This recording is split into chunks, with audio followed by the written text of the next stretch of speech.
Welcome to Fiction Audiobooks. If you enjoy the content, like and subscribing would be greatly appreciated. If you have any recommendations for novels, comment below.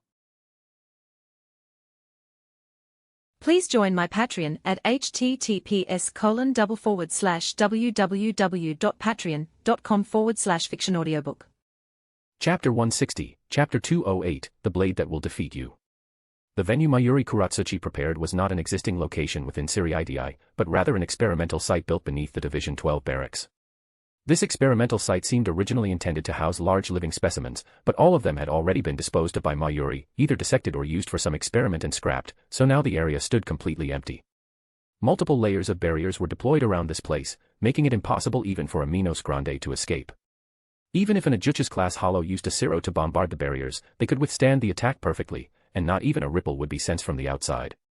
In other words, even if captain-level individuals went all out in battle here, it would not impact the outside world in the slightest.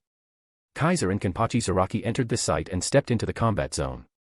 You may begin at any time.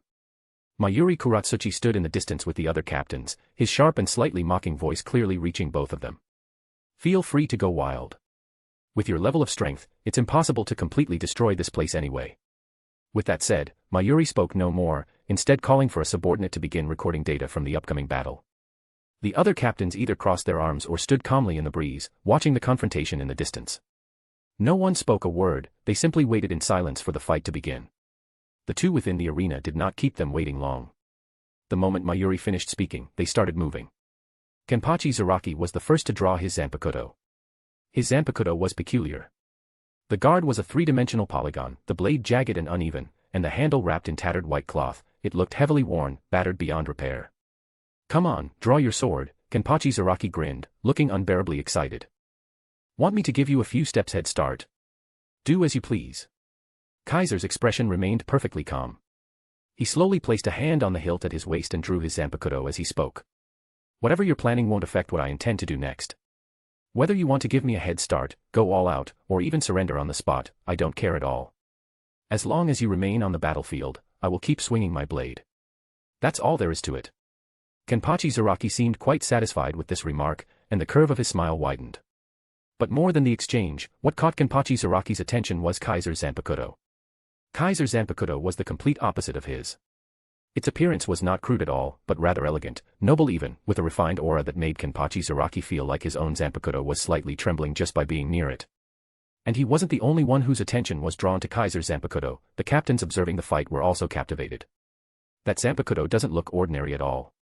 Isshin Kurosaki stroked his chin and said suspiciously, it doesn't even seem to be in Shurkai yet, but it already doesn't look like the rest of ours. Indeed. There's something strange about it, Sajin Komamura rumbled from behind his iron mask. I sense a hidden Ryatsu within. Even though it hasn't released yet, it's already so unusual. Very odd. He's already attained Shurkai, hasn't he? Kanami Tozen couldn't see Kaiser's zanpakuto, but he could clearly sense a faint spiritual pressure. Calmly, he said, even though I can't see it, a zanpakuto that unique can't possibly be just an unreleased Asachi. He must have already achieved Shurkai. Shuinsue Kairaku spoke with interest, smiling. Amazing. He's only had his Asachi for a few days, yet he's already mastered Shurkai. No wonder he's the most outstanding prodigy in 1,000 years. Captain Eisen, you've interacted with the prodigy before, haven't you? Retsu Unohana had been watching Kimpachi Zaraki, but upon seeing how gleefully he was smiling, she turned to face Kaiser and observed his zanpakuto for a moment before turning to Sosuke Eisen. Have you ever seen the boy's Shurkai? No, I haven't. Eisen shook his head, his voice tinged with a hint of regret. Back in the world of the living, he defeated an Ajuchas-class Minos Grande without using Shurkai.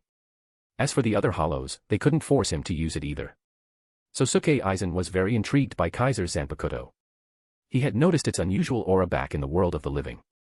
Though faint, its spiritual signature had unique characteristics that had piqued his interest. Unfortunately, a zanpakuto without release was no different from an Asachi. Even with Eisen's insight, if he hadn't seen its Shurkai, he couldn't fully grasp the nature of its power. That's why he genuinely felt regret. It wasn't just a show. And precisely because of that, Sosuke Eisen became even more interested in Kaiser's zanpakuto. For a sealed blade to already exhibit such distinctiveness, wasn't that proof of its extraordinary nature? If he had known, he would have prepared a more thorough gift. While Eisen and the other captains exchanged observations, Suifeng, Mayuri Kuratsuchi, and the captain of Division 6 remained silent, silently observing. Genryusai Shigekuni Yamamoto also remained quiet. Unlike the other captains, Kimpachi Zaraki could tell that Kaiser's zanpakuto was unusual, but his sensory skills weren't keen enough to identify specifics. So he simply grinned and said, "No Shirkai. I can wait." Kaiser responded with a half-smile. "Getting me to use Shirkai won't be so easy. Let's see if you're capable of it." It was the truth, not an insult to Kimpachi Zaraki. Kaiser didn't look down on him, but he sincerely believed it was best not to release his zanpakuto lightly. The reason was simple, his zanpakuto was special. Once it revealed its true power, it could cause terrible consequences. Mayuri Kuratsuchi had confidently declared that they could fight here as much as they wanted, but Kaiser believed that if he released his zanpakuto, one strike might be all it took to level the entire facility. There wouldn't be any, as much as you like. So, Kaiser had no intention of using Shirkai easily. Of course, Kimpachi Zaraki didn't think that way. "I'm not like the others. Just because I'm a captain doesn't mean I think I'm better than everyone. I won't scold you for speaking that way." Kimpachi Zaraki raised his zanpakuto, a red gleam flashing in his eyes. "But being underestimated really pisses me off." With that, he unleashed his Ryatsu. It surged through the entire arena, distorting the air and shaking the space itself. "Just like you said, it doesn't matter what you do. All I have to do is swing my blade." Kimpachi Zaraki's killing intent erupted as he laughed wildly. "Come fight me, Kaiser." The instant those words fell, Kimpachi Zaraki charged. Ha ha ha ha ha. With wild laughter, Kimpachi Zaraki charged toward Kaiser, radiating terrifying Ryatsu. Wind howled around him as he tore through the air, his charging form causing a storm of pressure to explode outward. In the blink of an eye, Kimpachi Zaraki arrived in front of Kaiser and, without a single flourish, brought down his blade in a heavy slash. Boom.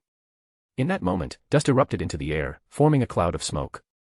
Kimpachi Zaraki's single, unadorned attack landed like a missile, sending out shockwaves and explosive force.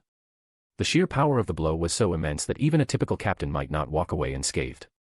Kaiser felt that terrifying force as he blocked the blow, but still held firm, keeping the attack at bay. The edge of Kimpachi's heavily worn blade ground violently against his, throwing off a shower of sparks. Ha! Kimpachi Zaraki's joy only deepened. His bloodlust grew more savage, and with another loud laugh, he raised his sword and swung again. Boom. Boom. Boom.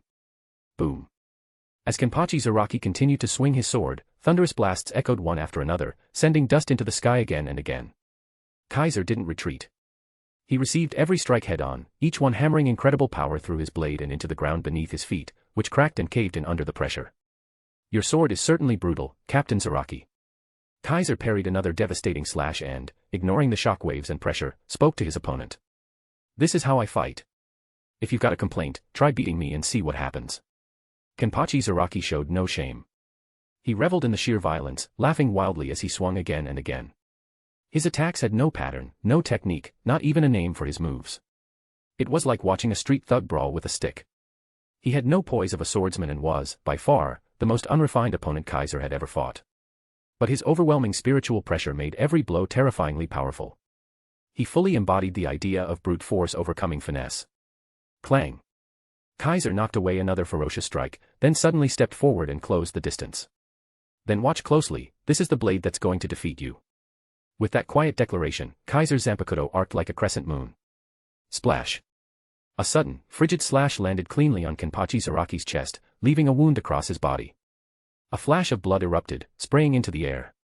Chapter 161, Chapter 209, You Really Will Die. Splatter. Blood that fell from the sky struck the ground heavily, stirring up a loud splashing sound.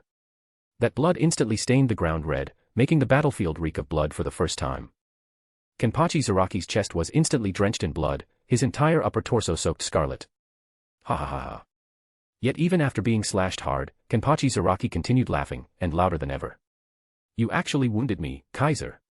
Kimpachi Zaraki laughed like he had taken a hit of pure adrenaline. "It's been a long time since anyone managed to injure me. You really are a worthy opponent." Kimpachi Zaraki's Ryatsu was monstrously powerful by nature, and not only did it increase the strength of his attacks, it made his body abnormally durable. Normally, someone could strike at him with a blade and still fail to leave a wound. Even a lieutenant-level opponent would struggle to inflict an injury on someone with such powerful Ryatsu. The fact that Kaiser was able to casually slash him once and leave a wound was already enough to prove his extraordinary strength. And this was exactly the kind of opponent, and kind of battle, that Kimpachi Zaraki craved. "Come. Let's keep fighting. Kimpachi Zaraki roared and slashed again. Whoosh. Kaiser no longer chose to meet his attacks head-on. With a single Shuinpa, he pulled away, dodging Kimpachi Zaraki's swing, then instantly used another Shuinpa to step into close range. Slash. Blade light flashed, blood sprayed, Kaiser once again landed a clean cut on Kimpachi Zaraki, slicing open his side. Ha ha ha ha ha. Kimpachi Zaraki didn't mind at all. He wildly swung his Ryatsu-infused zanpakuto at Kaiser, only for Kaiser to easily dodge it again. Slash. Slash. Slash. Slash. Kaiser danced around Kimpachi Zaraki, continuously weaving in and out using Shuinpa to gain an advantage. Sometimes he appeared in front, sometimes behind, sometimes from afar, and sometimes he stepped in close, dodging fluidly and landing blow after blow as his zanpakuto slashed Kimpachi Zaraki again and again. Side, chest, arm, thigh, cheek, back, one gaping wound after another appeared on Kimpachi Zaraki's body, blood pouring from him like it cost nothing. Even so, Kimpachi Zaraki showed not a hint of concern. He completely abandoned defense and swung at Kaiser with all his might, even ignoring slashes that struck at his vital points, letting the blade carve wounds across his body as he pushed forward with the reckless momentum of someone ready to trade 800 of his own for 1,000 from his foe. That appearance made Kaiser's eyes flicker slightly, and even the observing captains in the distance furrowed their brows. That guy Kimpachi is still just as crazy. Isshin Kurosaki clicked his tongue and muttered. I've heard stories of how insane his fights can get, but I didn't expect he'd be this extreme. Sajin Komamura also spoke with a deep, steady voice. A monstrous evil dwells deep within him. Sooner or later, it'll devour his life and endanger others. Kanami Tozen gripped the hilt of his zanpakuto tightly, treating Kimpachi Zaraki like a grave threat. My dear Captain Commander, you're not going to stop him even like this. Shuinsue Kauraku tilted his chin toward Genryusai Shigekuni Yamamoto, but received no reply. Not only did Yamamoto remain silent, even Retsu Unohana refrained from commenting. She simply watched Kimpachi Zaraki, who kept grinning through his injuries under Kaiser's relentless assault, her thoughts unknown.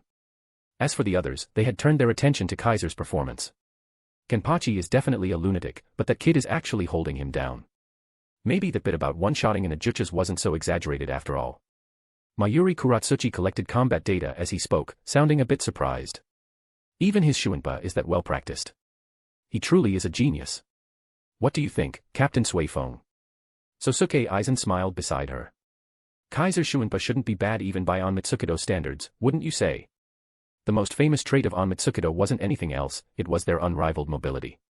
Simply put, everyone in that organization was a master of Shuinpa. Suifeng was the captain of Division 2 and the commander-in-chief of Onmitsukido. Her Shuinpa was the best in the Godai 13, virtually unmatched. So when she saw Kaiser's Shuinpa in action, even she narrowed her eyes slightly. That level of Shuinpa. Plenty of people in Onmitsukido can manage that. Suifeng didn't seem particularly impressed. But he's only studied for 6 months and already reached that level. Eisen saw through her inner thoughts and smiled. Even you must be impressed by that, aren't you? Suifeng stayed silent, an unspoken admission. From her perspective, Kaiser's Shuinpa was just barely passable.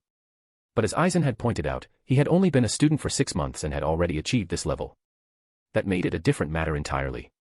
Yes, Onmitsukido had many experts in Shuinpa, but how many of them could reach Kaiser's level with only half a year of training? Suifeng thought for a moment, and realized there weren't many. That kid. I thought, since he's from the 80th district of North Rakangai just like Kimpachi, he'd be another idiot who only knows brute force. I didn't expect he'd have mastered Shuinpa to this degree. Suifeng, who originally didn't care much about Kaiser, began paying closer attention to him. Whoosh. Whoosh. Whoosh. Unaware of what the captains were thinking, Kaiser was fully immersed in the battle with Kimpachi Zaraki. His Shuinpa became smoother and more precise with each step, his figure flickering at Kimpachi Zaraki's left one moment and right the next, as elusive as a ghost. Slash. Kaiser's zanpakuto once again carved through the air and slashed across Kimpachi Zaraki's flesh, adding yet another gash to the already nearly covered body. In contrast, Kaiser remained completely unharmed, not even out of breath. Still want to keep fighting, Captain Zaraki. Kaiser dodged another of Kimpachi Zaraki's heavy swings with a Shuinpa and reappeared 10 meters away, finally ceasing his attacks. He flicked his blade to throw off the blood staining its edge. Of course. Kimpachi Zaraki's grin didn't fade, and he roared like a demon, how could I pass up an opportunity like this? Who wouldn't want to keep enjoying it? This battle maniac had truly made combat into a source of joy, a form of pleasure. Even Kaiser couldn't help but be impressed. He had met many who loved fighting, but someone this addicted. Perhaps only one. Even Valley, who had challenged him twice, wouldn't have gone this far, abandoning defense and ignoring wounds just to keep enjoying the thrill of battle. You really will die at this rate. Kaiser offered that line. Isn't that great? Kimpachi Zaraki laughed savagely. To die in battle, to fall in a clash of blades, that's the natural order of the world. Hearing natural order come from someone like you really does feel out of place. Kaiser shook his head, half laughing. Forget it. Everyone has the right to choose how they die, even you, Captain Zaraki. If you want to keep going, then I'll see it through to the end. Just don't blame me if you end up dead. At those words, Kimpachi Zaraki laughed again, but this time, he seemed more composed. It's true, I don't mind dying in battle. In fact, I think that's the best way to go, but right now, I don't want to die. He actually said it. If I die, I can't keep fighting. If I die, I can't enjoy the thrill of combat anymore. I still want more battles. I want to cross blades with more strong opponents. Kimpachi Zaraki reached up and grabbed his eye patch. So, sorry, Kaiser, if I don't want to die by your hands, then I've got to go all out. As soon as he finished speaking, Kimpachi Zaraki tore off his eye patch with a sharp pull. Boom. In an instant, a terrifying wave of Ryatsu erupted from Kimpachi Zaraki. It was golden Ryatsu. In that moment, his spiritual pressure exploded to a physical, tangible level. Gold light surged upward from his body like pillars and unleashed a storm of wind and energy that filled the entire space. Ha ha ha ha ha. Kimpachi Zaraki stood at the center of the tempest, his sword raised. The golden Ryatsu behind him began to form a massive, twisting skull. What incredible Ryatsu! Kaiser stood within the violent storm of spiritual pressure, pushed back several meters, forced to raise his sword arm to shield his face from the blasting dust and wind. So this is your true Ryatsu, Captain Zaraki. Kaiser spoke calmly, drawing Kimpachi Zaraki's fiery gaze. My eye patch, you see, it's a tool developed by the Shinigami Research and Development Institute. It constantly absorbs my Ryatsu with no upper limit, keeping it at a relatively low level. Kimpachi Zaraki had always worn it, suppressing himself, reducing his combat power. It was meant to help me enjoy battle more. As long as I wasn't too strong, even weaker opponents could offer some fun. But now, Kimpachi had taken it off, releasing his limiter, unleashing his true strength. Can you handle me in this state, Kaiser? Kimpachi Zaraki's entire body surged with Ryatsu, divine and overwhelming. Facing him, Kaiser finally released his own spiritual pressure. Let's find out, Captain Zaraki. Chapter 162, Chapter 210, Sword Pressure. The final outcome. Boom. A wave of Ryatsu no weaker than Kimpachi Zaraki suddenly erupted in this space, triggering a thunderous boom. This Ryatsu was also golden, but it shimmered with a refined, gilded luster, both brilliant and dazzling. Kaiser released this terrifying Ryatsu from his entire body, surging outward to engulf the surroundings and instantly clashing with Kimpachi Zaraki's own. If Kimpachi Zaraki's Ryatsu was a violent wind, a roaring current, then Kaiser's Ryatsu was a flash flood, a tsunami. The moment the two collided, it was like a meteor striking the earth, sending violent tremors through the space and ground alike. Crack crack crack crack. The ground split continuously, shattering piece by piece. Rumble rumble. The barrier erected across the experimental site began to emit tooth-grinding creaks, as if on the verge of collapse. The two golden Ryatsu collided like a stormy downpour, clashing again and again, making the earth tremble and the heavens shift. The captains observing from afar all showed a shift in expression, shaken enough by the Ryatsu that they had to raise their hands to shield their faces. What unbelievable Ryatsu! Suifeng, Sajin Komamura, Kanami Tozen, Ishin Kurosaki, Mayuri Kuratsuchi, and the captain of Division 6 could no longer maintain the calm and composure they had at the start. Cold sweat began to slide down their foreheads. This is... Retsu Unohana and Shunsue Kauraku both revealed heavy expressions. Sosuke Aizen's eyes flickered slightly, but he said nothing. As for Genryusai Shigekuni Yamamoto, he too looked at Kaiser with some surprise, clearly taken aback by the Ryatsu now radiating from him, one not inferior to Kimpachi Zaraki's in the slightest. A faint hint of astonishment flickered across his aged eyes. Ha ha ha ha ha ha ha ha. Kimpachi Zaraki hadn't expected Kaiser's Ryatsu to be so strong. He froze for a moment, then his eyes lit up, overjoyed. You were hiding this kind of Ryatsu too, huh? Kaiser. Kimpachi Zaraki shouted toward Kaiser, his expression full of uncontainable glee. I wasn't hiding anything. I just hadn't fully released it, Kaiser replied calmly. I'm a second-class spiritual pressure holder, did you really think my Ryatsu would be weak? You just didn't expect that I could already control it so well. That I could manipulate this level of Ryatsu with ease. Kaiser raised his zanpakuto and pointed it directly at Kimpachi Zaraki. If you're planning to crush me through sheer Ryatsu, then you've miscalculated. And if this is your full power state already, then the outcome won't change. This battle ends here. All of Kaiser's Ryatsu converged on his zanpakuto, which began to radiate a golden aura. Seeing this, Kimpachi Zaraki trembled with excitement, his overflowing battle intent fully transforming into joy, released without restraint. I really don't want this to end. That was the truest thought in Kimpachi Zaraki's heart. I want to keep fighting. I want to keep enjoying this. But what comes next is the decisive moment. That much I understand. Kimpachi Zaraki, like Kaiser, poured all of his Ryatsu into his zanpakuto. The two simultaneously raised their swords, their Ryatsu surging like a storm, like a raging flood, creating the most violent collision yet. Let's finish this. They shouted the same words in unison, swelling their Ryatsu to its peak. Brace yourselves. Genryusai Shigekuni Yamamoto finally spoke. Sword pressure is coming. Sword pressure, the technique of releasing the Ryatsu on one zanpakuto to attack the enemy. It was a combat skill known to many Shinigami. In the hands of ordinary Shinigami, it was merely a way to widen attack range or increase reach. But in the hands of those with immense Ryatsu, it became a devastating, lethal blow. Without a doubt, both Kaiser and Kimpachi Zaraki belonged to the latter category. What was about to come would shake the heavens and earth. Air of the heavens, iron-walled citadel, dragon roars, lion bellows, tiger howls, wolf runs, sever heaven and earth before the collapse. Among the captains who understood this, several began chanting Kido. Bakudo number 81, Danku. A colossal transparent protective wall immediately rose from the ground, standing tall before them all. Almost at the exact same moment, Kaiser and Kimpachi Zaraki moved. Hi-awaya. They roared in unison, swinging their raised zanpakutos down toward one another. In the next instant, two golden sword strikes, both forged from astonishing Ryatsu, erupted from their blades, ripping through air and earth as they flew toward each other. The golden strikes surged like torrents of light visible to the naked eye. This was solidified sword pressure, akin in nature to a hollow siro. Wherever the two attacks passed, all reishi was incinerated. The earth, as though split open by an irresistible force, was torn apart, churned up, and blown skyward in a storm of dust and debris. Boom. Before long, the two golden sword waves collided, triggering a cataclysmic explosion. Rumble rumble. Thunderous noise rolled through the air like rolling thunder, and the clashing golden sword pressure spilled power outward in all directions. The shock waves turned the surrounding ground to loose soil, flying, crumbling, and breaking apart. The wind surged like tidal waves. The Ryatsu spread like a monstrous flood. The entire experimental site shattered beneath the force of their clash. The closer to the center, the more catastrophic the destruction. Even faraway areas suffered damage as if struck by a natural disaster, revealing the glowing outlines of the containment barrier.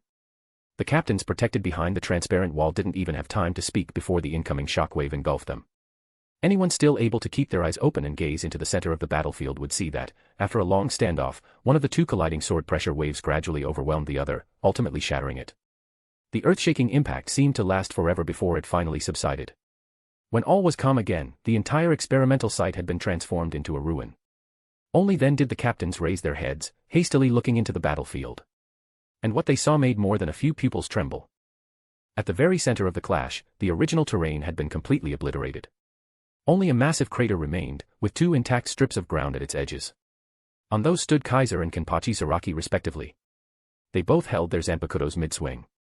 One still radiated pulsating Ryatsu, while the other looked as if all power had been spent, smoke wafting from his body. This scene remained frozen for around 10 seconds. Then, splurt. Blood exploded from the smoking figure's body, drenching him completely in red. Ha ha. Kimpachi Zaraki was still laughing, but the strength had gone from it. You win. Leaving behind those words, the blood-drenched Kimpachi Zaraki finally toppled backward, collapsing into a pool of blood. Thud. His zanpakuto shattered as it hit the ground, the blade snapping into several pieces. Thank you for the match, Captain Zaraki. Kaiser muttered inaudibly to anyone, then slowly sheathed his zanpakuto with a soft click. Kimpachi has lost. Captain Zaraki has lost. Kimpachi of Division 11 has lost. Those were the thoughts that simultaneously surfaced in the minds of the watching captains as they stared at Kaiser standing tall with his blade sheathed, falling into speechless silence. Captain Anohana. Genryusai Shigekuni Yamamoto gazed deeply at Kaiser without offering comment, only calling out to Retsu Anohana. I understand. Anohana nodded, stepped forward with Shuinpa, and reappeared beside the fallen Kimpachi Zaraki. Lifting his massive frame, she vanished without a word, leaving behind the devastated battlefield. Let's return. With that single line, Yamamoto declared the end of the duel. The captains exchanged looks, then all gave Kaiser one final long glance before turning to leave. Kaiser. Yamamoto called out to him one last time, but this time, he no longer called him an academy student. You did well. With that, Genryusai Shigekuni Yamamoto turned and left without further delay. Kaiser did not respond, he only looked in the direction where Kimpachi Zaraki had disappeared, lips pressed in silence. If you'd mastered your zanpakuto completely, this fight wouldn't have ended so easily. Throughout this entire battle, Kimpachi Zaraki had never done one thing. He never released his zanpakuto's true form or power. Not even Shirkai, let alone Bankai. Of course, he and Kaiser were different. Kaiser didn't want to release Shirkai because the power of his zanpakuto was too great, excessive, even. To avoid catastrophic consequences, he refrained from using Shirkai, let alone the even more overwhelming Bankai. Kimpachi Zaraki, on the other hand, simply didn't have Bankai, and his Shirkai was only half awakened. He had always treated his zanpakuto as a tool for combat, never forming any bond with it, never wishing to fight alongside it. As a result, he couldn't hear its voice or learn its name. The only reason his zanpakuto had partially reached Shirkai was because his Ryatsu was so overwhelming that it forcefully awakened some of the blade's power. Without even a complete Shirkai, Bankai was out of the question. Thus, Kimpachi Zaraki was the first Shinigami in the history of the Soul Society to become a captain without a Bankai, and the only current captain who lacked one. If he had a Bankai, or even a complete Shirkai, this battle wouldn't have ended so quickly. With these thoughts, Kaiser turned around, and silently walked away. End of chapter. Chapter 163, Chapter 211, Captain of Division. Several minutes later, Kaiser and the captains of the Godai 13 returned one after another to the Division 1 barracks, once again gathering in the room where the meeting had first taken place. Retsu Unohana had also returned. She informed everyone that although Kimpachi Zaraki had been seriously injured, she had already treated his wounds. He was currently resting in the Division 4 barracks. Once Genryusai Shigekuni Yamamoto confirmed Kimpachi Zaraki was fine, he no longer concerned himself with the matter. Instead, in front of all the captains and Kaiser, he announced a decision. The captains of the Godai 13, myself included, should number 13. But as of now, one position remains vacant. This statement immediately caused many captains' expressions to change on the spot. They already understood what Yamamoto intended to do. Since the incident decades ago, we have yet to find a suitable replacement for the captain of Division 3. Yamamoto looked at Kaiser and solemnly declared. You shall succeed as the captain of Division 3, Kaiser. The moment these words left his mouth, the room fell into an eerie silence. Succeed as a captain. Even Kaiser was stunned. His face, which hadn't shown a trace of hesitation even while clashing with Kimpachi Zaraki, now bore clear astonishment. A captain, without a doubt, this represented the pinnacle of status, authority, and strength within the Godai 13. If Shinigamis were the upper class of Soul Society, then captains were the upper class of the upper class. Even the nobles residing in Ser-Veresta wouldn't dare look down on a captain, they had to show proper respect. And now, Yamamoto intended to directly promote a Shino Academy student who had only studied for half a year and had no official squad service into a captain. How was that anything less than letting Kaiser leap directly to the heavens? Captain Commander. Suifeng was the first to furrow her brows and speak up. Isn't this far too irregular? Normally, to serve as a captain or lieutenant of the Godai 13, one had to possess a certain level of squad service experience. Kimpachi Zaraki becoming a captain by defeating the previous Kimpachi was a special case unique to Division 11. The other 12 squads had no such exceptions. Without sufficient service experience, one generally could not directly become a captain or lieutenant. Of course, that was only under normal circumstances, it wasn't impossible for exceptions to exist. In cases where high-level combat strength in the Godai 13 was severely lacking, or if a Shinigami of significant reputation had for some reason not joined earlier but was later recruited, such individuals could potentially be fast-tracked into captaincy. But the Godai 13 was clearly not currently in a state of emergency. So to become a captain now, one had to follow one of three paths. First, pass the captain's proficiency exam under the witness of 3 existing captains, including the captain commander. Second, be recommended by 6 captains and gain the approval of at least 3 others from the remaining 6. Third, under the witness of 200 squad members from the target squad, defeat the current captain in combat. This was the normal process for becoming a captain, except for the captain of Division 1, who also served as the captain commander and had to be appointed by Central 46. All other captains followed these rules. Even Kimpachi Zaraki had become captain through the third method, he had just happened to be unaffiliated before then, not a member of the Godai 13, which was what made his case unique. Now Kaiser, who had only studied at Shino Academy for half a year, was to directly become a captain. That was undoubtedly unprecedented. However, Kaiser has already proven his strength. And he did so in front of nearly every captain, said Yamamoto, his tone resolute. He defeated the captain of Division 11, the current Kimpachi, proving that he possesses the qualifications of a captain-level Shinigami. Since that's the case, the rules can be simplified. Unless, do any of you believe he is not qualified to be a captain? This rhetorical question left the captain speechless. Whether Kaiser was qualified to be a captain? Of course, he was. He had defeated the current captain of Division 11, and with nearly every captain present. That level of strength no longer required further proof. And whether it was via the first or second method of appointment, it still required the approval of other captains or the captain commander. Kaiser had defeated an existing captain in front of them all. Wasn't that recognition enough? Although the third method technically required the presence of 200 squad members, Kaiser had in truth fulfilled the essence of all three recognized paths to captaincy. As for whether a student who'd only studied at Shino Academy for half a year could handle administrative duties. Did anyone truly believe Kimpachi Zaraki was someone who sat behind a desk doing paperwork? That man thought of nothing but combat and killing. When had he ever shown aptitude for such responsibilities? Paperwork and logistics were typically handled by the lieutenant or seated officers. Their very purpose was to support the captain. In other words, the only true prerequisite for becoming a captain was strength. Everything else was secondary. There were always workarounds. Strength alone could not be substituted or compromised. It was the essential quality of a captain. And Kaiser undeniably possessed it. And you? Yamamoto looked toward Kaiser, seeing that no captains had objected. Do you have anything to say about this decision? Kaiser chuckled, then spoke. What could I possibly say? That it's my honor. Becoming a captain in one step, that was something even Kaiser hadn't expected. In his original plan, graduating and being promoted to lieutenant by some captain would have already been a strong start. But now, he was being offered captaincy directly. What complaint could he possibly have? Kaiser could already imagine the brilliance this moment would add to his personal history. Graduating from Shino Academy in half a year, that alone broke records. Being promoted to captain immediately after graduation, another record-breaking feat. Being granted captain status without showing even Shirkai, let alone Bankai, while rare, had precedent in Kimpachi Zaraki, and remained a shocking achievement. And let's not forget, in this world, Kaiser had died at the age of 17. Even in the afterlife, it hadn't yet been a full year. As someone whose total age across both lifetimes was not even 18, to become a captain of the Godii 13, this would go down in Soul Society's history. Among the current captains of the Godii 13, who had not lived for centuries. Even the students of Shino Academy were commonly 40 or 50. It wasn't unusual to meet Shinigamis over 100 years old in Ser-Veresta. Especially Yamamoto, his age dated back over 2,000 years, more ancient and venerable than anyone. Becoming a captain at under 18. It would be recorded in history and celebrated for millennia. With achievements like these, how could Kaiser ever worry about his life being dull? Each record, each milestone, was living proof of an extraordinary existence. Very good. Yamamoto, seeing Kaiser had no objections, nodded with satisfaction. Your inauguration ceremony will be held 1 month from now.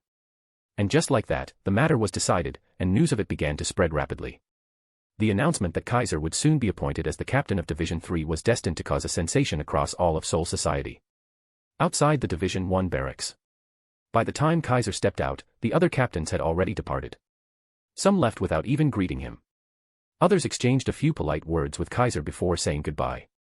Among them, Sosuke Eisen was the most enthusiastic. He continued walking beside Kaiser, maintaining his ever-gentle smile. Though I always knew you would eventually reach this point, I never imagined the day would come so quickly.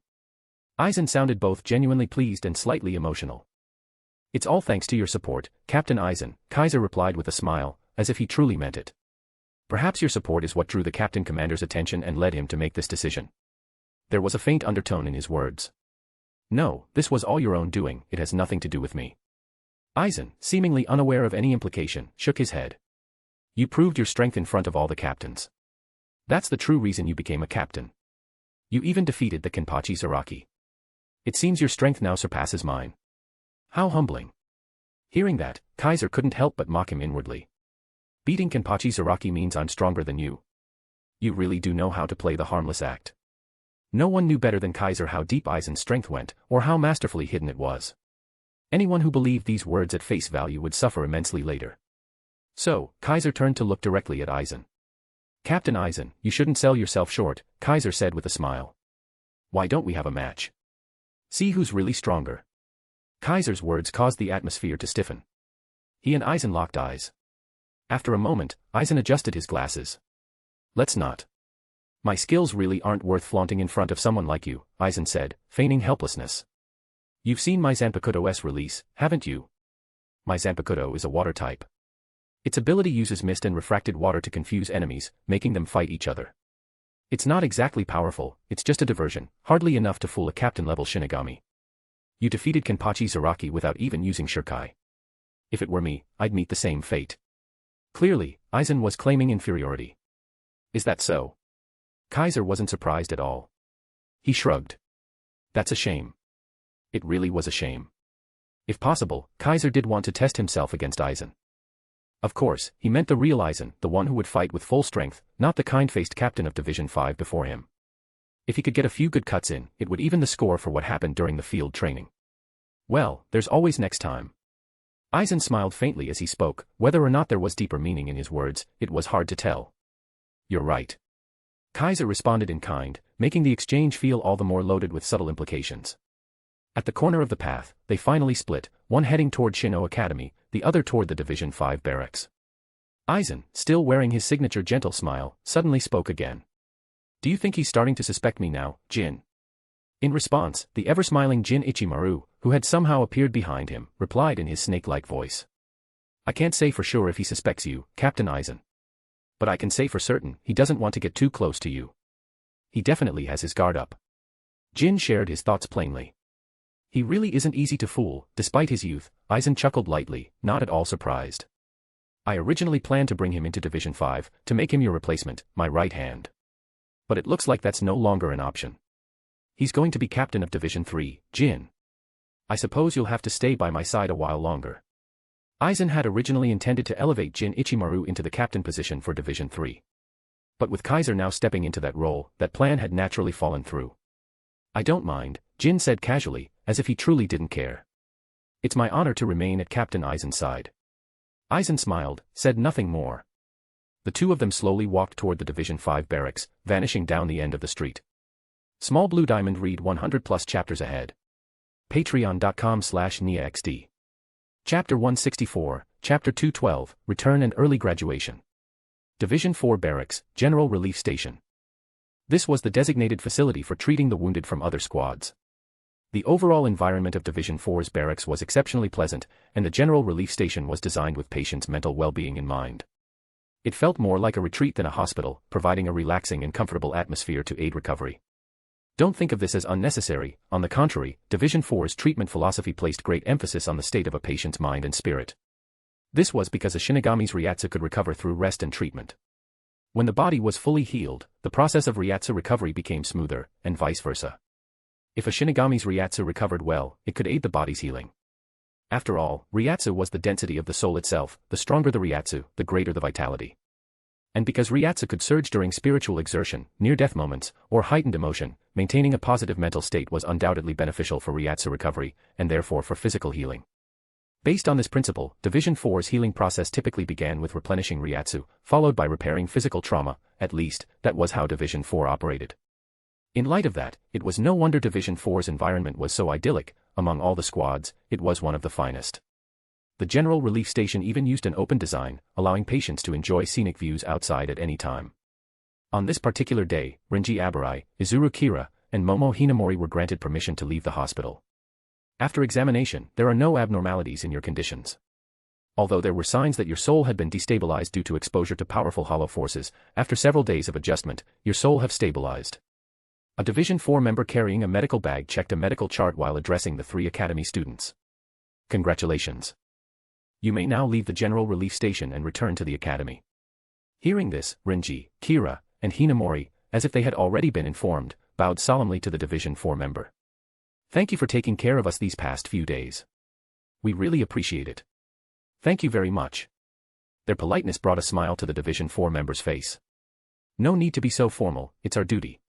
Anyone who comes here for treatment will be our responsibility. We'll make sure they recover completely before sending them off. He spoke with genuine emotion. To be honest, you all just had really bad luck. Still first years, and you had to go through something that intense. Especially you 3, coming face to face with an Ajuchas level hollow. Your soul nearly destabilized completely. It really was a calamity you didn't deserve. Ajuchas class hollows were the kind that could trouble even lieutenants.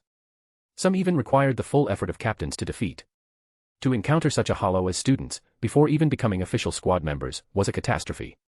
Even if the target wasn't them specifically. It must be remembered, when the Ryatsu gap between individuals was too great, those with weaker Ryatsu could die instantly, unable to withstand the spiritual pressure, scattered and destroyed. The Ryatsu of an Ajuchus class hollow was already enough to kill students on the spot. Even though that one had hidden its Ryatsu, the residual pressure during combat was still terrifying for academy students. That was why the soul of the three had become unstable, necessitating days of recovery under Division 4's care. Others who had been injured were already treated and discharged. In contrast, Renji and the others, despite having no visible injuries, had to stay longer than the wounded, which could definitely be seen as unlucky. But the three of them, having been through what they had, didn't think that way. Just being alive already feels lucky. A little hospital stay is nothing. Izuru Kira gave a wry smile, prompting Renji and Hinamori to nod. True. To survive an encounter with an Ajuchus class hollow, that's already incredibly lucky. Can't ask for more, the Division 4 member praised with a grin. It's good you think that way. I was worried this experience might leave you with psychological trauma. Come to think of it, to have your soul destabilized but not collapse entirely under that kind of pressure, it proves you're all exceptional. I believe you'll go far. So, how about joining Division 4 after graduation? Renji and Hinamori merely smiled at that, but Kira looked a little tempted, he seemed to seriously consider it. Oh, and that upperclassman of yours, the one recruited early by the Godai 13, he left yesterday. He asked me to pass along a message, don't overthink it. Just do what you're capable of, and someday, you'll meet again in the Godai 13. After relaying the message, the Division 4 member left, allowing Renji and the others to depart the general relief station as well. On the way out, they passed a room surrounded by quite a few Shinigamis, most of them seemed to be from Division 11, which caught Renji's attention. Unfortunately, he couldn't gather any details, only that an important member of Division 11 was being treated there, which was why so many had come to visit. Several minutes later, the three left the Division 4 barracks and stepped outside. Finally out, Renji stretched and grumbled. Didn't even get injured, but had to be hospitalized. I'm starting to rust. I wonder how the others are doing, Hinamori asked worriedly. Did everyone make it back safely? I heard there were some casualties this time, Kira said heavily. Not just 6th years, even first years. At that, their mood sank. Recalling the events from a few days ago still felt like a nightmare. It was supposed to be just a routine field exercise, with simulated hollows for training, yet so many massive hollows had appeared that even official Shinigamis couldn't handle them, not to mention an Ajuchus class hollow showed up. If that wasn't a nightmare, what was? If Kaikuin hadn't saved us, we probably would've. Kira didn't finish the sentence, but Renji and Hinamori understood what he meant. Especially Hinamori, she thought of the massive hollow that had descended from the sky, and her face went pale. If that person hadn't appeared in time, what would have become of her? She couldn't even imagine surviving the giant limb raised and swinging down. That figure who arrived in that moment didn't just save her life, it saved her soul. Hinamori felt she might never forget that silhouette. I wonder how Kai-san's doing now. When she came back to her senses, she realized she'd said it aloud. Thankfully, the two beside her didn't notice her strange expression. What could be wrong with him? Renji curled his lip. He was in the spotlight this time. Took down an Ajuchus class hollow in a single blow. That story must have already spread through the academy, he's probably being hailed as a hero. He didn't sound jealous, just a little envious. Damn, I want to be that strong too. Renji kicked a nearby stone. Forget it, Renji, Kira said with a note of self-pity. Kaikuin's a genius among geniuses. He's not from our world. Just being able to see his back is already impressive. There's no way we can catch up to that kind of strength. Those words didn't dampen Renji's spirit, but they did cause Hinamori's gaze to dim. Just being able to see his back is already impressive. It really might be true. I don't care. Renji snorted. He might be strong, but he still struggled with me in swordsmanship class. He totally held back on purpose, just to toy with me. I'm gonna get my revenge. Struggled. You've always been the one getting thrashed, Kira retorted. Shut up.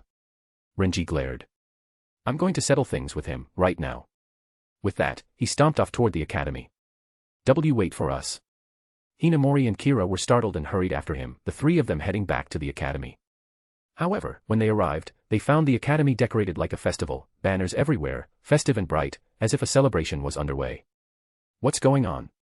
Looks like they're celebrating something. Didn't we just have a major incident? What's the academy thinking? The three stood in confusion, exchanging glances. Renji. A slightly frantic voice called out, catching Renji's attention. He looked over and saw a carrot-headed girl running toward him. Rukia. Renji brightened and rushed over. Then, he saw her leap into the air, like a rocket missile, heading straight for him. Bam. The carrot-headed rocket hit him square in the gut. Gwa. Renji's eyes bulged as he was sent flying, rolling on the ground. You idiot. Rukia landed steadily, eyes teary with emotion, clearly having hurt herself with the headbutt. But she didn't care, she immediately began to berate him. I thought you weren't coming back. That you died out there, you idiot. She yelled furiously. Ow ow ow. Renji clutched his stomach and stood, wincing. Did you have to hit me that hard? You think your skull's made of iron? It was just a bit of punishment, dumb Renji. Rukia snapped. You came back to Soul Society and even got admitted to Division 4, but you didn't send a single letter. I didn't even know how to find you to visit. Do you know how worried I was? Idiot. Fool. Rukia was angrier than ever, but Renji didn't argue this time. Sorry, Rukia. Renji apologized sincerely, finally calming her anger. You look fine now, thank goodness. I was worried for nothing, Rukia sighed. I'm glad you made it back safely. Don't scare me like that again. Yeah, don't worry. Never again. Renji looked more subdued than ever. Kira and Hinamori stared, almost not recognizing him. Feeling awkward under their gaze, Renji quickly changed the subject. By the way, Rukia, what's going on here? Renji pointed at the decorated academy. Is this to welcome us back safely? That's all he could think of. But Rukia replied. Of course not. It's to celebrate the graduation of the most outstanding genius in academy history. Her words stunned the three. Who? Who's graduating? Kira and Hinamori both looked shocked. What? You didn't know? Rukia looked surprised, then delivered the news that left them speechless. Kaiser from your class is graduating. He'll be appointed captain of Division 3 in 1 month. Chapter 165, Chapter 213, We will meet at the summit. The most outstanding genius in the 1,000-year history of the Shino Academy was about to graduate, and upon graduation, would directly assume the position of captain of Division 3 in the Godai 13, becoming the youngest captain-level Shinigami in history. This news had already spread several days ago and, as expected, caused a tremendous uproar. Countless Shinigamis in Ser-Veresta found it unbelievable, and the Shino Academy itself, after a long period of disbelief, became ecstatic. After all, this was an academy student who would graduate and immediately become a captain, and had only been enrolled for half a year, still officially a first-year student. Without question, this was an achievement worthy of being etched into the academy's milestones. It was akin to someone just graduating from high school, attending university for only half a year, and then suddenly winning a Nobel Prize, skipping straight to graduation and becoming one of the top scientists in the field. For the academy, this was undoubtedly a great honor. If they didn't throw a massive celebration, that would be the real surprise. Thus, once the truth of the news was confirmed, the academy headmaster waved his hand and summoned everyone to organize a grand event. They had to celebrate this properly. Thanks to this, the Shino Academy had been incredibly lively these past few days. Many classes were temporarily suspended, and the entire campus was transformed as if it were a festival, festooned with decorations and brimming with celebratory atmosphere. Kaiser himself was summoned by the headmaster and the academy's top officials, who praised him profusely. They even arranged for interviews and portraits, and someone was assigned to measure his height and weight, reportedly to create a life-sized statue to be permanently displayed on academy grounds for students to admire and learn from. They even planned a speech ceremony for Kaiser to attend, but the utterly exhausted Kaiser firmly refused. After such a serious incident just occurred, this academy still has the nerve to hold a celebration. If this were my original world, anyone who tried this would be mobbed online for a lifetime. Kaiser hid away in a corner, found a tree, and just like when he first entered the academy, lay on top of it basking in the sun, grumbling internally. Looks like death here in the Soul Society isn't a big deal. A few dead students. Probably normal. Even if a bunch of Shinigamis died, no one would bat an eye. What a dangerous world. In that regard, it was actually lucky his first experience was in the world of Asterisk. At least there, people didn't casually die. Even someone like Dirk who'd been active in the underworld for years didn't openly try to kill him, just sent someone to cripple him.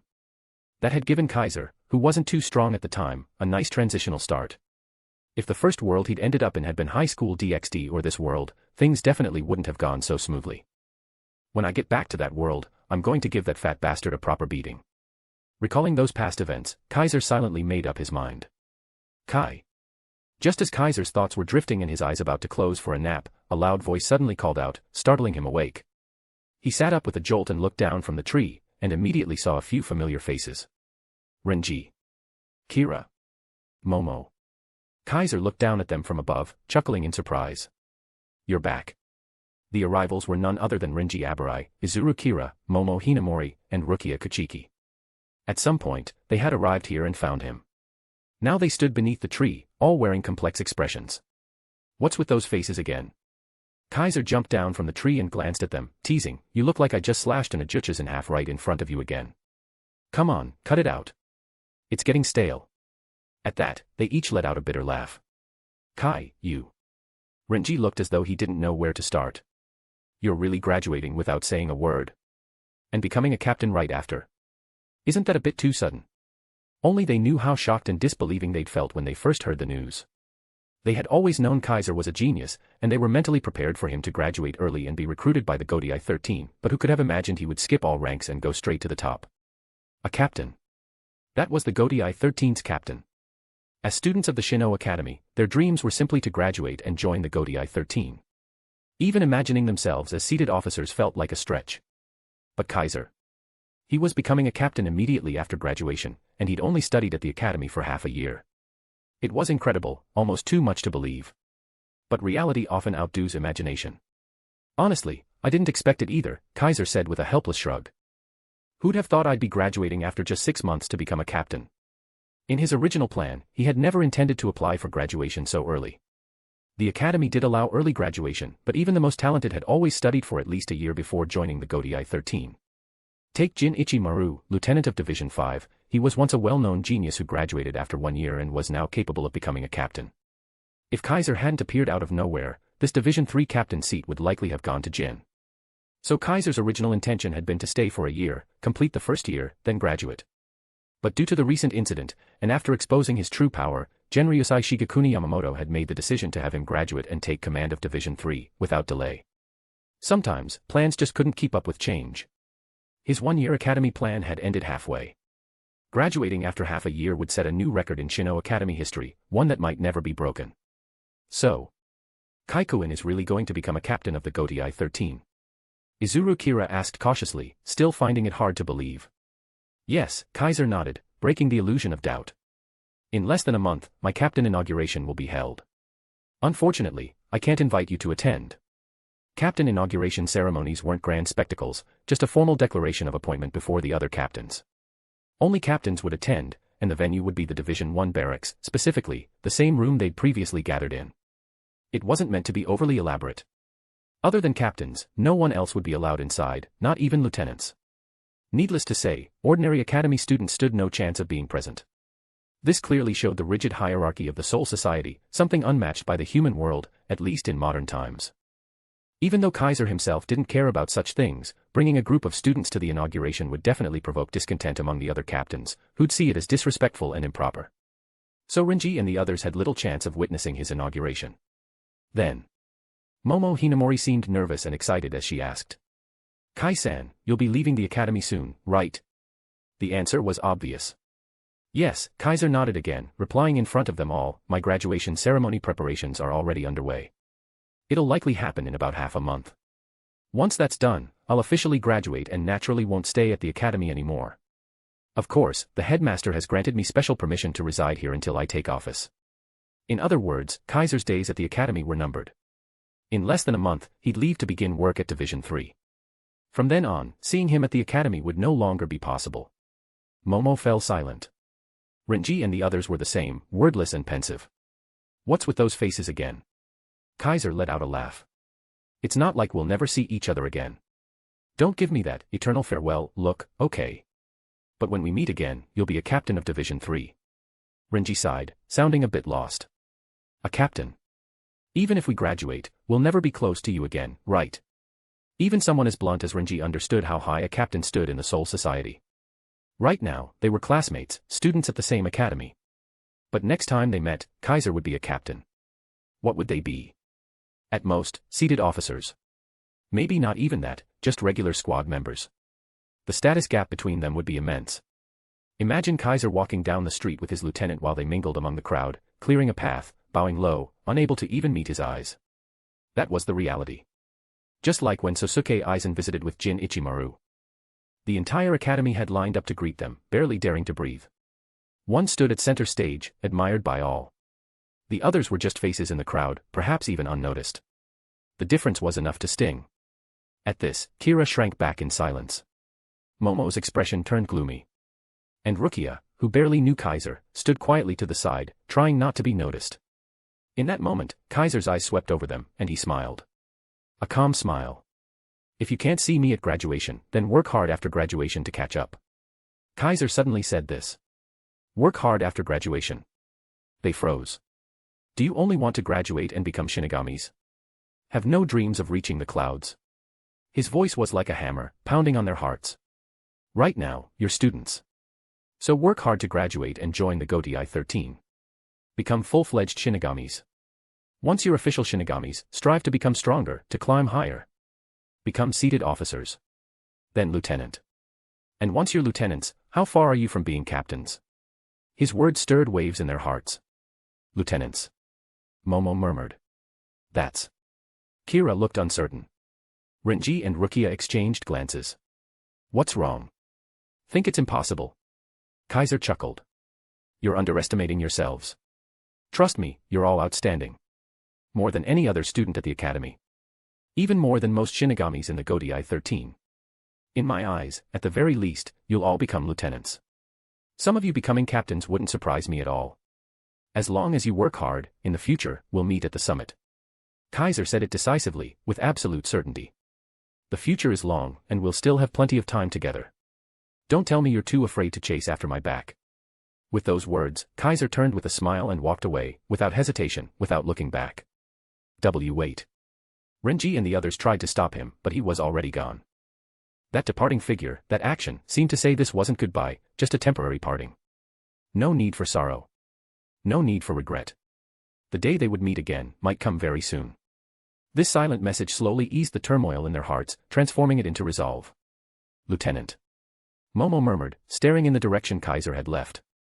Her eyes gradually sharpened with determination. In that moment, they all made a decision to give it their all. At the very least, to be able to see the back of that person. Chapter 166, Chapter 214, The Captains Assuming Office Together. Time flew like a white steed glimpsed through a crack, passing swiftly in the blink of an eye. This was especially true in the Soul Society, where souls frequently lived for hundreds or even thousands of years. A month's time, in the Soul Society, was incredibly short. But during this period, Kaiser had already attended his graduation ceremony at the Shino Academy and officially graduated. The day before the captain inauguration ceremony, Kaiser left the Shino Academy and headed to the Division 1 barracks. He did not notify anyone, nor did he say farewell to Renji Abarai and the others. He simply walked away alone in silence, barely carrying any belongings. With only his zanpakuto at his side, he used Shuanpa, carried his blade, and departed freely. By the time he arrived at Division 1's barracks, the Division 1 lieutenant, Chojiro Sasakaibe, was already waiting and led him inside.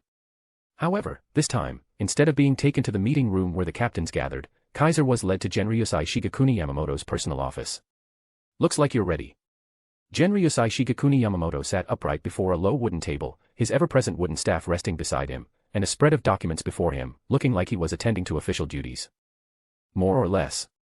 Kaiser sat in front of Genryusai Shigekuni Yamamoto, not in a chair, but directly on the tatami mat, and not even in a formal Saiza position, but cross-legged, which made Chojiro Sasakaibe frown.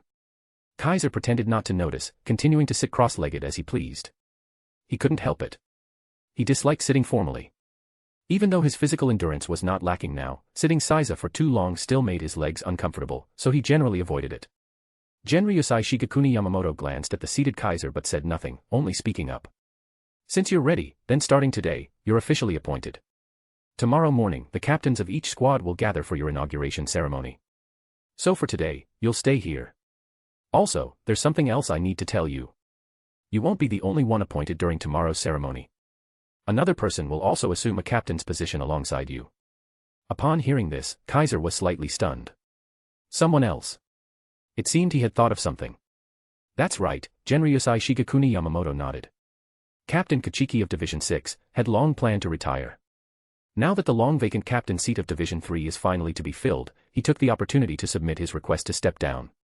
Within the Godai 13, there was technically no formal resignation system. Because the Central 46, which governed Ser-Veresta, regarded the Godai 13 as a noble institution, they did not allow disqualified members to exist among the already qualified ranks. Though it sounded unreasonable, members of the Godai 13 were generally not allowed to leave of their own will. Only under unavoidable circumstances would they be granted a temporary leave of absence. Shinigamis on leave who failed to return after a long time would be directly struck from the records. As for formal dismissal, that typically applied to Shinigamis deemed ideologically or behaviorally dangerous, akin to expulsion from school. Those declared as having been dismissed would be forcibly confined within the special detention building, effectively imprisoned and monitored. Therefore, when a member of the Godai 13 left due to betrayal, death, retirement, expulsion, or promotion, the organization would select a qualified candidate to fill the vacant position. The current captain of Division 6 had requested to retire under the retirement category. It was originally planned for a later time, but since the final vacant seat in the Godai 13 was about to be filled, he decided to step down now and let his successor take over. His successor is the 28th head of the Kuchiki clan, regarded as the most outstanding heir in its history, Byakuya Kuchiki. Genryusai Shigekuni Yamamoto delivered the information slowly and deliberately. The Kuchiki clan. Kaiser narrowed his eyes slightly. Everyone knew that nobles existed in Ser-Veresta. These were families descended from the pioneers with long-standing histories in the Soul Society. Each one could be called a noble house, descended from Shinigamis born with innately powerful Ryoryoku. Among these many noble houses, 4 were the oldest and most prominent. These 4 great noble clans were interrelated, and generation after generation produced individuals of extraordinary ability and strength.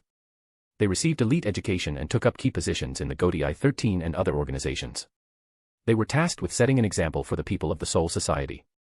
The Kuchiki clan was one of the 4 great noble clans, and ranked first among them, wielding the greatest authority. Its members were revered even among other noble families, with many servants and immense influence. They served as paragons for all Shinigamis and bore the duty of upholding and enforcing the laws of the Soul Society. In Division 6, a noble exclusive squad, the positions of captain and lieutenant were usually held by members of the Kuchiki clan. This squad was essentially their personal domain. At least for the captain's position, this had always been the case. Occasionally, exceptions occurred for the lieutenant role. Currently, the Kuchiki clan had passed to its 28th generation, and the present head, Byakuya Kuchiki, had surpassed his predecessor's strength in just a few decades. He was considered the most outstanding heir in the history of the Kuchiki clan. Though he's still not quite your equal, Byakuya Kuchiki is especially remarkable even among noble history, said Genryusai Shigekuni Yamamoto. From the moment he took over as clan head, the Division 6 captain position was destined to fall into his hands sooner or later. The implication was simple: why wait? With the final captain position in the Godai 13 being filled, they might as well push this already decided successor forward too. Tomorrow's inauguration ceremony will thus be a joint appointment for Division 3 and Division 6. Genryusai Shigekuni Yamamoto lifted his wrinkled eyes and looked toward Kaiser, asking him just in case. If you have any questions, now's the time to ask. Upon hearing this, Kaiser shook his head. I don't have any problems, he replied with a smile. If there is a problem, it's probably the other side who'll have one, right? To be inaugurated together with a commoner from the filthiest district 80 of Rukangai, someone from the exalted noble house might not be thrilled. Head Kuchiki is a reasonable man. He wouldn't think that a genius who's broken multiple Soul Society records lacks the qualifications to stand beside him. So said Genryusai Shigekuni Yamamoto. Then that's fine. Kaiser replied nonchalantly. Chojiro, Genryusai Shigekuni Yamamoto said, seeing that everything had been settled, prepare a room for Captain Kaiser. This time, he didn't even call him Kaiser anymore, he called him Captain Kaiser. That meant Kaiser's appointment as captain was now official. There would be no further changes and no surprises. Yes. Chojiro Sasaki nodded and bowed toward Kaiser. This way, please, Captain Kaiser. Even this lieutenant of Division 1 now treated Kaiser with new respect, not as an up-and-coming youngster, but as someone who stood above him. Once again, Kaiser felt just how rigid the hierarchy of the Soul Society was. But not bad at all. As the beneficiary, Kaiser accepted it with ease. The next day, early morning. When Kaiser awoke and finished preparing himself, his clothing had undergone a major transformation. The white robes of the Shino Academy student were gone. In their place were a black kimono and a white haori. So this is the Shihakusho. Kaiser looked down at the kimono beneath the haori and curiously brushed his fingers across it. To him, it just felt like an ordinary kimono. In truth, this full black outfit, with kimono-style top and wide-legged pants on the bottom, was the official work uniform for Shinigamis performing their duties. Its name, Shihakusho. Compared to ordinary clothes, Kaiser didn't notice any obvious differences. He only knew that this was a special garment that would restore itself using the wearer's ryatsu when damaged. Pretty comfortable to wear. Doesn't feel restrictive at all. Kaiser moved around a bit and found that the Shihakusho was surprisingly easy to move in. No wonder so many shinigamis could wear it while sprinting and leaping around without issue. As for the white haori worn over the shihakusho, that was a garment reserved for captains only. In the Godei 13, all shinigamis wore shihakusho, but only captains wore the white haori emblazoned with squad numbers. Kaiser's haori bore the number 3 on the back, signifying his position as captain of Division 3. Additionally, Captain Haori came in long sleeves, short sleeves, and even sleeveless varieties. Kimpachi Zaraki's haori even had a jagged hem. Apparently, the style could be personalized. Kaiser's haori was sleeveless, so the black sleeves of his shihakusho were fully exposed beneath the white haori, giving him a rather unrestrained appearance. By the way, lieutenants, as the second-in-command, did not wear haori. Like ordinary squad members, they wore shihakusho, but they bore a lieutenant's badge, usually on the arm. Chojiro Sasakaibe of Division 1 wore a badge with the squad's number on his arm. Jin Ichimaru also wore one with the Division 5 emblem. It was a symbol of status. This will do. Kaiser hung his zanpakuto at his waist, concealed it beneath the haori, and that was now his public image. It's almost time, Captain Kaiser. Chojiro Sasakaibe's voice came at just the right moment from outside the door. You may proceed to the inauguration site now. At this, Kaiser turned and walked to the doorway, sliding the door open. Let's go, then. He smiled calmly, not at all looking like someone about to ascend to the peak of the Shinigami world. Yet from Kaiser's presence, Chojiro Sasakaibe could feel a faint pressure, making his expression turn solemn. This Ryatsu. Only now did Chojiro Sasakaibe understand why the captain commander had appointed such a young academy student to be the captain of Division 3. Even though he hadn't witnessed Kaiser slicing an Ajuchas in half, nor seen him defeat Kenpachi Zaraki, just this Ryatsu alone, so strong it pressured even him, was proof enough that Kaiser had the qualifications and ability. Please. Chojiro Sasakaibe's tone toward Kaiser grew even more respectful. Kaiser nodded, then followed him to the inauguration ceremony.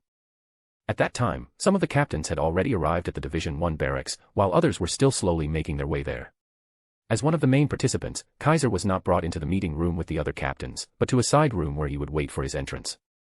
However, when he arrived, he found that someone was already there. That person was a strikingly handsome young man with long black hair, pale violet eyes, and a stern expression. He wore a noble's signature hairpiece, the Kensiken, and a scarf called Jinpaku Kazahana no Yuzujinu, which only high nobles were permitted to wear. Like Kaiser, he wore a shihakusho beneath a sleeveless captain's haori. He also wore white fingerless gloves, and his zanpakuto was concealed beneath his haori, just like Kaiser's. When Kaiser entered the room and saw him, the other men noticed him as well, and turned to look directly at him. Kaiser. Perhaps because he was a man of few words, his tone was cold, just as his appearance suggested. The one and only. Kaiser stood in stark contrast to him, his voice filled with a light, teasing tone. You must be Captain Byakuya Kachiki, right? Kaiser sized him up and spoke with a smile. The one and only, the men replied with the same words, glancing at Kaiser as he added, I heard you're quite the exceptional genius. And I heard Captain Kachiki is the most outstanding heir in the history of the Kachiki clan, Kaiser replied calmly. The title genius seems to suit you just as well. But we are no longer merely geniuses in training, in others' eyes. We are about to become captains, Byakuya Kachiki said flatly. I know you defeated the captain of Division 11 and proved your strength in front of all the captains. Unfortunately, I wasn't present. I didn't get to witness that scene. If there's ever a chance, I hope you'll show me your strength as well. Byakuya Kachiki said this plainly. To which Kaiser only smiled and said, there will be a chance. Chapter 167, Chapter 215, If You Still Want to Grow Strong. Next, Kaiser and Captain Byakuya Kachiki ceased conversing. One stood with his arms folded against the wall, while the other closed his eyes in quiet meditation, waiting for time to pass. After waiting for more than 20 minutes, Chojiro Sasakaibe finally came to notify them, informing both that the captain inauguration ceremony could now begin. The two then moved toward the room where the captains were gathered and entered after the hoisting door had risen. The scene was just as heavy with atmosphere and Ryatsu as it had been the last time Kaiser came. In the center stood Genryusai Shigekuni Yamamoto, with the captains of squads 2, 4, 5, and 7 lining his left, and those of squads 8, 9, 10, 11, 12, and 13 standing on his right.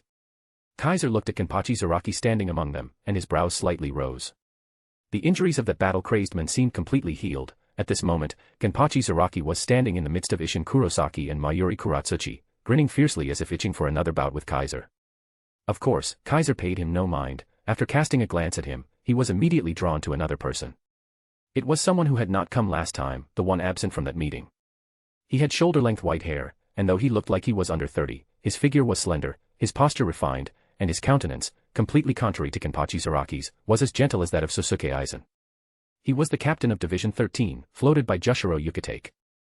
This time, the captain of Division 13, who often missed meetings due to physical reasons, had finally made an appearance at the captain inauguration ceremony. Upon seeing that Kaiser was looking his way, he immediately returned a friendly smile that exuded a sense of closeness, making anyone who saw him at first glance think he was a very amiable person. "Is that Jushiro Yukatake?" Kaiser secretly observed him for a while and found that no matter his presence or aura, he appeared rather slight, and the reatsu he emitted did not seem very strong, as if he might collapse if a strong wind blew upon him. Such a person seemingly should not be present in a gathering of the top-tier shinigamis of the entire Soul Society. However, Kaiser, well acquainted with the original story, knew full well that despite his feeble appearance, like Shunsui Kauraku, he was counted among the top captains, and there were even more special aspects about him that made him by no means one to be taken lightly. Thump. Genryusai Shigekuni Yamamoto then struck his wooden staff against the floor as Kaiser watched Jushiro Yukatake, producing a loud sound. "Come forward and state your name." Genryusai Shigekuni Yamamoto's solemn voice elicited synchronized head-raising from both Kaiser and Captain Byakuya Kuchiki. "I am the new captain of Division 3 of the Godai 13, Kaiser." Kaiser responded calmly with a composed expression. "I am the new captain of Division 6 of the Godai 13, Byakuya Kuchiki." Captain Byakuya Kuchiki repeated in an expressionless tone. "Excellent." Genryusai Shigekuni Yamamoto seemed to desire precisely that effect, nodding and saying, "From this day forth, you shall all serve as captains of the Godai 13. As those who stand at the pinnacle among shinigamis, you must fulfill the responsibilities that are rightfully yours. Captain of Division 3, Captain Kaiser. Captain of Division 6, Captain Kuchiki. Return to your positions." As soon as Genryusai Shigekuni Yamamoto finished speaking, Kaiser and Byakuya Kuchiki both proceeded to walk toward the formation on his left, taking their respective positions. This was the proper formation, with Genryusai Shigekuni Yamamoto at the center as captain commander, 6 captains standing on the left and 6 on the right, arranged in order by squad number. For example, Byakuya Kuchiki, as the captain of Division 6, stood flanked by the captains of squads 5 and 7, that is, Sosuke Eisen and Sajin Komamura. Kaiser, as the captain of Division 3, had on his sides, respectively, the captain of Division 2, represented by Sui Feng, and the captain of Division 4, represented by Retsu Unohana. When they took their positions, one of them only stood there coldly, giving no sign of acknowledgement toward Kaiser, while the other smiled gently at him, exuding the demeanor of a mature lady. Of course, Kaiser was very well aware that the true natures of these two were entirely different from the images they projected. At first glance, the seemingly cold Sui Feng was, in fact, a person whose exterior belied her inner warmth, not as heartless as she appeared. Likewise, the seemingly gentle and kind Retsu Unohana actually harbored an inner demon almost impossible to subdue, liable at any moment to break free from its restraints. There were indeed many such individuals among the captains. Some who appeared very gentle might actually be extremely ruthless, known only to themselves. Some who looked very righteous might have already embarked on a crooked path without even realizing it. Some who appeared lazy or unserious were, in truth, shrewd and adept at using their wits. Some even concealed their true identity so thoroughly that they dared not reveal their faces, yet possessed a positivity greater than anyone else. Among the captains, a man like Kimpachi Zaraki, who laid his true character bare for all to see, was one of the few who did so. It was a pity. This fellow was a madman, and in that respect, he was also extremely dangerous. Not knowing what Kaiser was thinking, Genryusai Shigekuni Yamamoto looked at the array of captains arranged in vertical rows to his left and right, a rare expression of satisfaction and delight flickering in his eyes. After several decades, the positions of the captains of the Godai 13 have finally been filled, with all vacancies now completed, he said. But, gentlemen, remember not to repeat the mistakes of the past by trampling on the dignity of the Godai 13. You must always remember that you are the pillars of the Soul Society. Only while you stand firm will the Soul Society remain unshaken. Genryusai Shigekuni Yamamoto once again struck his wooden staff, its sound echoed slowly and resoundingly. The captain inauguration ceremony is hereby concluded. Now.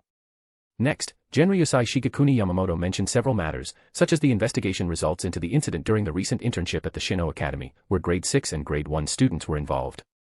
Regrettably, the results yielded nothing. No matter how much the squads 2 and 8 investigated or how the Division 12 tracked the source, they ultimately could not identify the culprit behind the incident. They could only deduce a few of the enemy's intentions based on the available intelligence. The opposing party deliberately severed the connections between the Soul Society and the Academy students participating in the internship and opened the barrier at the training site to send in hollows, clearly intending to strike the students down. Whether this action was aimed at just one individual or at all of those present had still not been conclusively determined. But one thing was certain, the enemy undoubtedly had a thorough understanding of the Soul Society, of Ser-Veresta and even of the structure of the Godii 13, otherwise, they would not have been able to so easily sever the link between the Soul Society and the outside, thereby instigating the incident unnoticed. Furthermore, the hollows that appeared at the scene, after analysis by the Shinigami Research and Development Institute, were determined to have been subject to artificial modification. Their ability to hide Ryatsu was the result of such alterations.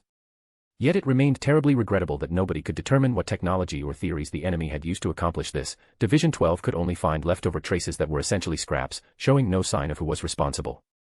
And what the enemy hoped to achieve by this remained undetermined by the various squads. With such a less than satisfactory investigation outcome, Genryusai Shigekuni Yamamoto was naturally dissatisfied. Yet he did not give up entirely. Instead, he urged all squads to continue cooperating with the investigation before moving on to other matters.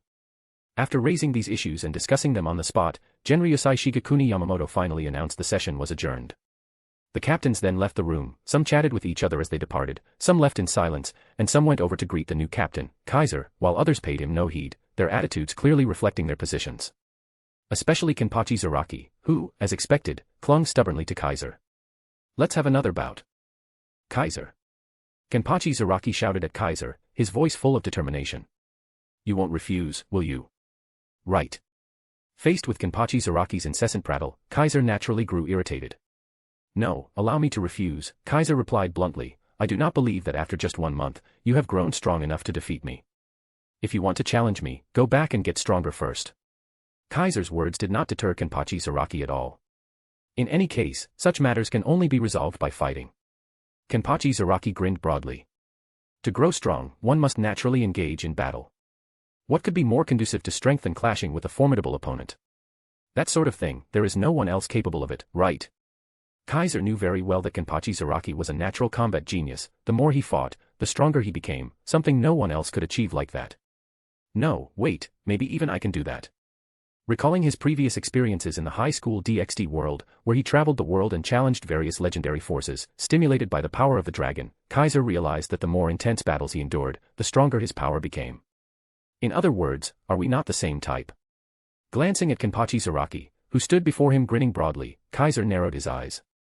"Forget it," he said with a dismissive flick of his tongue. "If you truly want to grow stronger, then go back and figure out a way to know the name of your zanpakuto." Kimpachi Zaraki froze. Zanpakuto. He seemed not to have expected Kaiser to say that. That kind of thing is utterly trivial, isn't it? Kimpachi Zaraki furrowed his brows, saying, "A zanpakuto is merely a tool for fighting, it doesn't need a name, so long as it can be used to cut, isn't that enough?" "That's what you've always thought, right?" Kaiser shook his head and said, "A zanpakuto is just a tool for battle, it doesn't need a name, as long as it can cut people, haven't you always thought so?" "Then I ask you, Zaraki, do you like fighting?" "Of course." Without hesitation, Kimpachi Zaraki answered. Then Kaiser, in the most direct manner possible, threw a sentence at him. "Since you so love fighting, why on earth are you unwilling to even know the name of the tool that helps you fight?" At these words, Kimpachi Zaraki was completely dumbfounded. Seeing this, Kaiser spoke solemnly, "I'm not one to spout the old clichés about a zanpakuto being our partner, our comrade in arms. How one treats one's zanpakuto is a personal matter, and no one else should have a say. But, Zaraki, if you truly want to challenge me and if you do not unleash your zanpakuto to release your true power, then forgive me for saying this, you will never be able to defeat me." That was the truth. After all, in the last battle, Kaiser did not even use Shurikai, let alone Bankai. He didn't even employ Kido, Kaiser merely used Senjutsu, Shuinpa, and Ryatsu to confront him head-on, nearly crushing him completely. So how could the other possibly win? "I still have other techniques I haven't used yet." Kimpachi Zaraki's lips moved slightly before he spoke those words. This, too, was true. At the very least, Kaiser knew that Kimpachi Zaraki had once been taught by Genryusai Shigekuni Yamamoto, the strongest Shinigami in history, in the art of swordsmanship.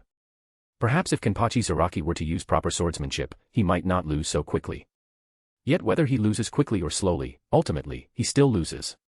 In any case, at this moment, Kaiser had little interest in Kimpachi Zaraki, unless he could unleash his zanpakuto, that would make for an interesting spectacle. "Try doing something you've never done before, Zaraki," Kaiser said calmly, "if you truly want to become stronger." Having said that, Kaiser ceased speaking further and turned to leave, leaving Kimpachi Zaraki in deep thought. However, before Kaiser had gone far, he encountered another person. Captain. A woman wearing a lieutenant's badge on her arm suddenly appeared before Kaiser. She exuded a rugged, underworld aura, as if she were the wife of a gangster, which made people feel a subtle sense of fear. Kaiser glanced at her badge and noticed the number 3 embroidered on it. Indeed, she was the lieutenant of Division 3, Kaiser's subordinate. Are you Chikane Iba? Kaiser had already learned of her existence from Chojiro Sasakaibe. Indeed, I am Iba. Chikane Iba looked at Kaiser with a severe gaze, as if appraising him, and said, I am here to escort you back to the barracks. Upon hearing this, Kaiser nodded. Come on, lead me to the barracks. Small Blue Diamond read 100 plus chapters ahead. Patreon.com/NiaXD. Chapter 168, Chapter 216, There Must Not Be a Next Time. Division 3, Squad Barracks. This was a structure built beside the water. Next to the building was a grove of trees, and in front of the gate, a wooden path was laid down. Though its location lacked the idyllic environment of Division 4's barracks and did not possess the grandeur and majesty of Division 1's barracks, it still gave off a refreshing and serene feeling. Under Chikane Iba's lead, Kaiser arrived at this barracks and met the Shinigami belonging to Division 3. They were all gathered in front of Division 3's barracks gate, uniformly dressed in black shahakusho, zanpakutos hanging from their waists, arrayed like a military formation, disciplined and orderly. Oh. Seeing this, Kaiser stopped walking. Is this a welcome party? Sensing the Ryatsu diffused in the air, Kaiser cast a half-smile toward Chikane Iba. Of course, Chikane Iba replied without changing expression. This is a necessary ceremony. Is that so? Kaiser replied with a calm expression. Then why are they all blocking the entrance like this, and releasing their Ryatsu without restraint? Rather than a welcoming ceremony, this looked more like a gathering of Yakuza preparing to start a turf war. I ask for your understanding, Captain. Chikane Iba looked at Kaiser solemnly and said. The position of Division 3's captain has been vacant for decades now. In other words, we've had no captain for decades. Though I've done my best to maintain Division 3's operations and prevent it from falling apart, the absence of a captain ultimately left Division 3 inferior among the Godii 13, bringing us considerable hardship. Now that we've finally welcomed a captain who can lead us, if that person proves to be incompetent, wouldn't it make things even more unbearable for us? Chikane Iba spoke these words with exceptional frankness, fully displaying the fearlessness and domineering aura of a Yakuza matron. So, this is a necessary ceremony. Captain, I ask that you prove yourself to them. Prove that you have the power to lead them. This was a bold act. To dare challenge a captain, such a thing was no small matter in the hierarchy-obsessed Soul Society. But Chikane Iba had done it without hesitation, fully proving how desperately Division 3 wanted a truly strong captain, and demonstrating their doubt toward Kaiser. They must have known about Kaiser's background, right? Not yet 18, even combining life and afterlife, graduated from the Shino Academy after just half a year. Such a figure may indeed be a prodigy who shook the history of the Soul Society, but he was still far too young, so young it cast doubt on whether he truly had what it took to be a captain. Such doubt, if it were in a combat squad like Division 11, wouldn't end with mere posturing like this. In Division 11, without a real fight to prove yourself, you'd never be accepted by those battle-crazed maniacs. Though Division 3 wasn't quite like that, under Chikane Iba's command it had taken on some similar Yakuza-like qualities. Unless you proved yourself to them, there was no way they would acknowledge you as their boss.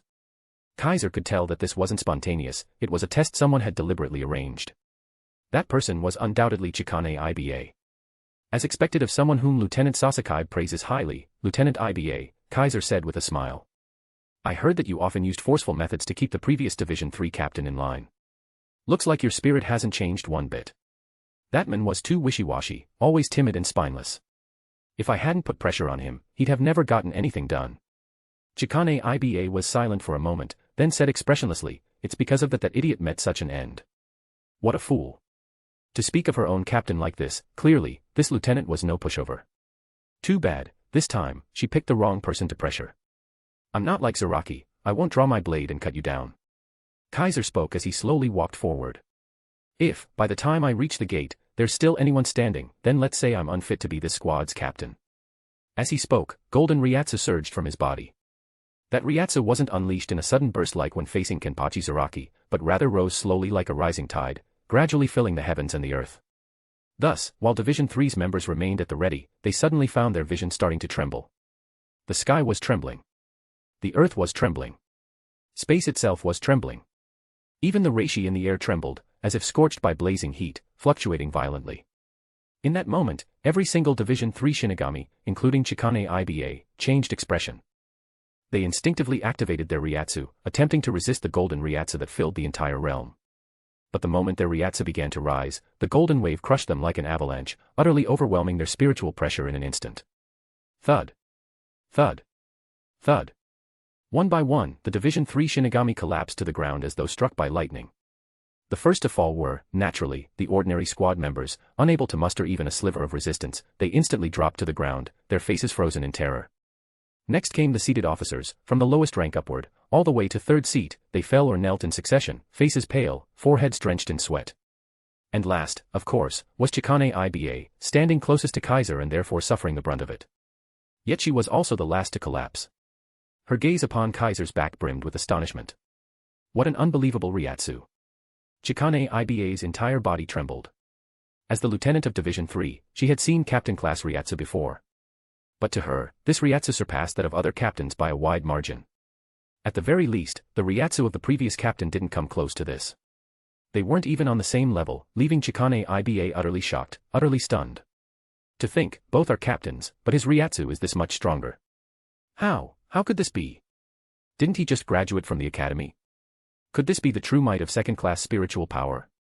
Normally, third-class spiritual power was already enough to be considered captain level. Second class was only one step above that, but the gap between the two was this vast. While Chikane Iba was still reeling, Kaiser had already strolled calmly past the Division 3 gate, walking through the rows of collapsed Shinigami. Along the way, not a single person remained standing. Not a single one could stop him. I'm not someone who puts on airs, but if anyone thinks that makes me easy to push around, then I don't mind showing them what temper really looks like. Without turning around, Kaiser spoke to them with his back facing the crowd. So I'll only say this once. All of you, listen carefully. As he stepped into the barracks, he left them with a single sentence. There must not be a next time. Leaving those words behind, Kaiser vanished into the squad barracks. And with his departure, the overwhelming Ryatsu that had filled heaven and earth dispersed, allowing the Division 3 members to gasp for breath, looking as if they had just survived a great calamity. Seeing this, Chikane Iba trembled once more. But this time, it was not from shock. It was from comfort and exhilaration. Looks like Division 3 finally has an incredible captain. Thinking back on her hardships over the past decades, Chikane Iba felt like her suffering had finally borne fruit. You have 10 minutes to pull yourselves together. Chikane Iba stood, glaring at the still-collapsed Division 3 Shinigami and bellowed with fury. In 10 minutes, I want everyone back at their posts. If our captain sees you in even the slightest disheveled state again, you'd best prepare to commit seppuku on the spot. Is that clear? At her words, the entire Division 3 jolted to attention and rose swiftly to their feet. Yes.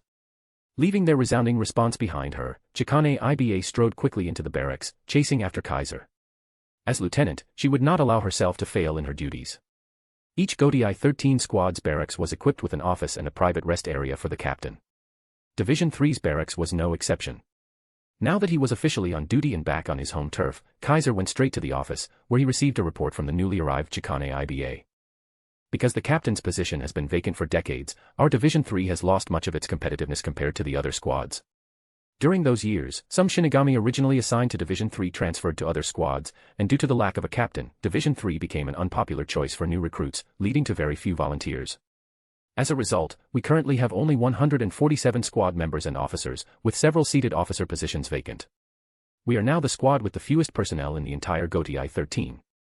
Chikane Iba reported all of this to Kaiser, not just internal personnel matters, but also operational ones. Over the years, I've done my best to keep things running, solving most of the tasks assigned to Division 3, but some matters can only be handled by the captain. Those items have piled up. Except for expired requests, everything else is here. Chikane Iba placed a large stack of documents on Kaiser's desk. This really is. Looking at the thick stack, Kaiser's eye twitched.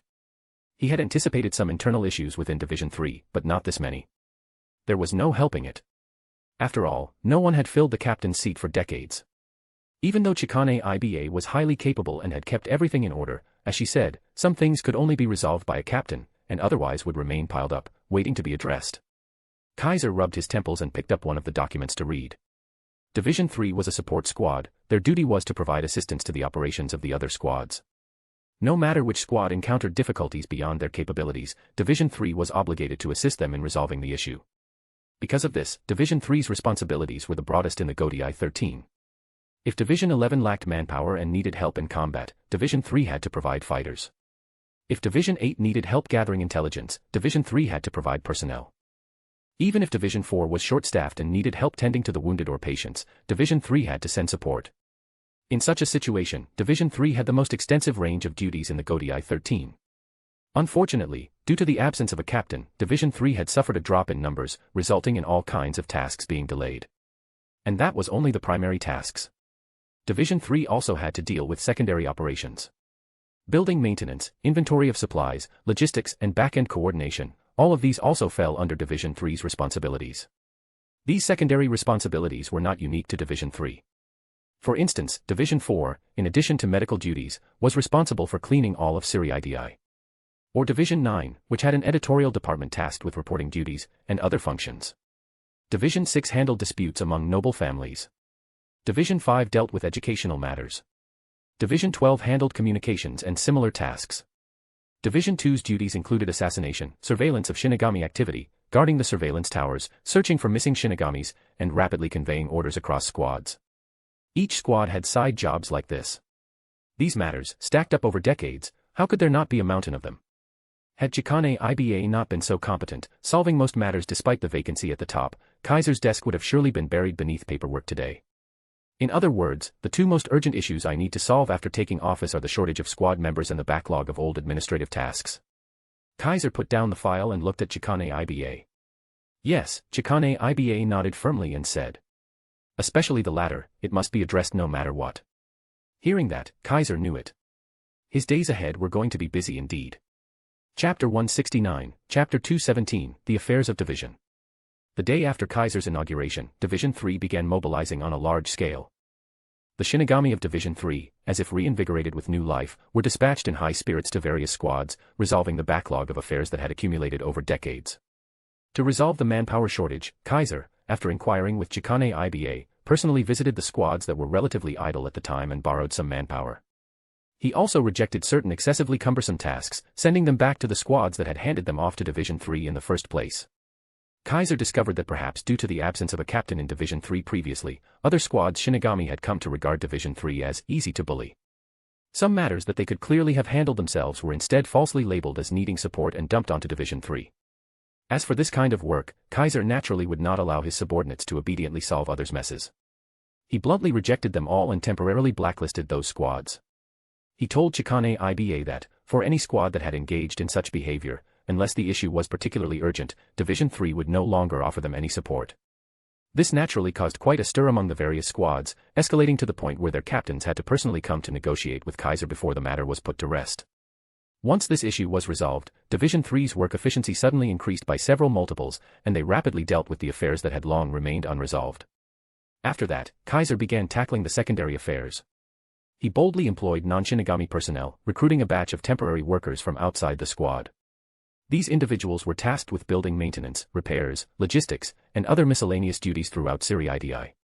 The stockpiling of supplies for the Godai 13 was supervised by a few Shinigami, who guided these non-Shinigami workers to ensure no problems occurred. As for the funds required to hire these workers, Kaiser submitted an application to Division 1, which was swiftly approved. Genryusai Shigekuni Yamamoto seemed quite willing to support him, encouraging him to proceed boldly. As long as it didn't violate the rules, he would offer full backing. With this bold employment of non-Shinigami personnel, the progress in miscellaneous tasks sped up dramatically, and the long-festering backlog of chores in Division 3 was resolved one by one. As for the internal manpower shortage, that couldn't be solved overnight. Kaiser could only instruct Chikane Iba to keep an eye on underutilized individuals in other squads and try to recruit them. He also planned to visit Shino Academy and evaluate some of the upper-year students, hoping to bring promising talents into the squad. When graduation season arrived, they would take in another wave. Although this couldn't completely resolve the staffing issue, it alleviated the pressure for the time being. It was no longer as tight as before, no longer did it feel like one person had to be split in half to get the work done. Only after handling these most pressing matters did Kaiser begin to personally handle the issues that required a captain's direct involvement. West Rakangai, District 79. On the outskirts of this area, in a remote location, a massacre had just come to an end. A man wielding a zanpakuto, yet not wearing a shihakusho, stood in the middle of a pool of blood. Surrounding him were countless mangled corpses. Not enough, totally not enough. Dragging his blood-stained zanpakuto, the man looked around with bloodshot eyes, wearing a crazed expression. Is there no one else? No one else for me to kill? Why is there no one? Come out. All of you, come out. I still want more blood and flesh. Roaring like a feral beast, the men emitted a terrifying Ryatsu, one that faintly surpassed lieutenant level, almost reaching captain class. I see. No wonder this requires a captain's personal involvement. With this level of Ryatsu, it would indeed be dangerous for IBA to face him. A voice suddenly rang out, entering the man's ears.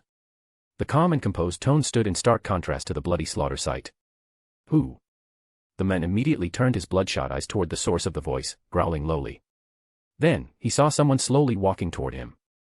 Urashino Jinji, right? Kaiser looked at the disheveled, ferocious man. Bathed in the wild Ryatsu emanating from him, Kaiser smiled calmly. Former third seat of Division 11, a devoted supporter of former Captain Kimpachi Kiganjo. After he was killed by the current Captain Kimpachi Zaraki, you fled Division 11, stole forbidden medicine from a noble clan, drastically boosting your strength, but in doing so, lost most of your sanity, becoming an extremely violent criminal. But then again, being violent probably makes no difference to you, right? I've heard stories. Kimpachi Kiganjo was already a violent man, abusing his captain status to bully the weak. As his die-hard supporter, I'm sure you weren't innocent either. Whether you're violent or not, it's all the same to you. Upon hearing this, Ishino Jinji's bloodshot eyes narrowed sharply. A white Haori, why you're a captain? As a former Shinigami of the Godai 13, Ishino Jinji certainly knew what it meant to wear a white Haori. Division 3 Captain, Kaiser. Kaiser stated calmly. You're listed as a dangerous individual marked for execution by Division 2. Unfortunately, Captain Suifeng didn't have time to come all the way out to the far edge of Rukongai to deal with you. So I'm here to send you off instead. Upon hearing this, Ishino Jinji first trembled in fear, then suddenly burst into maniacal laughter. Kill me. Just a wet behind the ears brat like you. Don't make me laugh. I've become stronger using those hidden noble clan drugs. So what if you're a captain? Ishino Jinji grinned savagely. The me right now is completely different from before. As he spoke, Ishino Jinji released his full Ryatsu and charged toward Kaiser. However. Bakudo number 61, Rikujakoro. With a calm chant, Kaiser extended his hand and pointed at Ishino Jinji. In the next moment, spiritual energy rippled around Ishino Jinji. 6 flat rods of light appeared out of thin air, shooting from all directions and stabbing into his waist, pinning him in place. Slaughter. Ishino Jinji's expression changed, and he roared as his zanpakuto began to transform. But before he could complete his release, Kaiser cast his Heido. Heido number 4, Byakuya. A bolt of lightning shot forth like a beam of light, illuminating the surroundings with its brilliance as it struck Ishino Jinji's sword arm and pierced straight through it. Ahahai. Ishino Jinji screamed in agony, reflexively letting go of his zanpakuto, which fell to the ground. Unfortunately, I have other duties. I don't have time to stand here and watch your performance. Lightning flickered at Kaiser's fingertip. He shifted his hand from the pierced arm and aimed it at Ishino Jinji's head. You've cut down enough people with that blade. Let's not swing it anymore. Kaiser said coldly, so, goodbye. As the words fell, before Ishino Jinji could beg for his life, another bolt of Byakuya burst from Kaiser's fingertip, piercing the air and blasting straight through Ishino Jinji's head. Thud. Blood gushed from Ishino Jinji's forehead. His eyes bulged wide, and then he collapsed to the ground, completely lifeless. Shuinpa. Without even glancing at the body, Kaiser vanished from the scene. South Rukongai, the border between District 72 and 73. On a certain street here, 2 people were fleeing for their lives. Run. If we don't run now, it'll be too late. Damn it. Why is there a captain here? Both were covered in blood, cursing as they fled. Dressed in white coats, it was obvious they were researchers. Shuinpa. Kaiser, wearing a sleeveless white Haori, suddenly appeared in front of the 2, casting Kido without a word. Bakudo number 63, Seijo Sabaku. Several thick spiritual chains surged like dragons from the surroundings, wrapping around the 2 and binding them tightly. You're the former members of the Shinigami Research and Development Institute wanted by Division 9, aren't you? Kaiser stood before them, looking down. You're suspected of participating in forbidden research and using its results to secretly murder several high-seated officers. Off to prison with you. Await judgment. Kaiser seized the 2, ignoring their struggles and curses, and vanished with a Shuinpa. North Rukongai, District 80, outskirts. This was the northernmost edge of the Soul Society, closest to Zaraki District in North Rukongai's District 80. Ooh. A hollow clad in beast-like armor had appeared at some point, letting out a hollow roar that shook the air. Shuinpa. Kaiser suddenly appeared, looking at the hollow, whose Ryatsu was extraordinary, and clicked his tongue in amusement. Didn't think there'd really be an Ajuchas class hollow hiding out in the Soul Society. If I'd known I had a neighbor like you, I would have come to visit before I left Zaraki. Of course, it's not too late now. The Division 13 captain responsible for hollow purification has fallen ill again, so it's up to me to deal with you. Kaiser slowly drew his sword. Try to last longer than the last one, alright? Ajuchas. As Kaiser spoke mockingly, the Ajuchas let out a furious roar and lunged at him. Chapter 170, Chapter 218, In the Name of Captain. And just like that, Kaiser began to act with great fervor throughout the Soul Society as the captain of Division 3. No matter which squad's duties were handed over to Division 3, if they were designated as tasks requiring the captain's personal involvement, Kaiser would complete them with the fastest speed possible, even if they weren't combat-related. Whether it was assassinating a dangerous individual, capturing highly wanted fugitives, purifying hollows, gathering intelligence, or rescuing personnel in critical condition, Kaiser always resolved the matter swiftly. Sometimes he handled several cases in a single day, sometimes it was one a day. But even when slow, he never delayed more than 3 days. Kaiser always solved missions that most Shinigami deemed extremely difficult, and he even took on investigations of prohibited industries run by noble clans, an act that would offend many, without the slightest hesitation. This earned him a few troubles, but each time, Kaiser relied on his own strength to overcome them. None posed a real problem. Furthermore, with his bold reforms advancing Division 3's work, Kaiser gradually made a name for himself. Originally, Kaiser was already quite well known, as someone praised as the most exceptional genius in 1,000 years. People still talked about how he scored a second-class spiritual rank on the entrance exam for Shino Academy. It was not something easily forgotten. But in the eyes of the public, Kaiser's fame stemmed from being a genius, not a powerhouse.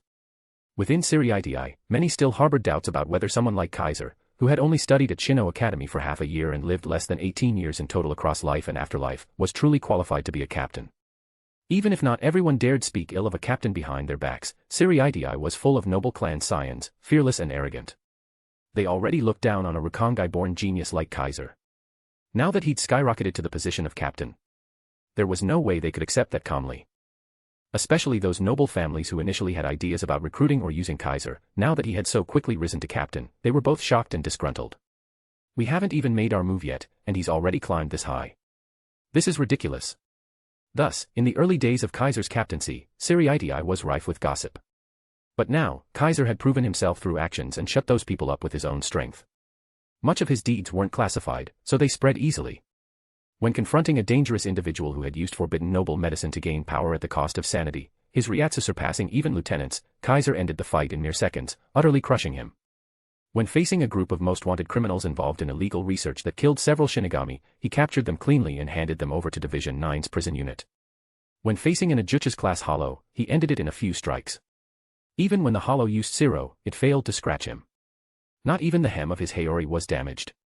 He cleanly resolved numerous tasks that even lieutenants would struggle with, proving to all that if he wasn't qualified to be a captain, then no one was. Each of these feats testified to his strength, proving that he was a genuine, full-fledged captain-level Shinigami. In this way, Kaiser became the second person after Kimpachi Zaraki to become a captain without using Bankai, a story that quickly spread. This time, Kaiser's fame wasn't as a genius, but as a Shinigami standing at the top of the Soul Society. From then on, no one doubted whether he was fit to be a captain. Division 3, in turn, rose with pride. They no longer walked on eggshells. Thanks to their captain, they became the center of attention. Countless people sought them out, asking questions about Kaiser, making them feel immensely proud. With the strength-related doubts gone, Kaiser became a true legend, revered and worshipped by many. Especially among Shino Academy students. Anyone in the same year as Kaiser, or who enrolled after him, would hear tales of his incredible deeds and, influenced by the faculty's praise, regard him as an idol. Many even decided they wanted to join Division 3 after graduation, much to the delight of Chikane Iba. Everything in Division 3 grew better and better after Kaiser took command. It even began to show signs of standing out among the other squads, becoming a rising star. This squad, which had lain dormant and dispirited for decades, finally revived, leaving countless onlookers speechless. Even Genryusai Shigekuni Yamamoto personally visited Division 3's barracks several times, each time departing with a satisfied expression, clearly pleased by the transformation. Thus, the mountain of backlogged tasks that had weighed down Division 3 for years was finally cleared, allowing Kaiser a moment of respite. But even with free time, Kaiser wasn't idle. Taking advantage of the break in duties, he resumed his past routines, training in Shuinpa, practicing Kido, honing his own strength. Especially with Kido, Kaiser made significant progress. Now that he was a captain, a top-tier Shinigami, he was qualified to access and study truly formidable spells. For instance, Kido beyond the 90s. In the past, Kaiser had no means to study them. Even Shino Academy's Kido Corps instructors didn't know Kido of that level, leaving Kaiser with tremendous spiritual power and control, but no way to properly use it. Kido above number 90 was not something just anyone could access. Even lieutenants were generally unqualified to study them. Only captains and the Kido chief could do so. Now that Kaiser had the qualifications, he frequently visited the Kido Corps to pore over the tomes stored there. Thanks to this, Kaiser's Kido skills improved rapidly. He even decided to focus on mastering Kido and Shuinpa simultaneously, so he could proficiently cast those fearsome and highly effective spells. As for Zenjutsu and Hakuda, as always, the former required no special training. The latter just needed some light study, there was no need to pour time and effort into it. My training from now on should focus on Shuinpa and Kido. Shuinpa must be faster than anyone. Kido must be more refined than anyone. Kaiser was full of drive and ambition. As long as he could meet these two goals, even if he gained nothing else from this life experience, it would be worth it. And so the days passed, one by one. Kaiser completely adapted to his current lifestyle, either actively performing duties out in the field with speed and precision, building a heroic reputation, or diligently cultivating strength behind the scenes. Sometimes, he even used Gravisheath to create high-gravity environments, training his Shuinpa and Kido under intense conditions. Though grueling, this dramatically boosted his efficiency, stimulated his body's potential, and increased his physical and spiritual strength, a triple benefit. Living like this, Kaiser eventually lost track of time. Though not quite to the point of forgetting the date altogether, it was close, he nearly forgot how long he had been at it. Until one day, that relatively peaceful life was slightly disrupted by a visitor. On this day, Kaiser had finished his duties early and was training in the courtyard behind Division 3's barracks. Swish. Swish. Swish. Swish. Swish. All around the training grounds, countless Kaisers suddenly appeared, some charging forward, some retreating, some leaping skyward, some diving downward. It was as if countless clones were rampaging through this small domain. The sight was nothing short of breathtaking.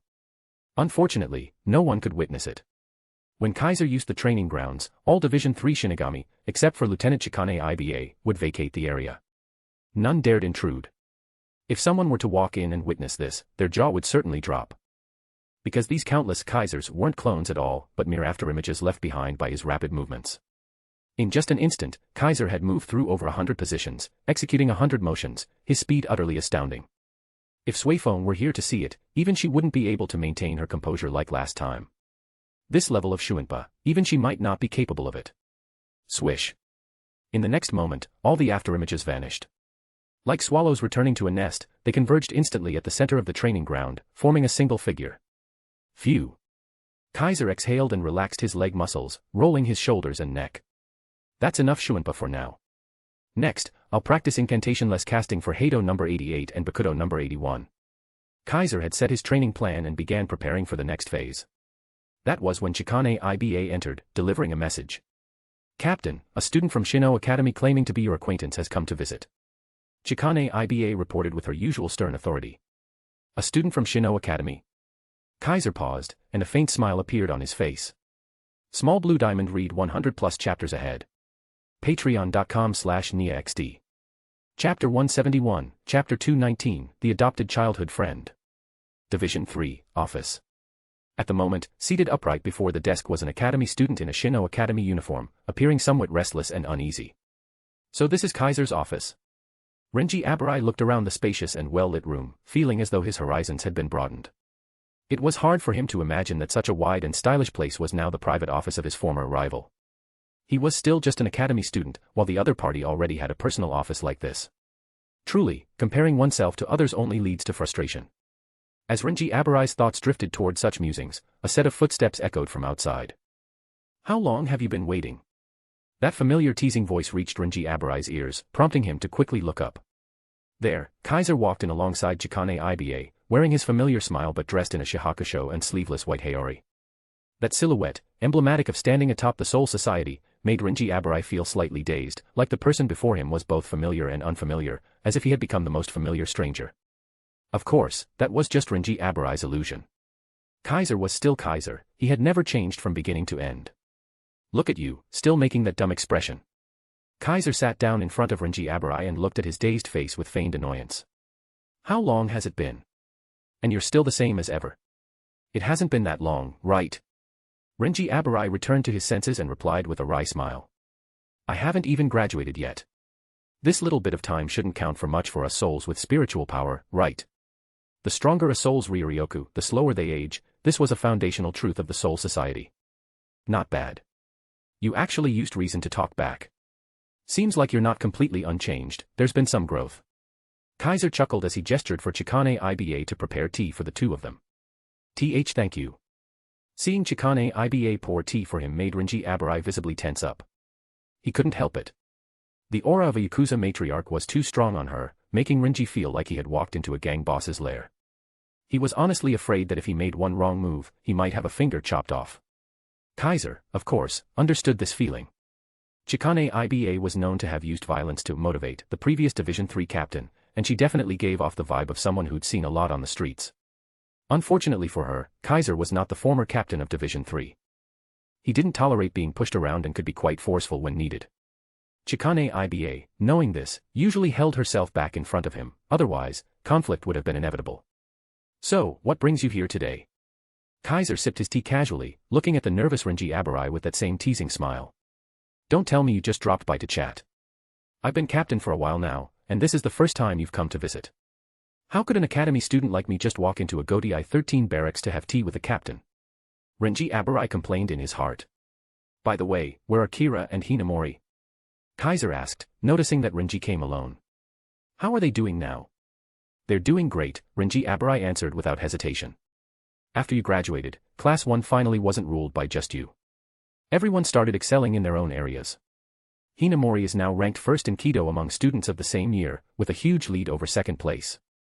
Kira has excellent grades across all subjects, top tier in every class. As for me, in Kendo, I'm number 1 across the entire year. Even the 6th years can't beat me. As he said this, Renji Abarai seemed rather proud. After Kaiser left, the atmosphere in Class 1 changed quite a bit, it wasn't as harmonious anymore. Those noble brats who used to keep their heads down because of Kaiser's presence began to reveal their true colors after his departure, resuming their discrimination against Rakangai-born commoners like him. While no one directly targeted them, Renji still felt the sting of being looked down upon. That made him quite frustrated.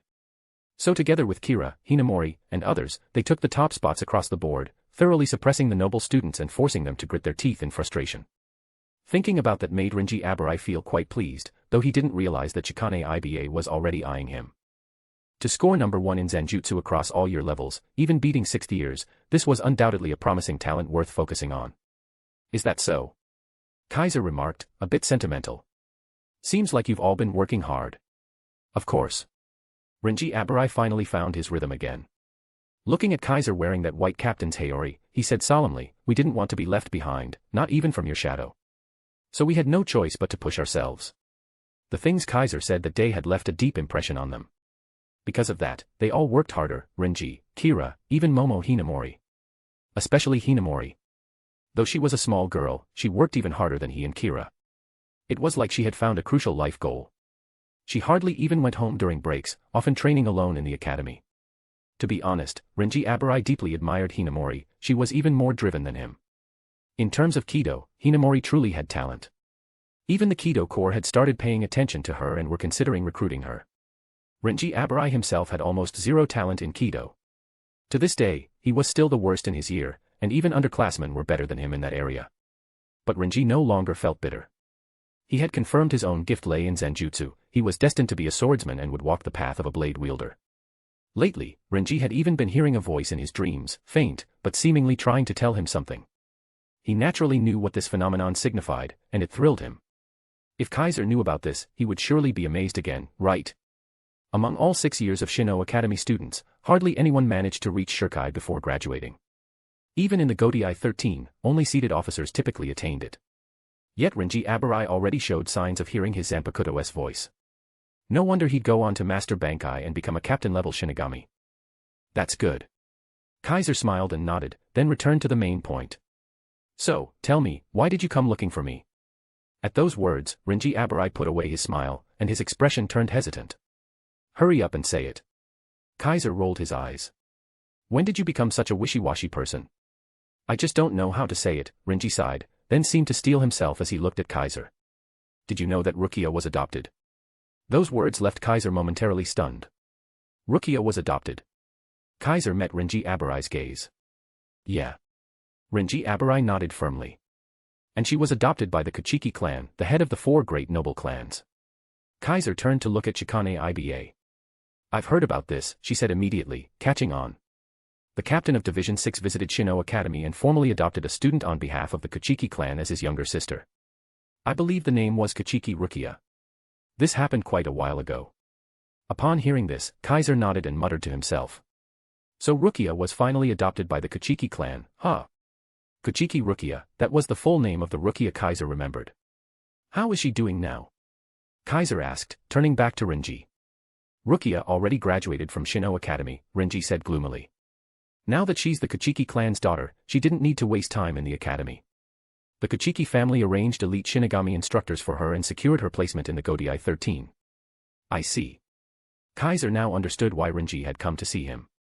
So you came to me because you want to know how your childhood friend is doing now. Something like that. Renji Abarai hung his head. Ever since Rukia was adopted by the Kuchiki clan, I haven't been able to get any news about her. I had no choice but to come to you and ask for help. It really was a rather pitiful situation. Even though it was only an adoption, Rukia was now a bona fide member of the Kuchiki clan, a noble, no longer just a Rukongai-born commoner like Renji. She was now the daughter of the most prestigious noble house. If Renji tried to approach her, he'd probably be blocked, or worse, treated unfairly. They were childhood friends who grew up together, but now it had come to this. No wonder Renji had come looking for him. Still, this was probably Renji's own fault, wasn't it? Kaiser vaguely remembered that in the original story, when Rukia was adopted, she asked Renji what he thought. And this guy not only gave her his blessing but also deliberately distanced himself from her afterward. So now he was just reaping what he sowed. Thinking that, Kaiser rolled his eyes at Renji again, making the latter feel both confused and lost in thought. Chapter 172, Chapter 220, Is This Really Okay? Division 6, Barracks. This was an elegant and pristine building. It had 3 floors in total, with one side facing the street. From the street, one could clearly see the windows of the rooms facing the road, and the interior layout was also plainly visible. Each floor's rooms were nearly square in structure, the window frames made of wood, and the outer wall facing the street was upright, with no balconies or decorative embellishments. As the barracks of Division 6, which was associated with nobility, the building was neither flashy nor grand, yet its style was unique, conveying a sense that all who resided within possessed noble rationality, exuding aristocratic taste and refinement. In fact, Division 6's guiding principle was precisely noble rationality. Though not every squad member came from noble lineage, entering Division 6, which was exclusive to the nobility, meant they were effectively guards of the nobles in Ser-Veresta. Naturally, they could not lose their composure, and even more so, could not lose their dignity. Maintaining rationality at all times and exhibiting noble character, this was the requirement for every member who joined Division 6. And upon learning this, Kaiser's first thought was, not a single one of these traits describes that guy Renji, right? Standing before Division 6's barracks, Kaiser made this remark. He simply could not imagine where exactly Renji Abarai was noble, where he was rational, or what noble character he supposedly had. Yet this same guy would, in the future, join Division 6 and even become its lieutenant. Something had to be wrong. If the problem isn't with Renji, then it must be with Byakuya Kuchiki. After all, lieutenants were usually promoted by the captain. Squad captains had the authority to directly appoint their lieutenants, even if that person didn't have the power level of a lieutenant. In other words, if Renji Abarai would become the lieutenant of Division 6, it would most likely be because Byakuya Kuchiki personally chose him. Either Renji's strength had earned Byakuya's recognition, or Byakuya had learned about his relationship with Rukia and opened a back door for him. Regardless, Kaiser couldn't believe Renji was selected for his noble rationality or refined character. All things considered, that guy looks more like an 11th squad Shinigami than a 6th squad one. While internally complaining, Kaiser walked into Division 6's barracks. He had already sent someone in advance with a formal visit notice, so no one stopped him, allowing him to walk through Division 6's barracks unimpeded. Soon, Kaiser arrived at Division 6's reception room. There, he met the person he had come to see. It's been a while, Captain Kaiser. Byakuya Kuchiki was seated before a low wooden table. Upon seeing Kaiser enter, he spoke indifferently. Beside him, Rukia sat as well. Her expression became somewhat complicated as she looked at Kaiser, who wore a sleeveless captain's haori. Kaiser glanced at her and noticed that she was no longer wearing the Shino Academy uniform, but instead wore the shihakusho of a proper Godai 13 Shinigami. Beside her was also placed an asachi. Judging by her attire, anyone would assume this was a regular member of the Godai 13, unaware that this member had joined through connections, not by graduating from the Shino Academy on merit. Long time no see. Just like before, Kaiser didn't sit formally but crossed his legs and sat down. First, he greeted Byakuya Kuchiki, and then turned to Rukia. You too, long time no see, Rukia. Kaiser's smiling greeting only made Rukia's expression more complicated. I apologize for not reaching out sooner, Captain Kaiser. After a moment, Rukia bowed to Kaiser with impeccable decorum. It was a greeting she would never have used in the past, one used only by nobles. Clearly, after being adopted by the Kuchiki clan, whether or not she had been trained to be a proper Shinigami remained unclear, but she had certainly been molded into a proper noble. Otherwise, the elders of the Kuchiki clan would never have allowed her to meet guests, for fear of disgracing the family. That kind of talk doesn't really work on me, you know. Kaiser smiled and said, the one you owe an apology to isn't me, but a certain idiot who's worried sick about you. Rukia naturally understood who Kaiser was referring to. But her lips moved a few times, and in the end, she fell silent, saying nothing. Seeing this, Kaiser gave her a few meaningful glances before turning to Byakuya. Looks like the Kuchiki clan taught her plenty, so much so that she has to carefully weigh her words before speaking. Kaiser's pointed comment made not only Rukia's face subtly shift but also caused Byakuya Kuchiki to raise his eyes and look at him. Is Captain Kaiser dissatisfied with the Kuchiki clan's methods of instruction? Byakuya spoke expressionlessly. Whether I am or not doesn't matter, does it? Kaiser shook his head and said, even if I had complaints, that's a matter for someone else's family. What right do I have to interfere? Besides, even as a captain, I'm not allowed to meddle too much in noble affairs, especially those of the great noble clans. That's something even the captain commander specifically warned me about. Isn't that right, head of the Kuchiki clan? At this, Byakuya said nothing about the implication behind Kaiser's words, merely replied flatly. You are not of Division 6, so naturally you have no authority to question noble affairs, much less the internal matters of the Kuchiki clan. This was not a warning, just a statement of fact. Noble-related matters were generally under the jurisdiction of Division 6, other squads truly had no right to interfere. Of course, Division 3 had some exceptions. Harsh words to say to someone who's already exposed a noble clan or two.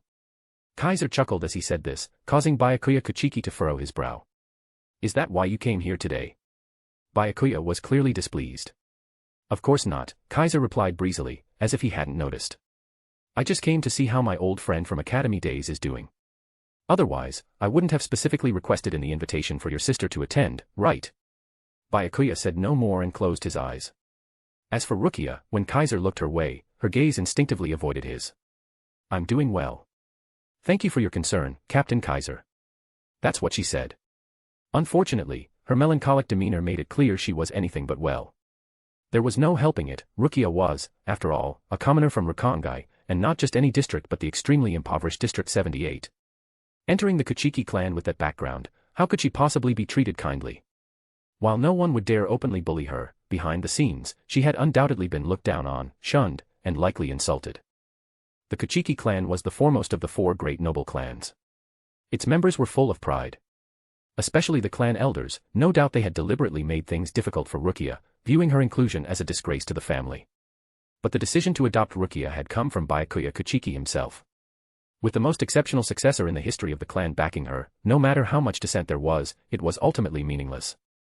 And it wasn't just within the clan, Rukia surely faced plenty of gossip from outsiders as well. After all, she was placed into the Goti I-13 purely through the Kuchiki clan's arrangement. This blatant backdoor entry had surely made countless people look down on her, it didn't take much imagination to guess. Poor Rukia. She had only entered the academy to pursue a better life, aspiring to become a Shinigami. In the end, she was adopted by the most prestigious noble family, something others could only dream of. Though her living conditions now surpassed anyone's, she still seemed unfulfilled and burdened. Is this really okay, Captain Kuchiki? Kaiser raised the cup of tea Rukia had personally prepared and sipped as he spoke casually. Adopting her like this doesn't seem to be entirely in her best interest, does it? Kaiser's pointed comment made Byakuya Kuchiki open his eyes. This is the business of the Kuchiki clan. Byakuya coldly emphasized.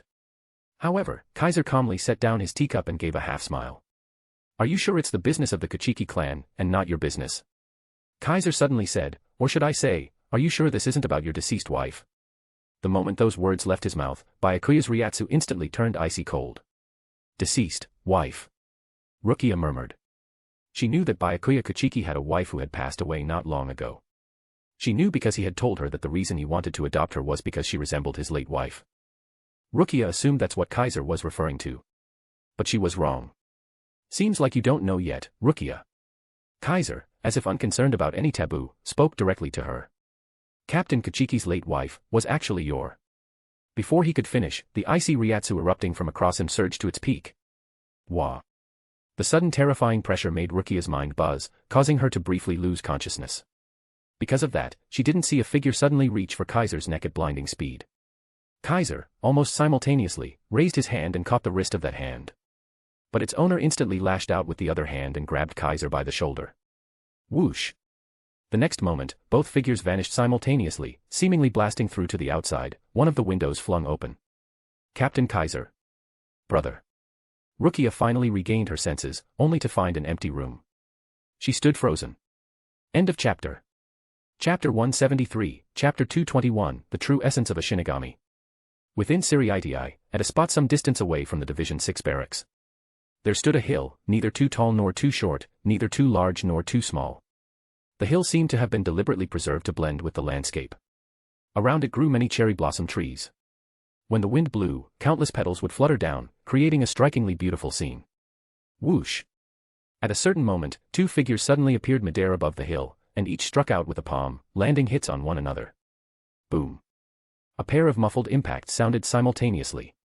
The two entwined figures separated midair and fell to the ground, landing within the grove of cherry blossoms. Kaiser and Byakuya Kuchiki faced each other at a distance, one with a smiling face, the other with cold frost, creating a stark contrast. You're that worked up over it. Kaiser chuckled and said, "It's not even that big a secret, is it? I didn't think you'd get so riled up that you'd attack me outright." Kaiser's words did nothing to change Byakuya Kuchiki's stance. He continued to glare coldly at Kaiser, and only after a pause did he speak. "You talk too much, Kaiser." This time, it was no mere statement of fact, it was clearly a displeased warning. "You just talk too little," Kaiser retorted bluntly. "If you truly had Rukia's best interests at heart, you'd have told her everything instead of keeping it all bottled up. You clearly see how miserable she is, yet pretend like nothing's wrong, like nothing ever happened." Kaiser's pointed criticism prompted Byakuya Kuchiki to silently draw his zanpakuto from beneath his captain's haori. Seeing this, Kaiser raised a brow and let his mouth curl upward. "Planning to silence me with murder?"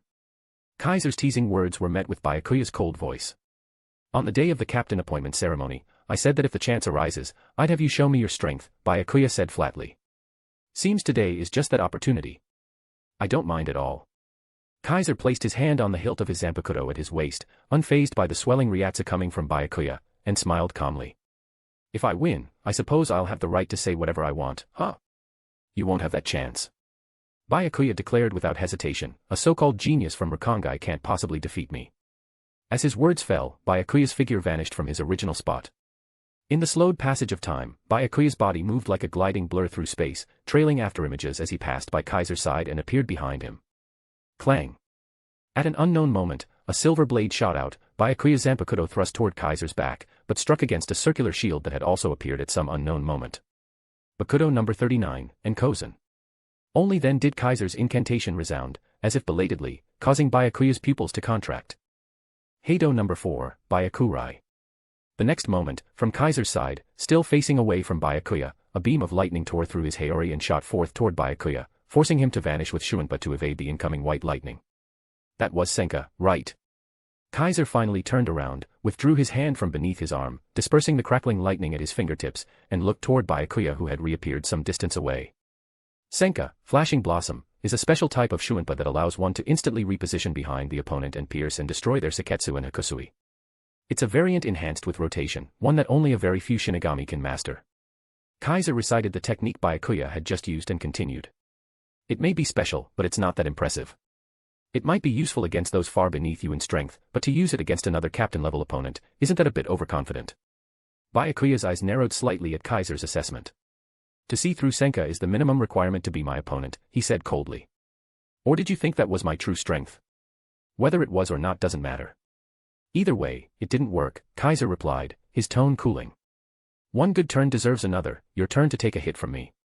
With that, Kaiser's figure vanished from where he stood. Byakuya's expression shifted as he swiftly retreated. Shing! A cold gleam of a blade grazed Byakuya's chin, flashing past the spot he had stood just a second ago. Kaiser's figure appeared before Byakuya like a flash, swinging his zanpakuto in a sudden draw cut that sliced through the air, but struck nothing. Heido number 4, Byakurai. Byakuya immediately cast a Kido, thrusting out his finger, and just like Kaiser earlier, fired a beam of white lightning toward Kaiser's chest. But as the bolt surged forth, Kaiser didn't dodge. He slapped it aside with his palm. Boom. The lightning exploded in a brilliant flash against Kaiser's palm. Kaiser had smacked away Byakuya's Byakurai with a single slap, dispersing the lightning. What? This astonishing scene finally cracked Byakuya's frozen expression. Kaiser took the chance to close in on Byakuya, his zanpakuto cutting through the air in a wide arc, aiming for Byakuya's chest. Slash. As the blade flashed, a spray of blood followed. Kaiser's lightning-quick strike ultimately didn't hit Byakuya's chest, but his hand instead. At the very last moment, Byakuya raised his arm to block Kaiser's zanpakuto, avoiding a fatal wound to the chest. However, blood splattered profusely from his arm. Whoosh. Byakuya used Shuinpa again to put distance between them. Feeling the stinging pain in his arm, and watching the blood drip onto the ground, Byakuya stared at Kaiser with a grim and sharp expression. So. My Shuinpa's not bad, right? Kaiser swung his zanpakuto, flinging the blood from the blade. I may not have any fancy tricks like you, but when it comes to pure speed, I think I'm faster. What do you think?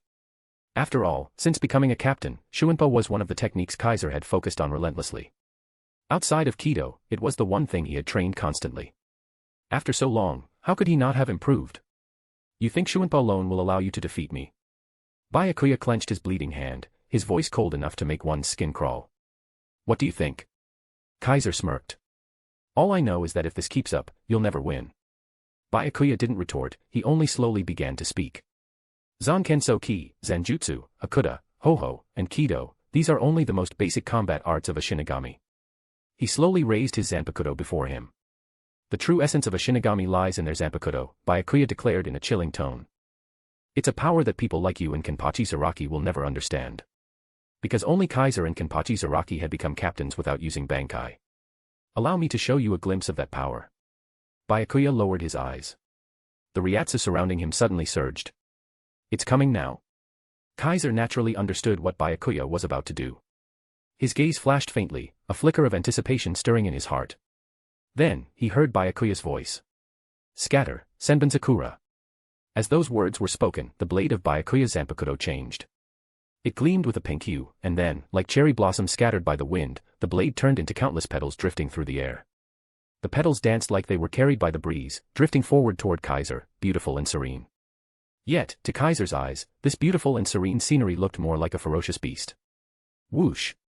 Kaiser suddenly used Shuinpa to distance himself, letting the petals fall where he had stood moments before.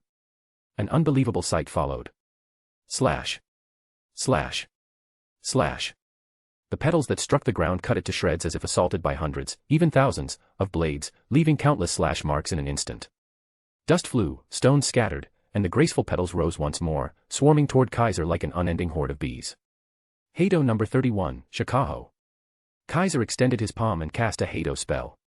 Crimson fire exploded from his hand like a cannonball, blasting toward the incoming petals. Boom. With a burst of flame, the petals were scattered and blown away. But soon, the petals returned with the breeze, clustering together again, flying toward Kaiser once more. Boom.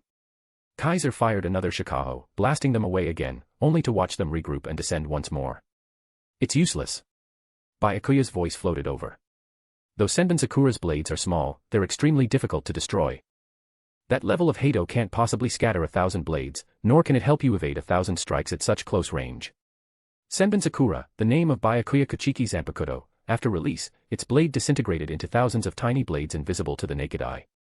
These blades were under Byakuya's control, cutting the enemy from all directions, reducing them to pieces. When these blades reflected the light while fluttering, they looked like falling cherry blossoms, thus the name, Senbon Sakura. The petals appearing before Kaiser were in fact thousands of blades, thousands of invisible swords. Fade away alongside the cherry blossoms. Byakuya controlled Senbon Sakura and sent the petals surging toward Kaiser. Boom. Just as Senbon Sakura was about to engulf him, an overwhelming Ryatsu erupted from Kaiser. Author's note, 100p.s for extra chapters. For today only. Chapter 174, Chapter 222, The True Final Form. At this moment, countless Shinigami within the Godai 13 felt the surge of a towering Ryatsu. This Ryatsu. It's from that one in Division 3. It's Captain Kaiser. Many Shinigami who had sensed Kaiser's Ryatsu up close before immediately recognized its owner, causing a stir among them. Especially Rukia, who was still within the Division 6 barracks. She had been left bewildered by the sudden disappearance of Kaiser and her brother. The moment she felt Kaiser's Ryatsu, she looked in that direction at once. So this is Captain Kaiser's Ryatsu. Even though the distance wasn't near, Rukia felt as though a monstrous flood beast had appeared before her, roaring toward her. She couldn't help but wrap her arms around herself. Why would Captain Kaiser be releasing such intense Ryatsu? Is he fighting against brother? Rukia's expression changed several times in just a few seconds. She wanted to rush over and stop the battle, but she found that her legs wouldn't move at all. They kept trembling, and she couldn't step forward. It wasn't just Rukia, many of the Shinigami who felt Kaiser's Ryatsu experienced the same. Though they wanted to go investigate, their instincts kept them frozen in place, warning them not to approach. Kaiser's fully unleashed Ryatsu would exert pressure even on captain-class Shinigami. For those far below that level, it was unbearable. So, they didn't dare get near that sky-piercing Ryatsu. Only a select few, like Kimpachi Zaraki, were not only undeterred, but drawn to it as if provoked, and approached the source. As for Byakuya Kuchiki, who was directly facing the Ryatsu, he seemed to be caught in a storm. His pupils shrank to the size of a needle tip, and a trace of shock surfaced on his face. This Ryatsu. Sensing Kaiser's full-power Ryatsu at such close range, Byakuya was stunned. He didn't even care that Senbon-Zakura's blades were being scattered by the pressure, only staring in a daze at Kaiser, who was radiating golden Ryatsu. Bathed in golden Ryatsu, Kaiser slowly raised the zanpakuto in his hand. Ha! With a powerful slash, golden Ryatsu flew out from the blade, forming a sword pressure like a golden flood. It surged forward, barreling straight toward Byakuya. Wherever the golden sword pressure passed, the ground was torn apart. The floating cherry blossoms were shredded, and even the cherry trees were uprooted. The once beautiful landscape now lay in ruin. Proud child of heaven, ironclad citadel, dragon stride, lion's roar, tiger's howl, wolf's rush, cut off the world before collapse. Without a second thought, Byakuya stretched out both hands and loudly chanted a Kido spell. Bakudo number 81, Danku. A transparent barrier instantly rose up, standing tall in front of him, blocking the oncoming golden sword pressure. Boom. The golden sword pressure crashed into the transparent barrier, triggering a thunderous explosion. At once, fierce wind stirred, mixed with golden Ryatsu rolling through the air. Reishi was scorched, the earth was ruined, and the golden sword pressure ground everything it touched to dust, immense and terrifying. Crack! Crack! Crack! Under the impact of the golden pressure, the transparent barrier began to waver. Cracks appeared on its surface, and Byakuya's expression changed again and again. Even Danku is. He didn't want to believe his own eyes. The spell said to perfectly block Heido below number 90, Danku, now showed signs of collapse under the pressure of the golden sword wave. Senbon Sakura. Byakuya gestured, and a mass of cherry blossom petals flew in, gathering at the hilt he held. They reformed into the blade of his zanpakuto. He swung the zanpakuto, apparently intending to use sword pressure to counter the golden surge that was crashing into his barrier. Whoosh! However, without any warning, a figure suddenly appeared behind him. Without hesitation, he turned and slashed backward. Clang! In a crisp clash of blades, a zanpakuto appeared like a ghost and struck, colliding with Byakuya's. Slash! Just as Byakuya thought he had parried the strike, he suddenly found that the blade had disappeared, only to strike his side, carving open a deep wound. Clang! Slash! Ignoring the wound on his side, Byakuya turned his blade to meet another sudden strike from the opposite direction, only for that zanpakuto to twist upon impact, flashing sparks as it reversed and cut open a gash in his thigh. So fast! Byakuya staggered back several steps as if struck by lightning, his handsome face paling. Watching Kaiser, who appeared before him cloaked in golden Ryatsu and lifting his blade once more, Byakuya raised a finger. Bakudo number 61, Rikuchikoro. 6 flat, uniform beams of light flew in from all sides, aiming to pin Kaiser's waist. But just before they touched him, Kaiser's Ryatsu exploded again, instantly shattering the 6 beams. Bakudo number 61, Rikuchikoro. Then, Kaiser also raised a finger, casting the same Bakudo. 6 beams shot from all sides, pinning Byakuya in place. Damn! Feeling himself immobilized, Byakuya's expression instantly changed. Whoosh! Kaiser stepped forward with Shuinpa and arrived before him in an instant. Slash! His resplendent zanpakuto hacked down violently, sinking into Byakuya from the shoulder all the way through. Byakuya's eyes widened, his expression frozen. The Ryatsu around him visibly weakened at a rapid rate. It looked unmistakably like a dying man. Unfortunately. Who are you trying to fool? With a flick of his zanpakuto, Kaiser revealed that the frozen Byakuya had vanished like an illusion, leaving behind only a white, sleeveless Haori, sliced cleanly in two by the blade. Kaiser turned to look behind him. There stood Byakuya, now without his captain's Haori, panting lightly and staring at Kaiser as if looking at a monster. Secret Shiho step, Utsasimi. Kaiser said plainly. By accelerating with Shuinpa and leaving behind a discarded outer robe, you fool the enemy into thinking they struck your real body when it was only your clothes. Not bad, pretty practical. His words made Byakuya's expression quite unpleasant. He didn't particularly like using this technique, because it was something he learned as a child from someone he disliked. That person had since betrayed Soul Society, making Byakuya loathe him even more. Thus, Byakuya rarely used it, because it reminded him of that detestable man. So this is your true strength? Byakuya muttered. No wonder you and that brute were both made captains without even knowing Bankai. Just that overwhelming Ryatsu alone is enough for captain-level power. With this power equivalent to a Bankai, it doesn't matter whether you have one or not, that must be what Captain Commander Yamamoto thinks. To Byakuya's assessment, Kaiser gave no comment. Indeed, it was because Kaiser had captain-level power that Genryusai Shigekuni Yamamoto ignored the unspoken rule that captains must master Bankai and appointed him as Division 3's captain.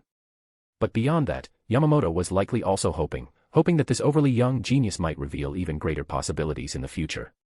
After all, unlike the monstrous Kimpachi Zaraki, Kaiser had only just become a Shinigami, and yet within days of receiving his Asachi, he had already achieved Shirkai. A person like that, who would dare say he'd never attain Bankai? Yamamoto believed that something like Bankai would not trouble Kaiser at all. And when he eventually reached it, he'd become even stronger, perhaps even one of the most powerful among the 13 captains, rivaling Yamamoto himself. Byakuya hadn't thought of this, nor had most captains. They merely assumed Kaiser had no Bankai and lumped him together with Kimpachi, assuming they were both exceptions incapable of Bankai. Only Yamamoto and a few sharp-minded individuals had connected the dots, and either trembled or anticipated what Kaiser's future might hold. Of course, not even Yamamoto would have guessed that Kaiser had already mastered Bankai, and had done so at the exact same moment as Shirkai, the instant he first touched an Asachi. If Yamamoto knew, even he might not remain composed. But Kaiser had no intention of publicizing this. He merely looked at Byakuya and said, "So this is the tip of the iceberg of that power I'll never understand. Doesn't seem like much to me." That line ignited the fire in Byakuya's chest. "I admit, I underestimated you." Byakuya took a deep breath, tightening his grip on his zanpakuto. Originally, he had only meant to teach Kaiser a lesson, a warning. He hadn't planned to take things this far. But now, holding back was no longer an option. "Very well. Let me show you the true form of this power." Byakuya raised his zanpakuto again. Only this time, he didn't lift it upright, instead, he lowered it, holding the blade upside down. Burn this moment into your eyes and your soul. Remember it forever. Remember this power, written into Soul Society's very history, possessed only by those who stand at its pinnacle. This is the true final form of a zanpakuto. Byakuya intoned softly. Bankai. Chapter 175, Chapter 223, The Battle That Was Stopped. Plop. It was a sound like a drop of water falling. As Byakuya Kuchiki recited the word Bankai, he let go of the inverted zanpakuto in his hand. With that soft sound, the blade sank vertically into the ground, sending out a ripple from the point of impact. The ripple spread outward at a speed visible to the naked eye. Everywhere it passed, the space seemed dyed in darkness, replacing the surrounding scenery with a field of black. Then, colossal blades the size of pillars rose up from the ground to both sides behind Byakuya, appearing one by one as though forming a formation. Senbon Sakura Kageyoshi. Byakuya slowly uttered the true name of his Bankai, causing the towering blades behind him to dissolve one by one into petal-like fragments. There were an innumerable number of petals, dense, uncountable, as if the cherry blossoms from tens of thousands of trees had all been scattered into the wind and concentrated in this one place. The petals surged and fluttered like waves. The scene was as though an emperor of cherry blossoms was being venerated by countless petals. It was far more magnificent and beautiful than his Shirkai. Scatter. Byakuya's lips moved slightly, and the waves of petals surrounding him immediately surged forward, like a swarm of bees drawn to nectar, racing toward Kaiser. Whoosh!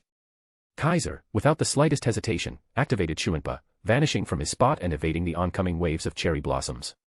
Boom! The petal wave missed and struck the ground, blasting it open with a thunderous impact. This scene, far more intense than the previous Shirkai, caused Kaiser's eyes to flicker slightly from his new position. That strike just now, the ground suffered at least hundreds of thousands, even millions of slashes. Such a staggering number of attacks clearly indicated that Senbon Sakura had now transformed not into thousands, but into hundreds of thousands, millions, possibly even more, of minute blades. No need for surprise. Byakuya stood at the center of the swirling petals, his white haori fluttering in the wind and his long hair swaying with the blossoms, making his voice echo with an ethereal chill. Bankai is the complete and thorough release and utilization of a zanpakuto-S ability. Even among thousands of Shinigami in an era, only a handful can achieve it. His words carried no overt pride, Yet every syllable radiated pride's essence. When Bankai is activated, a Shinigami's Ryatsu and combat strength undergo a qualitative leap, typically 5 to 10 times stronger than Shurkai. With continued training and enhancement, a Bankai's power can be further elevated. In other words, it is a power that, once achieved, grants overwhelming might, yet still holds vast potential for growth. Of course, it's not easy. Even among those who achieve Bankai, it takes at least 10 years of training to fully master its immense power, let alone evolve it further. I haven't held Bankai for long. I can't claim to have fully mastered it, but to deal with you, it's more than enough. Byakuya's Ryatsu truly surged exponentially. The rise was nothing like what he had displayed during his Shurkai. During Shurkai, Senbon Sakura breaks a single blade into 1,000, allowing for thousands of strikes in an instant. But during Bankai, Senbon Sakura Kageyoshi divides those colossal blades into up to 100 million. The number of scattered blades increases several billion-fold over the Shurkai. How will you deal with an uncountable swarm of blades? Byakuya raised his hand, extending his palm toward Kaiser. Even if your Shuinpa is fast, how could you possibly outrun an endless torrent of blades? With that, the countless petals surged forward, whistling as they flew toward Kaiser. Whoosh! Whoosh! Whoosh! Kaiser immediately performed multiple Shuinpa steps, evading the oncoming petal waves again and again. But these petals were faster than the wind, and their overwhelming numbers filled the entire visual field. No matter how Kaiser tried to create distance, they closed in rapidly, sometimes even attacking from both sides. Heido number 33, Sokatsui. Kaiser tried casting a Heido spell against the encroaching petal wave.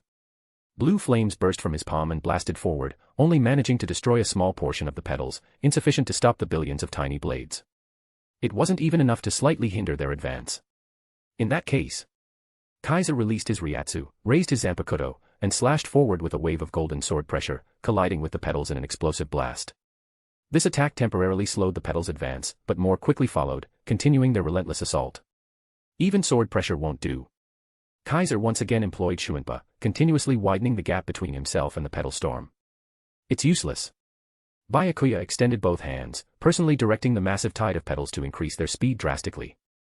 Your Ryatsu is certainly powerful. That's why your sword pressure holds tremendous force. But in the end, it's only sword pressure. To think you could contend with Bankai using just that, how utterly foolish. Byakuya then directed the petals to split into several groups, surrounding Kaiser from all directions. Noticing this, Kaiser's eyes narrowed. As he gazed at the encroaching waves of cherry blossoms, he suddenly turned his gaze toward Byakuya. Whoosh! The next moment, Kaiser vanished, and reappeared directly before Byakuya, slashing down with a strike as cold as moonlight, so fast it was impossible to see. No chance. But Byakuya seemed to have predicted Kaiser's move. A massive cluster of petals suddenly surged forth from behind him, blocking Kaiser's path. Boom. Kaiser's blade struck the swirling petals head-on, scattering them wildly. If you can't defeat Senbon Sakura Kageyoshi, then targeting its controller seems logical. You think I wouldn't anticipate such a basic tactic? Byakuya moved his hand, summoning another avalanche of petals like a waterfall crashing down on Kaiser. Whoosh! Kaiser activated Shuinpa, dodging the descending petals while simultaneously reappearing behind Byakuya, slashing again. This time, he infused sword pressure into his blade. Golden Ryatsu surged around the edge like a streaming current, roaring toward Byakuya. Boom! With a thunderous crash, another vast wall of petals formed behind Byakuya, blocking the golden wave head-on. The two forces clashed fiercely, causing petals and golden Ryatsu to whirl in chaos. A violent shockwave erupted with the sword pressure, blasting up clouds of dust and debris and spreading outward like a hurricane. Despite avoiding a direct hit, Byakuya was still blown backward by the blast's force. But it's not over yet. Kaiser moved again, using his Shuinpa speed to instantly catch up. Whoosh! He appeared on Byakuya's left. Byakuya immediately turned. Whoosh! Kaiser appeared to the right. Byakuya's eyes widened in alarm. Whoosh! Kaiser reappeared behind him. Byakuya's pupils shrank in shock. Whoosh! Whoosh! Whoosh! Whoosh! Whoosh! In no time, countless Kaiser afterimages surrounded Byakuya, rapidly circling him. What? Byakuya's icy composure crumbled. This time, do you think I can outrun your endless wave of blades? Kaiser's half-smiling voice echoed from every direction, turning Byakuya's expression grim. Don't get cocky. Byakuya then directed the full swarm of cherry blossoms, hundreds of millions of minuscule blades, to surge outward like a flood from his position. All of Kaiser's surrounding afterimages were instantly swallowed up by the raging petal tide, subjected to tens of thousands, hundreds of millions, billions of slashes, tearing the air apart. Unfortunately, not one of those destroyed images spilled a single drop of blood. Bakudo number 75, Gochuteken. Just then, Kaiser's voice echoed with an incantation. 5 massive iron pillars appeared in the air above Byakuya and slammed down. Boom. Byakuya had just enough time to widen his eyes before being struck by the 5 pillars. While the attack power of the pillars wasn't high, almost negligible, they were linked by chains and landed on Byakuya's head and limbs, completely immobilizing him. Only then did Kaiser reappear in front of him. Heido number 88, Hiryugekizoku Shinten Reiho. Kaiser extended his palm, his Ryatsu condensing into surging lightning shaped like a dragon, roaring forward toward Byakuya. Heido number 88, this was a spell Kaiser had already mastered before becoming a captain. Its power, excluding the unnumbered ultra-high-level Kido, could be considered the most destructive, stronger even than his previous Sorin Sokatsui. Back then, Kaiser had been unable to cast such a spell without chanting. But now, he could do so with ease. Even if the power was reduced, it was still formidable. The Thunder Dragon burst forth, crashing into the restrained Byakuya. Boom. The destruction erupted instantly. A deafening explosion rocked the air, obliterating hundreds of meters around them. Even the 5 iron pillars were shredded as if they were toy blocks. The resulting shockwave stirred up cherry blossom petals, sweeping them into the storm. They could no longer fly freely, dragged outward by the force. As for Byakuya, who had been pinned beneath the 5 pillars, he had vanished without a trace, seemingly reduced to dust in the explosion. The Thunder Dragon surged with unstoppable destructive force. Boom. At some point, a violent burst of cherry blossom petals erupted, scattering the Thunder Dragon. Whoosh. Byakuya reappeared, battered and bloodied, his shahakusho in tatters. With a sword of cherry blossom petals in hand, he charged at Kaiser like a ghost, slashing down. Kaiser's eyes gleamed. Not to be outdone, he raised his zanpakuto, gathered immense golden Ryatsu, and unleashed sword pressure toward Byakuya. 2 captains who stood at Soul Society's summit, appointed at the same time, abandoned defense and struck directly at each other. If this strike landed, it would undoubtedly deal a fatal wound. Whoosh. Whoosh. Whoosh. Whoosh. Whoosh. Just as Kaiser and Byakuya's blades were about to connect, a flurry of whooshing sounds filled the air, figures appeared around them. They were captains in white Haori. Stop. Their simultaneous voices rang out as they appeared together, blocking Kaiser and Byakuya. Suifeng, Sajin Komamura, and Isshin Kurosaki stopped Kaiser. Shuinsue Kauraku and Jushiro Yukatake stopped Byakuya. 5 captains appeared at once, some grabbing Kaiser or Byakuya's arms, others intercepting the blades mid-swing with their own zanpakuto. At the same time, more captains seemed to be rushing to the scene. Though they had yet to arrive, the 5 already present managed to subdue the 2 fighters. What are you doing? Suifeng's voice rang out coldly. Why are you fighting so recklessly here? Isshin Kurosaki spoke up with a deep frown. As captains, this is unacceptably careless behavior. Kamamura's voice echoed from beneath his iron helm. Meanwhile, Shuinsue and Yukatake stood in front of Kaiser and Byakuya respectively, one with a helpless smile, the other stern-faced. You two, come with us. Shuinsue sighed. To the captain commander. Yukatake added flatly, eliminating all room for resistance. The 2 exchanged a glance and silently sheathed their swords. And so, the gathered captains escorted them, heading for the Division 1 barracks. Chapter 176, Chapter 224, A Special Zanpakuto. Division 1 Barracks, Captain's Conference Room. Dawn. A loud thud from a wooden staff rang out, fully expressing the fury in its wielder's heart. What disgraceful conduct! Genryusai Shigekuni Yamamoto's face was filled with anger as he looked at Kaiser and Byakuya Kuchiki standing before him. His voice was heavy and brimming with authority. As those who stand at the peak of the Shinigami, as captains of the Godai 13, you two should be setting an example for others. And the result? You actually engaged in battle inside Ser-Veresta, a place we are meant to protect, and you did so without even issuing a lockdown. Genryusai Shigekuni Yamamoto truly appeared enraged, or rather, deeply disappointed, to the point that his tone grew heavier with each word. Even if your tenures as captains are short, that is no excuse for your wanton behavior. Especially you, Byakuya Kuchiki. To cross blades with a comrade who is not your enemy, and even use your Bankai, were you intending to kill him? Throughout Yamamoto's reprimand, Byakuya did not utter a single rebuttal. He simply lowered his eyes, expressionless, and listened in silence. Whether or not he felt regret was unclear. His Shihakusho had already been restored, and his injuries had been healed by Retsu Onohana, who arrived later. Only the bandage wrapped around his forehead signaled he'd been hurt. Other than that, he showed no trace of his previous disheveled state. Kaiser, in contrast, had remained uninjured from start to finish, and his captain's Haori was still completely intact. Though he stood beside Byakuya and accepted the scolding, his unconcerned, aloof attitude made it clear how little he cared. Who was Genryusai Shigekuni Yamamoto? How could he possibly fail to notice that these two had not the slightest trace of remorse? And so, Yamamoto grew even angrier. Shunsui. Jashiro. He called for the captains of Division 8 and Division 13. Yes, yes. Sensei. Shunsui Kauraku and Jashiro Yukatake responded, one lazily, the other with puzzlement. It's worth noting that both were Yamamoto's former students. They were among the first generation of students admitted when the Shin'o Academy was founded, seniors to Kaiser. At that time, Yamamoto himself was both the academy's founder and headmaster, often giving lectures.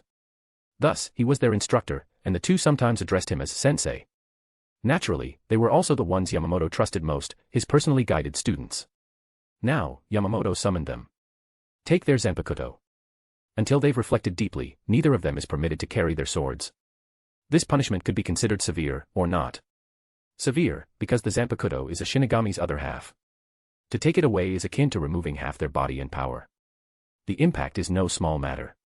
But not severe, because many areas within Ser-Veresta forbid the carrying of zanpakuto. Ordinary Shinigami are often required to leave theirs behind during important events. So removing one's zanpakuto is not unheard of within the Godai 13. Captains did enjoy more leeway, except for highly important occasions. They were generally permitted to carry their blades, even during captain meetings in Division 1's barracks. But they, too, had moments when they couldn't carry them, so this wasn't completely unacceptable. Yamamoto likely issued this punishment as a means of reflection. He wasn't about to confiscate their zanpakuto permanently. Such a punishment was reserved for Shinigami guilty of serious crimes. Even those imprisoned for minor infractions could still keep their swords. The incident with Kaiser and Byakuya wasn't considered serious. Yamamoto had only said they were disgraceful, not criminal. So there was no question of permanent confiscation. Byakuya, understanding this, voiced no objections and handed his zanpakuto to Jashiro Yukatake. Kaiser likewise removed his sheathed zanpakuto and handed it to Shunsui Kauraku, looking utterly indifferent. He truly didn't care, because his zanpakuto couldn't be taken from him. As a designated exclusive weapon recognized by authority, as long as Kaiser willed it, he could summon it back with a single thought. Even if it were sealed or thrown into the Dangai, it would instantly return to his side. Only if it were placed in another fantasy world, or inside the fantasy library, might its return be hindered. Otherwise, no matter what method was used or what state it fell into, Kaiser could instantly recall it without delay. Even if someone had ill intent and tried to destroy it, Kaiser's zanpakuto would regenerate within him, perfectly restored. With that in mind, Kaiser cared little about the fate of his zanpakuto, it would always return when he needed it. However, while Kaiser didn't care, his zanpakuto did. Even the Ser-Veresta disliked being touched by anyone other than Kaiser, let alone the blade that stood above all others. It acknowledged only Kaiser. It would acknowledge no one else. So, when Kaiser removed his zanpakuto and handed it to Shunsui Kauraku, the blade erupted. Boom. A golden Ryatsu, even more terrifying and overwhelming than when Kaiser released his full power, exploded from the zanpakuto, sweeping across everyone in the room. Wah. Shunsui Kauraku, who had just reached out to receive the sword, was the first to be engulfed by the Ryatsu. His expression changed drastically, and his knees buckled, he dropped to the floor, kneeling. This is bad. The other captains, who had remained silent until now, watching Yamamoto reprimand Kaiser and Byakuya, all turned pale when the monstrous Ryatsu burst forth. One by one, they dropped to a knee without exception. Even Byakuya, kneeling from the pressure of the overwhelming Ryatsu surging beside him, widened his eyes in disbelief as he looked at Kaiser's zanpakuto. Even Sosuke Eisen, who had stood quietly with a warm smile behind his glasses throughout the meeting, finally showed a shift in expression. His body bent under the oppressive spiritual force, and though he resisted, even unleashing hidden power in secret, he could not stop his knees from touching the floor. His signature smile vanished for the first time. Among everyone present, only two remained standing. One was Kaiser himself, who still held out the sword, momentarily stunned by what had happened, yet unaffected by the Ryatsu. The other was Genryusai Shigekuni Yamamoto. He immediately opened his eyes, muscles tensed, resisting the overwhelming Ryatsu with sheer force of will while staring intently at the blade in Kaiser's hand, his eyes gleaming. The overwhelming Ryatsu, though causing no tangible damage, affected everything in its reach, enveloping the entire Division 1 barracks and surrounding area. Every Shinigami within the vicinity, from ordinary division members to high-ranking seated officers, fell unconscious the moment the Ryatsu appeared. Even vice-captains, closest in strength to captains, were no exception. Enough. Finally, Kaiser came to his senses. Seeing all the kneeling captains with grim expressions, he hurriedly spoke to his zanpakuto. Stop releasing your Ryatsu. At his words, the blade in Kaiser's hand slowly ceased its output, withdrawing its Ryatsu until it vanished completely. The captains finally felt the pressure ease. But each of them stared at Kaiser's zanpakuto with astonishment. The room grew unnaturally silent, oppressively heavy, and eerily strange. Kaiser, bathed in their gazes, scratched his head with an innocent look. "This isn't my doing. You all saw it." No one responded, but their gazes toward Kaiser's zanpakuto changed. That blade was still just as ornate, still exuding its noble aura, and still, like before, had not been released. It remained in its Asachi state. And yet, in a form that should not reveal any power or special traits, it had broken convention, releasing Ryatsu that even captains could not withstand. It was unbelievable. Even Yamamoto gave Kaiser a long look and said, "Your zanpakuto is indeed quite special." The captains had noticed something during Kaiser's earlier battle with Kenpachi Zaraki, but no one had expected it to be this special. For a zanpakuto in its unreleased state to emit Ryatsu, to express will, and even force captains to kneel with its aura, this went beyond special. It was terrifying. Holding such a zanpakuto, just how powerful was this man? Several captains stared at Kaiser, that question growing in their hearts. Even Sosuke Eisen lowered his head, the glint on his glasses hiding his expression. Byakuya, remembering their duel, unconsciously clenched his hand. He suddenly realized, Kaiser may not have used Bankai, but he could use Shirkai. And during their fight, he had never once released his zanpakuto. Despite that, Byakuya had been forced to use Bankai, and nearly lost. If it were an ordinary zanpakuto, even releasing it wouldn't add much strength. But, could Kaiser's zanpakuto possibly be ordinary? Quite the opposite.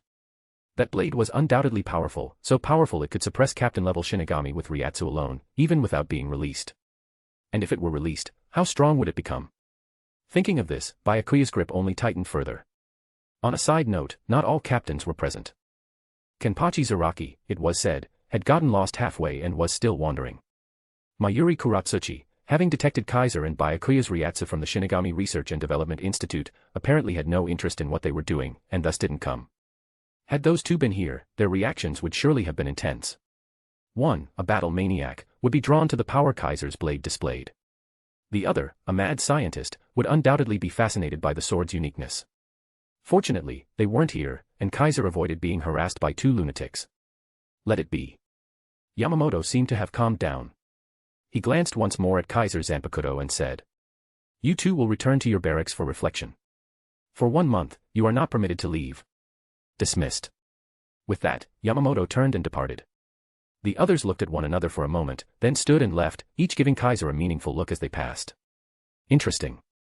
Sosuke Eisen, who would normally stay to chat with Kaiser after meetings, didn't linger this time. He adjusted his glasses, smiled, and turned away. Only Byakuya remained, still staring at Kaiser even after standing. "What?" Kaiser stroked his zanpakuto's hilt, calming it down, and snapped at him. "Still want to fight?" Byakuya didn't answer right away. He stared at Kaiser for a while, then finally said, "If there's a chance, show me your zanpakuto's true power and form." His words closely echoed what he had said during their joint inauguration. Only now, his interest had shifted, from Kaiser's reputation as a genius to his zanpakuto. Leaving those words behind, Byakuya turned and walked away without hesitation. "Take care of Rukia." Kaiser's voice floated after him. "If you don't want to regret it one day." Byakuya's footsteps faltered slightly, then resumed. He left the room. The room was left with only Kaiser, who continued to gently stroke the hilt of his zanpakuto and murmured to himself, "I've done all I can. I've said all that needed to be said. If you still want to know about Rukia, come ask yourself. Renji." With that, Kaiser sheathed his zanpakuto at his waist and left. After all, he still had to return to his barracks and serve his confinement. Author's note, extra chapters. Have a nice day. Make sure to leave power stones. Small blue diamond, read 100 plus chapters ahead. Patreon.com/NiaXD. Chapter 177, Chapter 225, Unexpected Development. The matter of Kaiser and Byakuya Kuchiki fighting in Ser-Veresta did not remain a secret. Because the commotion caused at that time was truly not small, the scene of Kaiser unleashing his full spiritual pressure could not escape the perception of the many Shinigamis, causing this matter to quickly spread throughout Ser-Veresta. As a result, Division 3 and Division 6 had a few clashes when they encountered each other, causing the relationship between the two divisions to become tense. However, as the dust settled and both captains were confined for reflection, the two divisions no longer had major frictions afterward, letting everything return to normal and peace to be restored. Of course, there were still occasional speculations in private, wondering what could have caused such a fierce conflict between the two captains, why they clashed, and why they fought. Unfortunately, the involved parties all chose to remain silent. Whether it was Kaiser or Byakuya Kuchiki, neither brought up the matter again, and even Rukia Kuchiki, the source of the incident, kept her mouth shut, causing this matter to gradually become an unsolved mystery. However, the special nature of Kaiser's zanpakuto, which was revealed before the captains that day, did spread within a small circle, letting many who had close relationships with the captains learn of it. To actually release spiritual pressure enough to overwhelm a captain without releasing. What kind of zanpakuto is that? Division 3's captain's zanpakuto definitely has some secret. These people secretly thought so in their hearts, and quite a few developed curiosity or interest because of it. Especially among those nobles who received the news, some had already started plotting in secret, thinking about who knows what. Kaiser, however, completely ignored all of this, even forgetting the matter entirely. After his 1-month confinement ended, he resumed work as usual, patrolling, handling division affairs, and actively appearing in every corner of the Soul Society. Truly a life of toil. Kaiser once complained so, but he had no intention of stopping. When it was time to head out, he would head out, when there was work to be done, he would do it, completely unaffected. During this period, indeed some matters found their way to Kaiser, and their purpose was basically centered around his zanpakuto. Some even dreamed of taking both men and sword together, coming to trouble Kaiser. Towards these people, Kaiser showed no mercy, striking whenever necessary without hesitation, even if the other party was a noble of significant background. After all, he was still the captain of Division 3 in the Godai 13. Even if he struck heavily and killed some people, most nobles wouldn't dare pursue responsibility unless their status was higher than his. In that case, Genryusai Shigekuni Yamamoto might hold him accountable, and Central 46 would not sit idly by either. However, Kaiser had always been very measured. As long as it wouldn't lead to deadly consequences, he would try to make a big enough scene to scare off those who had yet to act against him. Moreover, Genryusai Shigekuni Yamamoto somewhat protected him, so although there were minor troubles, Kaiser truly did not encounter any major problems. Thus, everything passed rather peacefully. After some time had gone by like this, Kaiser encountered another matter. Only, this time, it was not trouble but a joyous event. Division 3 Barracks, Captain's Office. This day, Kaiser was not on patrol but stayed in the barracks, handling some documents and reports. Chikane Iba came over under these circumstances, looking in a very good mood. What's the matter? Kaiser noticed and curiously and suspiciously asked, did something good happen? You could say that. Chikane Iba nodded and, rare for her, smiled as she said, a rare good seedling has joined our division, Captain. Hearing this, Kaiser immediately became interested. Since he became captain, the situation of Division 3 had been getting better and better. Not only were the accumulated affairs resolved, but the division's development also kept improving, no longer languishing as before. Under Kaiser's instructions, Chikane Iba either recruited from other divisions or recruited from Shino Academy graduates, filling the shortage of manpower. Now, Division 3's number of members had exceeded 200, no longer at the bottom among the 13 divisions. All the seated officer positions had been filled too, with no vacancies. It could be said that Division 3 had completely changed, getting better day by day. Anyone with eyes could see the transformation. In other words, Division 3 was no longer short of people. But it seemed Chikane Iba had been seeking some so-called good seedlings, hoping to cultivate a successor for herself. There was no helping it, she had been lieutenant for a very long time. After Division 3's situation improved, she began thinking of retirement. My body's condition has been gradually deteriorating. Although not aged yet, my Ryoryoku and spiritual pressure are no longer increasing and have even started to decline. Under such circumstances, it's impossible to advance any further, and someday I might not even be fit to be lieutenant. When the right person appears, I hope Captain will allow me to retire and pass this position to someone younger and with more potential. Chikane Iba had once told Kaiser this. Naturally, Kaiser would not force someone to stay against their will, so he promised her that once she found a suitable candidate, he would allow her to retire. For this, Chikane Iba had not only been searching for a good successor but also trained her own son as a backup. If no suitable candidate was found, Chikane Iba would likely recommend her son to join Division 3. But judging by her current demeanor, she seemed to have found a suitable person. Who is it?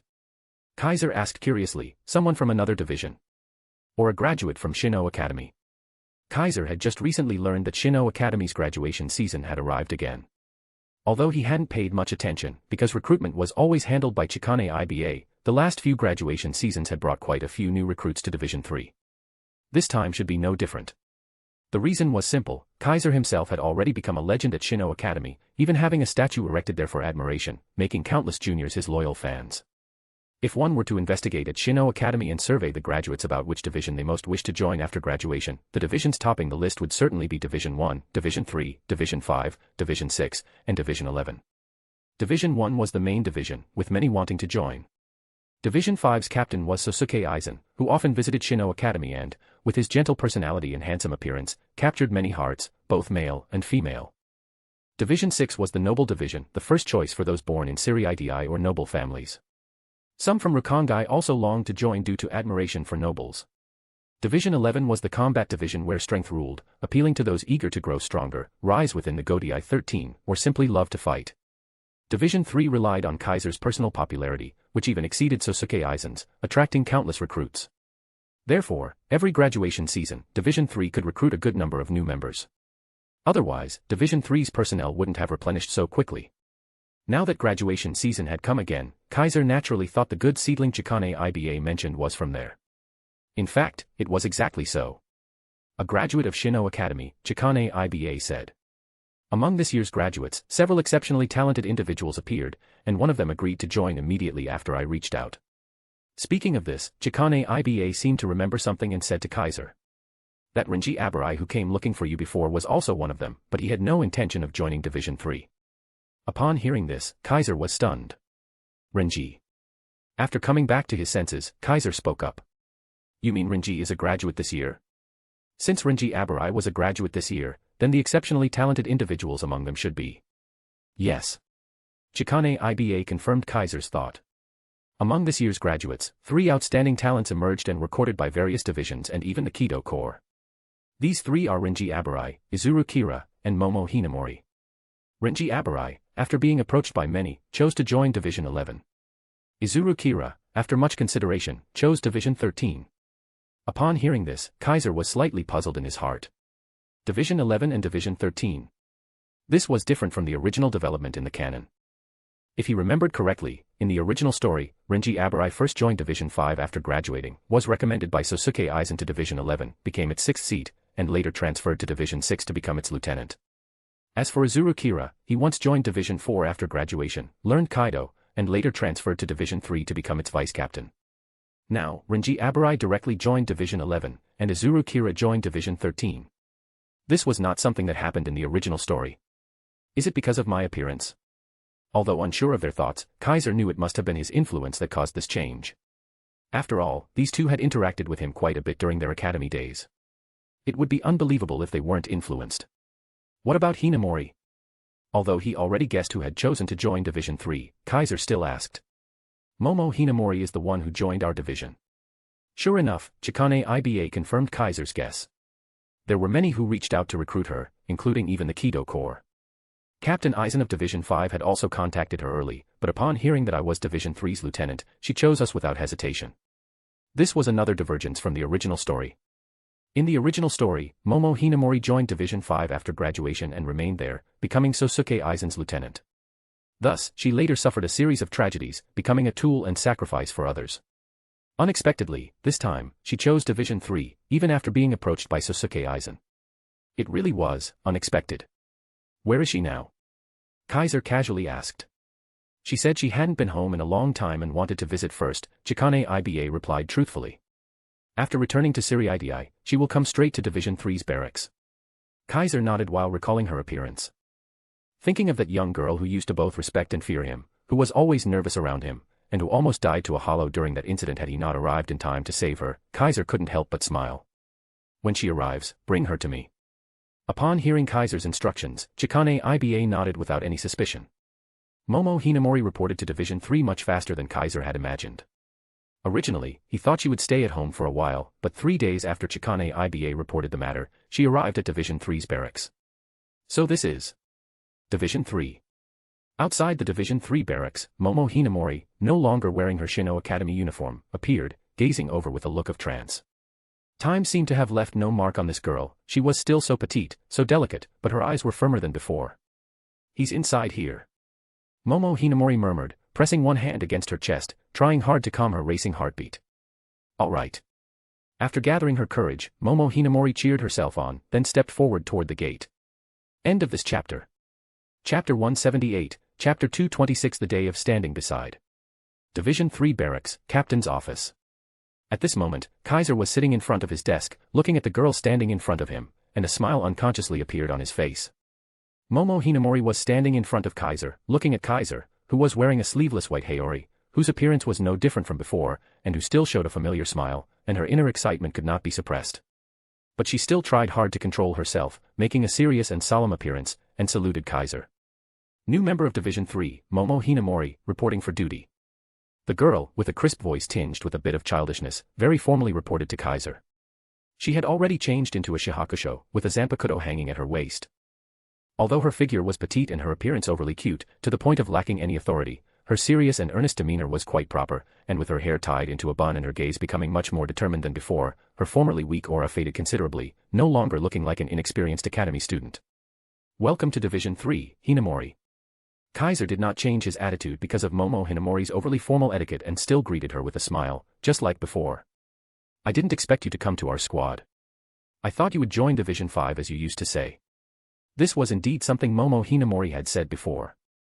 When Sosuke Eisen first visited Shino Academy for an inspection, this girl had expressed that she somewhat wanted to join Division 5 after graduation, so Kaiser truly thought she would, just like in the original story, run off to join Division 5.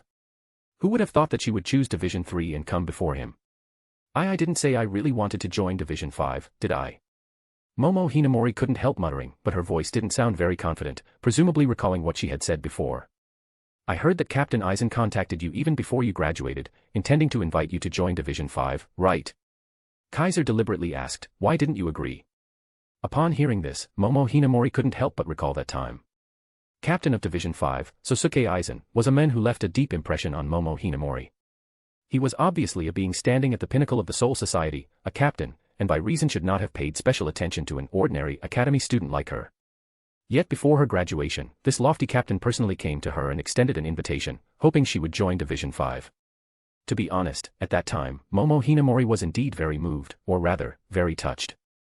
Although many squads had extended olive branches to her at that time, and even the Kido Corps had sent people to contact her, a captain personally coming to recruit her was an immense honor, making Momo Hinamori deeply feel the sincerity and importance the other party placed on her. Moreover, that captain had always been gentle, with a mild attitude, never once treating her with an air of superiority, unlike some academy students from noble families who always acted high and mighty. At that time, Momo Hinamori was truly moved and almost agreed. However, whenever she seriously considered which squad to join, a certain scene would always surface in her mind. The figure standing before her, blocking the vicious claw that swung toward her with just one hand, Momo Hinamori could never forget that. Thus, in the end, Momo Hinamori politely declined Sosuke Eisen's invitation, as well as the others, including those from the Kido Corps, and agreed to Chikane Iba's solicitation. Now, she had finally come to Division 3, once again seeing the owner of that figure, and being gazed at with a smile by him, made Momo Hinamori feel that her decision was correct. That smile was not as gentle as Captain Eisen's, but it felt within reach. Even though he was now a captain, he didn't seem distant. His attitude wasn't particularly gentle either, but that casual and lazy demeanor made Momo feel intimate and nostalgic. Thinking back to the past at Shino Academy, Kaiser had always been like this, carefree and nonchalant, as if nothing in the world could trouble him, always seeming indifferent and acting on his own whims. Now, even after becoming a lofty captain, he was still the same, completely unchanged. This made Momo feel a kind of joy and happiness she could not explain. However, facing Kaiser's teasing question, Momo still felt a bit embarrassed. Are you mad, Kaikuin? Momo asked timidly, unconsciously using her old form of address. Not at all. On the contrary, I'm quite happy. Kaiser didn't expect Momo to answer with a question. While sighing inwardly that girls truly mastered this kind of thing naturally, he answered honestly, Renji and Izuru have both gone to other squads, and even Shuhei Seiji, whom I only met once, went to Division 9. If you had also gone to Division 5, then the few friends I have in the Soul Society would have all run away. So, I'm actually quite happy that you came to Division 3. This was Kaiser's true feeling. Although he had never deliberately intended to pull all the good seedlings into his squad, after all, he didn't particularly lack people under his command, having someone familiar join his squad naturally made him happy. He had even thought about whether Renji Abarai would, because of his relationship with him, choose to join Division 3. Who knew that after Kaiser informed him about Rukia Kachiki's situation, the guy vanished and then directly chose Division 11. Kaiser really wanted to drag that guy back and give him a good Zenjutsu lesson to remind him of the fear of being dominated. As for others, Kaiser hadn't really thought they would join Division 3. Shuhei Hiseiji had originally intended to join Division 9, and they had only met once, with no further interactions afterward, so Kaiser never thought he would come to Division 3. The relationships with Izuru Kira and Momo Hinamori were not particularly close either, merely classmates and acquaintances, so Kaiser didn't expect them to choose Division 3 because of him. As a result, Izuru Kira indeed didn't choose Division 3, but Momo Hinamori did, which still surprised Kaiser. Is that so? Hearing Kaiser say that, Momo became even more embarrassed, but her heart was even happier and more excited, her cute cheeks flushing red. After finishing catching up, Kaiser began to inquire about Momo Hinamori's abilities. I heard you achieved excellent results upon graduation, especially in Kido. Even Lieutenant Iba praised you. Kaiser asked with a smile, I guess you can already use high-level Kido now, right? Yes. Momo nodded repeatedly and said, teachers from the Kido Corps taught me high-level Kido, and some seniors also gifted me some Kido books. To what extent have you reached? Kaiser asked curiously, for Heido and Bakuto, up to which number can you use? If it's just casting, Kido below number 80 shouldn't be a problem. Momo said a bit uncertainly, but if it's about using them skillfully in battle, only some Kido below number 70 would do. What about discarding incantations? Kaiser continued to ask, can you discard incantations for high-level Kido? No way. Momo smiled bitterly and said, that's high-level Kido, you know. Even among the Kido Corps there aren't many who can do that. How could a newly graduated academy student like me possibly manage? Speaking of this, Momo once again recalled the past Kaiser. During that incident, Kaiser had been able to skillfully use many high-level Kido without incantations. And at that time, he had only been enrolled for half a year, right? Thinking of this, Momo felt a little depressed. Already very impressive. Kaiser, however, gave a great affirmation. A freshly graduated academy student, being able to use high-level Kido, and even casting Kido under number 80 successfully, even most lieutenants and captains not specializing in Kido couldn't manage that. In this respect, Momo Hinamori indeed had exceptional talent in Kido. In the future, even solely relying on Kido, she could reach vice-captain level. And your zanpakuto? Kaiser thought and asked, have you achieved Shirkai? And no, not yet. Momo said somewhat embarrassedly, although I can hear its voice, I still can't quite catch the name. Clearly, Momo Hinamori had spent less effort on her zanpakuto than on Kido, so like most academy students or division members, she had yet to achieve Shirkai. Of course, that was normal. Those who could achieve Shirkai during academy days were all rare prodigies, destined to become captain-class Shinigami in the future.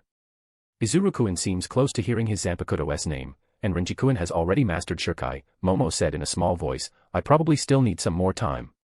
It's okay, no need to rush, Kaiser shook his head and said, just follow your own pace. As long as your ability is enough, you will naturally hear your zanpakuto's name. Compared to those who had yet to achieve Shirkai even after so long, Momo Hinamori was already quite good. Kaiser believed that with a little more time, she would reach Shirkai and officially become a seated officer-class Shinigami. With a bit more tempering, it wouldn't take long before she could succeed Chikane Iba and become Kaiser's proud lieutenant. Thus, Kaiser smiled and said to Momo, do your best. I'm looking forward to the day when you're standing beside me, my future lieutenant. Upon hearing this, a flush rose on Momo's face. Yes. Captain. Author's note, if we reach top 20 I'll post 3 chapters per day for a week. Chapter 179, Chapter 227 a good show to watch. Momo Hinamori's joining the squad, for the entire Godi 13, was just a small matter. A future lieutenant, it sounded impressive, but placed within the entire Godi 13, it really wasn't anything big. Unless the one joining was a future captain, only then would it be worthy of the Godi 13's full attention. Otherwise, to put it bluntly, a lieutenant was just that. At most, other squads would inquire a few words out of curiosity, but besides that, there would be no more attention. However, for Division 3, this matter was not small. After all, this was their squad's future lieutenant. Although Chikane Iba didn't say it explicitly, it was already reflected in all aspects. The evidence was that after Momo Hinamori joined the squad, Chikane Iba personally guided her, helping her become familiar with the squad's various affairs. Sometimes, Chikane Iba would even hand over some of her own tasks for Momo Hinamori to do. On the surface, it seemed like she was helping to share the workload, but anyone with eyes could tell that she was cultivating her, letting her quickly familiarize herself with the work of a lieutenant. With Chikane Iba's tacit approval, Momo Hinamori also accompanied Kaiser on many missions, and the opportunities to stay by Kaiser's side became many, letting many people frequently see that behind the usually solitary Division 3 captain, there was now always a girl following, handling various miscellaneous tasks for him. This was clearly the work a lieutenant should be doing, originally belonging to Chikane Iba, yet now it was being done by Momo Hinamori. What it represented, anyone not foolish could see. Thanks to this, Momo Hinamori indeed attracted quite a bit of attention, including some captains and some past acquaintances. Like Renji Abarai and Izuru Kira, when they heard about this, they were first stunned and then became envious. Hinamori is going to be promoted to lieutenant, huh? Hinamori-san is going to become Kaikuin's, no, Captain Kaiser's lieutenant. After secretly sighing and feeling envious for a while, the two immediately threw themselves into work with renewed motivation. Their two companions, one had already become a captain early on, and the other was now about to become a lieutenant. If they still didn't work hard, wouldn't that be quite embarrassing? At the very least, I must become a lieutenant like Hinamori. Thus, the two set such a goal, one began constantly training himself and challenging the strong within his squad, and the other was dispatched to the world of the living to carry out hollow purification duties. It was worth mentioning that Rukia Kachiki also joined Division 13, becoming Izuru Kira's teammate. After learning about this, Renji Abarai seemed to frequently visit Division 13's barracks, under the pretext of visiting Izuru Kira, though everyone knew his real intention was not that.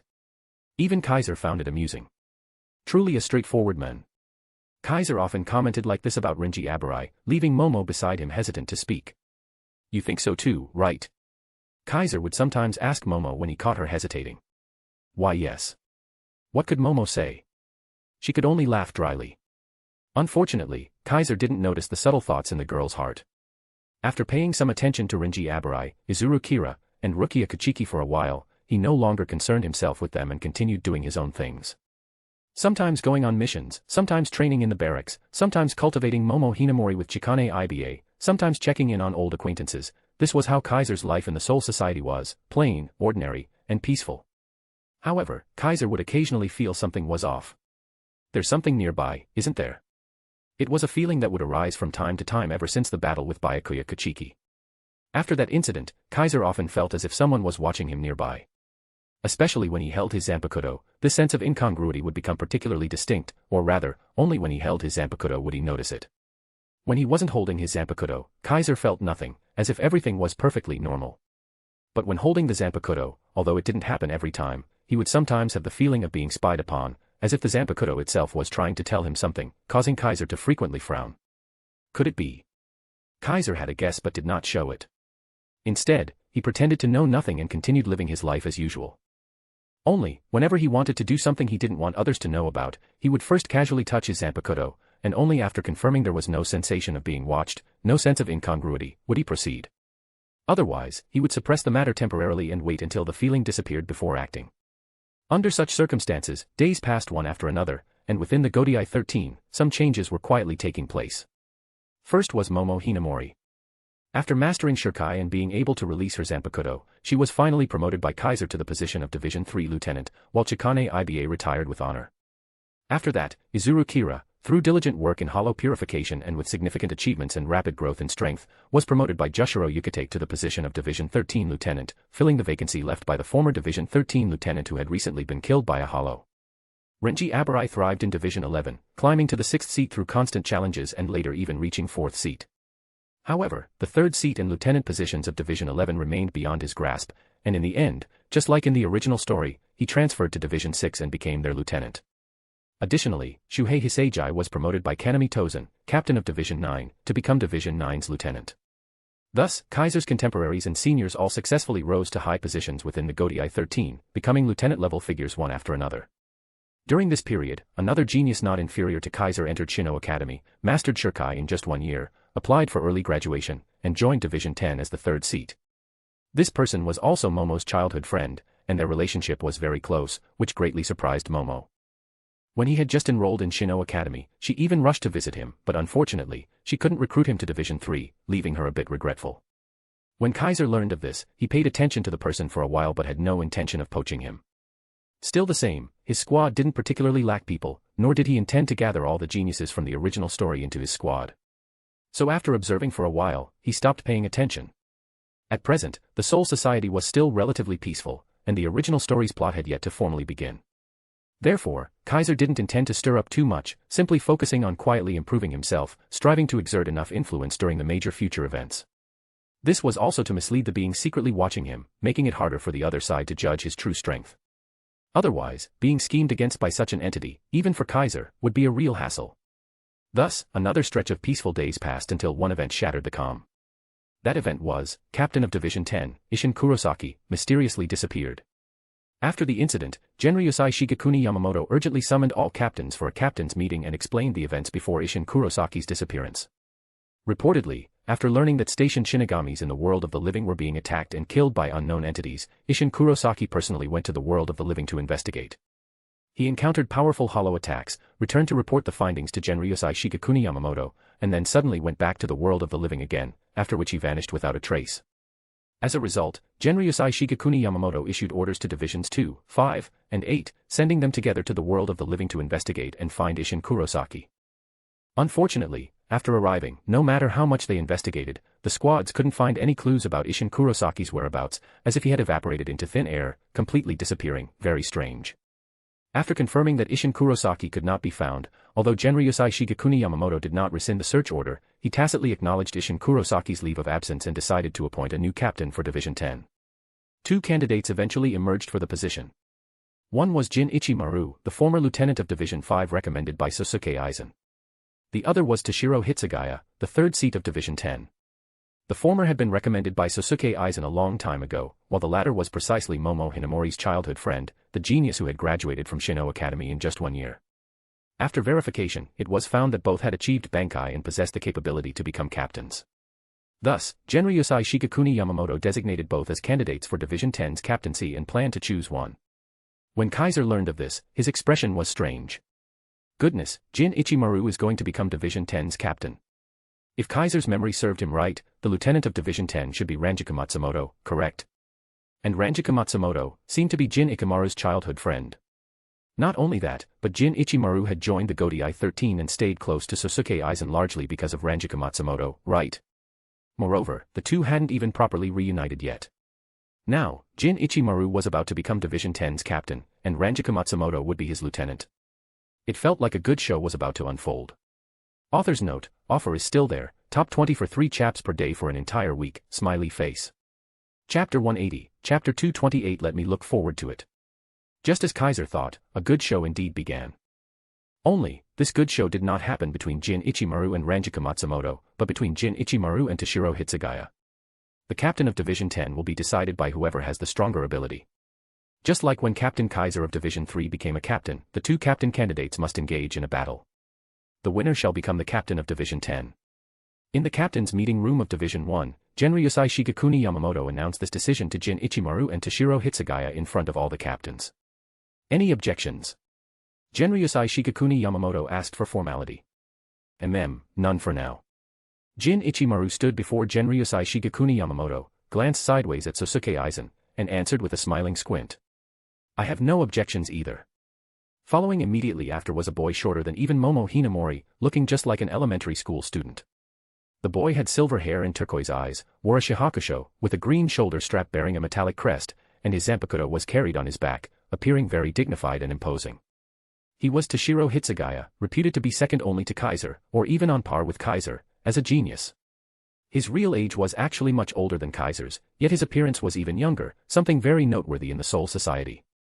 Because the stronger a soul's Ryuryoku, the slower they aged, and Toshiro Hitsugaya, though older than Kaiser in actual age, still looked like a child, which indicated his slow aging and powerful Ryuryoku. Perhaps it was because of this that he was hailed as a genius on par with Kaiser. And when this genius graduated in only a year, quickly became a third seat after joining the Godai 13, and now had even achieved Bankai, this reputation was firmly established, making his fame comparable to Kaiser's. If he could become a captain now, he would be the youngest captain in history besides Kaiser. Unfortunately, for Toshiro Hitsugaya to become captain, he still had to overcome the towering wall that was Jin Ichimaru. The battlefield will still be prepared by Captain Kuratsuchi of Division 12, correct? Genryusai Shigekuni Yamamoto looked toward the second-to-last captain on his right. Fine. Mayuri Kuratsuchi, though uninterested, nodded and said, the arena used for Captain Kaiser and Captain Zaraki's battle is still vacant. We'll just reuse it. Hearing this, Genryusai Shigekuni Yamamoto nodded. I'll give you some time to prepare. 1 hour later, gather at Division 12's barracks. For now, meeting dismissed. After speaking, Genryusai Shigekuni Yamamoto turned and left first, and the other captains followed one after another out of the captain's meeting room. Toshiro Hitsugaya also exited the room, a room generally only captains could enter, and walked along the corridor outside, falling into deep thought. Shiro-chan. At this moment, a voice called him, making Toshiro Hitsugaya stop in his tracks. Turning his head, he saw two figures approaching from the other side of the corridor. The voice had come from the one walking behind. A petite figure, a delicate expression, hair tied into a bun, who else could it be but Momo Hinamori? And walking in front of Momo Hinamori was, naturally, Kaiser. Captain Kaiser. Toshiro Hitsugaya immediately saluted Kaiser with a very proper demeanor. Shiro-chan. Momo Hinamori, who was walking behind Kaiser, called out discontentedly. I was the one calling you, you know. Why are you ignoring me? Facing his childhood friend, Momo Hinamori acted a bit more spoiled and childish than usual, not as serious as she typically was. Idiot. Toshiro Hitsugaya looked at his disgruntled childhood friend and said irritably, since Captain Kaiser is present, of course I have to greet the captain first. Don't you even understand basic manners? Of course, Momo understood, she was just displeased by Toshiro Hitsugaya's attitude. I'm also a lieutenant. Shouldn't you salute me too? Usually disliking to flaunt her status, Momo Hinamori surprisingly said this, making Toshiro Hitsugaya's eye twitch. Listen, I'm about to become a captain, you know. When that happens, you'll be the one saluting me, bedwetting Momo. With just one sentence, Toshiro Hitsugaya made Momo Hinamori break down. What bedwetting Momo? Idiot Shiro-chan. Momo Hinamori's face turned bright red with shame. She glanced nervously at Kaiser while glaring angrily at Toshiro Hitsugaya, shouting, how could you say that in front of the captain? Idiot. You were the one calling me by a nickname first, weren't you? Toshiro Hitsugaya said with an innocent face, if you don't want me to call you that, please address me properly as third seat Hitsugaya, Lieutenant Hinamori. Momo Hinamori was so angry she was about to explode. Watching the scene, Kaiser found it refreshing. Because Momo Hinamori was usually hardworking and serious, Kaiser rarely saw her flustered and angry like this. It was like watching Renji Abarai and Rukia Kachiki back in the day, resembling bickering sweethearts. Only, unlike the vaguely ambiguous Renji Abarai and Rukia Kachiki, Momo Hinamori and Toshiro Hitsugaya seemed to be purely childhood friends without any romantic implications. At least, judging from Momo Hinamori's behavior, she likely only saw Toshiro Hitsugaya as a childhood friend, or perhaps a younger brother who would never grow up, without any feelings of man-woman affection. Seeing the two about to quarrel openly, Kaiser shook his head with a laugh and spoke to stop them. All right, this is Division 1's barracks. Don't bicker here. Kaiser flicked Momo Hinamori's forehead and said, also, you were obviously very worried about third seat Hitsugaya. What's with starting an argument with him now? Hearing this, both of them felt a little embarrassed. Especially Momo Hinamori, who covered her forehead and spoke shyly. I didn't wet the bed. Captain, please don't listen to Shiro-chan's nonsense. This was absolutely drawing attention to the matter. If you hadn't explained, it would have been fine. Now your explanation just makes it seem true, Toshiro Hitsugaya reminded her exasperatedly, making Momo Hinamori grit her teeth in anger and feel utterly miserable. My image, it's ruined. Stupid Shiro-chan. It's bad enough you're teasing me, but it had to be in front of the captain, in front of Kaikuin. How am I supposed to face him now? Momo was nearly in tears. Kaiser, watching Momo Hinamori's teary eyes, found it quite amusing before turning to Toshiro Hitsugaya. How about it? Nervous? Kaiser asked. Even if I am nervous, it's useless, right? Toshiro Hitsugaya returned to a serious demeanor, appearing rather mature as he calmly said, since the captain commander has decided we must duel, it's going to happen no matter what. I can only do my best and give it a try. Hearing this, Momo Hinamori momentarily forgot her embarrassment and hurriedly asked. Shiro-chan, do you have confidence? To be honest, no. Toshiro Hitsugaya shook his head, looking solemn. Lieutenant of Division 5, Jin Ichimaru, I've heard from Ranjika that he's also an extraordinary genius. He graduated from Shino Academy after just 1 year, like me, and quickly became a lieutenant, holding the position for at least 50 years. With his talent, if he was already a lieutenant 50 years ago, then now he can only be stronger. I believe he definitely has the ability to become the captain of Division 10. Toshiro Hitsugaya's analysis made Momo Hinamori even more worried. But haven't you achieved Bankai too? Speaking of this, Momo Hinamori still felt amazed. Clearly, she had entered Shino Academy first, became a Shinigami first, even achieved Shirkai while her childhood friend was still in Rakangai, yet now, he had grown rapidly to surpass her and even achieved Bankai, such a dramatic development. Not knowing what Momo Hinamori was thinking, Toshiro Hitsugaya just shook his head, maintaining his serious face. I just recently achieved Bankai. I haven't fully mastered its power yet, it's hard to say how much strength I can unleash, Toshiro Hitsugaya said. On the other hand, Lieutenant Ichimaru must have achieved Bankai much earlier than I did and may have already completely mastered it. From this perspective, Jin Ichimaru indeed held the advantage. But your zanpakuto is strong. Even an incomplete Bankai shouldn't lose to an ordinary Bankai, right? Kaiser interjected from the side. Only, when mentioning Toshiro Hitsugaya's zanpakuto, Kaiser's eyes flickered slightly, as if recalling something amusing, making his expression subtly strange. My zanpakuto is strong, but precisely because of its power, it's hard to control. Toshiro Hitsugaya didn't notice Kaiser's expression and sighed, anyway, I'll do my best and see what happens. Kaiser nodded, said a few encouraging words to Toshiro Hitsugaya, and then looked into the distance. There, Jin Ichimaru was following Sosuke Eisen, leaving Division 1's barracks, seemingly heading toward Division 12. Kaiser narrowed his eyes, smiled slightly, then withdrew his gaze. Right now, he was truly curious about the clash between these two geniuses, Jin Ichimaru and Toshiro Hitsugaya. Who would win, who would lose? Let me look forward to it. Chapter 181, Chapter 229 The Norm of Soul Society Residence. Chapter 229 The Norm of Soul Society Residence. An hour later, in the underground experimental site of Division 12, the captains gathered once again.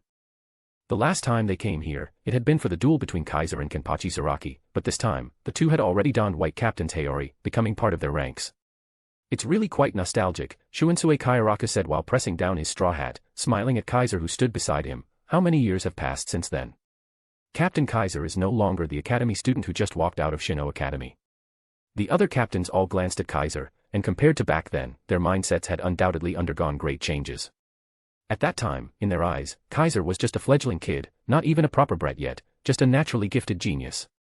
But now, Kaiser had been the captain of Division 3 for quite a long time, and had always been active since taking up the position, no longer that green genius who had just ascended to captaincy. Over these years, no matter what kind of difficult tasks or thorny issues he faced, Kaiser had always dealt with them fearlessly and decisively, with a bold, unrestrained attitude. Even when facing the noble clans in Ser-Veresta, when provoked by the great noble houses, he could suppress them head-on without fear, to the extent that many lawless nobles now feared him and dared not provoke him lightly. Now, Kaiser's prestige in the Soul Society might not yet match Genryusai Shigekuni Yamamoto, the very cornerstone of the Shinigami, but compared to any other captain, he was in no way inferior. Many commoners in Rukongai might not recognize all the captains of the Godai 13, but they would absolutely recognize Kaiser, showing how famous and renowned he had become. There was no helping it. Kaiser was simply too active, unlike other captains who remained within Ser-Veresta. His figure had even appeared in the various corners of Rukongai. It was hard not to be famous. Added to that were his outstanding performances and unique traits in all aspects thus far. Although the other captains didn't openly speak of it, in their hearts, they had already placed this youngest captain in history at a very high position, almost on par with Genryusai Shigekuni Yamamoto. It feels like a very long time has passed. Kaiser stood among the captains, arms crossed, and muttered, although I haven't counted carefully, the days I've spent in the Soul Society probably already exceed the years I lived before, right? To be honest, Kaiser didn't have much sense of reality about it. He knew he had stayed in the Soul Society for a very long time, but perhaps because his Ryuryoku was too strong, causing his body to age too slowly, he always felt like he was still that academy student at Shino Academy, still that soul who had just arrived in this world. His mind and spirit also felt as if they hadn't matured, he hadn't grown particularly old or felt especially weary. His mindset seemed to always stay young, full of energy, only with a broader perspective when viewing things. Maybe this is the norm for residents of the Soul Society. Because they were souls, their mental state might change along with the aging of their bodies. If there was no aging, then the mental state would remain youthful just like the outward appearance.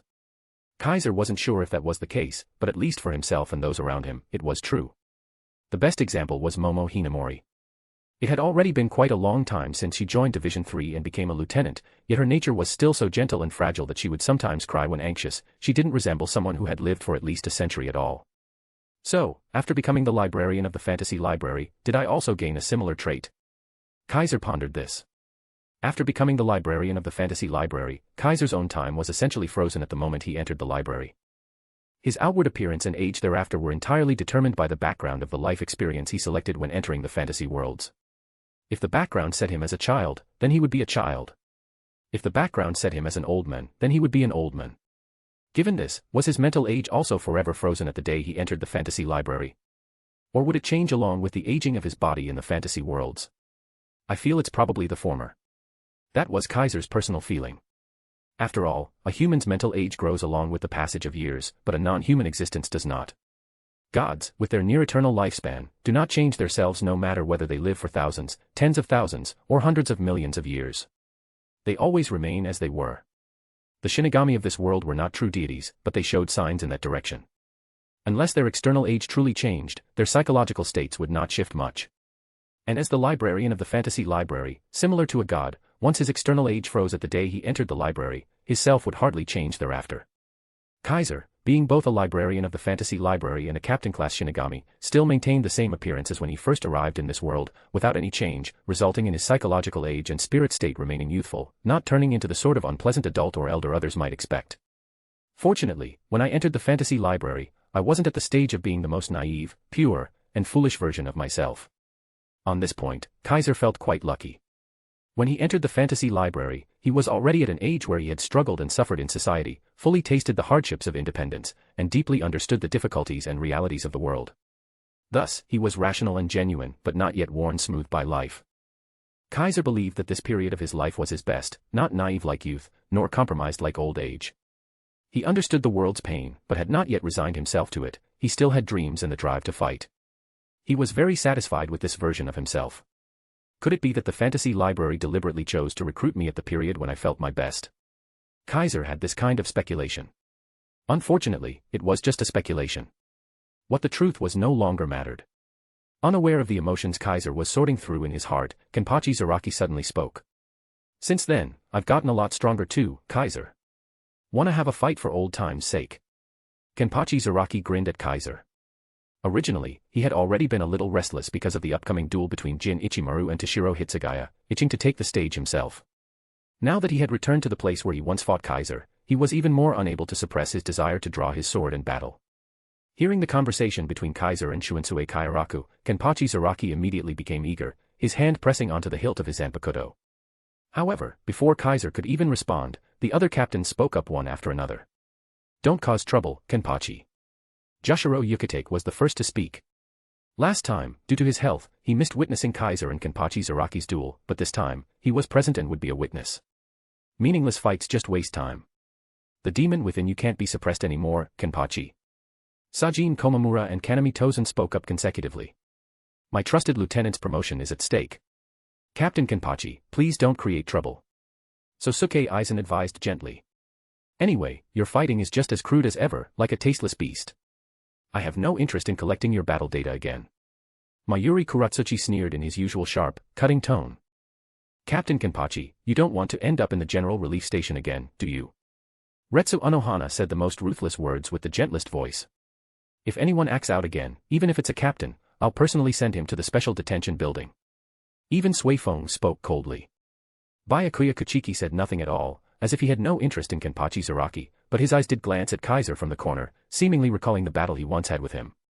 If Kimpachi Zaraki wanted to make a move, he would have to get past him first. After all, he too wished to duel Kaiser once again. Bang. Genryusai Shigekuni Yamamoto knocked his wooden staff to the floor at the right time, stopping the verbal onslaught against Kimpachi Zaraki. It's about time to begin. At Genryusai Shigekuni Yamamoto's words, all the captains turned their heads toward the front. In the distant wilderness, two figures stood facing each other, just like Kaiser and Kimpachi Zaraki had back then. Forgive me, Lieutenant Ichimaru. Toshiro Hitsugaya had already drawn the zanpakuto from his back, holding it in a two-handed mid-level stance, pointing it at Jin Ichimaru. Even though he had spoken dejected words earlier to Kaiser and Momo Hinamori, now facing Jin Ichimaru, Toshiro Hitsugaya appeared extremely calm, showing no sign of his previous uncertainty. It should be me saying that, third seat Hitsugaya. Jin Ichimaru also drew his zanpakuto, adopting the same stance, but the usual smiling expression was absent from his face. He couldn't help it. Just thinking that if he won, he would have to become captain of Division 10, Jin Ichimaru couldn't lift his mood. He didn't really mind becoming a captain, since it was Sosuke Aizen's order. But, why Division 10 of all places? A certain girl's figure flashed through his mind, and Jin Ikamaru's expression subtly darkened. Why did it have to be the squad where she was? Could it be? This too was part of Captain Aizen's plans.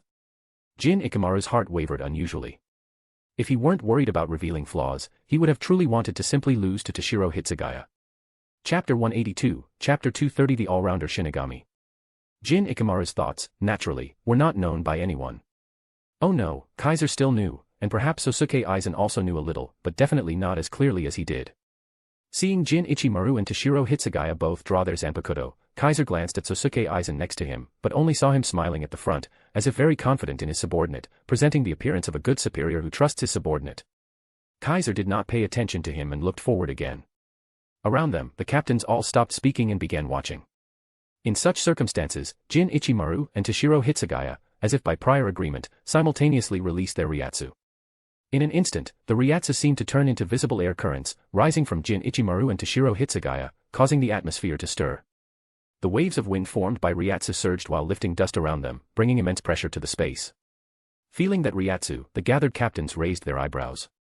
This Ryatsu, undoubtedly captain class. Truly surprising. I thought they would need to use Bankai to reach captain-level Ryatsu, but they haven't even used Shurkai yet and already have captain-class pressure. Those two are worthy of being geniuses who graduated from Shin'o Academy in just 1 year. Though still not on par with Captain Kaiser, they already have the qualifications to be captains. It's not surprising that Lieutenant Ichimaru is this strong, but for third seat Hitsugaya to also possess captain-level Ryatsu, that's truly unexpected. Indeed, he's too young. Is anyone here younger than him? The captains each commented, and in the end, all looked at Kaiser together, though they did not attract his attention. Captain class Ryatsu, huh? Kaiser simply watched the two who were releasing astonishing Ryatsu, the corner of his mouth slightly rising. As expected, it's worth looking forward to. Under Kaiser's anticipation, Jin Ichimaru and Toshiro Hitsugaya each raised their Ryatsu to the peak. At such a level, their Ryatsu could affect lieutenant-class individuals. Fortunately, Genryusai Shigekuni Yamamoto had anticipated this and did not allow the captains to bring their lieutenants to watch. In this atmosphere, the two figures simultaneously kicked forward and charged at each other. Clang.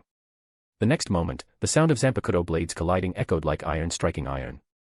Jin Ichimaru and Toshiro Hitsugaya clashed violently, swinging their zanpakuto at each other, their blades grinding and clashing, sparks bursting fiercely. Clang, clang, clang, clang, clang. The two instantly engaged in fierce battle, making the sound of clashing blades resound continuously. It was an extremely brilliant exchange of offense and defense, with both sides demonstrating superb swordsmanship, their zanpakuto carrying tremendous Ryatsu, weaving a dazzling display of flashing blades. Swish. Swish. Swish. Swish. As the battle continued, they began to use Shuinpa, their figures sometimes disappearing, sometimes reappearing, sometimes pulling distance, sometimes suddenly colliding, making the clashes of sword light even more frequent and brilliant. Both of them were genuine prodigies, extremely proficient in both Zenjutsu and Shuinpa, and even evaluated at captain level, there was little to criticize. Truly exquisite Zenjutsu and Shuinpa. Joshiro Yukatake couldn't help but praise. Those two seemed to be all-rounders, right? Shuinsue Kauraku stroked his chin and said this. The so-called all-rounder referred to a Shinigami proficient in Zanpakuto, Hakuda, Shuinpa, and Kido, able to skillfully use the power of Zanpakuto and possessing no real weaknesses. In the Godai 13, such Shinigami were not many, but neither were they rare. For example, Byakuya Kuchiki was an all-rounder, proficient in all aspects of Zanjutsu, Hakuda, Shuinpa, and Kido, without shortcomings. Kaiser could also be considered an all-rounder, whether it was Zenjutsu, Shuinpa, or Kido, he would not lose to anyone. Even in Hakuda, though not particularly specialized, he still had some knowledge, not enough to call mastery, but not ignorant either. Among the present captains, there were several all-rounders, though many others were specialists. For instance, Kimpachi Zaraki didn't know Kido, didn't use Hakuda, rarely even used Shuinpa, and treated his Zanpakuto merely as a battle tool, to the point where he hadn't even achieved Shurkai, completely a monster who relied solely on swordsmanship, hacking his way up to captain rank. In Division 11, such monsters were everywhere. They hardly used Kido, few employed Hakuda, and every division member was a battle maniac specializing in Zanjutsu and Zanpakuto, sometimes touching upon Shuinpa, but all-rounders could hardly be seen in that squad. Jin Ichimaru and Toshiro Hitsugaya, one from Division 5, the other from Division 10, were both geniuses. Shuinsue Kauraku was very curious whether these two were true all-rounders. Jin is indeed proficient in all combat techniques. Whether it's Zenjutsu, Hakuda, Shuinpa, or Kido, he has achieved a certain level of mastery, so Suke Eisen said with a slight smile, seeming to show off, having him merely as my lieutenant is truly a waste of talent, which is why I recommended him for captain. And what about third seat Hitsugaya? Sajin Komamura turned and asked, is he also an all-rounder? He should be. Retsu Anohana placed her hands folded before her and said, I've heard Lieutenant Matsumoto from Division 10 mention this. She once said that third seat Hitsugaya is a true genius. If not counting Captain Kaiser, then in pure talent, he would be the strongest currently in the Soul Society. But it seems neither of them intends to use Hakuda or Kido in this battle, Kanami Tozen suddenly added, the sound of their swords clashing is getting fiercer. In such an intense exchange, there's no chance to chant Kido, nor any reason to abandon their swords. Just as Kanami Tozen said, Jin Ichimaru and Toshiro Hitsugaya had fully entered the heat of battle, their fierce clash of sword light growing even more magnificent. Haha. That's how it should be. Kenpachi Zaraki watched excitedly, laughing wildly. A real fight means cutting into the enemy's body with a sword. Or being cut into. That's what fighting is. This idiot had completely forgotten that Jin Ichimaru and Toshiro Hitsugaya weren't fighting to the death. This was a duel watched over by captains, supervised carefully to prevent anyone from dying, meant to select the captain of Division 10, not for them to kill each other. In view of this, Genryusai Shigekuni Yamamoto kept his gaze firmly fixed on the field, without relaxing for a moment. Suifeng maintained a stance ready to strike at any time. Byakuya Kuchiki stood facing the wind, poised to step out with Shuinpa, while Mayuri Kuratsuchi maintained an indifferent attitude, annoying to everyone. As for Kaiser, he looked very relaxed. Because he knew, this battle had only just begun. It should be about time. At the moment this whisper fell, in the arena, Toshiro Hitsugaya was the first to act. Sit upon the frozen heavens. The astonishing Ryatsu radiating from Toshiro Hitsugaya suddenly changed. It became cold. It became icy. Rumble. The sky above the site seemed disturbed by an invisible force, suddenly filling with heavy dark clouds, as if a blizzard was about to descend, exuding a terrifying chill. Toshiro Hitsugaya leaped into the air, raising his zanpakuto high. Behind the hilt of the zanpakuto, a crescent-shaped chain suddenly grew, resembling a dragon's tail, releasing immense ryatsu that froze the air. A dragon of ice and water roared into existence around Toshiro Hitsugaya. Hyarinmaru. Toshiro Hitsugaya called out the name of his zanpakuto, releasing it. Yes. That's the strongest ice/snow type zanpakuto. Hyarinmaru. Suifeng slightly widened her eyes, and even Kaiser's eyes flashed with a strange light. Within Kaiser's body, a zanpakuto identical to the one in Toshiro Hitsugaya's hand, still in an unreleased state, suddenly vibrated violently. The appearance of a power from the same root and origin triggered an intense reaction. Hyarinmaru, the strongest ice/snow type zanpakuto, whose original owner was Toshiro Hitsugaya. Ha! Toshiro Hitsugaya's ryatsu surged upward, exuding terrifying cold. The dragon of ice and water circling him roared and rushed downward toward Jin Ichimaru. Facing this terrifying spectacle, Jin Ichimaru, like a tiny human facing an ice dragon, showed no fear on his face. Shoot to kill. Jin Ichimaru pointed the tip of his zanpakuto at the diving dragon and whispered softly. Shinso. At once, Jin Ichimaru's zanpakuto was released. Clang. A flash of cold light shot forth from Jin Ichimaru's hand, and his zanpakuto extended at incredible speed, its blade tearing through the air, shooting toward the diving ice and water dragon. Shinso, Jin Ichimaru's zanpakuto, its ability was free extension and contraction, capable of extending the blade's length dramatically, and upon release, it enhanced both attack speed and power, with a maximum length extending up to 100 times its original size. The suddenly elongated blade turned into a flash of cold light, easily piercing through the diving ice and water dragon, shattering countless chunks of ice into fragments falling from the dragon's body. Boom. The ice and water dragon exploded in midair, turning into countless shards of ice, scattering across the ground. End of this chapter. Chapter 183, Chapter 231, The Immature Genius. The pace of the battle between Jin Ichimaru and Toshiro Hitsugaya was very fast, and after releasing their zanpakuto, the pace became even faster, causing the battleground to suffer severe destruction. Mainly, it was because Toshiro Hitsugaya's Hyarinmaru displayed tremendous power. Every time he swung his blade, the moisture in the atmosphere turned into ice, and all kinds of ice at that. Sometimes it was a roaring ice dragon, sometimes swarms of ice pillars, sometimes spreading ice mist, and sometimes a sky-filling barrage of ice bullets. Toshiro Hitsugaya recklessly wielded the power of Hyarinmaru, causing extensive destruction to the battlefield, even turning the entire area into a frozen land of snow and ice. The scene was massive. Yet in the face of Toshiro Hitsugaya's dazzling variety of ice/snow type attacks, Jin Ichimaru merely pointed the tip of Shinso toward them from beginning to end, allowing it to extend and retract at high speed, piercing through, slicing open, and cutting apart all the ice and snow, rendering all of it ineffective. Gradually, despite unleashing such massive power, the clearly stronger Toshiro Hitsugaya began to fall into disadvantage, almost getting pierced several times by Shinso's sudden extensions, narrowly avoiding injury. Seeing this, Kaiser couldn't help but shake his head. That guy Hitsugaya never managed to fully grasp the power of Hyarinmaru. As a fellow wielder of Hyarinmaru, and having already completely mastered its power thanks to the effect of the authority, Kaiser could easily tell how poorly Toshiro Hitsugaya was utilizing Hyarinmaru. Not only had he failed to fully master Hyarinmaru's power, even his methods of using it were crude. Despite his immense ryatsu, all he did was flood it into Hyarinmaru to launch ice/snow type attacks. That wasn't truly using Hyarinmaru in battle, it was simply venting his own power through Hyarinmaru's abilities. This caused Toshiro Hitsugaya's offensives to appear grand at a glance, and while they looked imposing and powerful, they were actually strong in appearance but weak in substance, easily shattered and not hard to deal with. Jin Ichimaru's performance proved this. No matter how spectacular Toshiro Hitsugaya's offensives were, he was able to break them all with a single retractable blade, resulting in Hitsugaya having achieved nothing so far, merely wasting Ryatsu and Ryoryoku in vain. This was a scene that shouldn't have occurred. Shinso's ability wasn't particularly special, nor especially powerful.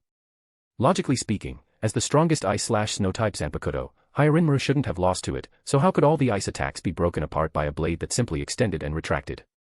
If it were Kaiser, with just a light swing of Hyarinmaru, the extreme cold would completely freeze Shinso's blade. There would be no such thing as letting it stretch back and forth freely.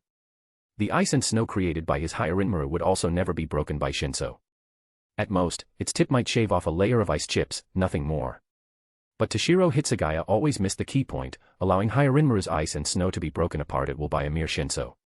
Kaiser couldn't help but shake his head at this. He's not making use of the weather at all. That kid, what does he think Hyarinmaru's most basic and most powerful ability is? Raising his head to the gray sky, Kaiser's heart was filled with helplessness. Tenso Jurin, this was one of Hyarinmaru's fundamental abilities and also its most powerful one. This ability formed the core of everything about Hyarinmaru, set to make everything in the sky fall under its control, fully displaying the might of the strongest ice-type zanpakuto. But Toshiro Hitsugaya's ability was far from mature. Not only did he fail to grasp and control it, he couldn't even make minimal use of it. It was like using a divine weapon as a kitchen knife, a complete waste. In Toshiro Hitsugaya's hands, the power of Hyarinmaru wasn't even half unleashed, perhaps not even half of that remaining half was properly utilized. In his hands, Hyarinmaru is sullied. Kaiser couldn't help but think this. One must know, Kaiser's other zanpakuto, Ryujin Jaka, was likewise called the strongest fire-type zanpakuto, and stood on equal footing with Hyarinmaru. It was precisely because of this that Ryujin Jaka and Hyarinmaru were together offered to Kaiser as settlement rewards from the fantasy library, proof that they were of the same rank.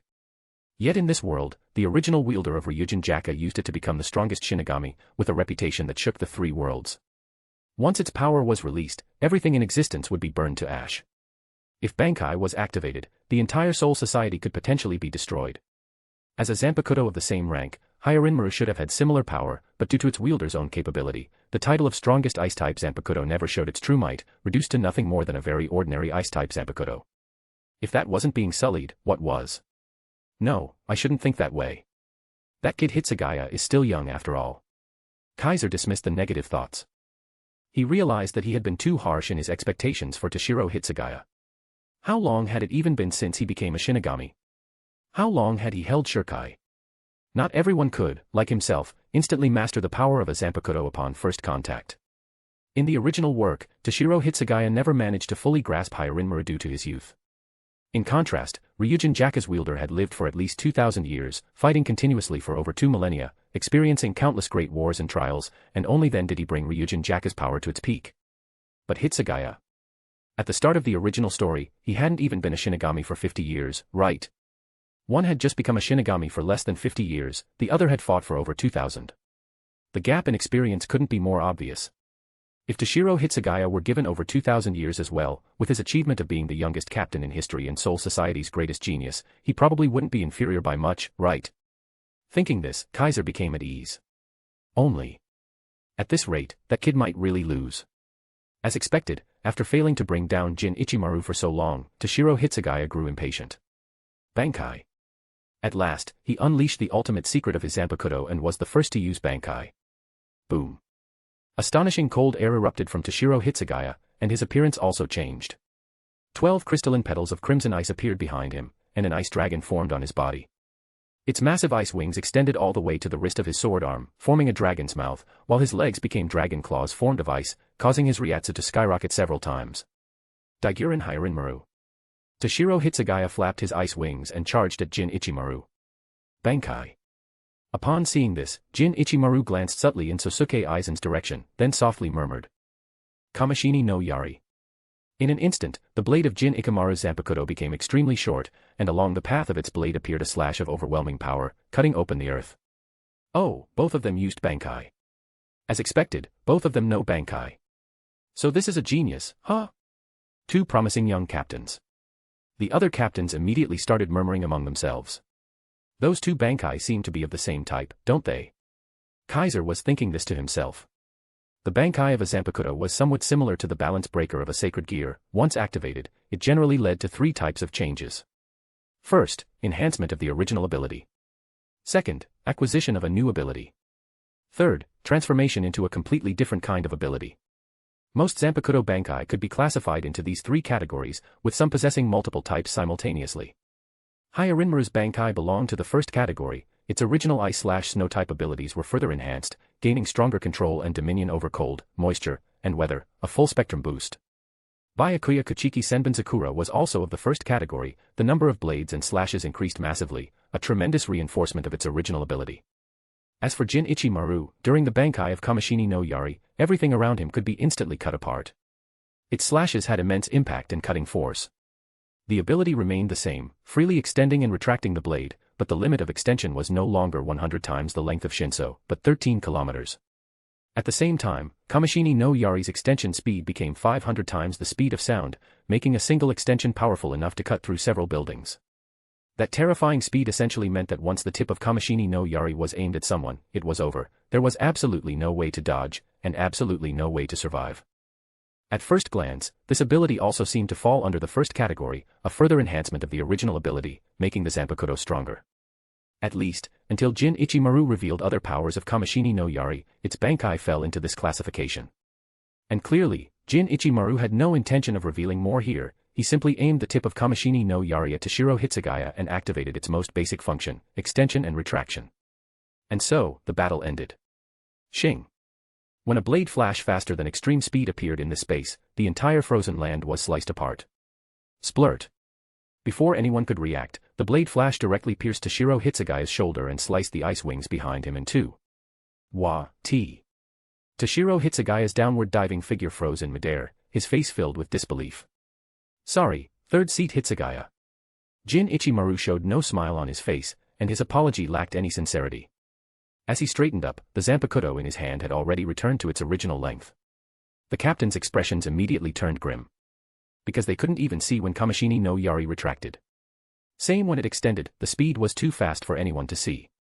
A burst of blood erupted from Toshiro Hitsugaya's shoulder, spraying out and causing him to fall from midair, crashing onto the ground. The victor was decided. The one who ultimately claimed victory and became the captain of Division 10 was none other than the lieutenant of Division 5, Jin Ichimaru. Chapter 184, Chapter 232, That was pretty abrupt. Jin Ichimaru's captain appointment ceremony was held on the third day. The reason it was so rushed, firstly, was because the former captain, Isshin Shiba, had already been missing for quite some time, and secondly, because the role of Division 10 was different from that of Division 3, its captain position couldn't remain vacant for long. Division 3 was a support division. Even if its captain's seat was empty or they were short-staffed and couldn't support other divisions, the other divisions could still find ways to handle their duties on their own. Under normal circumstances, it wasn't absolutely necessary for Division 3 to act. Division 10 was different. As the Patrol and Security Division, if any problems arose within it and it couldn't perform its duties properly, it would be easy for chaos or even crises to break out in either Ser-Veresta or Rukongai. This was also why, after failing to locate Isshin Shiba for so long, Genryusai Shigekuni Yamamoto was so eager to select a new captain for Division 10. If Division 10 couldn't function at full capacity, the impact it could have on the Soul Society was considerable. Genryusai Shigekuni Yamamoto didn't dare let Division 10's captain seat sit empty for decades like Division 3's once did. As a result, Jin Ichimaru's appointment ceremony was expedited and held on the third day, officially placing the Division 10 captain's Hayori on him and making him the new captain of Division 10. Interestingly, on his first day in office, Jin Ichimaru announced a personnel transfer. That was, he promoted the former third seat of Division 10, Toshiro Hitsugaya, to replace the former lieutenant, Ranjika Matsumoto, becoming his new lieutenant. Well now, what a move. When Kaiser heard the news, he wore a particularly amused expression. He had been wondering how Jin Ichimaru was going to face Ranjika Matsumoto. He didn't expect the men to be so direct, stripping his childhood friend of her position just to avoid seeing her.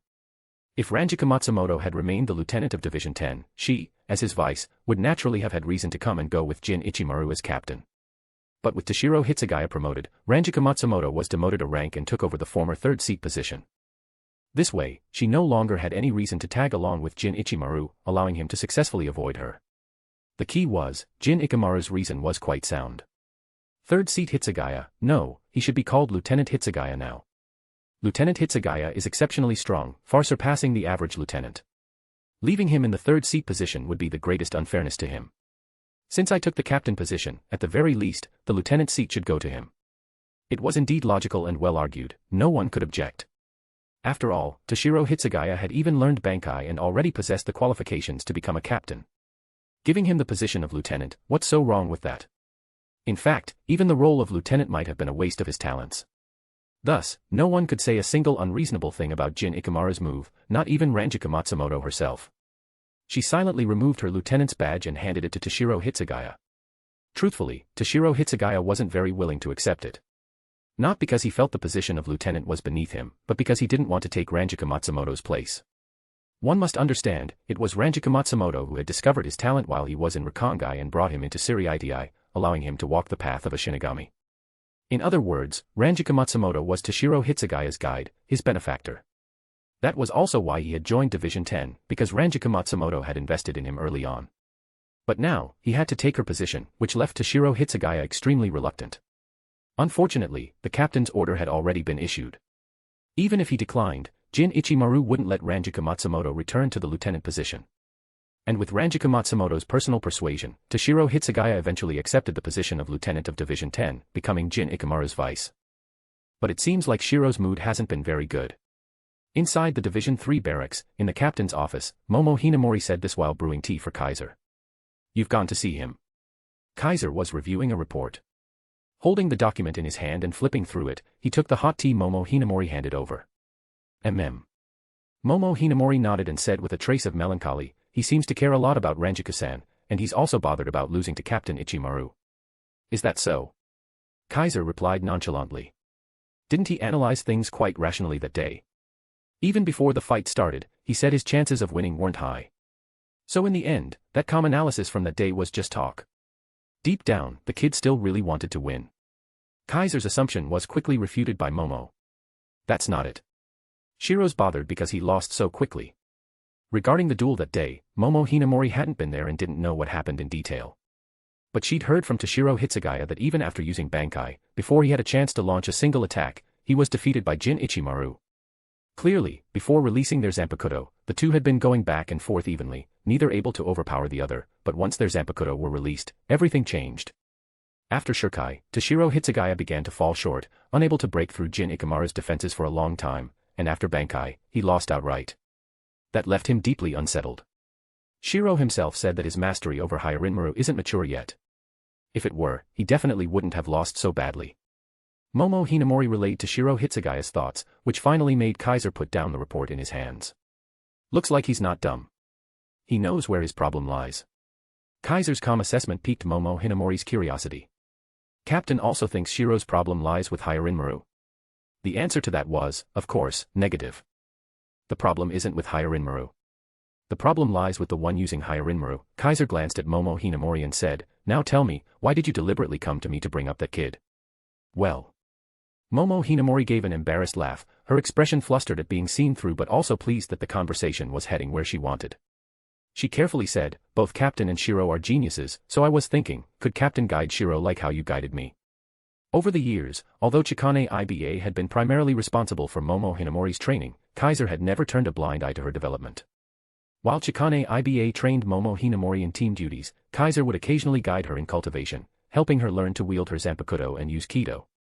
Thanks to his guidance, Momo Hinamori had swiftly mastered Shirkai, significantly improved her kido abilities, and gained a strong foundation to support her eventual rise to lieutenant. Today, not only was Momo Hinamori an outstanding vice, but as the lieutenant of Division 3, her strength was exceptional, even ranking in the upper middle or top 5 among all lieutenants. The proof: 2 years ago at a gathering, Momo Hinamori had defeated Izuru Kira head-on and managed to fight Renji Abarai to a draw without even using kido, leaving both men nearly despondent. Well, rumor had it Izuru Kira actually did fall into despair afterward and threw himself into intense training. For a while, he even pushed aside team duties to go into seclusion. If Jushiro Yukatake hadn't once again fallen ill and urgently needed his lieutenant to take charge, Kira might not have returned so quickly. Of course, Renji Abarai wasn't far behind either. Because of all this, Momo Hinamori had great faith in Kaiser's ability as a mentor, and back when Toshiro Hitsugaya was still attending the Shino Academy, she had even secretly asked Kaiser to coach him. Now that Toshiro Hitsugaya was stuck in frustration, Momo Hinamori again wanted Kaiser to lend a hand, to help her childhood friend. Guidance, huh? Kaiser looked at Momo Hinamori with a half-smile, silently sighing to himself.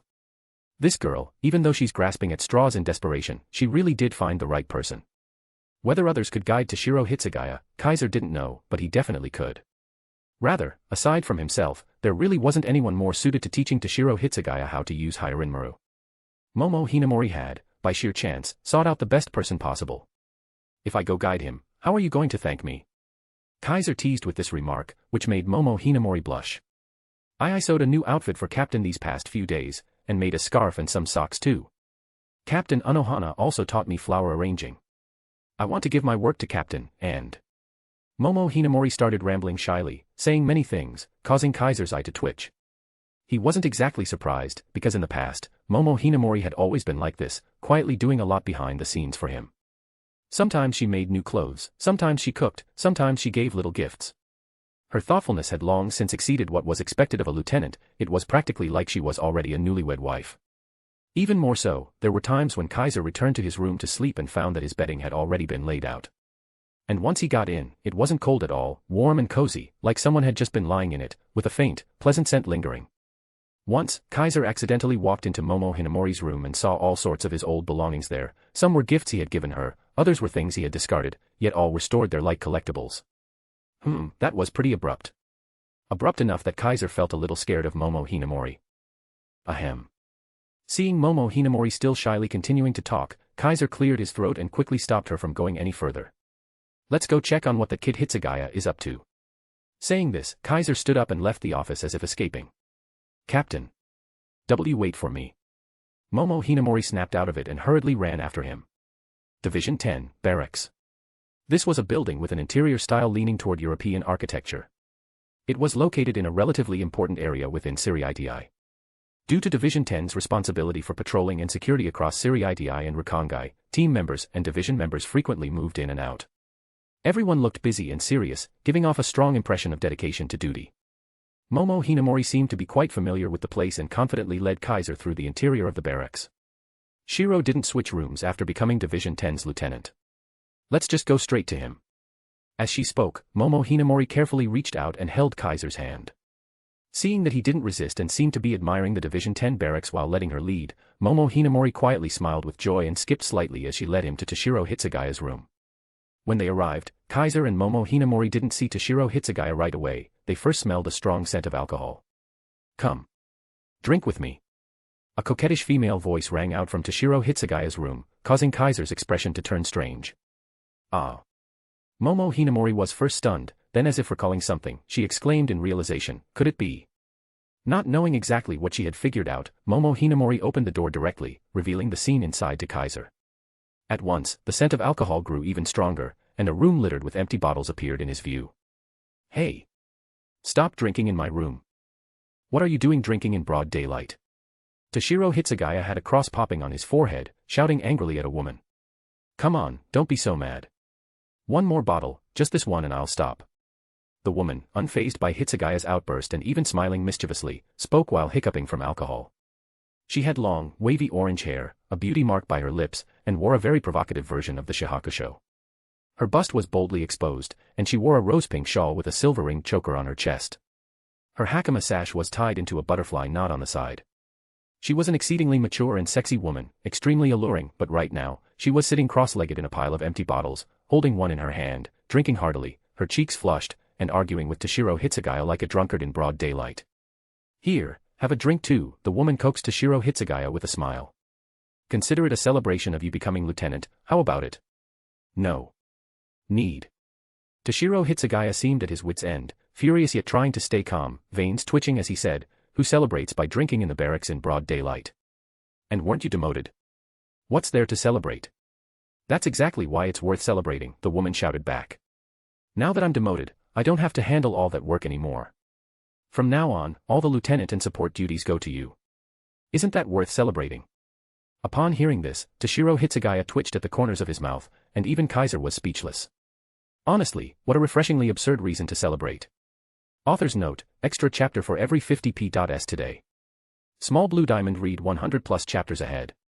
Patreon.com/NiaXD. Chapter 185, Chapter 233, I'm older than you. At this moment, Kaiser had already recognized the identity of the woman drinking in broad daylight. She was Ranjika Matsumoto, the former lieutenant of Division 10, currently the third seat of Division 10, and also Jin Ikamaru's childhood friend, the primary reason Jin Ichimaru had joined the Godai 13 and become a close associate of Sasuke Eisen. She and Jin Ichimaru had entered the Shino Academy together, but Jin Ichimaru graduated and left after only 1 year, and later deliberately distanced himself from her, leaving her confused even now as to why her childhood friend had become like that. Now seeing her drinking during the day, Kaiser knew that while she appeared cheerful on the surface, there was always a faint flash of complexity and pain in her eyes. "Shiro, Ranjika-san." At this moment, Momo Hinamori spoke up, calling out to the two who were arguing. "Momo." Toshiro Hitsugaya turned around. Seeing Kaiser and Momo Hinamori, he was first stunned, then exclaimed in surprise, "And Captain Kaiser? Why are you two here?" Not only did Toshiro Hitsugaya see Kaiser and Momo Hinamori, Ranjika Matsumoto also saw them. "Isn't this little Momo?" Ranjika Matsumoto seemed truly drunk, raising the bottle in her hand with a smile and saying to them, "Even Captain Kaiser came. Wanna have a few drinks with me?" Before Kaiser and Momo Hinamori could even respond, Toshiro Hitsugaya couldn't stand it anymore. "Stop being a drunken fool, Matsumoto. That's a captain, what's your attitude?" Toshiro Hitsugaya scolded Ranjika Matsumoto like a little adult. "Yes, yes." Ranjika Matsumoto casually said to Kaiser, "Greetings, Captain Kaiser. I'm the demoted 3rd seat of Division 10, Ranjika Matsumoto. Please take care of me." "You." Toshiro Hitsugaya's veins popped on his forehead. "Alright, you two don't need to mind me."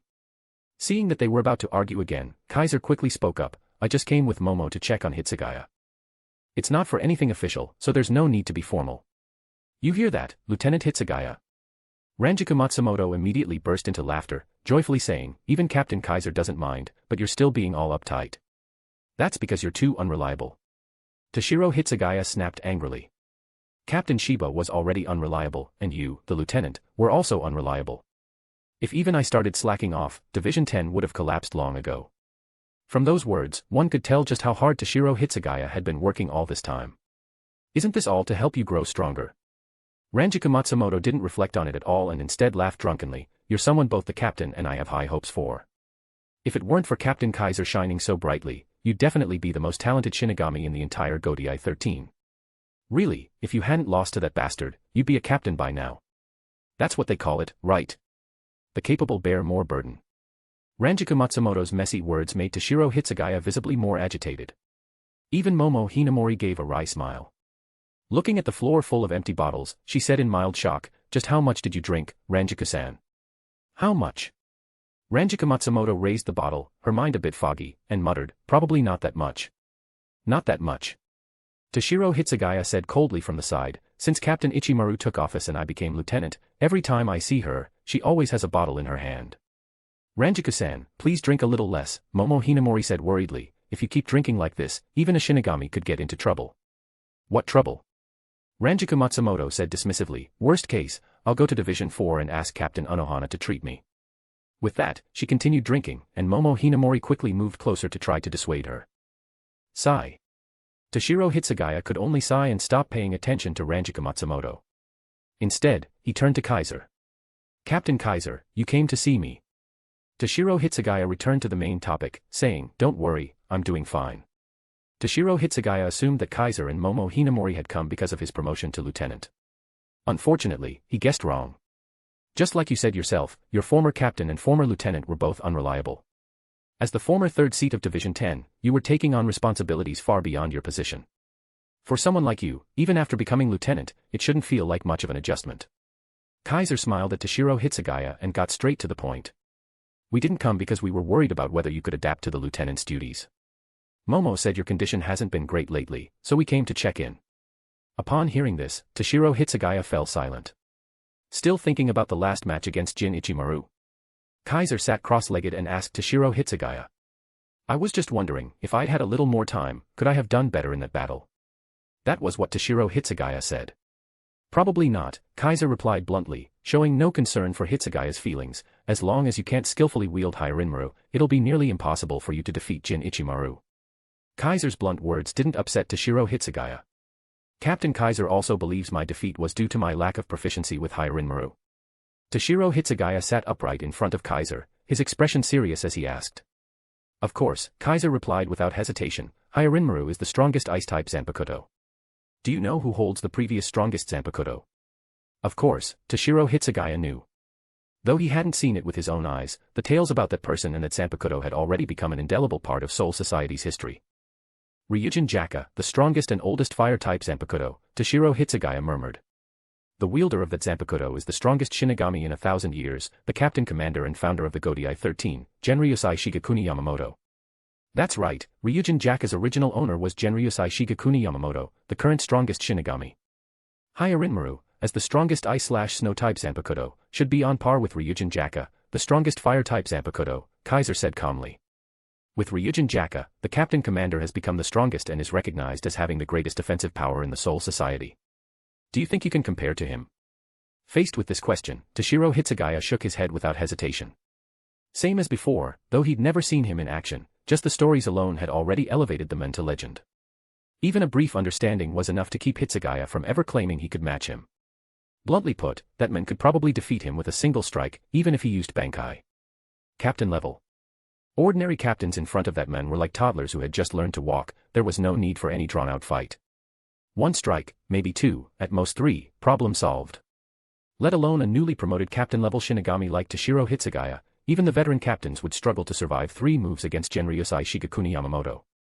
Only those at the very top among the captains might be able to trade blows with him, but the odds of defeat were still enormous. It could be said that Genryusai Shigekuni Yamamoto wasn't even in the same tier as the other captains. He had already transcended the level of a captain entirely. Compared to someone like that, even if Toshiro Hitsugaya had his head slammed in a door, he wouldn't think he was qualified. If you could completely master Hyarinmaru's power, then you'd absolutely be qualified to face someone like him, Kaiser looked at Toshiro Hitsugaya and said. But unfortunately, you're too young, and your use of Hyarinmaru is still shallow. That's why you couldn't even beat Jin Ichimaru. Young. Toshiro Hitsugaya muttered with some dissatisfaction, I'm actually older than you. Kaiser twitched at the corner of his mouth. If speaking purely in terms of age, then yes, Toshiro Hitsugaya was indeed older than Kaiser. Toshiro Hitsugaya was definitely over 100 years old, while Kaiser, who looked older, probably hadn't even lived half as long when combining his past and present life. Calling someone over 100 too young, something was off here. But, this was the norm in Soul Society. So, just tell me, am I right or not? Kaiser said unreasonably. Do you really think you've already mastered Hyarinmaru's power? Of course not, Toshiro Hitsugaya shook his head and said, if I had fully mastered Hyarinmaru, there's no way I'd have lost to Captain Ichimaru, I still have that much confidence. Exactly. Kaiser curled his lips and said, in my opinion, you've progressed way too smoothly and become too eager for results. That's why you're in this situation. Normally, someone capable of achieving Bankai would have already fully mastered their Shirkai. But you. In my view, you haven't even figured out Hyarinmaru's Shirkai properly, yet you rushed into mastering Bankai, how could you not lose? Kaiser spoke calmly and with authority. Jin Ichimaru's zanpakuto ability isn't particularly impressive, but his Bankai is quite powerful. From the look of it, he has already mastered both Shirkai and Bankai. You, on the other hand, haven't even gotten a passing grade with either. That's why, before releasing your zanpakuto, you could still fight evenly. But once you released it, you fell behind immediately, and the gap only widened after Bankai. It would have been strange not to lose. Those words gave Toshiro Hitsugaya some new insight. So, if I want to master Hyarinmaru's power, I should start from Shirkai instead of Bankai. That question made Kaiser smile. Come with me. Saying this, Kaiser stood up and walked out of the room. Captain. Momo Hinamori moved as if to follow. You stay here, Momo. Kaiser stopped her and pointed at Ranjika Matsumoto, take care of her. Ranjika Matsumoto was already completely drunk, barely able to speak. All right. Momo Hinamori hesitated for a moment, then nodded. Only then did Kaiser leave the room. Matsumoto is yours to look after, Momo. Toshiro Hitsugaya took a deep breath and said to Momo Hinamori, then stood up and followed after Kaiser. As he stepped out, Kaiser subtly glanced toward a nearby corner, a faint smile curling at the edge of his lips before he continued walking toward the exit of the barracks. Inside the room, only Momo Hinamori and Ranjika Matsumoto remained. Ranjika-san, you should rest. Don't drink any more. Momo Hinamori's voice of concern came from within. But Ranjika Matsumoto acted as if she hadn't heard. Holding the bottle, she mumbled blankly. Why? Jin. Those words were not heard by Momo Hinamori, nor by the one outside the door. He merely leaned against the door, listened for a moment, and quietly left. The air grew noticeably more melancholic. North Rukongai, District 80, Zaraki.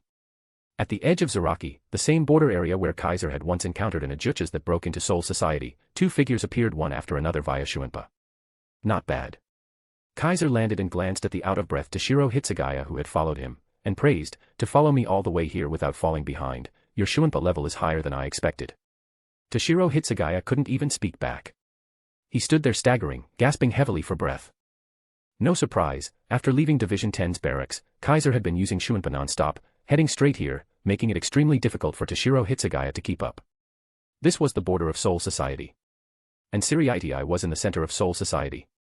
Traveling from Ser-Veresta all the way here was essentially running across half of Soul Society in a straight line. That kind of distance, all by Shuinpa, was simply brutal. Want me to give you more time to rest? Seeing Toshiro Hitsugaya still gasping for breath, Kaiser kindly offered. No need, Toshiro Hitsugaya took several deep breaths, working to steady himself, and asked, why did you bring me here? You'll know very soon, Kaiser smiled and said, draw your sword first. Draw his sword. Toshiro Hitsugaya frowned. Then, he slowly drew the zanpakuto from his back, but did not assume a battle stance. However, in the next second, Toshiro Hitsugaya's pupils shrank to the size of needlepoints. Because he saw a very familiar zanpakuto.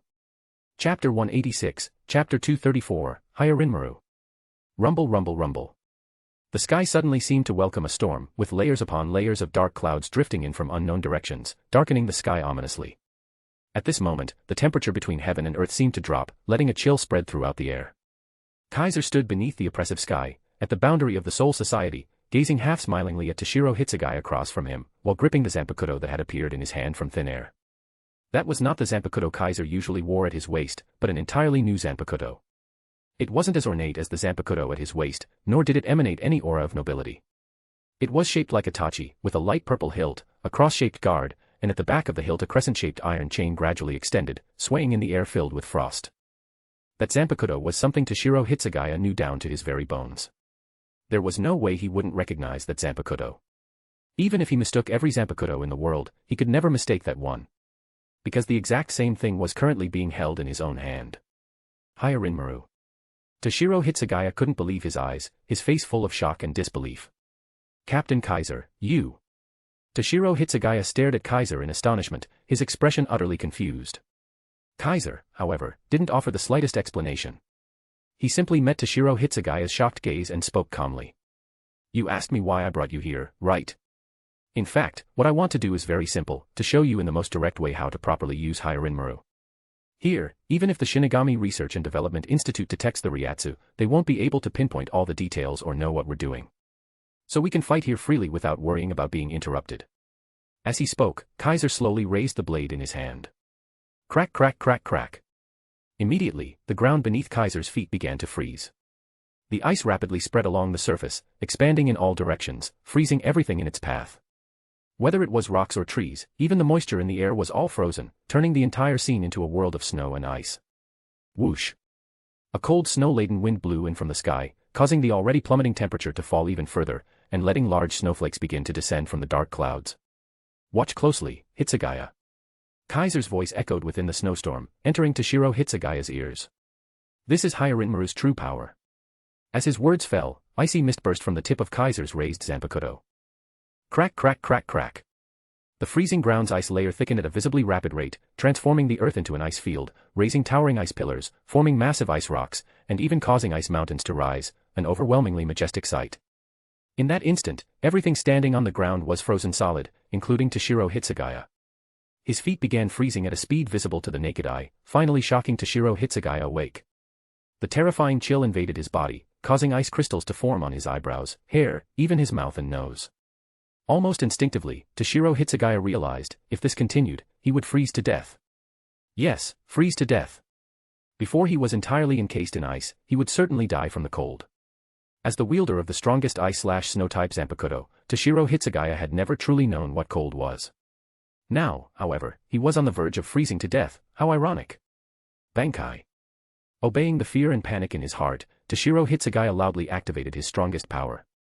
Daiguren Hyarinmaru. A burst of astonishing Ryatsu erupted along with the chill from his body, shattering all the ice and frost clinging to him.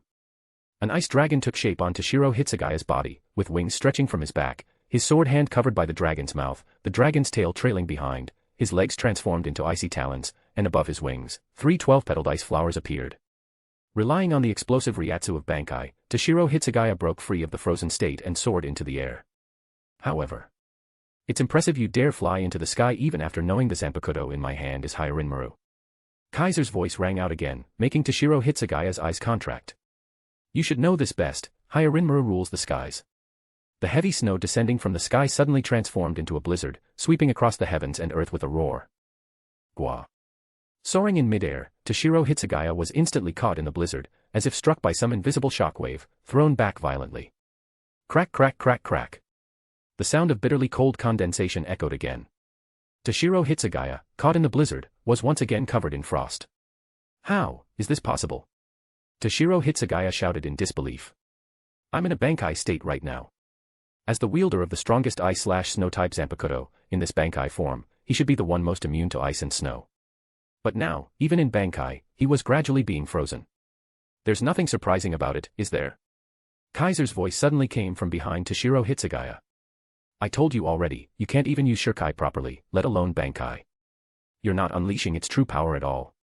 In that case, facing a stronger freezing force, even Hyarinmaru in its Bankai form can't avoid being frozen. Not to mention, what I'm using against you right now is also the strongest ice power in this world. Hearing this, Toshiro Hitsugaya's pupils contracted again, instinctively trying to turn around and slash back. But he was too slow. Ice Dragon Swirling Tail. Before Toshiro Hitsugaya could react, Kaiser, who had somehow appeared behind him, fiercely swung his Hyarinmaru and unleashed a wide-ranged slash. Boom. Instantly, the entire region in the direction of Kaiser's blade was frozen. In a single strike, ice spread like a dragon's swinging tail, freezing an enormous space, including Toshiro Hitsugaya, at a terrifying speed. Bang. A moment later, the frozen zone shattered, and Toshiro Hitsugaya, his body covered in frost wounds, came flying out, bleeding and panting heavily. You should feel lucky that your zanpakuto is also Hyarinmaru. Kaiser watched as this unfolded, neither stopping him nor taking the opportunity to strike again, simply standing amid the blizzard and speaking with a smile.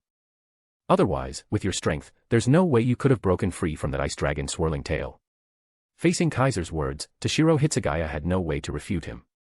He knew better than anyone how powerful that ice dragon swirling tail had been, and how high its freezing power was. There was no way he could have broken free from it at his current level. The only reason he escaped, as Kaiser said, was because his zanpakuto was also Hyarinmaru. Thanks to that, he had high resistance to ice and snow, and his familiarity with Hyarinmaru allowed him to locate the pressure points most likely to help him break free. Without that, there was no way he would have escaped the ice. So that zanpakuto really is Hyarinmaru. Not some imitation or counterfeit. Toshiro Hitsugaya finally had no choice but to accept the truth. Whether it's a fake or not, you should know better than anyone, Kaiser said with a soft laugh. This power was born from your own soul, how could you not recognize the difference between real and fake? Of course, that's not the point today, so it doesn't matter. What matters is, what are your thoughts after seeing my Hyarinmaru? Thoughts? Was that even a question? The difference is far too great. Toshiro Hitsugaya's whole body trembled. Yes, the difference was simply overwhelming. Put everything else aside, even in this very moment, he had already activated Bankai, while Kaiser was still only using Shurkai. Yet in every aspect, Kaiser's Shurkai was overpowering his Bankai. It was utterly unreasonable. Whether it was Hyarinmaru's basic ice/snow abilities or its power to control the weather, his Bankai couldn't match the other's Shurkai. Nothing could be more absurd.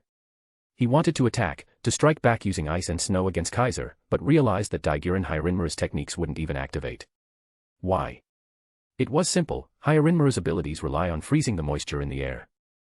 Without moisture, Hyarinmaru's powers are greatly reduced, or even unusable. In severe cases, even Bankai can't be maintained. That was exactly Toshiro Hitsugaya's current situation. He could no longer draw moisture from the air to launch attacks. All he could do was barely maintain his Bankai and prevent it from collapsing. Kaiser's Hyarinmaru had seized control over all the moisture in the atmosphere, and taken dominion over the sky, leaving Toshiro Hitsugaya with nothing to use. As for the sky, he never controlled it to begin with, let alone wrested from Kaiser. Do you know why the difference is so great? Kaiser spoke while slowly walking toward Toshiro Hitsugaya. With each step, an ice flower bloomed beneath his feet, making it seem as if he were walking across floating petals of ice. There are two reasons. One is that you yourself are still immature, not yet at the level where you can unleash such power. The other is that your impatient approach has led to this result. In Kaiser's eyes, while Toshiro Hitsugaya was undoubtedly a genius, it was precisely because of his excessive talent that everything in his growth had progressed too fast, so fast that even he couldn't keep up with himself. Even before becoming a Shinigami, before entering the Shino Academy, when he was just a normal kid in Rakangai, Toshiro Hitsugaya had already begun to show signs of his uniqueness. He had been able to see the manifestation of Hyarinmaru in his dreams even without a zanpakuto. Hyarinmaru had even demanded him to call its name before he had a blade. And due to his excessive ryatsu, which he didn't know how to control, he had nearly frozen his grandmother to death. It was to avoid harming his grandmother that Toshiro Hitsugaya, under Ranjika Matsumoto's recommendation, entered the Shino Academy, received an asachi, obtained his zanpakuto, and completed Shurkai in no time, graduating in just a year. Then, he immediately began to train in Bankai, and with his overwhelming talent, successfully reached that final zanpakuto form. Everything had progressed far too fast, even before he could adjust. Before you even had a zanpakuto, you could hear its voice and manifest a portion of Hyarinmaru's power. Once you entered the Shino Academy and received an asachi, you achieved Shurkai and quickly graduated, beginning Bankai training and progressing rapidly. But did you think this came without cost? Being able to manifest part of your zanpakuto's power without a blade made it so you couldn't control your ryatsu, you nearly killed your family. Then once you got your zanpakuto, you didn't study it thoroughly. You immediately rushed into learning Bankai, and now your control over Bankai is a mess, and you can't even properly use Shurkai. How are you supposed to unleash Hyarinmaru's true power? Kaiser lightly waved Hyarinmaru in his hand, and the clouds above began to churn, intensifying the blizzard. Normally, anyone who masters Bankai would already be fully proficient in Shurkai. But you're different, you mastered Bankai before even mastering Shurkai. That's not good. You can't even control the basics, how can you expect to grasp something greater? To put it bluntly, in your current state, you're not even qualified to use Bankai. As he spoke, Kaiser swung his blade again, turning the moisture in the air into ice and unleashing it within the blizzard. Boom. With the sound of shattering, Toshiro Hitsugaya's ice wings, the ice dragon on his arm, the icy claws on his feet, the dragon tail connected to his wings, and the ice flowers above, all shattered. With the atmosphere's moisture further depleted, Toshiro Hitsugaya could no longer maintain his Bankai. Go back and start over from Shurkai, idiot. That was the last thing Toshiro Hitsugaya heard. Then, his consciousness faded. The silver-haired youth within the blizzard was frozen into an ice sculpture and fell from the sky. Was I too harsh? Only then did Kaiser slowly sheath his sword, murmuring to himself. Well, he won't die from it, so think of it as leaving him with a lasting impression. With that, the blizzard dispersed, and the sky began to clear. But the events of this day would forever remain etched in Toshiro Hitsugaya's heart. Extra chapter #. Chapter 187, Chapter 235, Don't Disappoint Me. Cold. That was the only sensation Toshiro Hitsugaya felt while unconscious. It was as if he had been thrown into an icy river while sleeping, an endless cold seemed to envelop him, invade him, consume him, dragging both his life and soul into a constant downward spiral. Toshiro Hitsugaya had no idea how long this cold would stay with him, or how long it had already lasted. He only knew that once the chill faded and warmth began returning to his body, his consciousness finally began to rise, allowing him to slowly regain awareness. Crackle, crackle, crackle. Suddenly, Toshiro Hitsugaya heard this sound, like something burning, like something snapping. Awake. Then, he heard the voice of a familiar person. Since you're awake, hurry and get up. Hearing that, Toshiro Hitsugaya opened his eyes and abruptly sat up. Hyarinmaru. The first thing he shouted upon waking was this. Because his last memory was of Hyarinmaru's Bankai being forcibly undone, so it was natural that this was the first thing on his mind when regaining consciousness. But the battle had long since ended. What are you panicking for? No one stole it from you. That familiar voice came from nearby again, followed by a zanpakuto being tossed over. Here, giving it back to you. Hearing those casual words, Toshiro Hitsugaya hurriedly caught the zanpakuto thrown to him. That was his Hyarinmaru. Having recovered Hyarinmaru, Toshiro Hitsugaya felt at ease, finally able to spare attention to look around.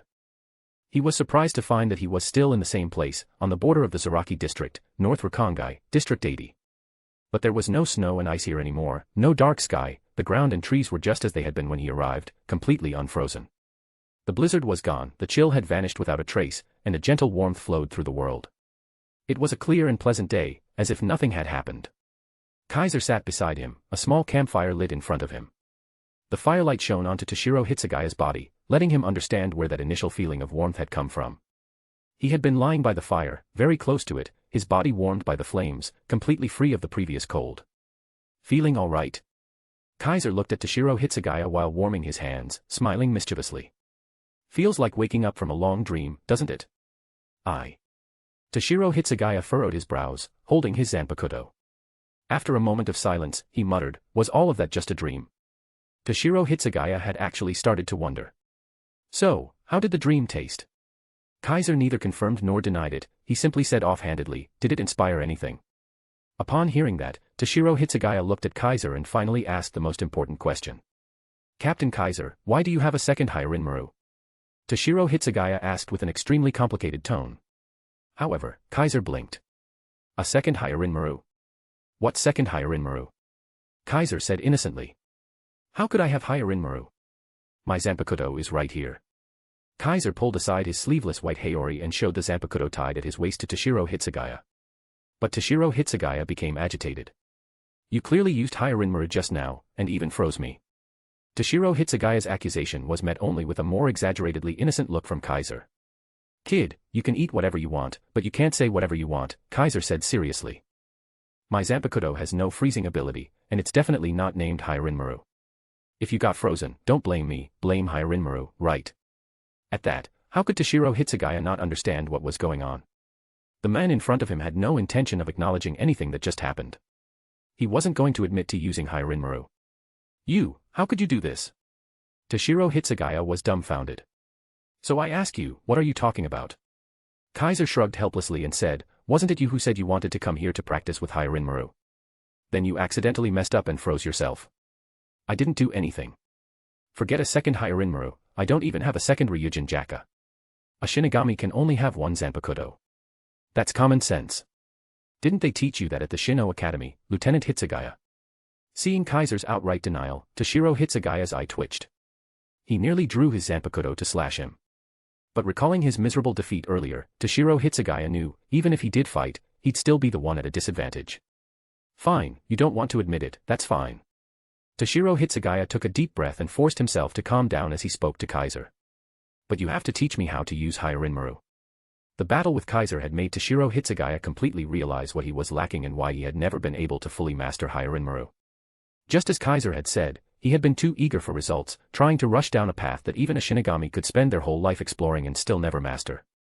He had taken strides too big, too fast, overlooking the scenery and lessons he was supposed to encounter along the way.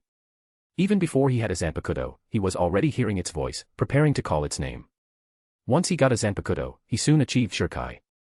And right after that, he began studying Bankai, never pausing to truly familiarize himself with Hyarinmaru's power. Looking back at his life, everything had gone smoothly. He had never been stumped like most Shinigami by Shurkai, nor had he been stalled at Bankai like 99% of others. But in truth, all he had done was unlock those powers, not mastered them. To achieve a transformation is just the beginning. But he had mistaken it for the end, rushing to the next stage before he had even grasped the first. How could that ever lead to true mastery? I'll start again from Shurkai. Toshiro Hitsugaya looked seriously at Kaiser and said, please teach me what to do. Kaiser gave a barely perceptible smile at those words, then said, I don't mind helping you out, but honestly, instead of asking me, why not go ask Hyarinmaru? That left Toshiro Hitsugaya stunned. Ask Hyarinmaru? It was something that had never occurred to him, and he was so taken aback, he couldn't respond right away. Seeing this, Kaiser continued warming his hands by the fire and spoke at leisure. The one who understands your zanpakuto best isn't me, and it's not you either, it's the blade itself. It knows better than anyone how strong it is, and it knows better than anyone how its power is supposed to be used. Whether Shurkai or Bankai, aren't both of them dependent on the blade's own consent? Shurkai requires hearing the zanpakuto's voice and learning its name from it. Bankai requires the blade to be materialized and forced into submission. Both forms depend on the zanpakuto itself. So why not ask the zanpakuto's opinion? If you want to master a zanpakuto's power, you must first understand the zanpakuto itself. Kaiser glanced at Toshiro Hitsugaya and asked, tell me, how many times have you actually spoken with your zanpakuto?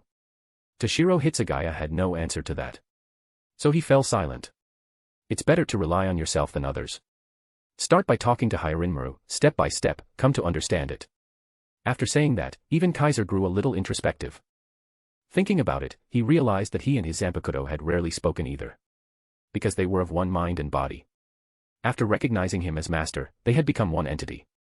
No dialogue was needed, they understood each other instinctively, without ever misunderstanding.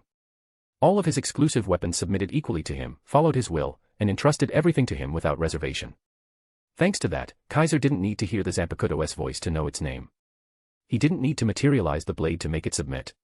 Whether Shirkai or Bankai, the moment ownership was established, he could fully master them instantly, no acclimation, no training required. In other words, even though Kaiser knew how to gradually master a zanpakuto, and what the best process was, he had never actually done it himself.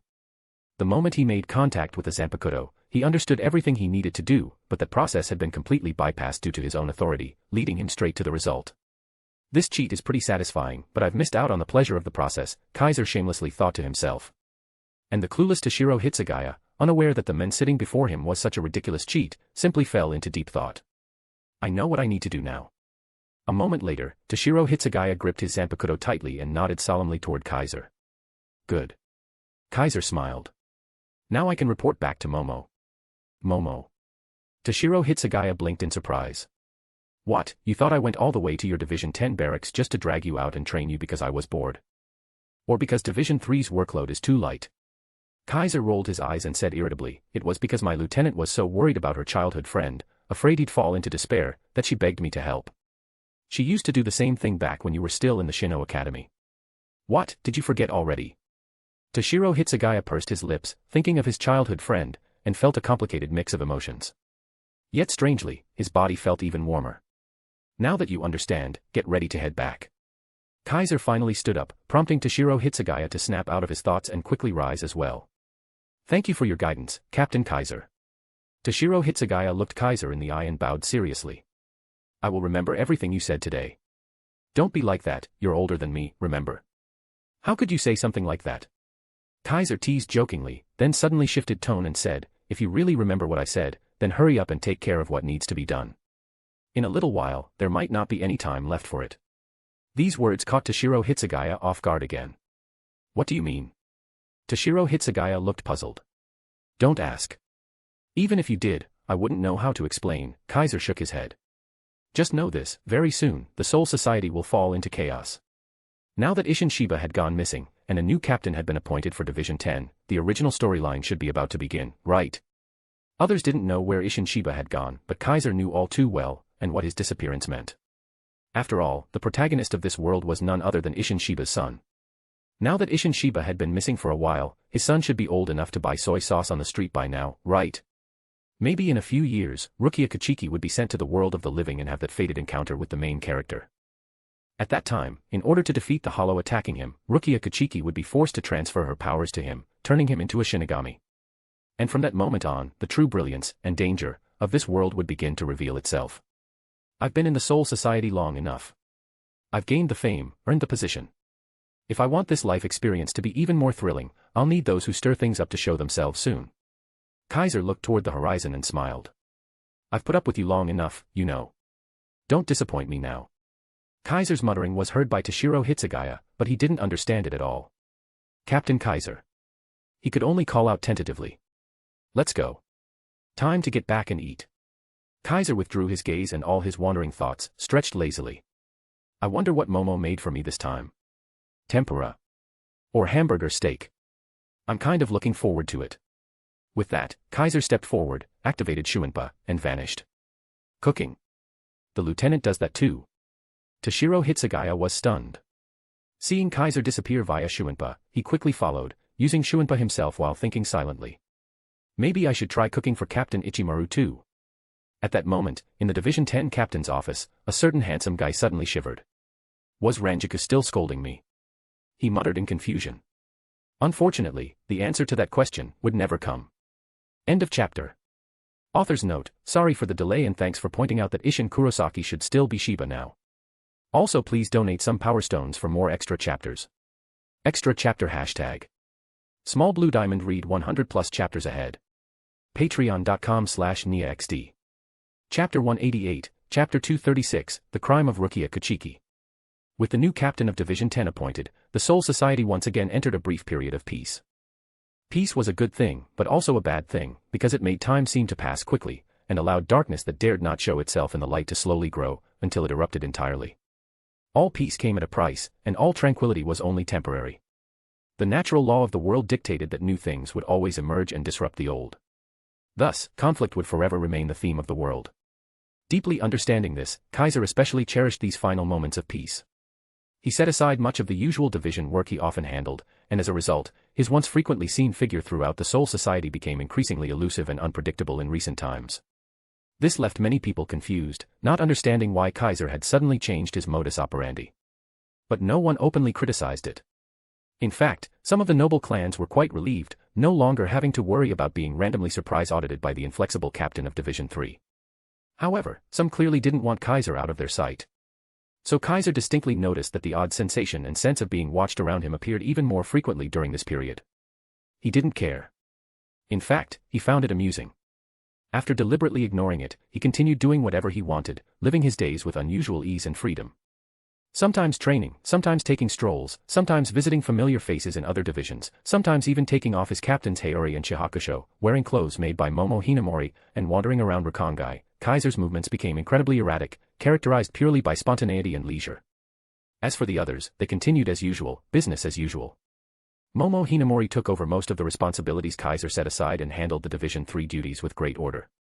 Toshiro Hitsugaya, while staying close to Jin Ichimaru in daily operations, also continued strengthening his communication with Hyarinmaru per Kaiser's guidance. Even Renji Abarai one day suddenly came to Kaiser, asking him to teach him Bankai. "Wait, how did you know I could use Bankai?" At the time, Kaiser was very surprised and asked Renji this question. And then he heard this reply. "You've been captain of Division 3 for so long. I don't believe you still haven't mastered Bankai." That was Renji Abarai's reasoning, simple but incredibly convincing. After all, whether it was Jin Ichimaru or Toshiro Hitsugaya, even if both were geniuses and the latter even said to rival Kaiser in talent, many still felt neither could compare to Kaiser. In the Shino Academy entrance exam, Kaiser had measured at second-class spiritual power. That record still hadn't been broken, and no one thought it ever would be. To break it would require someone to achieve first-class spiritual power during the entrance exam. First-class spiritual power. How outrageous was that? That was the highest spiritual power rank, and barely anyone in the Soul Society's history had ever possessed it. How could someone possibly achieve it in an entrance exam? It would be like sending Genryusai Shigekuni Yamamoto to take the Shino Academy entrance exam. That's how absurd it would be. And combined with the still unbroken record of graduating in half a year, no matter what others said, Renji Abarai believed there could be no genius greater than Kaiser. This kind of genius had mastered Shirkai within days of receiving his Asachi. Decades had passed since, how could he still not have Bankai? Even Toshiro Hitsugaya, who enrolled and joined a division later than Kaiser, had already mastered Bankai. Unless one was truly unimaginably stupid, who would believe Kaiser hadn't mastered it? At least, Renji Abarai would never believe that. So, he came to ask Kaiser for instruction. Kaiser didn't refuse. But he didn't agree either. He didn't even answer Renji's question or tell him whether he could use Bankai. Instead, he fought Renji first. For graduating and then joining Division 11. For turning your back after getting news about your childhood friend. I've wanted to teach you a lesson for a long time. With that, Kaiser beat Renji into a pig-headed mess and made him apologize on the spot with a Dajiza. Only then did Kaiser begin teaching Renji Abarai how to achieve Bankai. Of course, since herding one sheep or two was the same effort, Kaiser didn't forget to also guide Momo Hinamori, trying to get his lieutenant to also learn Bankai. Unfortunately, in terms of zanpakuto aptitude, Momo Hinamori really wasn't as gifted as Renji. While Renji had already achieved materialization of his zanpakuto, Momo still showed no progress, forcing Kaiser to abandon that idea and instead teach her some advanced Kido. Sure enough, that was Momo Hinamori's comfort zone.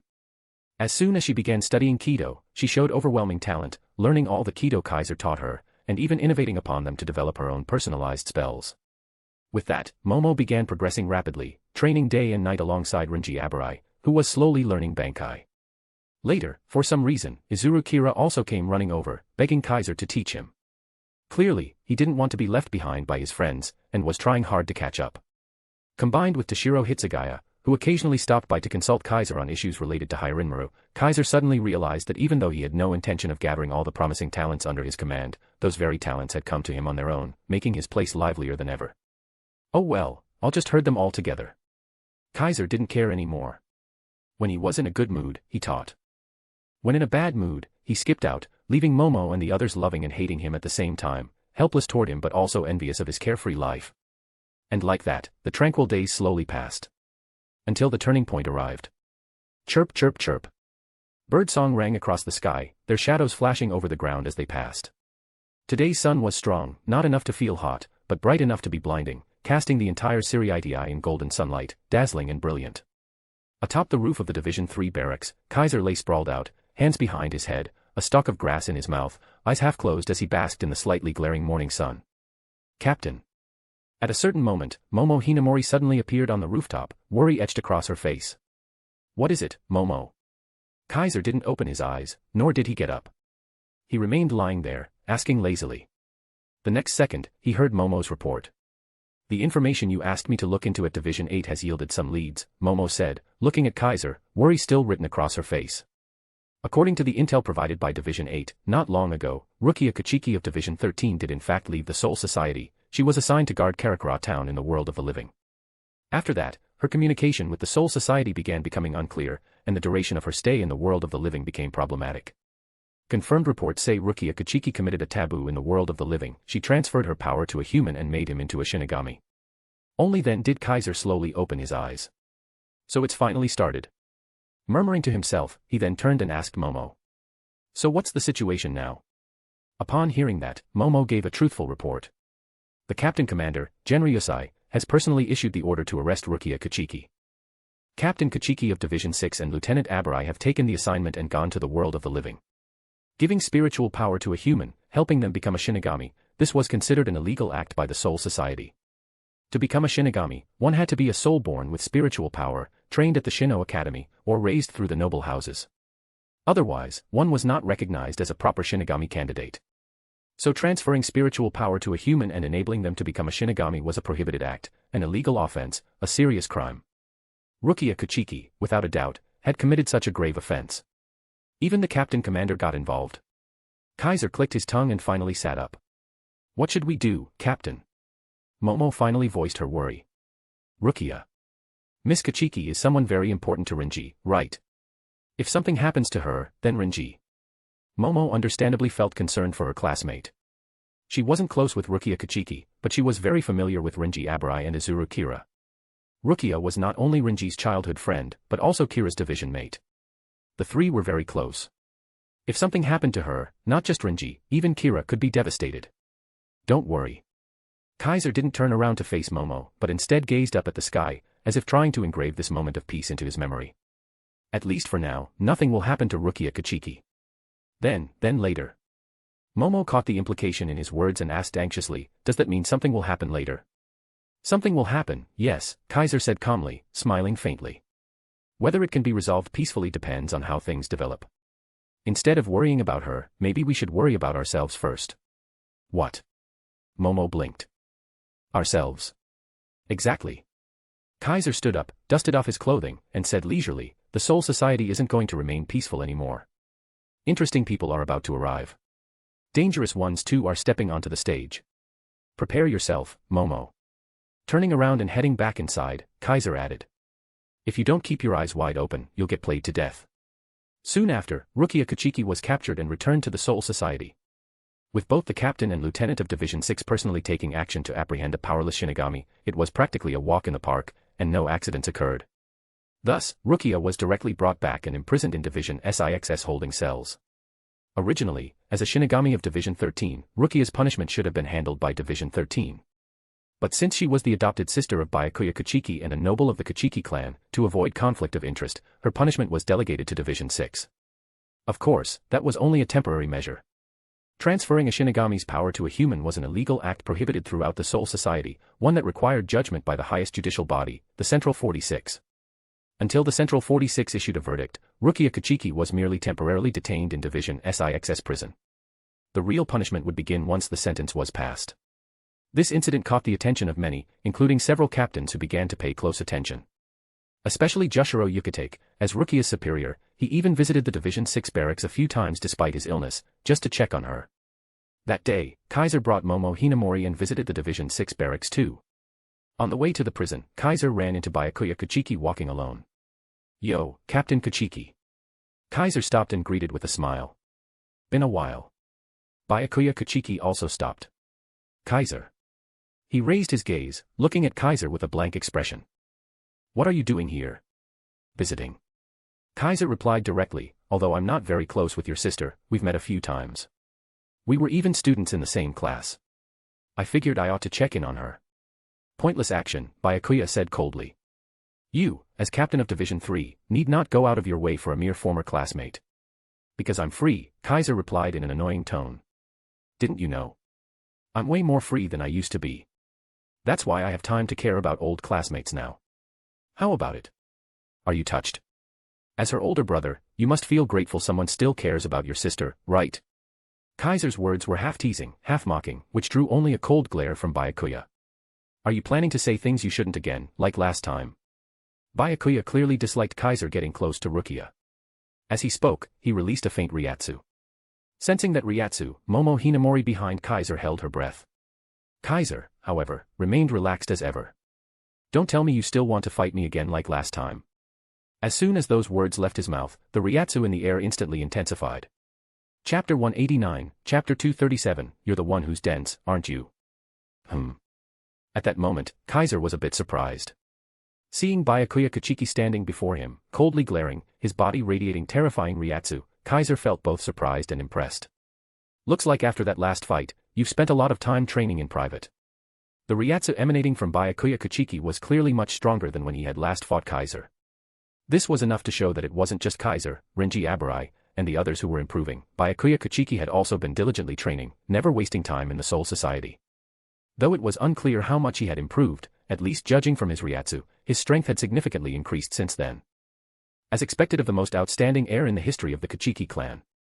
Your talent probably isn't much inferior to Jin Ichimaru or to Shiro Hitsugaya, is it?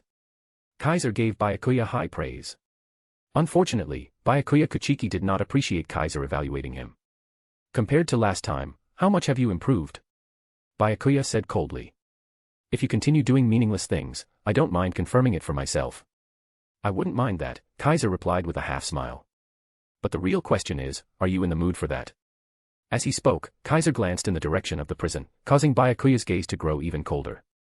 Others might not notice it, but Kaiser knew Byakuya Kachiki's mood at the moment wasn't particularly good. Just like before, one smiled calmly, the other wore an icy expression, and they stood opposed in the corridor. Faced with this scene, Momo Hinamori didn't even dare breathe, feeling particularly uneasy and tense. Fortunately, Byakuya Kachiki seemed to lose patience and no longer wished to tangle with Kaiser.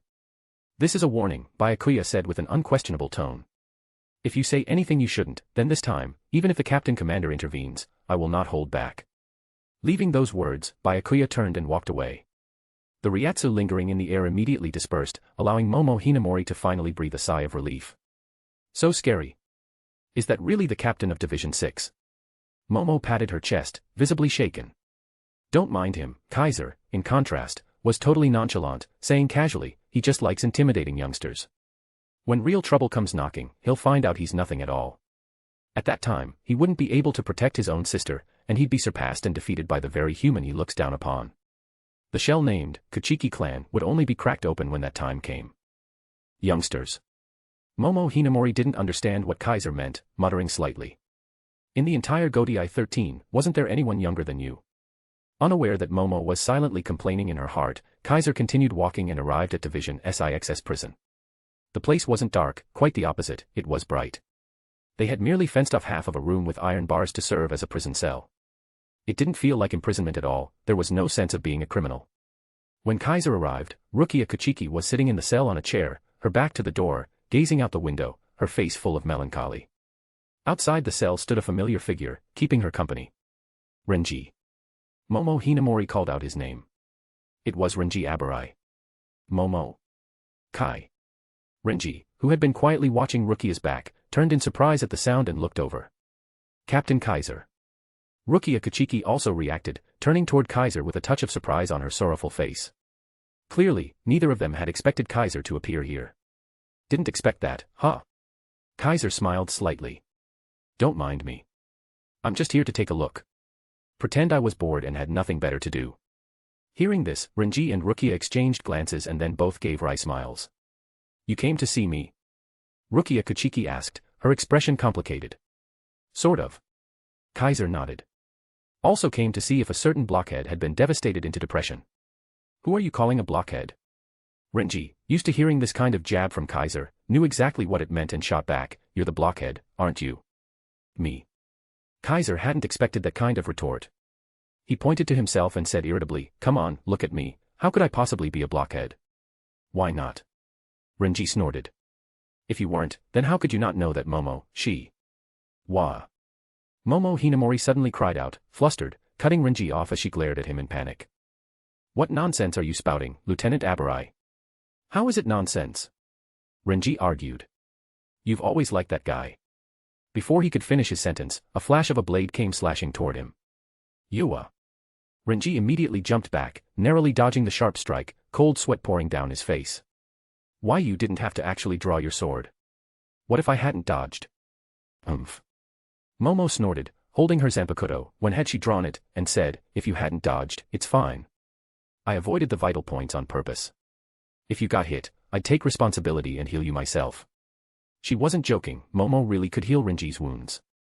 The girl frequently visited Division 4 to learn flower arranging from Retsu Unohana, and developed a good relationship with both Unohana and Lieutenant Eisen Kotetsu.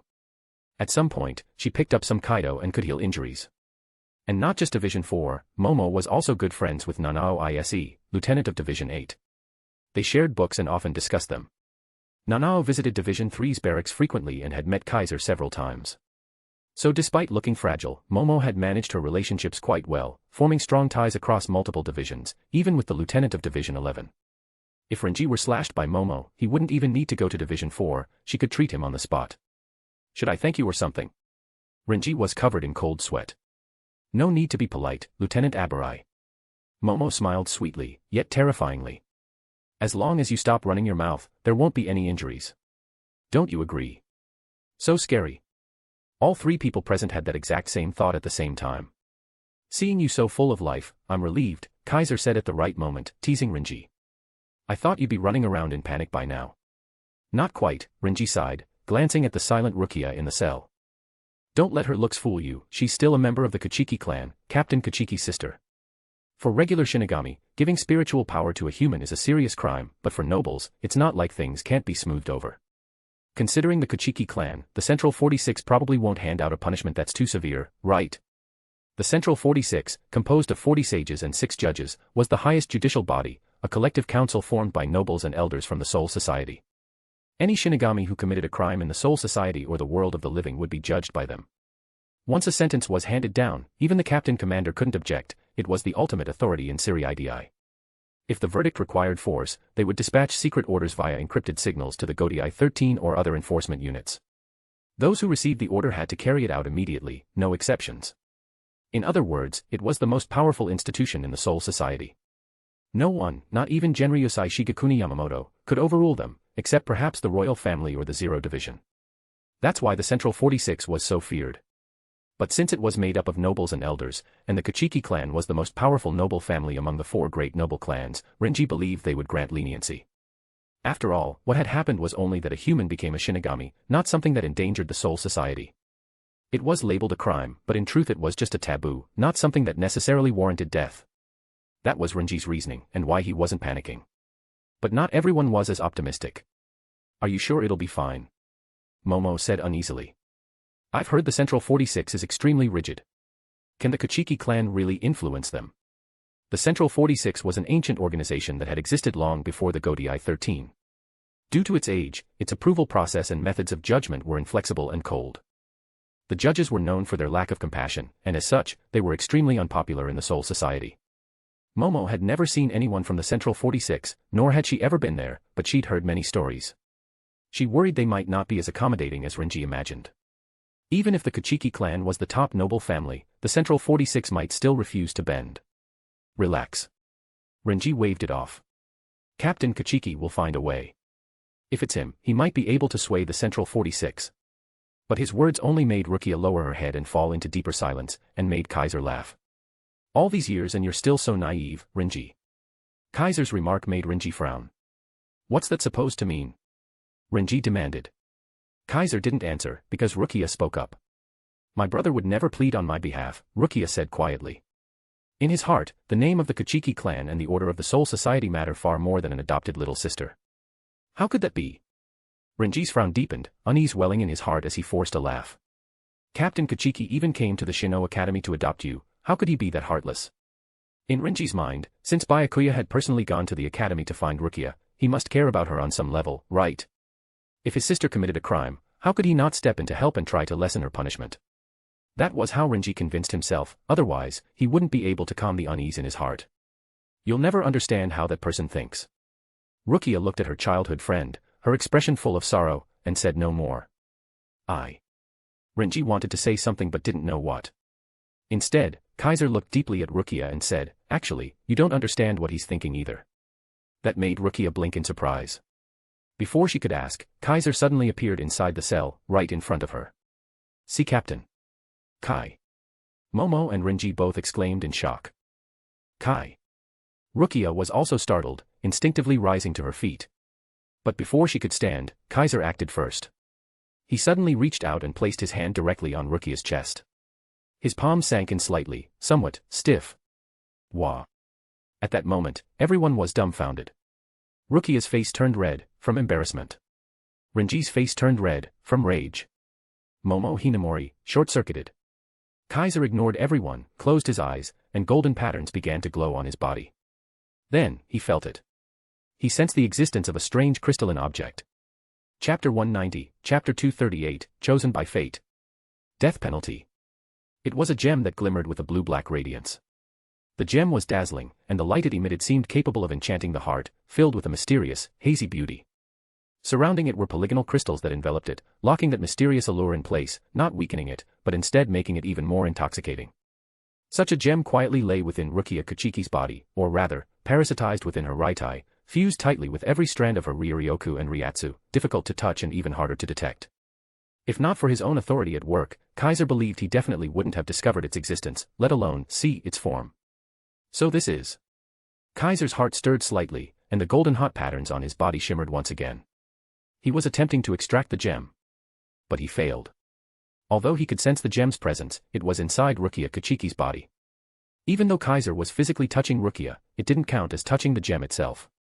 Since he hadn't touched it, he naturally couldn't trigger the effect of his authority to fully seize it.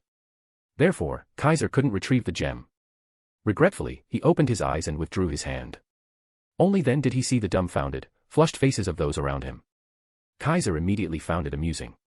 What's wrong with all of you? Is it too hot today or something? Why are all your faces so red? With that, the whole group exploded. Why you, what are you doing, Captain Kaiser? Rukia Kuchiki cried out in embarrassment and fury, completely shedding her earlier melancholy. What did you do to Rukia, you bastard? Renji Abarai, even more agitated, drew his zanpakuto and charged straight at Kaiser, slashing down toward his head. Clang. Kaiser extended a single finger, pressing the blade down with just the pad of his fingertip. The sharp zanpakuto didn't even leave a mark on Kaiser's finger, leaving Rukia, who had been outraged, stunned in place. What are you getting so worked up for? Kaiser kept his finger against the blade's edge, smiling cheerfully. Your childhood friend's been flirting with some random guy in the world of the living for so long, and I didn't see you this fired up. So why the big reaction now that it's me? Kaiser's words completely broke both Rukia and Renji. Who was flirting with some random guy? Who's fired up? The two of them shouted, but their flustered, red-faced reactions completely undermined their protests. What were you doing, Captain? Momo Hinamori's quiet voice came through. For some reason, it sounded a little scary. Nothing much. Just confirming a few things, Kaiser shrugged, pushing aside Renji's zanpakuto, and said, as I suspected, Rukia's been dragged into someone else's scheme. That one sentence instantly redirected everyone's attention. A scheme. Rukia froze. What do you mean? Renji immediately grew serious, his entire demeanor shifting to one of alertness. Who's scheming against Rukia? More or less, Kaiser didn't elaborate, simply stating, this won't be resolved so easily. If nothing unexpected happens, Rukia's going to suffer some hardship. If it goes badly, she could lose her life. Everyone's expressions changed at once. Renji wanted to ask more, but Kaiser stopped him. Looking closer, Kaiser's hand was already resting on his zanpakuto at his waist. It seemed casual, but he had clearly gripped the hilt. In that moment, Kaiser could distinctly feel it, the sense of being watched and the subtle discomfort had returned. As a result, Kaiser took the initiative to end the conversation. Central 46 should announce their verdict soon. We'll just wait for that moment to come. With that, Kaiser turned and left the cell, heading outside. Captain. Momo reacted quickly and followed after him. Wait. Kai. Naturally, Renji wasn't about to let it go, and chased after him without hesitation. Rukia Kachiki was left standing there alone, dazed. Ichigo. Unconsciously, she murmured that name, as if calling out to him, or relying on him, her voice filled with complicated emotion. Hey. Kai. What the hell were you talking about? Explain it before you go. Elsewhere, in the corridor of Division SIXS barracks, Renji was walking quickly after Kaiser, pestering him non-stop. Don't ask me. I'm not the protagonist of this incident, Kaiser kept walking without looking back. Instead of worrying about what I said, why don't you think hard about what you're going to do? What I'm going to do? What does that even mean? Renji was confused. You. Kaiser finally stopped walking, prompting Momo Hinamori behind him to stop as well. Kaiser turned around and looked at Renji. Let me ask you this. Kaiser cut to the point. If Rukia is sentenced to death in the end, what will you do? Death penalty. The term visibly shook Renji Abarai. That's impossible. Renji instinctively protested, raising his voice. All she did was turn a human into a Shinigami. Even if it's a serious crime, it can't be worth a death sentence, right? But all Renji got in return was Kaiser's cold, calm question. What if it is? Kaiser said bluntly. If she really is sentenced to death, what will you do? The question completely stunned Renji. What would he do? What could he do? He was the lieutenant of Division 6 of the Godai 13, a Shinigami tasked with protecting Ser-Veresta and the Soul Society. Moreover, he was part of the noble affiliated division, a kind of personal guard for the aristocracy. In the face of a sentence handed down by the highest judiciary body composed of those very aristocrats, could he really do anything but obey? Even the captain commander had no authority to object to a Central 46 verdict. What could a mere lieutenant do? So, if Rukia were sentenced to death, would he just have to accept it? Renji stood frozen, unable to react for a long time. Think it over for yourself, Kaiser patted Renji on the shoulder. Just don't let yourself live to regret it. Leaving those words behind, Kaiser turned once more and walked away, with Momo silently following after him, distancing herself from Renji. Renji could only stand there in a daze. After a while, he clenched his fists and turned to run back toward Rukia's cell. Captain. Momo heard his footsteps growing distant behind her and seemed to hesitate, as if she wanted to say something. I know what you want to ask, Kaiser said, already guessing Momo's thoughts. You want to ask why I said all that, right? Momo silently nodded.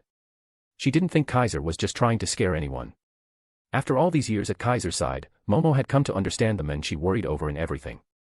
She knew that while he could be unserious at times, he never treated serious matters lightly.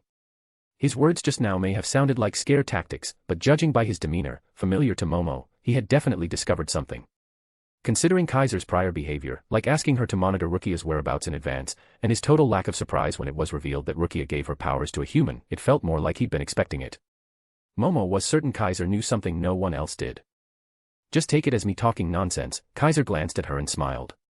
Anyway, the show's just begun. When the true protagonist appears, that'll be when it really gets exciting. True protagonist? Momo asked in confusion. Who is that? Kaiser narrowed his eyes slightly, a faint glint shining within, a smile on his lips as he stepped through the gate of Division SIXS barracks. Then his voice slowly drifted into Momo's ears. Someone destined to reshape this world's future, the one chosen by fate. A few days later, the verdict from Central 46 was announced. For the unforgivable crime of granting a human spiritual power, Rukia Kachiki is hereby sentenced to death. When that verdict came down, all of Ser-Veresta was shaken. Death penalty. A death sentence. They sentenced the daughter of the Kachiki clan to death. This is. Many people began murmuring noisily, clearly never expecting such an outcome. Especially those in the 13th Division who had close ties to Rukia Kachiki, they could hardly believe their ears. That the Central 46 would pass such a sentence left them stunned. How could this happen? Jushiro Yukatake's face turned grim. Rukia. Even Izuru Kira and the other Shinigami who had strong ties to Rukia were left at a loss. Byakuya Kachiki stood in the highest chamber of Division SIXS barracks, staring out the window, slowly closing his eyes. No way. There's no way. Renji Abarai fell to his knees, his pupils trembling violently. Captain. In the captain's office of Division 3, Momo Hinamori looked at Kaiser, at a loss for words. Let's go, Kaiser was the calmest of all. After hearing the news, he wasn't shaken in the slightest. He stood up and said, to Division 1's barracks. It should be very lively over there right now. Division 1's barracks were indeed lively. At the very least, all the captains of the Godai 13 had gathered, some with their lieutenants, others alone, arriving one after another at the captain's meeting chamber. Those with lieutenants had them wait outside. Those without went straight in. Soon, all the captains were assembled. Surprisingly, Genryusai Shigekuni Yamamoto was already present, as if he'd expected their arrival, waiting calmly as if for a long time. Now this is quite a sight. Kimpachi Zaraki grinned as he watched the captains arrive one by one, as if he could smell the gunpowder in the air. The captains at the top of the Shinigami world, gathering because of a single, ordinary division member, this must be a first, huh? Clearly, they had all come because of Rukia Kachiki. You never know, Captain Zaraki. Wearing the Haori of Division 10's captain, Jin Ichimaru also spoke up, participating as a captain this time. Didn't Captain Kaiser have all the captains gather when he was still a student at the Shino Academy? Jin's smiling comment didn't distract anyone from the matter at hand. Stop changing the subject, Captain Ichimaru. Sosuke Eisen pushed up his black-rimmed glasses and addressed his former lieutenant. We didn't gather here to reminisce, we can't waste the captain's time. Yes, yes, Jin raised his hands in mock surrender. We're all here for Rukia Kachiki, right? So let's talk about her. How ironic, Mayuri Kuratsuchi tilted his head. As much as I hate to agree with Zaraki, so many captains gathering for a mere division member. When did everyone get so free? It's not about having free time, Sajin Komamura said in a muffled voice. We have doubts in our hearts that we must resolve. Indeed, Kanami Tozen added, head lowered. This verdict, whatever the process, the outcome is certainly suspicious. So we're all thinking the same thing, huh? Shuinsue Kauraku chuckled casually. That's great. I thought I was the only one who found it strange. Suifeng and Retsu Unohana didn't speak, but their expressions clearly showed they too had questions. Kaiser and Byakuya Kachiki, by contrast, remained expressionless, as if none of this mattered, unusually calm. Captain Commander. Jushiro Yukatake finally couldn't hold back and stepped forward to speak to the one sitting at the head, Genryusai Shigekuni Yamamoto. Why did the Central 46 sentence Rukia Kachiki to death? Surely this isn't a crime worthy of capital punishment. That was the question Renji Abarai had, and clearly, the others shared it as well. In everyone's minds, though Rukia had committed a serious offense, it wasn't one deserving of death. At the very least, no one had imagined she would be sentenced to death. Even if the Central 46 lacked compassion, surely they wouldn't target the daughter of the Kachiki clan. In short, something was clearly wrong with this verdict. Chapter 191, Chapter 239, Incredibly Sharp Questioning. Although not every captain present had direct dealings with Central 46, they were, after all, the most powerful organization in Ser-Veresta and even the entire Soul Society, so they more or less knew something about Central 46's style. Many among them looked down on that so-called highest judicial body, yet based on their understanding, Central 46 should not have issued such a verdict. It felt off, so off that the captains were all puzzled, feeling deeply confused. What they truly cared about wasn't Rukia Kachiki's life or death, but why Central 46 had so drastically changed its usual approach and issued such a discordant sentence. Captain Commander. Jushiro Yukatake was the only one present who had openly expressed opposition to the verdict against Rukia Kachiki. His expression was filled with urgency. Thud. Genryusai Shigekuni Yamamoto slammed his wooden staff heavily on the ground, producing a deep sound. Everyone. Genryusai Shigekuni Yamamoto swept his gaze across the assembled captains, his voice particularly weighty as it rang out. Are you all saying you take issue with Central 46's verdict? As these words were spoken, an oppressive pressure immediately swept through the room. Everyone instantly fell silent. They knew full well that this was Yamamoto reprimanding them. Because he was displeased with their reactions. Genryusai Shigekuni Yamamoto, the most powerful Shinigami of the past 1,000 years and founder of the Godai 13, was well known to be stern and principled. He revered justice, upheld discipline, and placed great emphasis on regulation and order among his subordinates. Yet, as the oldest current Shinigami in the Godai 13, he unavoidably shared Central 46's rigidity. The justice he upheld was justice that benefited the Soul Society. The principles he abided by were those that supported Ser-Veresta. Whether it was discipline or rules, all of it existed to maintain order in the Soul Society, which is why Yamamoto emphasized them so much. Because of this, Yamamoto warmly welcomed any who upheld justice and sought constant improvement to join the Godai 13. He would even personally protect and guide such individuals without hesitation. On the other hand, anyone who dared challenge Soul Society's rules, regardless of their identity, would face his blade without mercy. Central 46 was the highest judicial body in the Soul Society, its greatest authority, and the absolute defender of order and law. To question them was to question the very laws and order of the Soul Society, something Yamamoto would never allow. Why is it that not even the Captain Commander can object to a verdict issued by Central 46? Is it because he lacks the power to oppose them? Of course not. Frankly, Yamamoto's contributions to the Soul Society were so immense that no noble clan could ignore them. If he openly expressed dissatisfaction with Central 46, how could they not feel apprehensive? The reason such a rule existed, that even the captain commander couldn't object, was because Yamamoto himself believed that only by doing so could the inviolability of Soul Society's order be demonstrated. He didn't assume his position to seek power. As long as it benefited the maintenance of order, Yamamoto didn't mind sacrificing his own position, rights, or reputation to bolster Central 46.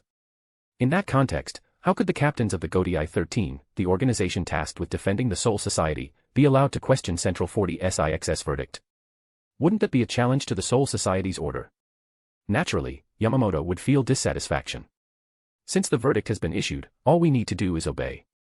Yamamoto's tone brooked no opposition. That is the example a captain of the GoDi-13 must set. Yamamoto had come to this meeting solely to express that principle. He knew why the captains had gathered, and he knew what they were questioning, but that didn't matter. What mattered was that as the enforcers of Soul Society's order, the GoDi-13 had to obey the verdicts of Central 46. But, sensei. Joshiro Yukatake tried to say more but was forced into silence by Yamamoto's oppressive gaze. Captain Kachiki. Yukatake knew he couldn't persuade his rule-bound teacher, so he turned to Byakuya Kachiki and said urgently, "Don't you have anything to say?" In Yukatake's view, Byakuya should be on his side. After all, it was his sister who had been sentenced to death. He had no reason to remain silent. Yet Yukatake would be disappointed. The Kachiki clan is the exemplar of all Shinigami, bearing the duty of upholding and enforcing the laws of the Soul Society. Byakuya Kachiki replied with utmost calm, even indifference. Since the authoritative voice of the Soul Society, Central 46, has delivered its verdict, the Kachiki clan would never commit the folly of defying the rules. These words drew a look of utter disbelief from Yukatake. You. His face was filled with incredulity, as though he couldn't believe Byakuya would be so cold and ruthless toward his own sister's death. As expected of the head of the Kachiki clan, Captain Byakuya Kachiki, Shunsui Kauraku adjusted the straw hat on his head and smiled, though the emotion behind it was unclear. To uphold the authority of the Soul Society, sacrificing a mere adopted daughter is only natural, right? That remark was loaded with barbs. Do you have an opinion on that, Captain Kauraku? Byakuya coldly looked toward Shunsui. Ha, how impressive, Byakuya Kachiki, Kimpachi Zaraki jeered from the side, fanning the flames. So if any of us voice dissent, are you going to cut us down? From the look on his face, he didn't seem the least bit afraid. In fact, he seemed eager for that outcome. If necessary, I won't hesitate. Byakuya wasn't cowed in the slightest and calmly responded. Immediately, a dangerous surge of Ryatsu filled the captain's assembly room. Kimpachi Zaraki and Byakuya Kachiki were the first to release their Ryatsu, followed by Joshiro Yukatake and Shunsui Kauraku, causing four surging forces to clash. What are you all doing? Stop this at once. Do you really intend to fight here? Suifeng, Sajin Komamura, and Kanami Tozen immediately spoke up to stop them and likewise released Ryatsu to intervene. Calm down. You're doing this in front of the captain commander. Sosuke Eisen and Retsu Unohana also furrowed their brows and released Ryatsu to counterbalance the tension. Ayaya didn't expect things to get like this. Utterly foolish. Jin Ichimaru looked on amusedly while Mayuri Kuratsuchi sneered at everyone's behavior, unwilling to side with either group. As for Kaiser, he uncharacteristically remained cold and silent, observing everything without a word. Thud. Finally, a more overbearing and unrelenting Ryatsu exploded with the sound of a wooden staff slamming to the floor. You brats. That's enough. For the first time, Genryusai Shigekuni Yamamoto fully released his Ryatsu within the captain's meeting chamber, unleashing the most terrifying spiritual pressure to date. It was a Ryatsu like a natural disaster. It surged like a tsunami. It was as if the sun had descended into the small chamber, radiating terrifying heat that could evaporate everything. In an instant, Yamamoto's Ryatsu crushed all others and filled every corner of the room. In that moment, every captain present was suppressed by Yamamoto alone. No one could remain calm beneath such overwhelming pressure. Even Kaiser felt a sliver of pressure and oppression, causing him to glance at Yamamoto with a gradually more serious gaze. I will say this once more. Yamamoto's voice rang in every ear like a great bell. Since the verdict has been delivered, we must obey without any dissent. This discussion ends here. I will not tolerate any more reckless words or actions regarding this matter. Preparation for the execution begins now. Yamamoto slammed his wooden staff against the ground several times in a row, his voice filled with unprecedented authority. There was no room for further questioning. If anyone tried, the old man might just explode. Understanding this, everyone gradually calmed down and fell silent. Until. Captain Commander, I have a question. A calm voice rang out, causing everyone's heart to tighten. Yamamoto looked over, face dark. Kaiser, who had remained silent from beginning to end, now stood there, raising his head. His eyes, his expression, they were so calm it made others uneasy. What do you want to do? Byakuya was the first to respond, questioning Kaiser directly. But Kaiser ignored him completely, standing silently, watching Yamamoto, waiting for a reply. Speak. Yamamoto's tone was heavy, it was clear his mood was foul. But Kaiser remained unconcerned and calmly said. I want to know, what exactly is it that we're protecting? That question was naturally met with Yamamoto's resolute answer. The Order of the Soul Society, of course. Upon hearing this, Kaiser actually followed up with another question. If we're protecting the Order of the Soul Society, then why can't we question Central 40SIX's verdict? Kaiser's words caused many to frown. Because Central 40SIX's verdict exists to preserve Soul Society's order, Yamamoto replied word by word. What exactly are you trying to say? Why ask what you already know? Nothing much, Kaiser said plainly before the entire room, ignoring everyone's changing expressions. What I'm trying to say is simple. What if Central 40SIX's verdict wasn't issued to protect Soul Society's order? What if their judgment actually harms that order? Shouldn't we question them then? Those words not only darkened the expressions of the captains present, they made Yamamoto's face grow ever gloomier. Do you realize what you're saying? Yamamoto stared hard at Kaiser. His voice was no longer merely displeased, it carried a clear warning. To him, Kaiser's words were bordering on treason. Was this not implying that the highest authority in Soul Society might be problematic, might even endanger the Soul Society? If these remarks got out, Kaiser would be pursued by countless people, especially the noble clans. They would never ignore what he said. Proof of this was already in Byakuya Kuchiki's eyes, he now gazed at Kaiser with murderous hostility, as if ready to draw his blade at any moment. The atmosphere in the room suddenly turned icy, chilling to the bone. It made Kaiser reflect, not for the first time, on just how rigid the class structure in the Soul Society was, absurdly so. But Kaiser had no need to cower. How many times has this happened already, he said flatly. Do you even realize how many anomalies I've witnessed? At first, no one understood what Kaiser meant. But what he said next made everything clear. Back when I was still a student at the Shino Academy, I encountered an abnormal attack. I assume you all remember that incident, right? Kaiser said calmly. After that, I was promoted to captain of Division 3, but even now, the Godai 13 still hasn't identified the culprit behind that attack, despite clear evidence it was a deliberate act by someone with deep knowledge of the Soul Society.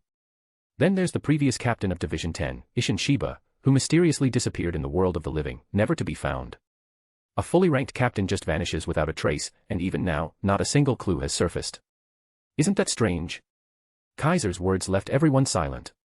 And over 100 years ago, I heard of a major incident that took down multiple captains and lieutenants, among them the former captain of Division 3. That incident had a lot of unanswered questions, didn't it? And now it's Rukia Kuchiki's turn. Her verdict is clearly unreasonable. Are we supposed to just turn a blind eye again?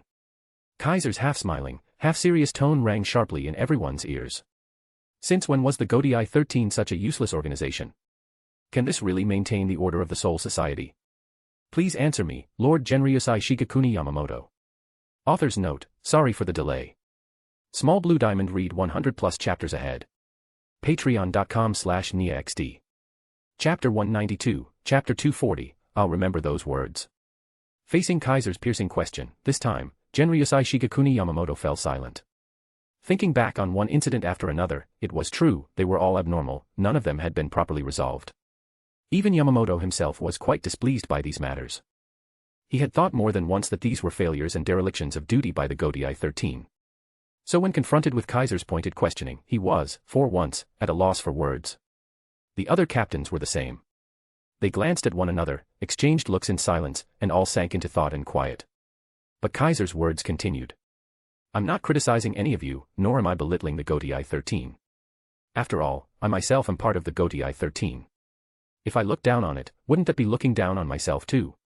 But knowing there's an anomaly, and still being unable to find a way to address it because of this or that excuse, that's not a lack of ability, that's inaction. To be faced with something and still do nothing, can that really maintain the order of the Soul Society? With all due respect, I truly don't see how. To these high and mighty captains, Kaiser's words were sharp to the extreme, making more than a few of them visibly annoyed. Then, according to Captain Kaiser's view, what should we do? Mayuri Kuratsuchi sneered. Are you saying we should all rise up and rebel against Central 46? Upon hearing this, several people's gazes turned cold, unconsciously gripping the hilts of their zanpakuto. If Kaiser truly said that, there would absolutely be those who would swing their blades against him on the spot.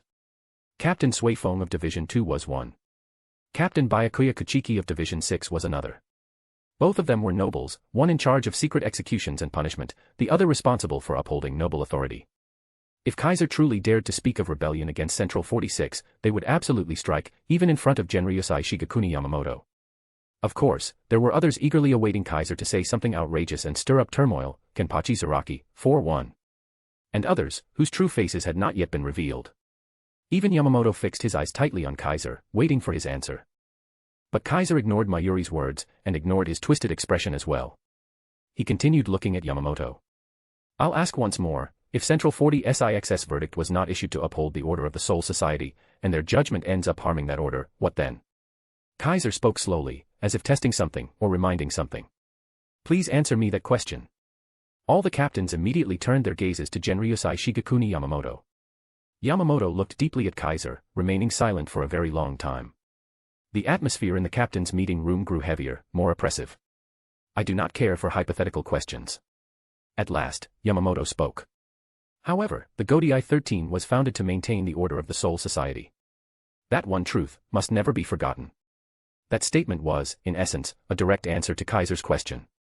The meaning in Yamamoto's words was obvious. He was telling Kaiser that if it was truly for the sake of maintaining the Soul Society, then even if Central 46 was at fault, they too would be held accountable.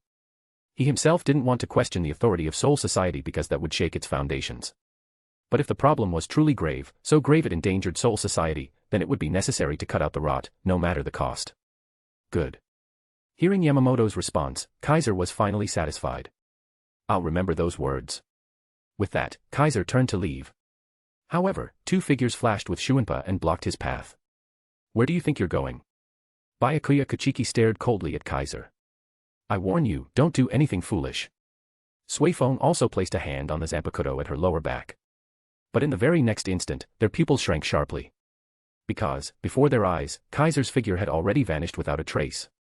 Don't meddle so much, you two idiots. Kaiser's voice came from behind them, and their pupils dilated again. Not just them, even the surrounding captains, even Genryusai Shigekuni Yamamoto, showed a flicker of surprise. Kaiser had somehow appeared behind Suifeng and Byakuya Kuchiki, continuing to walk away as if he had teleported. You. Suifeng and Byakuya Kuchiki turned around sharply, only to find no trace of Kaiser. His presence had vanished again, as if he had never been behind them at all. In that moment, everyone lost track of both Kaiser's figure and Ryatsu. No one knew when he had left, nor where he had gone. A hush fell over the room. Suifeng and Byakuya Kuchiki's eyes were full of uncertainty. Shuinsue Kauraku, Jushiro Yukatake, Sajin Komamura, Retsu Unohana, and Mayuri Kuratsuchi all had trembling pupils. Sosuke Eisen lowered his head, Kanami Tozen's body tensed up, and even Jin Ichimaru and Kimpachi Zaraki lost their usual smiles, leaving the scene in absolute silence. After a moment, Shuinsue Kauraku finally opened his mouth, sounding as though he were suppressing deep emotion. That Shuinpa just now, did any of you manage to see it clearly? No one answered for a long time. But Kauraku already knew the answer. Unbelievable. Kauraku removed his straw hat, marveling aloud. Decades have passed, and that student who became a captain before the age of 20 has become this strong. Even Lieutenant Hitsugaya, as a rising star, has reached captain level and mastered Bankai. How could he possibly have made no progress? Just how strong is he now? Kauraku's successive sighs left all the captains feeling complicated. Especially those who had crossed paths with Kaiser before, their expressions were visibly conflicted. That level of Shuinpa, how could it be possible? Suifeng clearly didn't want to believe what had just happened. Her expression was ugly. Byakuya Kuchiki also wore a cold expression, and for once, showed visible dissatisfaction in his eyes. Ha ha. Kimpachi Zaraki laughed, a wild, ferocious laugh. He's gotten even stronger. I really want to have a battle to the death with him. TCH. Mayuri Kuratsuchi, having just been embarrassed by Kaiser, was displeased. Yet, even he had a flicker of dread in his eyes, muttering, what a monster. Good thing I didn't compete with Captain Kaiser for the position of Division 3 captain back then. Jin Ichimaru spread his hands helplessly. If I had to go up against someone like him, I'd have surrendered on the spot. While everyone was still reeling in amazement, Kanami Tozen stepped forward. Captain Commander, he said gravely, Captain Kaiser of Division 3 is clearly showing signs of insubordination and has expressed intentions that could be construed as defiance toward Central 46. Should we consider taking measures against him? Hearing this, Genryusai Shigekuni Yamamoto didn't look away from the door. His aged eyes were deep and unreadable. When no one else had been able to follow Kaiser's Shuinpa, Yamamoto had. So more than anyone present, Yamamoto understood exactly what Kaiser had done. In truth, the moment he turned around, Kaiser had already activated Shuinpa and left. When Suifeng and Byakuya Kuchiki tried to stop him, the person standing in front of them was no longer Kaiser himself, but a lingering phantom still walking forward. And when they turned around before looking behind them, the figure that had appeared behind them walking toward the door was also a phantom. That level of Shuinpa, even the so-called Flash God likely couldn't match it. At that thought, Yamamoto's gaze subtly drifted toward the side. There, clad in the white Haori of the 5th Division and wearing black-rimmed glasses, stood Sosuke Eisen, head bowed in rare silence. His presence was low, almost as though he didn't want to stand out, calm and gentle as always. But if Yamamoto had seen correctly just now, aside from himself, this 5th Division captain had also managed to follow Kaiser's movement for a split second. His gaze, too, had momentarily tracked Kaiser's real location, not like everyone else, who still stared at the phantom. Sosuke Eisen. Yamamoto furrowed his brow deeply, then finally responded to Kanami Tozen. Captain Kaiser's statements just now were indeed inappropriate. We must take them seriously. Captain Suifeng, have the Onmitsukido deploy agents to monitor Captain Kaiser's whereabouts. If anything unusual occurs, report it to me immediately. Remember, not too close. Captain Kaiser has highly attuned Ryatsu perception.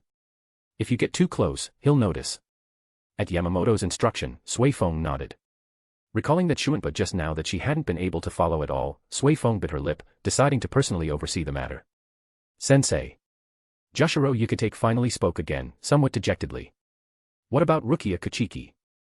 Among all present, Yukatake was probably the only captain who remained preoccupied with Rukia's situation. At least, on the surface. Transfer the criminal Rukia Kuchiki to the repentant cell for imprisonment.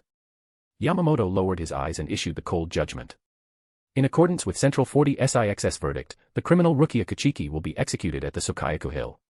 Hearing this, Jushiro Yukatake seemed to suddenly lose all strength, his shoulders drooped. The Sokayaku Hill. The expressions of the other captains varied. Sokayaku Hill was an especially unique place within the Soul Society. There stood a long spear and a crucifixion platform. The spear was named Sokayaku, the execution device used by the Soul Society to deal with severe criminals. It was usually sealed and only unsealed during executions, returning it to its true form and unleashing its power. It was said that Sokayaku held the destructive power of 1,000,000 zanpakuto. No matter the target, it would pierce, sever, and obliterate them. Historically, only the most terrifying high-level criminals were executed this way, to guarantee their utter annihilation. And Rukia Kuchiki. To put it bluntly, she wasn't even a seated officer. She was just an ordinary Shinigami, though from the Kuchiki clan, she may have hidden some strength, but nothing that warranted Sokayaku. For a criminal of her level, one strike would suffice. Why go to such extreme lengths? Even captain-level criminals weren't always sentenced with such force. I think I might understand why Captain Kaiser said what he did. Retsu Unohana spoke softly with her eyes closed. The room fell into silence, no one spoke for a long time. Byakuya Kuchiki stood with his back to the others, lost in thought. Jin Ichimaru looked around the room and gave a silent smile. Sosuke Eisen finally lifted his head, the gaze beneath his glasses drifting toward the door. Each captain had their own thoughts, plunging the meeting chamber into utter quiet. Outside the 1st Division headquarters, in the corridor, Kaiser's figure appeared there, followed by Momo Hinamori. Captain. Momo had sensed something in the atmosphere. She hadn't spoken the whole time. Only now did she carefully open her mouth. But what she brought up wasn't Rukia Kuchiki, it was Renji Abarai. There was just a message, Momo said. Renji has been waiting for you at the squad barracks this whole time. Kaiser didn't respond, he simply walked straight out of the 1st Division, heading toward his own squad barracks. Before long, he returned to the 3rd Division. On the steps outside the squad barracks, Kaiser saw Renji Abarai. Kaiser. At this moment, Renji sat on the steps without entering the barracks, looking utterly dejected, like a beaten, lost dog. Renji. Momo was surprised to see him like that. Kaiser simply looked at him silently and said nothing. Renji, however, began to speak as if muttering to himself. I begged the captain again and again, asked him to help Rukia be pardoned, but he refused. Even Rukia, she knows she's going to be executed, yet she just accepted it, like it's her fate. I. Renji buried his head in his hands. I don't know what to do anymore. I don't know what to do.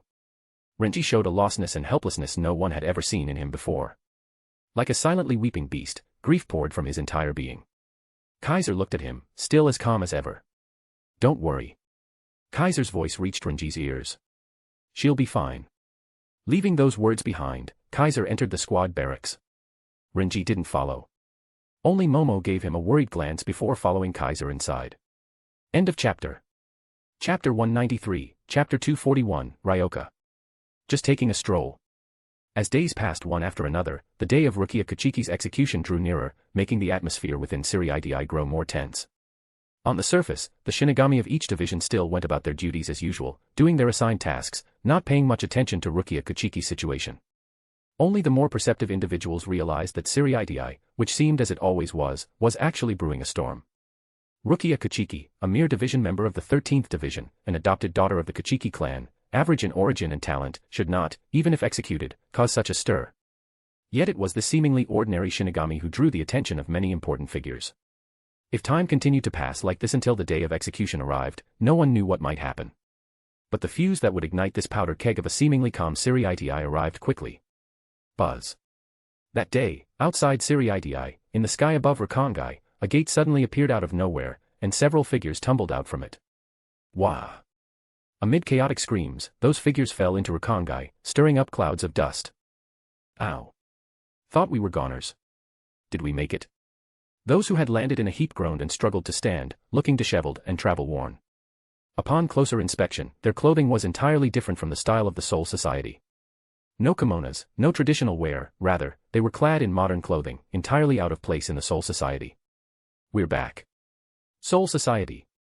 A black cat walked calmly, gazing at the familiar scene with a voice full of emotion and nostalgia. So this is the Soul Society. One person had already stood up early, staring towards Ser-Veresta as he muttered. He had orange hair and brown eyes, wore a shihakusho, and carried a zanpakuto on his back, clearly a Shinigami. The zanpakuto on his back had a very unique appearance, shaped like a cleaver. The blade was massive, with the handle wrapped in white cloth, lacking any guard or ornamentation, highly conspicuous. Of course, the unique appearance of the blade was only a minor feature. What was truly striking was the powerful Ryatsu faintly emanating from the Shinigami. That Ryatsu was not much weaker than a lieutenant's, at the very least comparable to a third or fourth seat. If that were all, it would be nothing special. The problem was that his Ryatsu fluctuated wildly, like only the tip of the iceberg was visible. Such peculiar Ryatsu would definitely be noticed by those with keen spiritual perception. Is Rukia in there? The men stared fixedly at Ser-Veresta, seemingly unaware that his companions had gathered behind him. I wonder how Kachiki-san is doing now. A girl with long, waist-length orange-red hair, gray-blue eyes, wearing a pair of pale blue flower-shaped hairpins, and with a stunning figure and refined beauty, voiced her concern. She's become a criminal. I doubt she's having it easy. A tall, slender man with short, midnight blue parted hair, dark blue eyes, and silver-framed glasses, dressed in a white battle uniform with blue stripes and a shoulder mantle, replied calmly. What now, Ichigo? A muscular man with brown skin, short curly brown hair, and brown eyes partly hidden by bangs, bearing a tattoo of a twin-winged heart entwined by a snake with a ribbon reading Amore e Mort in Galician on his left shoulder, and wearing a gold coin pendant with an eagle engraving on his neck, turned to the lead Shinigami and asked. I must warn you, Ser-Veresta is the Shinigami's stronghold. There are thousands of Shinigami there, and those stronger than you are countless. Especially the captains of the Gotei 13, each one is a monster. You all aren't a match for them right now. The talking black cat leapt onto the woman's head, issuing a sharp warning to everyone. Unfortunately, the orange-haired Shinigami showed not the slightest hint of fear. Dragon's lair, tiger's den. I've heard those warnings far too many times. No need to repeat them now. His eyes grew sharp, and his previously fluctuating Ryatsu suddenly surged to its peak. It lasted only a moment, but during that moment, the orange-haired Shinigami's Ryatsu reached the captain level. No matter if this is hell or the underworld, I only have one goal. He stepped forward, heading firmly towards Ser-Veresta. I'm going to rescue Rukia. The one who had received spiritual power from Rukia Kachiki and became a Shinigami, had arrived in the Soul Society. The chaos of the Soul Society was about to begin. Bang, bang, bang, bang, bang. That day, a blaring alarm echoed throughout Ser-Veresta. Someone struck the alarm boards at each division's barracks, and the sound resounded in every corner. Ryoka have invaded Ser-Veresta. Ryoka have invaded Ser-Veresta. The warning spread rapidly, startling many Shinigami. Ryoka. There are actually Ryoka. That's rare indeed. So-called Ryoka referred to individuals who entered the Soul Society through unofficial means, without permission. If a soul arrived in the Soul Society without being guided by a Shinigami, the Shinigami would deem it a harbinger of disaster, capable of shaking Ser-Veresta or even all of the Soul Society. These beings were labeled as Ryoka. The Ajuchas that had invaded the Soul Society and been defeated by Kaiser before could also be considered a type of Ryoka, though more often they were classified as invaders. This time, however, the invaders were genuine Ryoka, souls, or even living humans, who had arrived in the Soul Society without being guided. Where are the Ryoka? How did they get into Ser-Veresta so easily? Did someone open the gate for them? The Shinigami spoke amongst themselves. The walls around Ser-Veresta were constructed of sekiseki, which could disrupt spiritual energy. The waves emitted by sekiseki formed a spherical barrier that extended from the sky to the ground, fully protecting Ser-Veresta. Normal souls couldn't break through the walls to enter. To enter Ser-Veresta safely, one had to pass through one of the 4 gates in the east, south, west, or north. Each of these gates was guarded, not by Shinigami, but by elite warriors carefully selected from within the Soul Society. Ordinary Shinigami might not even be able to defeat them. If Ryoka wanted to enter Ser-Veresta, they either had to force their way through the sekiseki walls and barrier, something that would cause a massive disturbance, not something that would go unnoticed until now. Or, they had to defeat one of the 4 gatekeepers and have them open the gate. Clearly, this Ryoka incursion happened by the latter method. Enough chatting, let's go find the Ryoka. The Captain Commander has personally issued the order, all divisions are to freely deploy and capture the Ryoka. Apparently one of them is a Shinigami. A Shinigami becoming a Ryoka. How does that make sense? The Shinigami grumbled and discussed as they began to mobilize en masse, spreading throughout Ser-Veresta to search for the Ryoka. At first, they took it rather lightly. The Ryoka were few in number and had faint ryatsu. To most Shinigami, they seemed like weaklings. But then, shocking news began to spread. 3rd seat of Division 11 has been defeated by the Ryoka. And 5th seat of Division 11, too. Also defeated. No way. Those are officers from Division 11. 3rd and 5th seat, those are upper-level officers. The Shinigami were dumbfounded. As the most elite combat division of the Godei 13, Division 11's members were stronger than those of other divisions. A 5th seat of Division 11 would be at least a 3rd or 4th seat elsewhere. A 3rd seat might be equivalent to a lieutenant. Yet such officers had been defeated by the Ryoka. This made the seriousness of the situation clear. Quick! Send for the lieutenants or captains. You're kidding, to deal with Ryoka, we need captains. Idiot. Even Division 11's 3rd and 5th seats were taken down. If the captains don't act, how can we guarantee results? Don't act alone. You'll be picked off one by one. Latest news. Kimpachi of Division 11 has made his move. Those Ryoka are finished now. Ser-Veresta descended into chaos. Some were frightened, some were anxious, some were furious, and some took the opportunity to act, stirring up the waters further. Things are finally getting interesting. Inside the 3rd Division barracks, in the captain's office, Kaiser looked out the window at the now fiery Ser-Veresta, a smile on his face as if he feared peace more than war. So Kimpachi has moved? Kaiser muttered. Of course he has. The moment prey appears, he'll be the first to charge. It'd be stranger if he didn't. He closed the window, cutting off the noise outside, and walked toward the desk. Huff, huff. Momo Hinamori was sprawled across the desk, fast asleep. These past few days, Kaiser hadn't handled any duties, leaving Momo to take care of everything. No wonder she dozed off at her desk. Thinking of the suffering Momo went through in the original story during this event, Kaiser felt a pang of pity. At the very least, this time, you won't be hurt. He draped a coat over Momo, then turned to leave. Whoosh! With a shuinpa, he moved through the window and exited the barracks, preparing to head out. But the moment he appeared outside, several dark figures arrived in a flash, surrounding him. They wore black garments, resembling stealthy ninjas. No zanpakuto were visible, but various hidden weapons could be vaguely seen. Seeing them, Kaiser raised an eyebrow. Not the patrol corps, but the executive militia. He recognized them instantly, they were from the Onmitsukido. The Onmitsukido had 5 squads, each with different duties. Squad 1, Executive Militia, a combat unit responsible for executions and assassinations, skilled in Shuinpa and Hakuta, directly under Suifeng, captain of Division 2. Squad 2, Patrol Corps, responsible for surveillance within Ser-Veresta and monitoring Shinigami movements, led by Omida Marekio, lieutenant of Division 2. Squad 3, Detention Unit, oversees the surveillance tower and handles Shinigami deemed a threat to the Soul Society. Squad 4, Search Unit, locates missing Shinigami, closely connected to the Shinigami Research and Development Institute. They were the ones who found the powerless Rukia in the world of the living and discovered Isshin Kurosaki's disappearance. Squad 5, Inner Court Troop, tasked with delivering orders swiftly, said to be faster and more precise than hell butterflies, usually carrying top priority orders. Kaiser had already sensed someone monitoring him and had assumed it was the patrol corps. But now the ones before him were from the executive militia. Don't tell me you're here to assassinate me. Captain Suifeng. Kaiser chuckled toward the back of the group, remaining relaxed even while surrounded. Whoosh.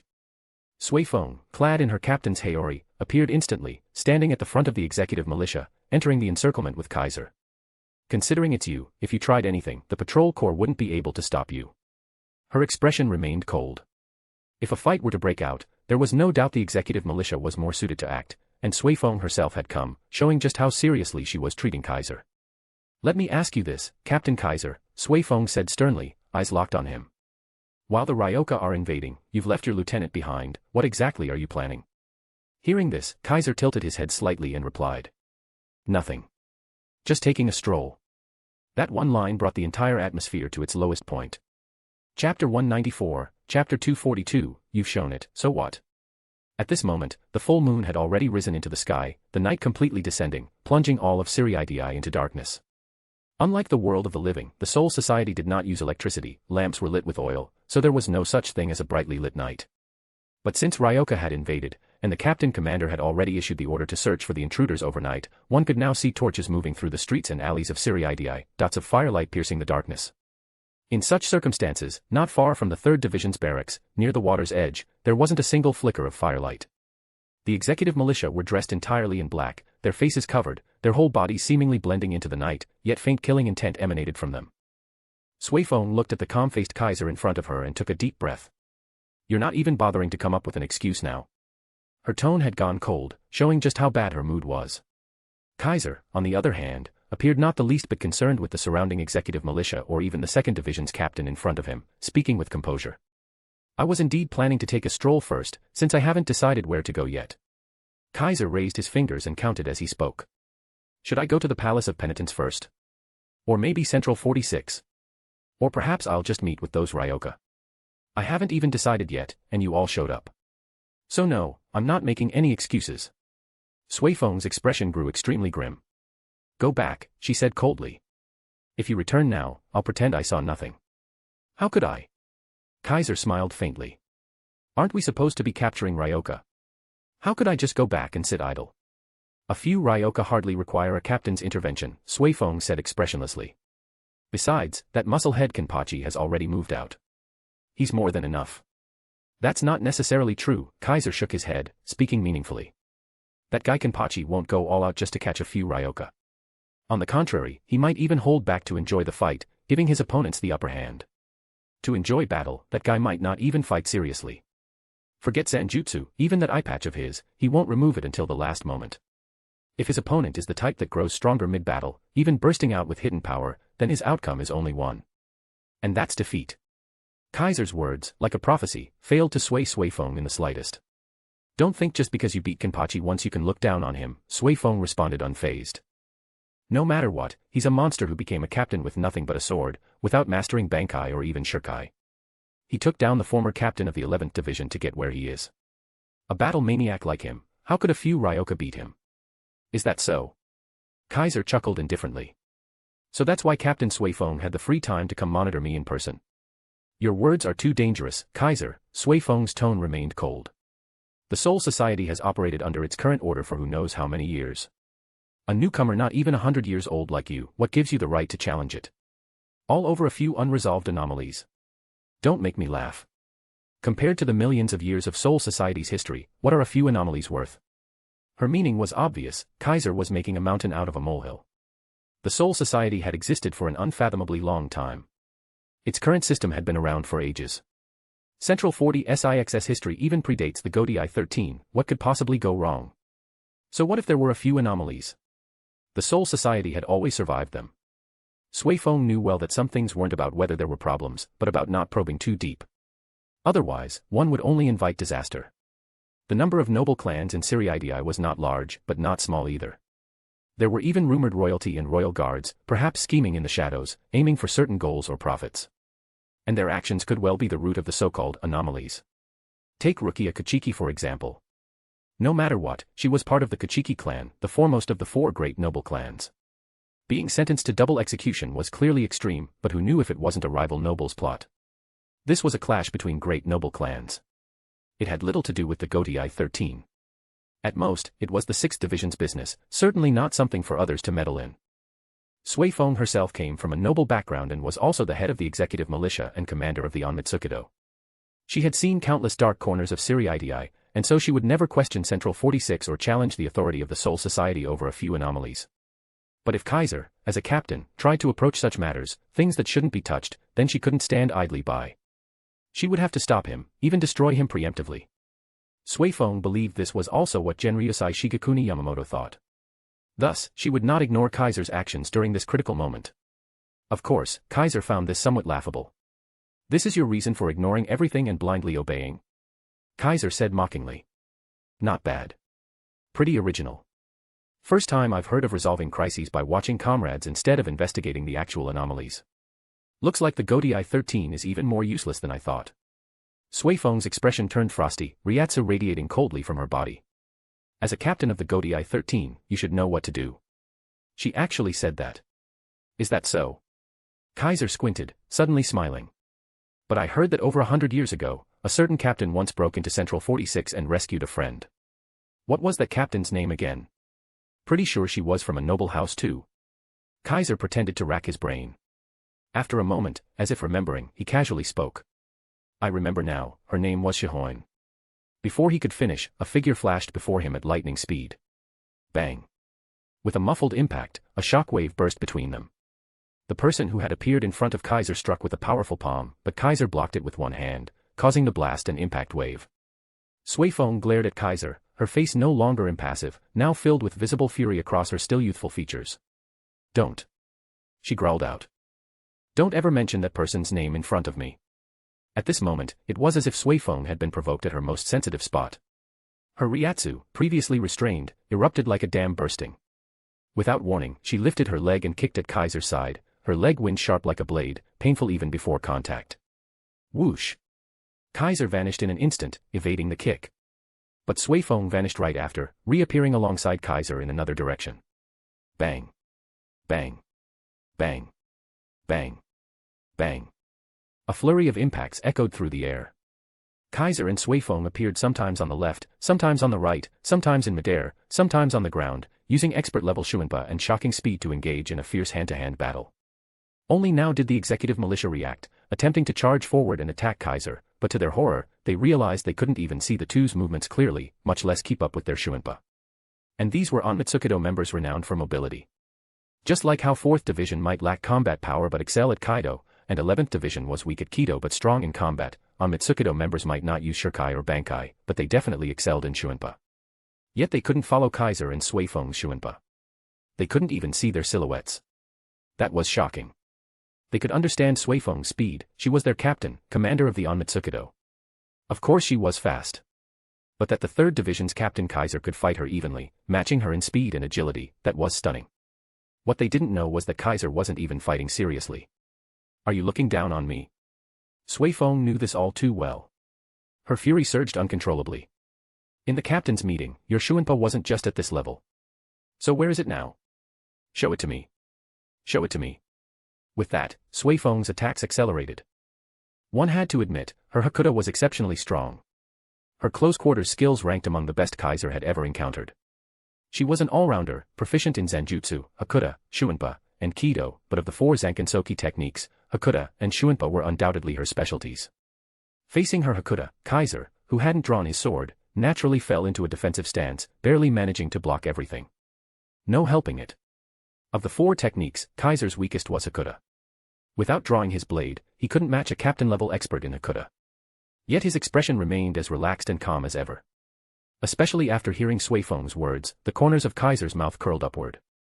In her fury, Sui Feng failed to notice Kaiser's expression. She formed a knife hand with her palm and thrust it straight toward Kaiser's chest. Puffed. The next second, her strike stabbed through Kaiser's chest, piercing his body entirely. But rather than delight, Sui Feng was alarmed. No good. She realized something and whipped around.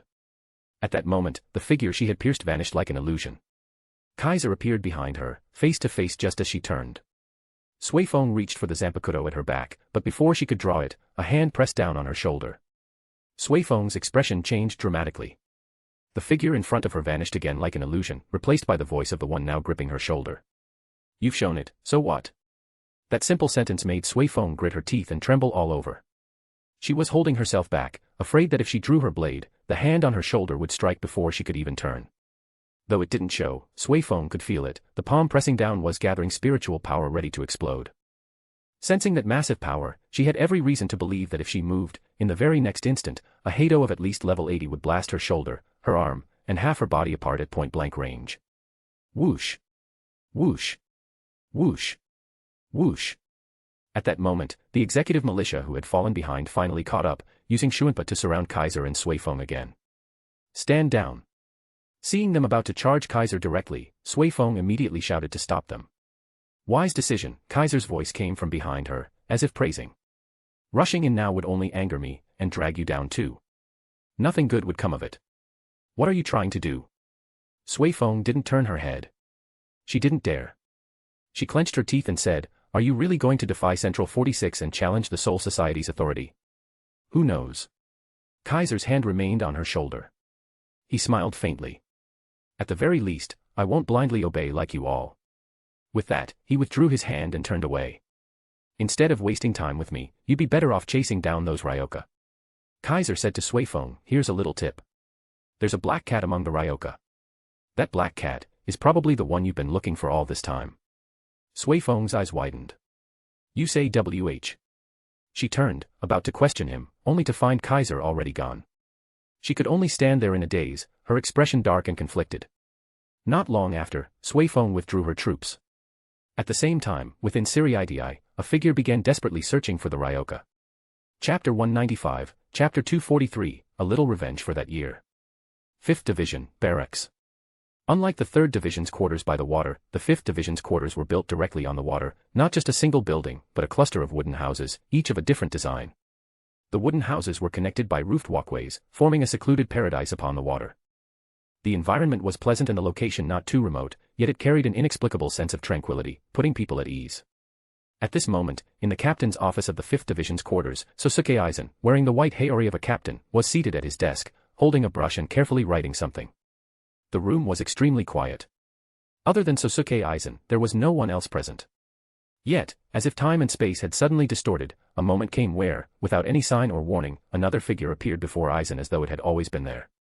What a rare guest. Eisen didn't look up, didn't even stop moving his hand. A smile remained on his face as he spoke. For Captain Kaiser to visit personally, I believe this is the first time, isn't it? The figure who had appeared before Eisen was indeed Kaiser. Is Captain Eisen reproaching me? Kaiser sat down nonchalantly across from Eisen, as though he were an old friend, pouring himself tea from the pot on the side and saying calmly, but you haven't visited the 3rd Division's quarters either, have you? Not even once. Is that so? Eisen still didn't look up, smiling. Maybe it's just that you never noticed. That's true. Kaiser nodded with mock seriousness, raised the teacup, and took a sip. With Captain Eisen's skill, sneaking into the 3rd Division's quarters unnoticed would be a piece of cake. Forget the 3rd Division, even Central 46 probably couldn't stop your steps. Kaiser's relaxed and casual remarks would have caused an uproar had anyone else heard them. Yet the ever-gentle Eisen didn't offer any denial. You've always been this way, Eisen said with an implied meaning. Even though I've shown you nothing but kindness, you've always kept a vague yet persistent wariness toward me. Always projecting a free and easygoing image, yet you occasionally reveal an unexpected insight, as though you see through everything. Eisen finished writing, set the brush aside, looked up, and gazed at Kaiser. I'm quite curious. Why are you like this? Did you happen to meet people who should no longer appear in Soul Society, and learn something from them? Or, have you been one of them from the beginning? For those unaware of the inner truth, Eisen's words would have sounded baffling. But not for Kaiser. By them, do you mean Urahara Kasuke? Or the Visored? Kaiser's calm response made Eisen look at him deeply. So you do know them? Eisen's smile remained gentle. I've indeed looked into them. Kaiser's reply carried layers of meaning. Over 100 years ago, the Godei 13 was not what it is today. At that time, the former captain of the 3rd Division was still alive, Eisen was still a lieutenant, and Jin Ichimaru had only just emerged, not yet famous. Back then, a major incident had shaken all of Soul Society. At first, only souls from Rakangai were mysteriously vanishing. Later, even Shinigami began disappearing, prompting serious attention from the Godai 13 and leading to several captains and lieutenants being dispatched to investigate. As a result, during the investigation, the former captains of the 3rd, 5th, and 7th Divisions, the former lieutenant of the 8th Division, the former captain and lieutenant of the 9th Division, the former lieutenant of the 12th Division, and the former deputy chief of the Kido Corps, 8 in total, were all caught in the incident and began undergoing holification. These top-level Shinigami of Soul Society were transforming into hollows, which naturally caused an uproar throughout Ser-Veresta. Afterwards, Central 46 declared that the former captain of the 12th Division had orchestrated a holification experiment, victimizing several captains and lieutenants, and sentenced him to death. Those affected by holification were also treated as hollows and sentenced to execution.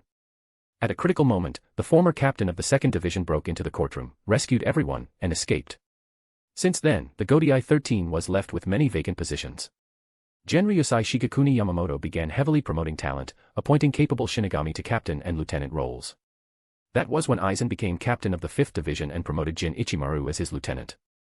Kanami Tozen became captain of the 9th Division, Sui Feng became captain of the 2nd Division, Sajin Komamura became captain of the 7th Division, and Mayuri Kuratsuchi became captain of the 12th Division. Only the captain's seat of the 3rd Division remained temporarily vacant due to a lack of candidates. The other positions were filled gradually.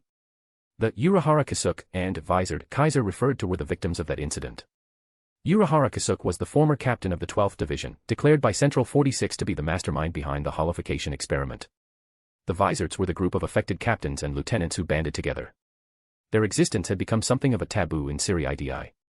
For over a century, almost no one had dared mention them. But Kaiser, who only arrived in Soul Society after that incident, casually revealed their existence. I heard you were still the 5th Division's lieutenant back then. Kaiser looked at Eisen with a detached gaze and said, who would have thought that a mere lieutenant was secretly orchestrating the holification experiments, turning several captains and lieutenants into test subjects? Of course, that was hardly your only scheme. Decades ago, the hollow I encountered during my training in the world of the living was your doing. That attack was your plan. Over 20 years ago, you also orchestrated the disappearance of the former captain of the 10th Division, Isshin Shiba, nearly killing him in the world of the living. This time, you planned the execution of Rukia Kachiki. Kaiser set down the now empty teacup and slowly addressed Eisen. To think the one who plotted all of this, who manipulated so many conspiracies behind the scenes, is the universally admired, gentle, kind, and friendly captain of the 5th Division. If word got out, no one would believe it. At this, Eisen pushed up his black-rimmed glasses and chuckled softly. So, is that why you came to see me alone? Because no one would believe him, he had to do it himself. Because there was no evidence, he had to bear the burden alone. You're more responsible than I thought, Kaiser-kun. Eisen used the nickname from their Shino Academy days. But that only made Kaiser scoff. You think I came here to stop your evil schemes? Kaiser laughed as if hearing a joke. Isn't that why you came? Eisen's smile didn't fade. Of course. Kaiser's smile deepened. Then he said, I only came here for one reason. To take a little revenge for that year. As those words left his lips, another figure of Kaiser appeared behind Eisen. Just as he had done when facing Sui Feng, this second Kaiser reached toward Eisen's shoulder, seemingly about to grab it.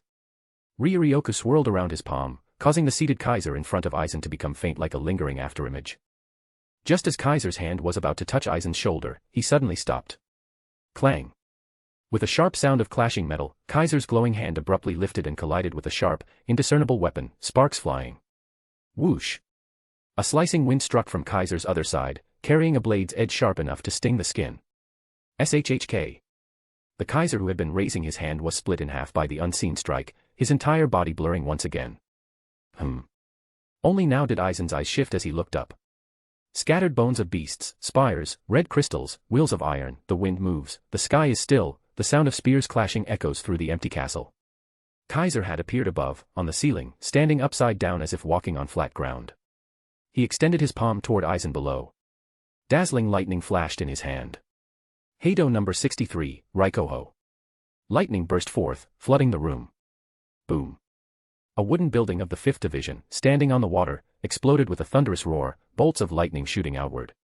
This massive disturbance naturally drew the attention of nearby Shinigami. Enemy attack. Enemy attack. Is it the Ryoka? It's coming from the 5th Division's barracks. Get over there. Nearby Shinigami, drawn by the commotion, rushed over with torches in hand. Something's wrong.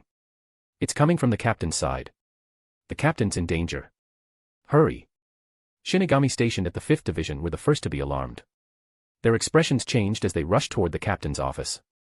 When they reached the blast site, the scene that greeted them left them frozen in shock.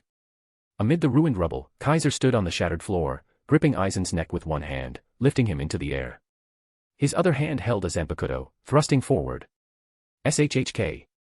The blood-stained blade pierced through Eisen's chest, entering from the front and exiting the back in a burst of blood. Eisen's eyes widened, filled with shock, regret, pain, and disbelief as he looked at Kaiser. Why? He coughed blood and uttered that word, as if betrayed by someone he trusted. Captain. Captain. The Shinigami of the 5th Division screamed in rage. What are you doing? Several of them charged at Kaiser in fury, blades swinging. Kaiser didn't even glance at them. He simply looked coldly at the bleeding Eisen and spoke. So that's your trick? Kaiser tossed Eisen's body aside like garbage and tightened his grip on the zanpakuto.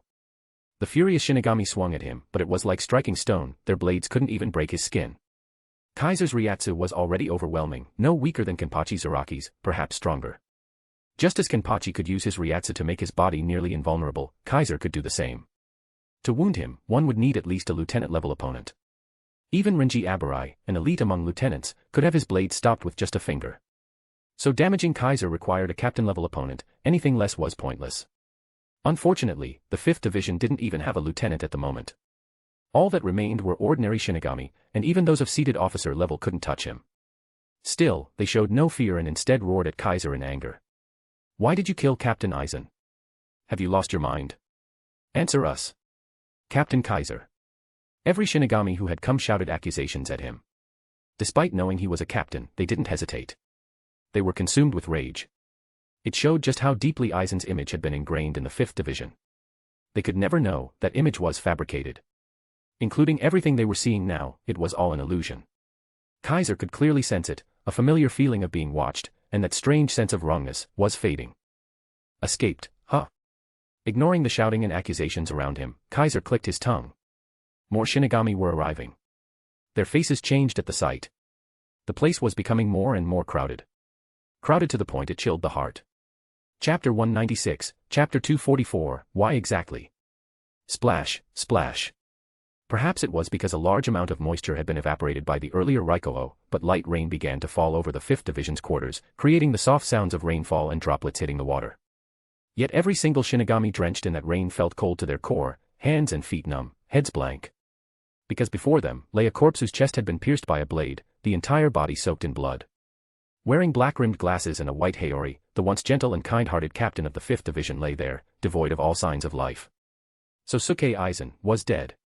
This fact was laid bare in the most direct way before all of them. Even for the Shinigami who had arrived afterward, and the captains who rushed over upon hearing the news, the sight of the corpse left no room for denial. A respected captain had died before their eyes. Boom. A heavy, explosive thud rang out. It was the sound of a wooden staff slamming heavily onto the ground.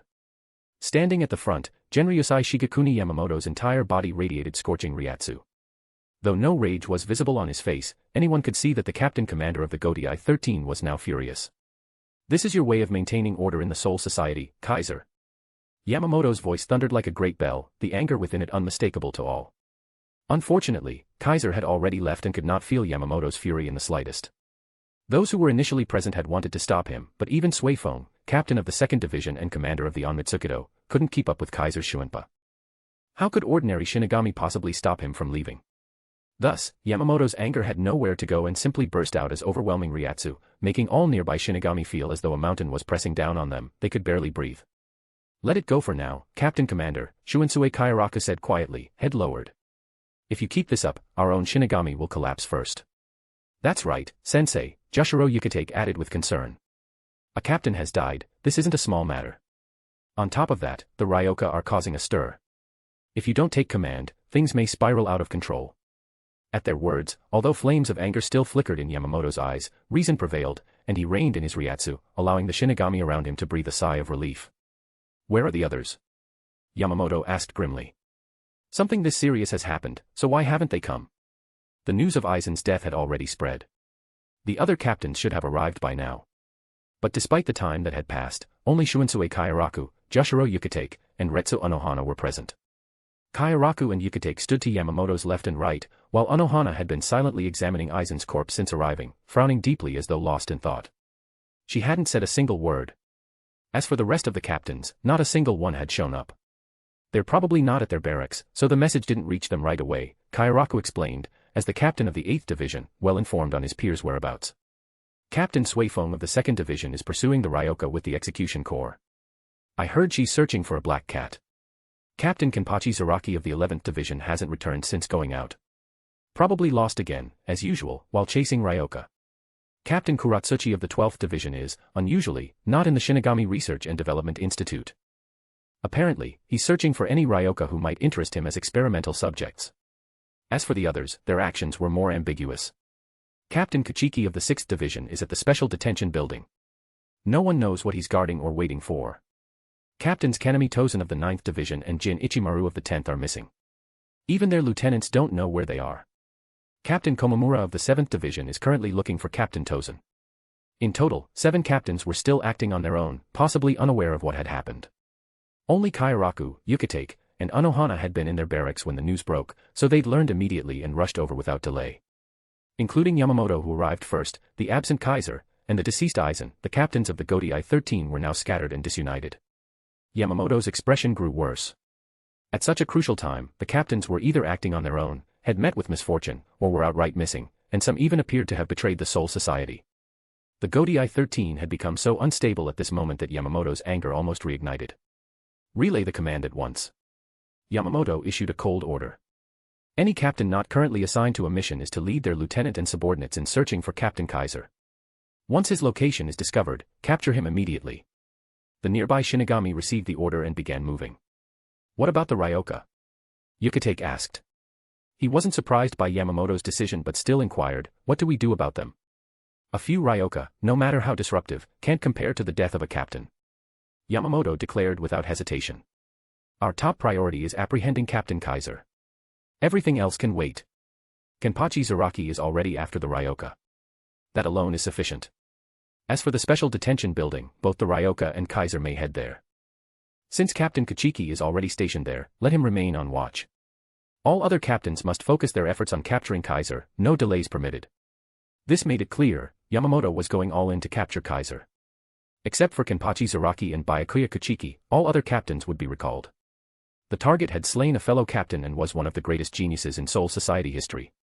Though furious, Yamamoto had not lost his reason. He knew that to capture someone like Kaiser, he'd have to commit everything. So this time, Division 1 would mobilize as well. If Kaiser's whereabouts were discovered, Yamamoto himself would go and take action. The remaining captains were allowed to work together to ensure success. However, just then, Anohana, who had been silently observing Eisen's corpse, spoke up. Captain Commander, I will not participate in the search. Anohana spoke calmly. I want to examine Captain Eisen's body and see if I can find any clues. She had a strong feeling that something about Eisen's corpse was amiss, though she couldn't say exactly what. She wished to take the body back to the 4th Division for thorough examination and investigation. Granted. Yamamoto assumed she wanted to find out why Kaiser attacked Eisen. After some thought, he approved. Even without Anohana, the remaining active captains were enough. If they all mobilized, surely they could take down Kaiser. Just as Yamamoto was about to leave, Chojiro Sasakabe appeared. Captain Commander Yamamoto. Sasakabe knelt on one knee beside him and reported, Central 46 has issued a new resolution. The order states, due to the current chaos in Ser-Veresta, and to ensure Rukia Kachiki's execution proceeds without complications, the execution has been moved up. The new time is noon, 3 days from now. The location remains Sokayaku Hill. At this news, not only Yamamoto but all the captains present were stunned. They moved the execution up. Yukatake was shocked and anxious. Why? Anohana frowned and muttered. Rukia Kachiki, of all people, why are they in such a rush to kill her? Kairaku's eyes gleamed, his thoughts racing. Even Yamamoto's gaze grew heavy. But he voiced no objection. Central 40 SIXS rulings must not be contested, not even by the Captain Commander. This had always been Yamamoto's belief. Even sensing something was wrong, Yamamoto still intended to uphold this principle, to preserve Soul Society's authority. Relay this order as well. Yes. Sasakabe acknowledged Yamamoto's command, then vanished with Shuinpa. You all, move out immediately. Yamamoto left these final words, then departed with the help of his staff. Anohana also left, taking Eisen's body with her. Only Kauraku and Yukatake remained behind. Are you all right? Kauraku patted Yukatake's shoulder and asked gently. The two of them were among the first graduates of the Shino Academy, personally taught by Yamamoto himself. They were also the first students to rise to the rank of captain, and their deep bond was well known. They had fought alongside each other for over 1,000 years. No one knew Yukatake's heart better than Kauraku. Shuinsue, Yukatake said with a pale expression and sorrowful tone. Why does everyone want Rukia Kachiki to die? He had been thinking of ways to save her, but now with the execution moved up to just 3 days away, what could he possibly do? He no longer knew what to do. I want to know what really happened too. Kauraku sighed and said meaningfully, maybe only Captain Kaiser knows the truth behind all this. Him. Yukatake blinked in surprise. He knows the truth. It's just a guess, Kauraku smiled. Otherwise, why did he say those things during the captain's meeting? Why did he kill Captain Eisen in broad daylight? I don't understand what grudge he had with Eisen, or why he killed him. But precisely because I don't understand, I suspect the truth may be far bigger than any of us imagined. Or do you really think he's the kind of person who would kill a comrade and challenge the old man in front of everyone without reason? Kauraku's words made Yukatake shake his head thoughtfully. Based on Captain Kaiser's usual behavior, this really is unusual. For decades, Kaiser had never once challenged Yamamoto in a captain's meeting. He rarely voiced opinions, always indifferent and detached. With other captains, he had never openly clashed, though he once fought Kimpachi Zaraki, they had remained neutral ever since. With Byakuya Kachiki, aside from one fight in the past, they had minimal interaction. Rumor had it he wasn't especially close to any captain. But among those who graduated with him from the Shino Academy, it was said he maintained good relations, even after becoming a captain. People often saw them training together. As for Eisen. Thinking about it, Kaiser had always been somewhat distant toward Eisen. Why? Eisen was known for his good personality, easy to get along with, and had shown appreciation for Kaiser even when he was just a student, frequently praising him in public and treating him warmly. Yet Kaiser had always kept his distance, and now he had killed him. Why? At that moment, Yukatake knew what he had to do. Let's go find him, Yukatake said resolutely. Let's ask him what he knows. Kauraku smiled without responding, simply nodded. The two stepped into Shuinpa and vanished. Meanwhile, other captains who received the news also began moving, searching for Kaiser. This night was destined to be anything but peaceful. Small Blue Diamond read 100+ chapters ahead. Patreon.com/NiaXD. Chapter 197, Chapter 245, Encounter. Who are you? Current 5th Division Captain Sosuke Eisen was killed by current 3rd Division Captain Kaiser. All captains of the Godai 13 have been ordered to apprehend Kaiser. The execution date of Rukia Kachiki has been moved up. The restriction on carrying zanpakuto within all areas of Ser-Veresta is lifted. All Shinigami are now permitted to carry their blades anywhere in Ser-Veresta. As these announcements spread through Ser-Veresta, everyone was stunned. Captain Kaiser killed Captain Eisen. That's impossible. Rukia Kachiki's execution date has actually been moved up. Blade carrying permission, is that true? Countless people who heard the news, whether they were Shinigami or not, were overwhelmed with shock, plunging all of Ser-Veresta into clamor and unrest. Especially those from the 3rd and 5th Divisions, upon hearing news about their captains, they either shouted in disbelief or stood dumbfounded, falling into chaos. How could it be? Inside the 3rd Division's barracks, Momo Hinamori, who had fallen asleep from exhaustion, shot to her feet the moment she heard the news. This can't be true. Captain, there's no way Kaikuin would kill Captain Eisen. Momo Hinamori simply couldn't believe what she was hearing. But shortly after she received the news, the 10th Division, serving as the patrol unit, arrived at the 3rd Division's barracks and took control of everyone. Leading them was the 10th Division's Lieutenant, Toshiro Hitsugaya. He was accompanied by the 10th Division's 3rd seat, Ranjika Matsumoto, as they entered the captain's office. Sorry, Momo. From this moment forward, we will be taking over supervision here. Toshiro Hitsugaya tried his best to speak with a formal tone, but couldn't help closing his eyes, unwilling to look at Momo Hinamori's now pale face. Shiro-chan. Momo Hinamori, as if clinging to a lifeline, quickly ran toward Hitsugaya, pleading, there must be some mistake, right? Hitsugaya did not answer that question. He wished it were a mistake too. After all, Kaiser had once been his mentor. He truly did not want to see Kaiser become an enemy of the Godai 13. Unfortunately. This order came directly from the captain commander, Momo, Ranjika Matsumoto said, a bit pained. There were many witnesses to Captain Kaiser killing Captain Eisen, witnesses from other divisions, even. Captain Eisen's body is currently at the 4th Division, and Captain Kaiser immediately fled afterward. He hasn't been seen since.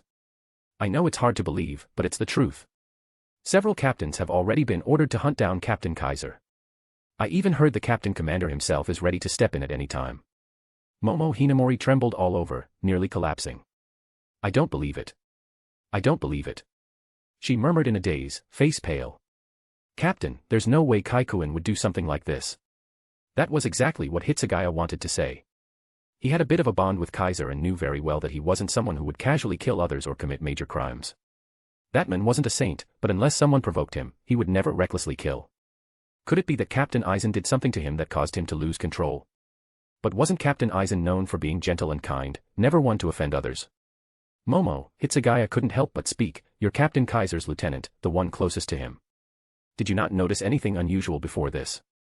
Momo Hinamori froze. Unusual. Her eyes flickered slightly. If she had to say, there had definitely been anomalies, and very obvious ones at that.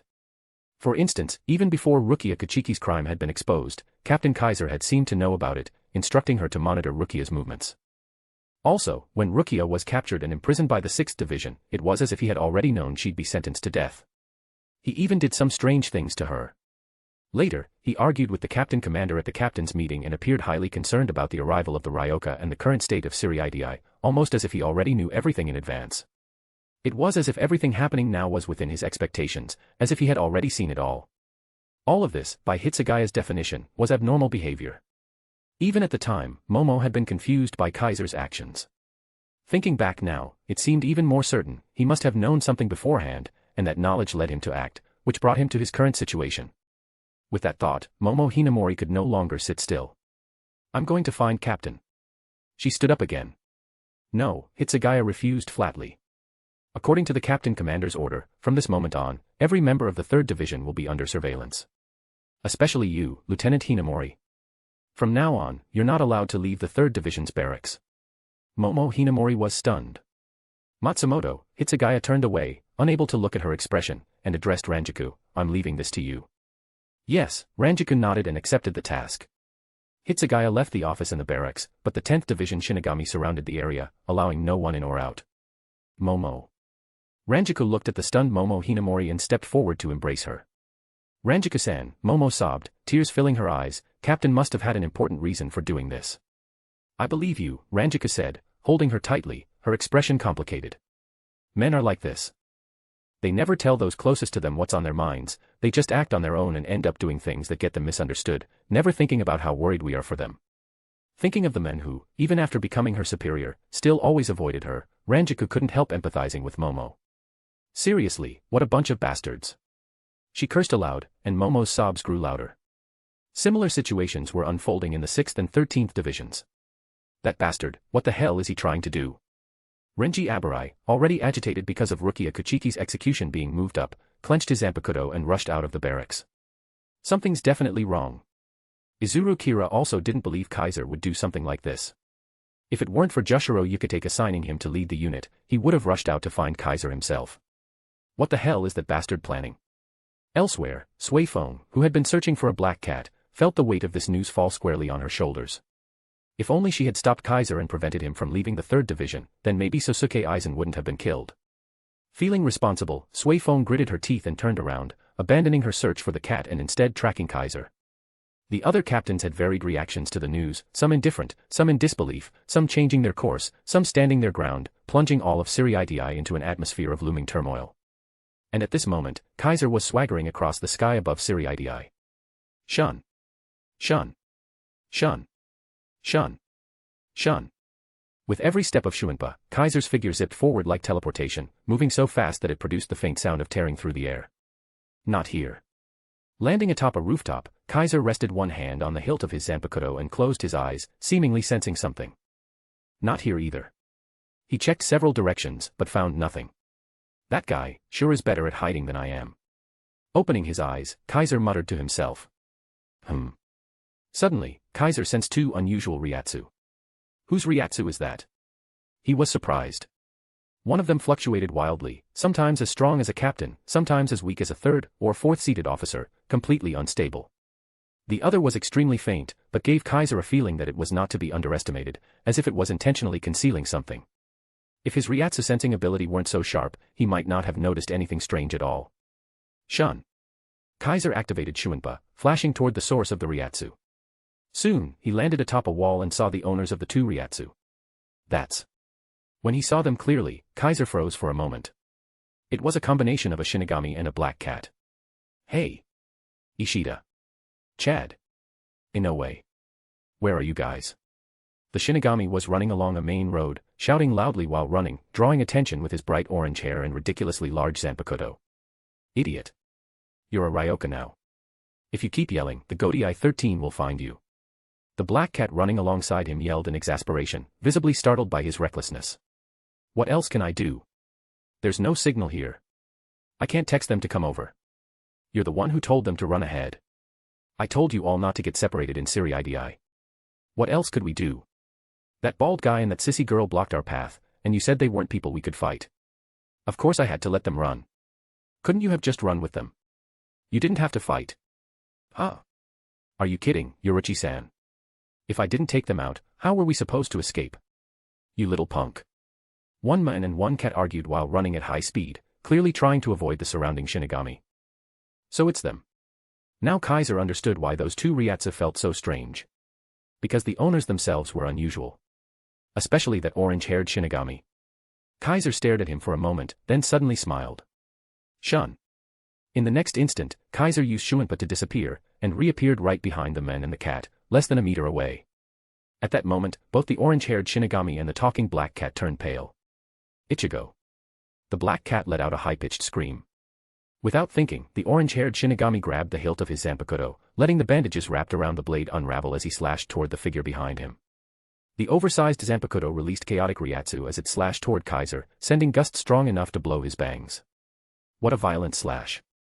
Kaiser simply tilted his head slightly to dodge the blade, letting the sharp winds graze his body. The man and cat took the opportunity to leap far back, standing off against Kaiser. Who are you? The orange-haired Shinigami stared at Kaiser and demanded an answer, while cold sweat poured down his face. He didn't know why, but he instinctively sensed that this man was incredibly dangerous, so dangerous that even his instincts were screaming at him to run. He had never felt this way before, not when facing powerful hollows in the world of the living, nor when clashing with Byakuya Kuchiki or Renji Abarai. This was, without a doubt, the most terrifying, powerful, and invincible person he had ever encountered. And that thought was quickly confirmed. The boy in the 3rd Division Captain's Hayori. The black cat at his feet narrowed its eyes and shouted loudly. Run. Ichigo. You absolutely cannot fight him. You'll die. Hearing the rare panic in the black cat's voice, Ichigo Kurosaki broke into a strained smile, sweat pouring down. So he's a big deal, huh? Yoruchi-san, do you know who he is? The answer came without hesitation. He's the captain of the 3rd Division, the greatest genius in Soul Society's history. He's broken numerous records and accomplished unbelievable feats. He became a captain before the age of 20, defeated the 11th Division captain just 6 months after becoming a Shinigami, and now, decades later, he's only grown more unfathomable. Among the potential enemies we feared encountering, he's one of the worst. Right now, there's no chance you could win against him. Run. Run as far as you can. Don't fight him. You'll die. As Yoruchi's warning turned into something close to a scream, Ichigo's sweat poured more profusely. Kaiser looked at the men and cat before him, and smiled. End of chapter. Chapter 198, Chapter 246, Add a little fuel to your fire. Under the suffocatingly heavy atmosphere, the orange-haired Shinigami's grip on his zanpakuto tightened more and more, sweat streamed down his face in increasing amounts, to the point that his breathing had become labored. He was a Shinigami halfway through the path, only after Rukia Kuchiki granted him spiritual power did he awaken his latent talent and began walking an extraordinary path.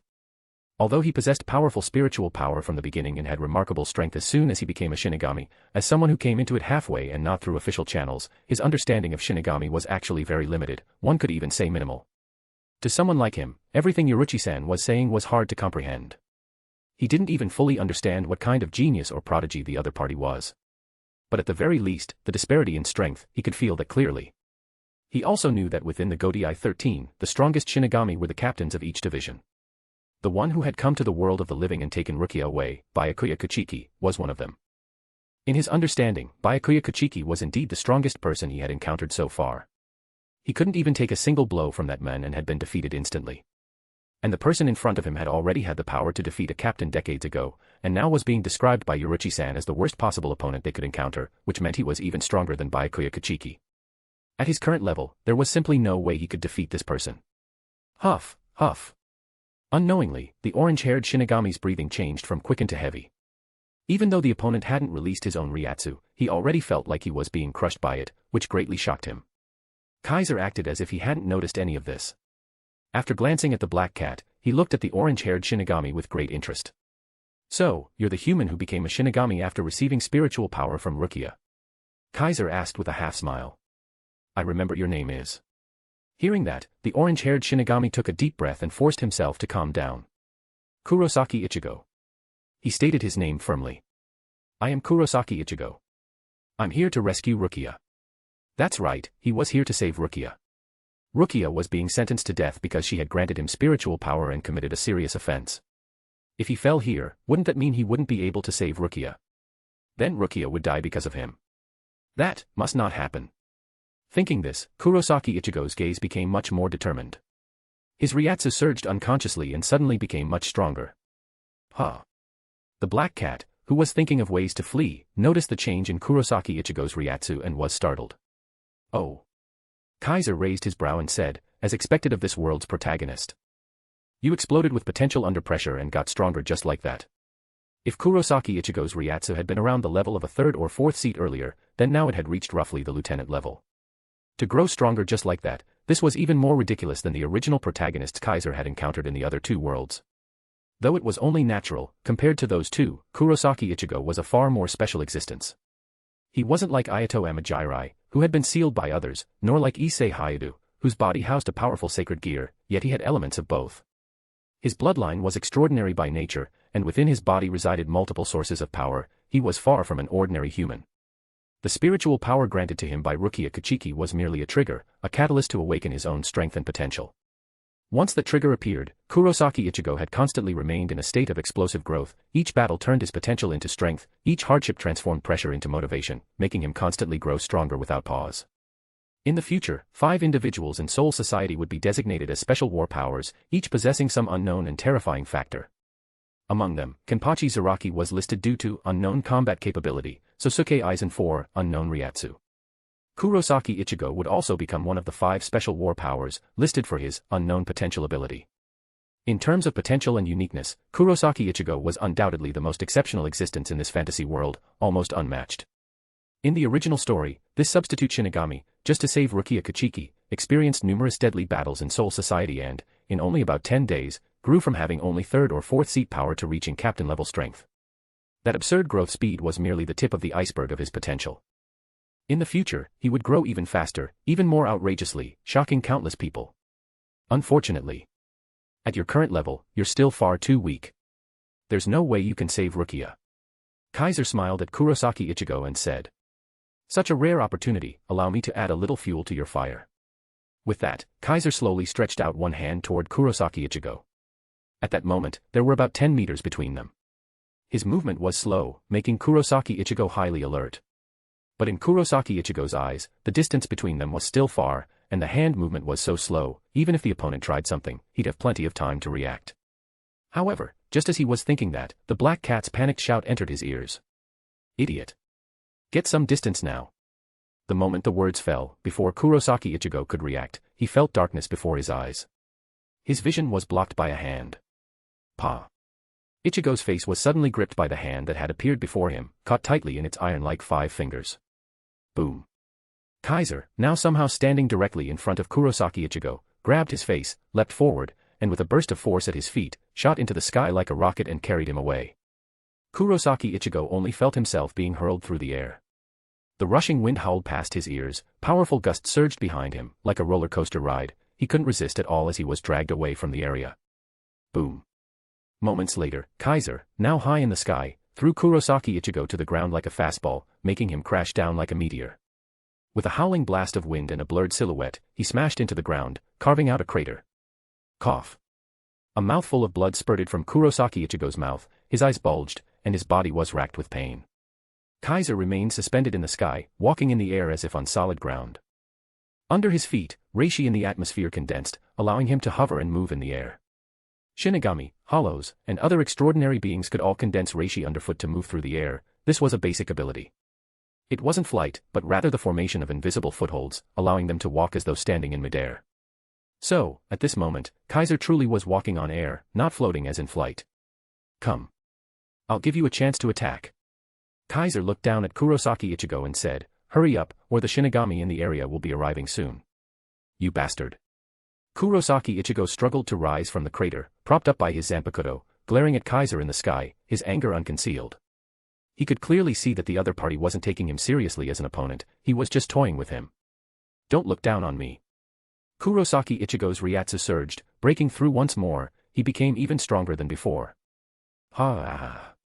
Holding his massive and exaggerated zanpakuto, Kurosaki Ichigo charged into the sky, swinging the blade down toward Kaiser's head. Clang! Faced with the oversized blade, Kaiser simply flicked his hand and deflected it, sending out a spray of sparks. What? Kurosaki Ichigo's eyes widened. He blocked Zangetsu with his hand. Zangetsu was the name of Kurosaki Ichigo's zanpakuto. That exaggerated blade shape wasn't its Asachi form, it was already released, his Shirkai form.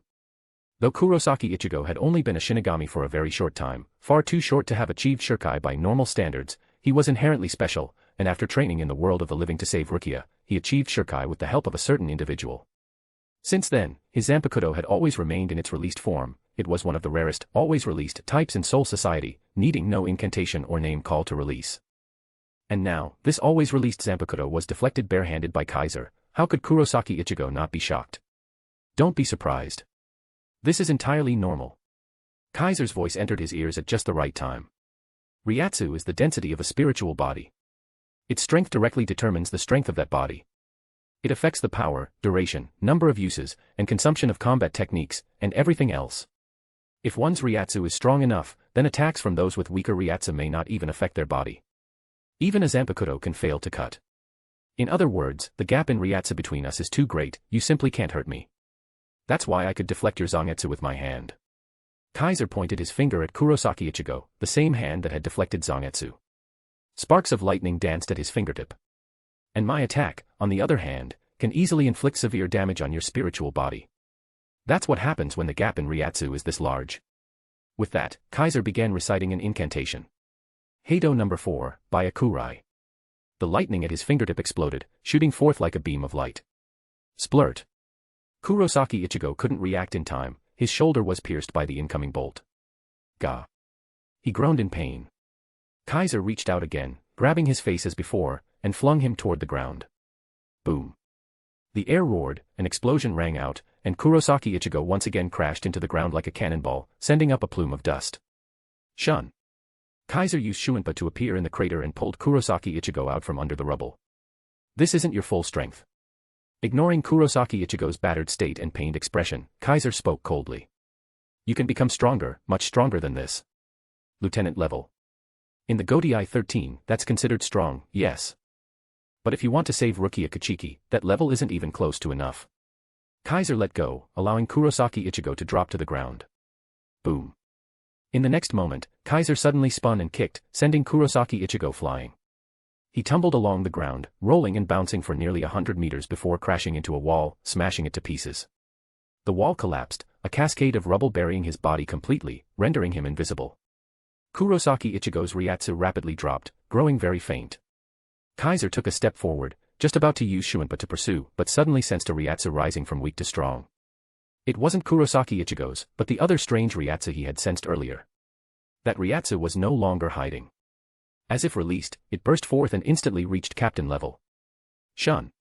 The owner of the Ryatsu appeared before Kaiser, bringing with them a wave of pressure and power. That's enough, kid.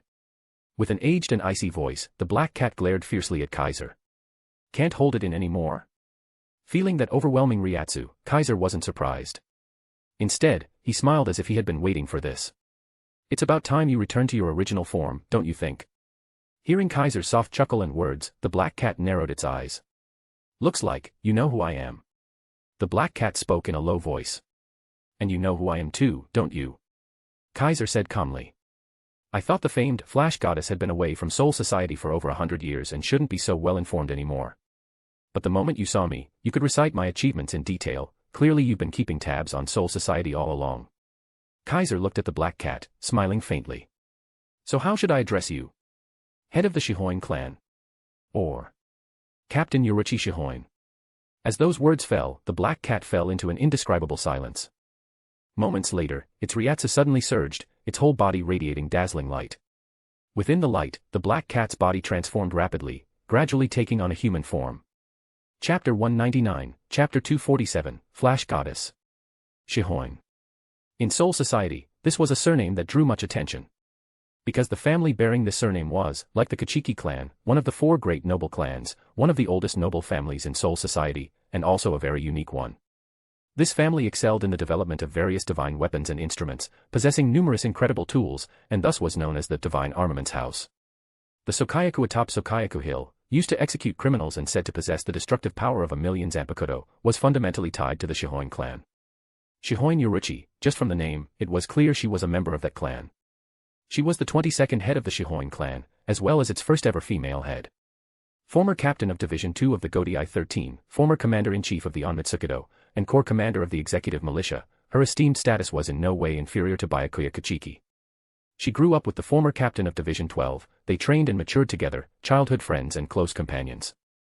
So over 100 years ago, when the former captain of Division 12 was falsely accused by Central 46 as the true mastermind of the holification experiments and sentenced to death, she did not hesitate to storm the trial grounds, rescue him, and flee Soul Society alongside him. As a result, Soul Society's higher-ups branded her a criminal for aiding in the escape of a felon and stripped her of all her titles within the Godai 13 and Onmitsukido. Now, after more than 100 years, this former captain of Division 2 and head of the Shihoin clan, disguised as a harmless black cat, had finally returned to Soul Society. Bzzz. Amid the bright light that stirred the reishi in the air, the black cat gradually took on a humanoid form, revealing her true appearance to Kaiser's eyes. She had long purple hair, golden cat-like eyes, brown skin, and a tall, toned figure. She gave off the impression of combining both vitality and grace, a woman with an exotic beauty. Hugh. The woman gently exhaled, flipped her purple hair, stretched her long and athletic limbs, and a slightly predatory smile appeared on her face. It's been so long since I last returned to this form. I'm not quite used to it yet. Shihoin Yoruichi's tone carried a maturity to it, her word choice made her sound older, oddly contrasting with her youthful and healthy appearance. You. Kaiser, who had previously been watching Yoruichi with a calm smile, suddenly stiffened, unable to speak for a moment. What's with that reaction? Yoruichi stretched and looked at Kaiser in puzzlement. Didn't you already know who I was? Why do you look like you've seen something unbelievable after seeing my appearance? She truly seemed confused, her face showing nothing but doubt. Kaiser's mouth twitched slightly. After a while, he closed his eyes and said, "Can you put on some clothes before you say that?" "Yes, that's right." At this moment, Shihoin Yoruichi wasn't wearing a single stitch of clothing, completely naked. Kaiser hadn't seen anything unbelievable, but everything that should and shouldn't be seen, he had seen all of it. Clothes. Yoruichi froze for a moment, then looked down, and let out a sudden shriek. Oh. I forgot. Forgot. What kind of shameless explanation is that? How could such an important thing be so casually forgotten? Sorry, it's been so long since I returned to this form, I forgot that when I'm in cat form, I can't wear clothes. Yoruichi gave an utterly unconvincing apology as she casually pulled out some clothes from who knows where and dressed right in front of Kaiser. Kaiser didn't look and instead focused on something strange. Forgot you can't wear clothes in cat form. So that means, most of the time she's in cat form, she's naked underneath. That's kinda wild. All done. While Kaiser was getting lost in wild thoughts, Yoruichi finally finished dressing. Instead of a shihakusho, she wore a black bodysuit designed for movement, layered with an orange hoodie. A scarf was wrapped around her neck, her hands were wrapped in gloves, and her long purple hair was tied into a ponytail, instantly transforming this exotic beauty into a gallant warrior. Let's have a talk, brat. Yoruichi looked at Kaiser with blazing eyes and a fearless grin. I'm not brat. I'm Kaiser, he responded, turning back to look at her. Are you here to plead for that other brat over there, Lady Shihoin? With Kaiser's current age, he really could call Kurosaki Ichigo a brat. After all, Ichigo was still just a high school student, he was even younger than Kaiser had been when he first arrived in Soul Society. After all this time in this world, he finally met someone who was actually younger than him. Kaiser felt a bit emotional for some reason. I'm no longer the head of the Shihoin clan, nor am I the captain of Division 2 or the commander of the Onmitsukido. I'm just an exiled criminal. Yoruichi crossed her arms and said, just call me Yoruichi. Leave the Shihoin name out of it from now on. You sure are detached, Kaiser said with a half-smile. Someone still clings to the memory of the old you, and you've already cleanly abandoned your past. You mean Sui Feng? Yoruchi's smile faded slightly. Scratching her cheek, she asked, "How is she doing?" "That's a pretty pointless question, don't you think?" Kaiser rolled his eyes. "You know so much about me, a newcomer, down to the details, and I'm supposed to believe you haven't been keeping tabs on the flower you cultivated yourself." The current captain of Division 2 and commander of the Onmitsukido, Sui Feng, had been born under the name Xiaolingfeng, the 9th-generation successor of the Feng clan.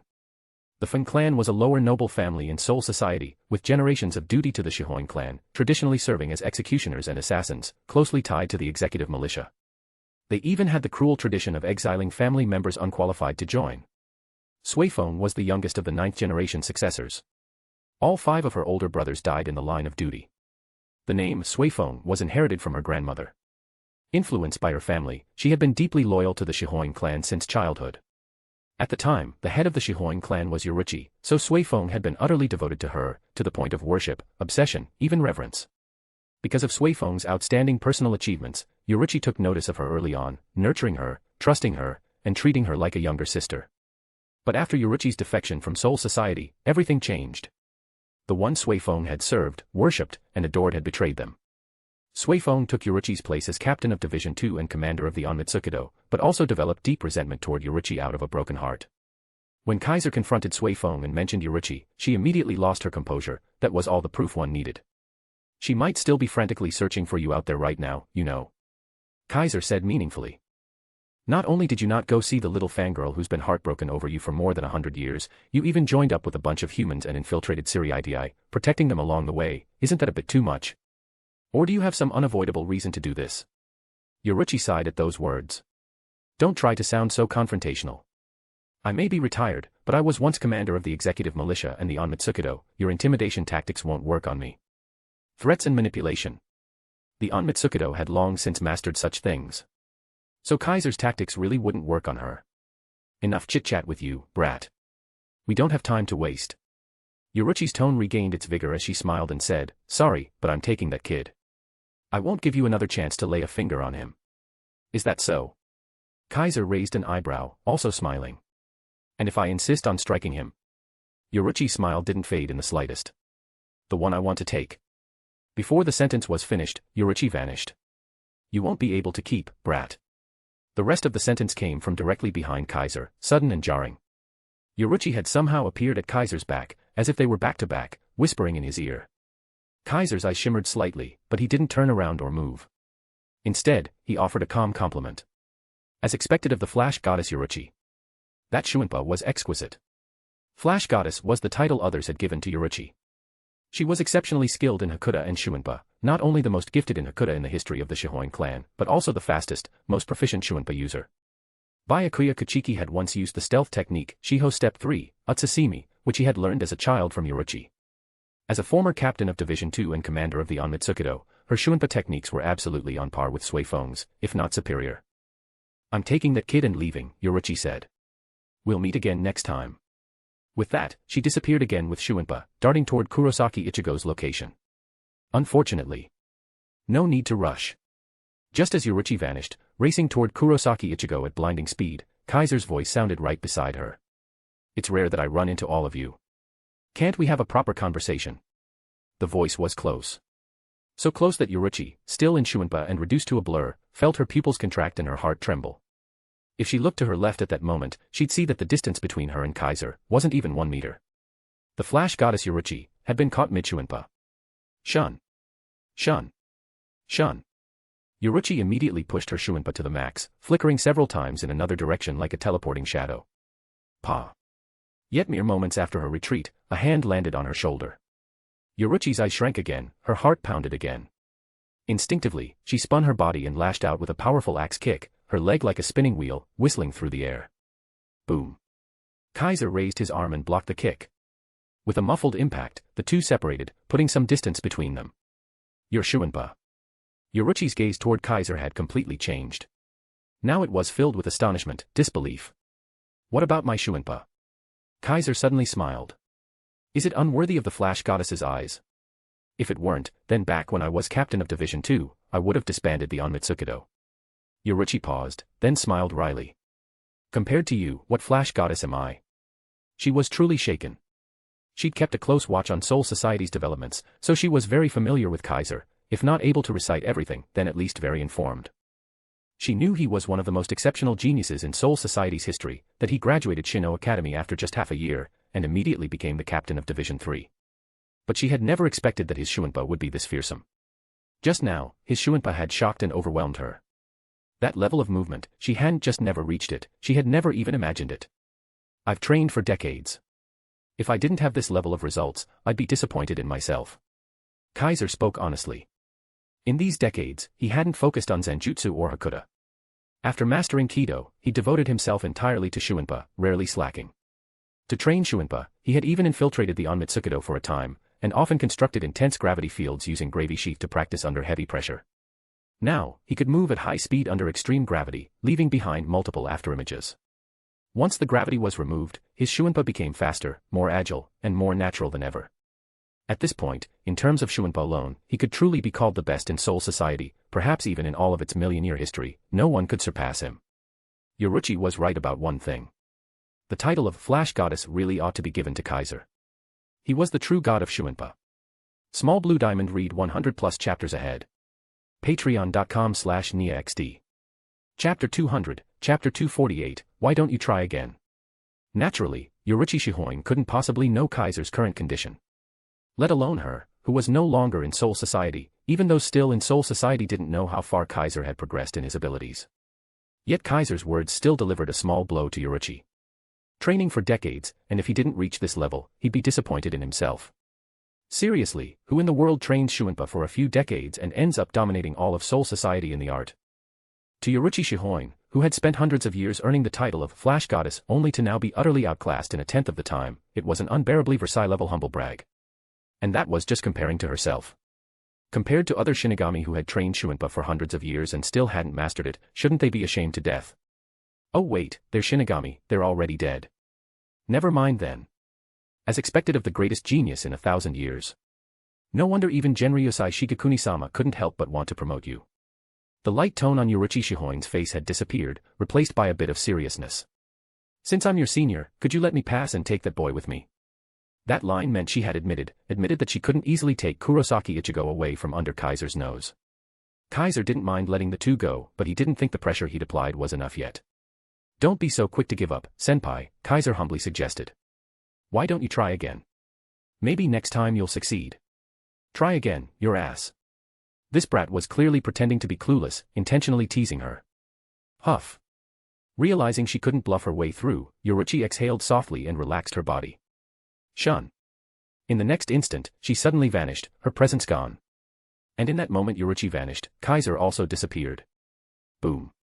A muffled impact followed, and both their figures appeared in another direction, violently colliding. Boom. Boom. Boom. Boom. Boom. Kaiser and Yoruichi's forms became countless afterimages, each one attacking and defending, with fierce collision sounds echoing out. Both had entered a high-speed movement state, battling at a speed others couldn't even begin to follow, impossible to see, impossible to trace. Boom boom boom.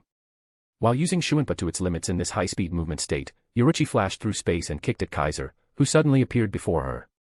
A flurry of kicks landed on his raised arm with dull thuds, forcing him backward. Shun. After pushing him back, she used Shuinpa again, rushing toward Kurosaki Ichigo's direction, only to suddenly feel a warning in her heart and fling a barrage of kunai behind her.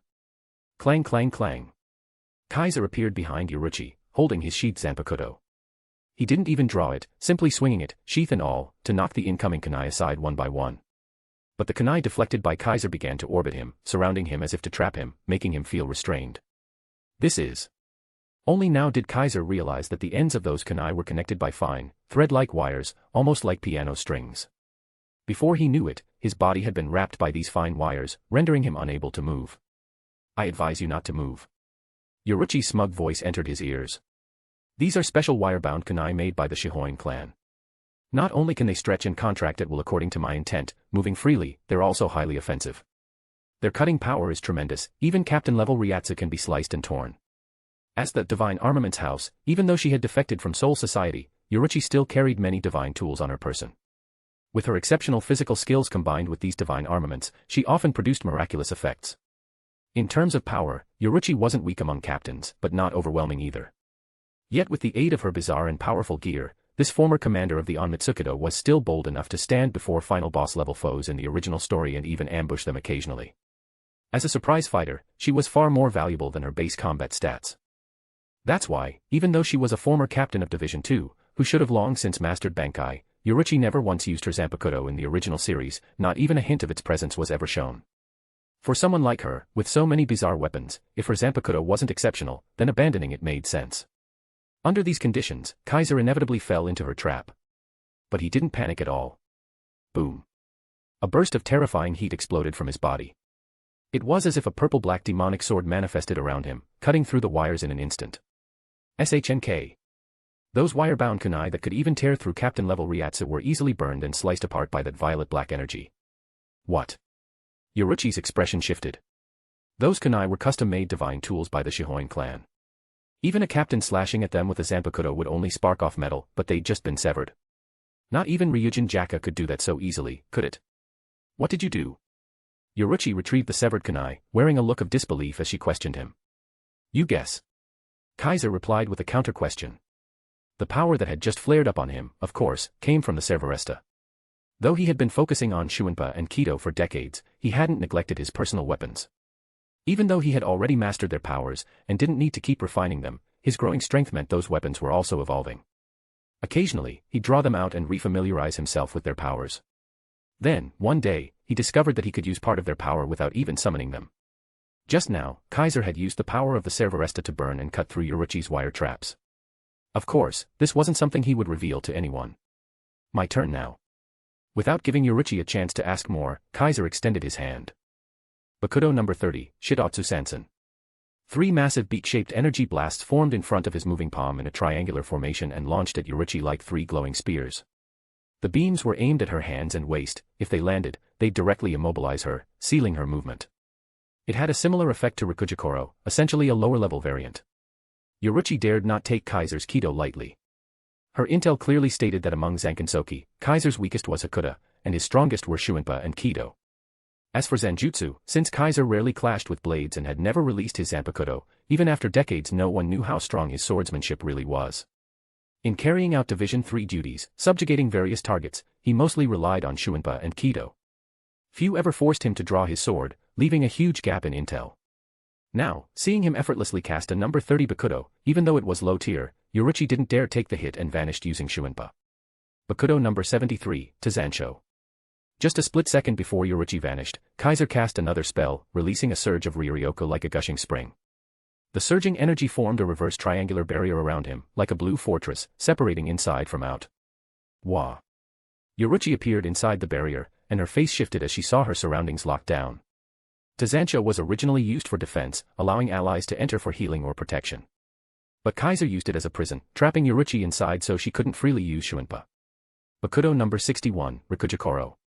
Bakudo number 62, Hyaparankin. Bakudo number 63, Seijo Sabaku. After sealing Yoruichi's movement, Kaiser immediately cast 3 more high-level Bakudo from outside the barrier. 6 flat beams formed inside and shot out, striking Yoruichi's waist and binding her. Then, a rod of light and a massive snake-like chain materialized. The light split into countless rods and pinned her limbs like a rack, while the snake chain coiled tightly around her body. O ruler! Mask of flesh and blood, all things, spread wings, he who bears the crowned name. Carve the twin lotus upon the wall of blue flame and await the abyss of flames from the far heavens. Having fully restrained Yoruichi, Kaiser began chanting the incantation for a Heido, releasing Ryuryoku like a volcanic eruption. Heido number 73, Soren Sokatsui. The terrifying energy gathered in his palm, condensing into a pale blue lotus that slowly began to bloom. An even more terrifying heat spread, as azure flames flickered across the lotus. You're serious? Yoruichi's face twitched, sweat beading on her brow despite being tightly bound. Don't worry. At this level of Heido, someone like Lady Yoruichi shouldn't die. Kaiser, holding the blue lotus in his hand, smiled innocently, and Yoruichi's heart clenched. Wait. I think we should sit down and talk this out. Yoruichi raised her voice in panic. Let's talk after you eat this first. Kaiser, merciless like an executioner, ignored her cries and raised his hand, ready to throw the fire lotus into the barrier. This blast probably wouldn't kill a captain-level Shinigami outright, but it would definitely leave them skinned and charred. Yoruichi could already see her fate. Even Kaiser didn't think she could escape it unscathed. Only one person couldn't stand by and do nothing. In the instant before Kaiser launched the lotus, that person suddenly opened his eyes. Within them, blue Ryatsu flashed brilliantly, almost becoming solid light. Boom. With a thunderous roar, terrifying Ryatsu surged skyward, like a pillar of light, vaporizing rubble and debris. At that moment, all the Shinigami in Ser-Veresta with keen spiritual senses turned toward the source with shock.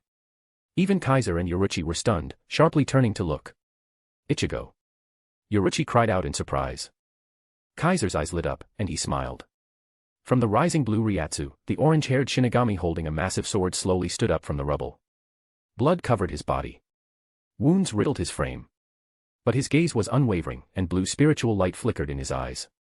His Shihakusho billowed under the tremendous Ryatsu.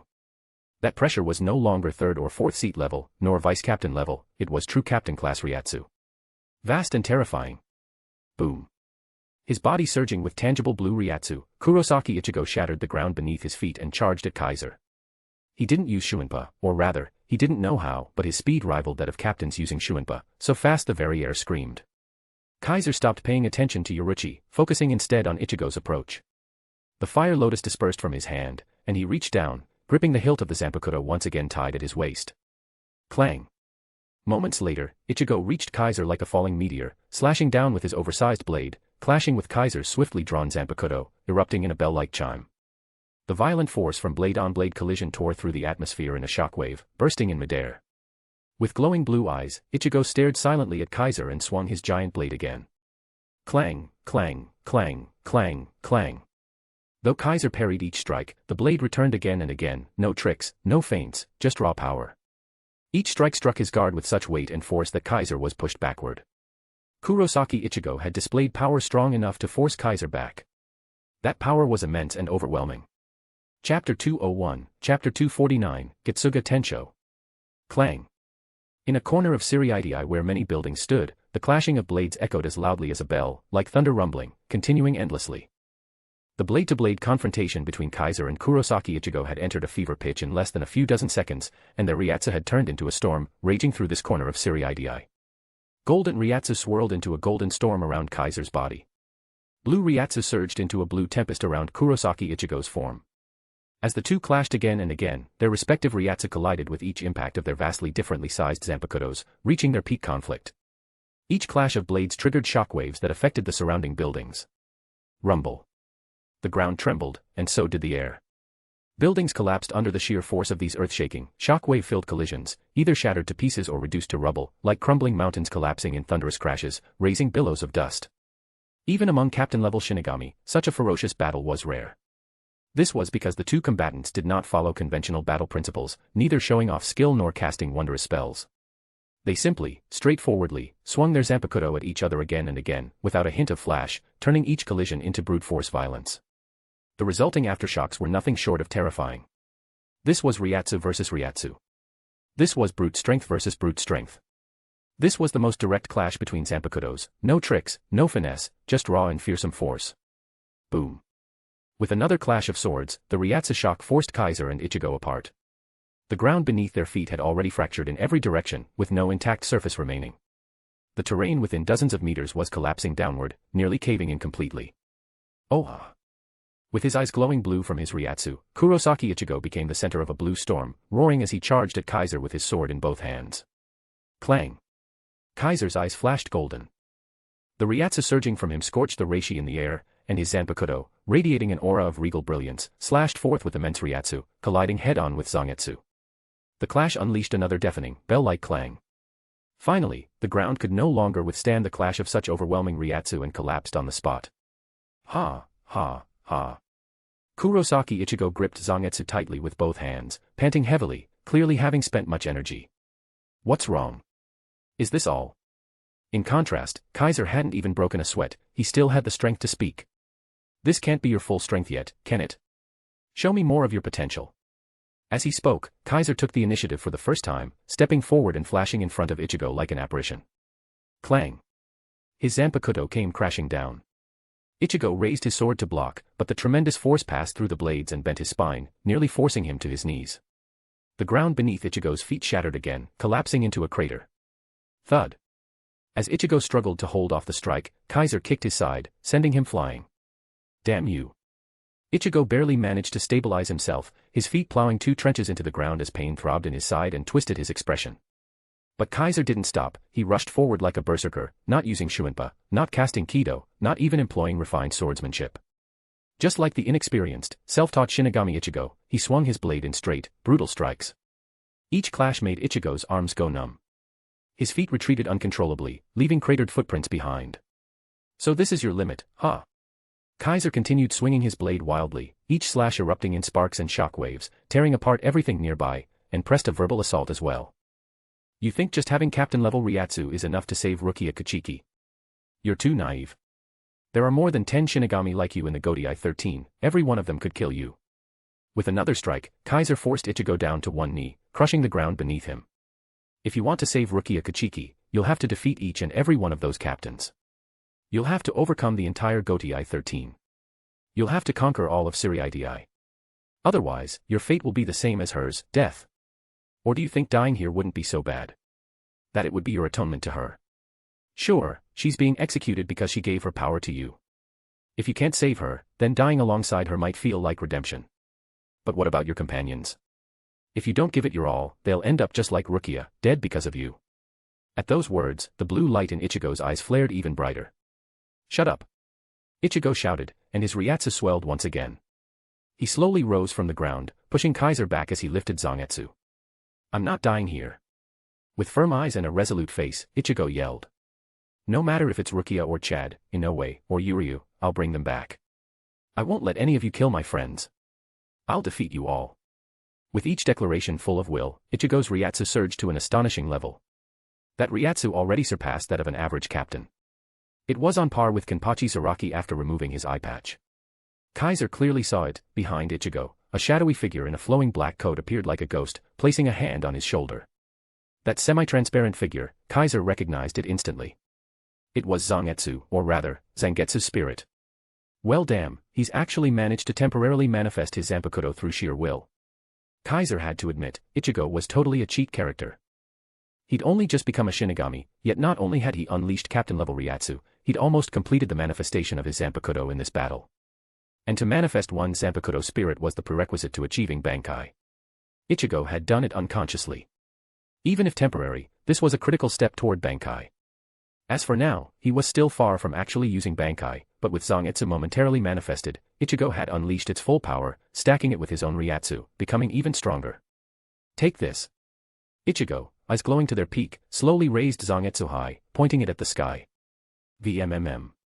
A torrent of Ryatsu surged into the blade, its edge glowing blue. Sword pressure. Seeing this, Kaiser first assumed it was a sword pressure strike. But sensing the amount of condensed Ryatsu at Zangetsu's tip, dozens of times denser than a normal sword pressure, he immediately discarded the thought. No. That's not sword pressure. This was something far more terrifying. Zangetsu, a rare always-released zanpakuto, matched its user's direct and straightforward combat style. It had no flashy abilities. As a direct attack type zanpakuto, Zangetsu lacked elemental effects like Ryujin Jaka or Hyorinmaru. But it allowed its wielder to fully express their physical strength in close combat. Most of Division 11's Shinigami also wielded direct attack type zanpakuto, they were Soul Society's fiercest frontline warriors. Ichigo's Zangetsu was one of them. Its sole ability was to fire a high-density Ryatsu slash from its tip, far exceeding ordinary sword pressure in power and range. Compared to sword pressure, this technique more closely resembled a hollow Zero. And this attack had a name famous across the entire fandom. Its name was Getsuga Tensho. Ichigo didn't originally know the name. He didn't even understand what Zangetsu's true ability was. Having just recently achieved Shirkai, he was even less mature than Toshiro Hitsugaya and couldn't grasp his zanpakuto's full potential. But in this moment, driven by unwavering will and conviction, Ichigo unleashed his hidden potential, entering complete unity with his blade, and his zanpakuto briefly manifested behind him. And so, Ichigo learned its name, and grasped Zangetsu's true power. VMMM. Ichigo swung Zangetsu down. The immense Ryatsu gathered at its tip unleashed in a slash. In that instant, true to its name, the slash took the form of a crescent moon, surging outward. The crescent was as massive as a pillar of the heavens, dozens of meters tall, its destructive power incredible. As it advanced, it cleaved through everything in its path.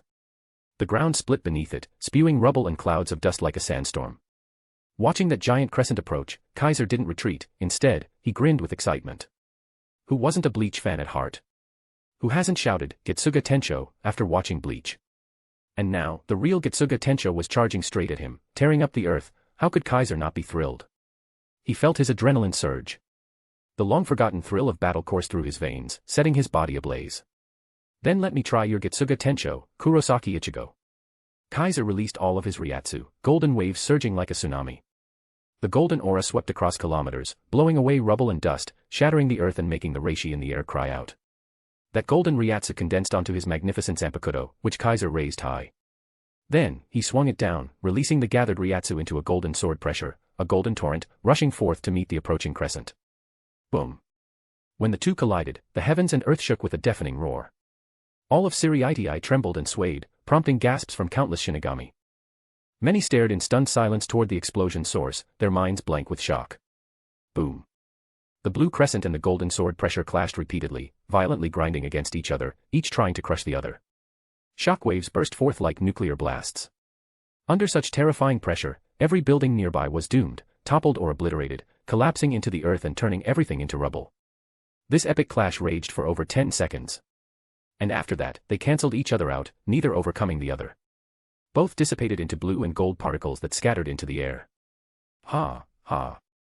Still holding his sword at the end of the swing, Kurosaki Ichigo panted heavily, his face drenched in sweat. They cancelled each other out.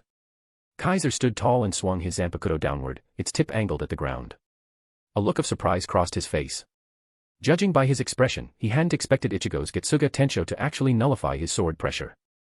But Ichigo wanted to scream, this was cheating. He put everything into that Getsuga Tensho, and it got cancelled out by one sword pressure. How is that not cheating? What a monster. On Ichigo's exhausted face, bitterness and frustration surfaced. Moments later, having used up all his strength, he lost consciousness and collapsed to the ground. Chapter 202, Chapter 250, I did indeed want to kill him. An earth-shattering battle ended with Kurosaki Ichigo's defeat. No one could have imagined that a Ryoka, originally dismissed by the Godi I-13, would be capable of displaying such strength. Therefore, even though he was defeated, Kaiser still spoke while sheathing his zanpakuto, as if conversing with Kurosaki Ichigo. For a sudden power burst to reach this level, it's already quite impressive. One must understand, Ichigo had only entered Soul Society a single day ago, and the time he had spent as a Shinigami was even shorter than the period Kaiser had spent at Shino Academy.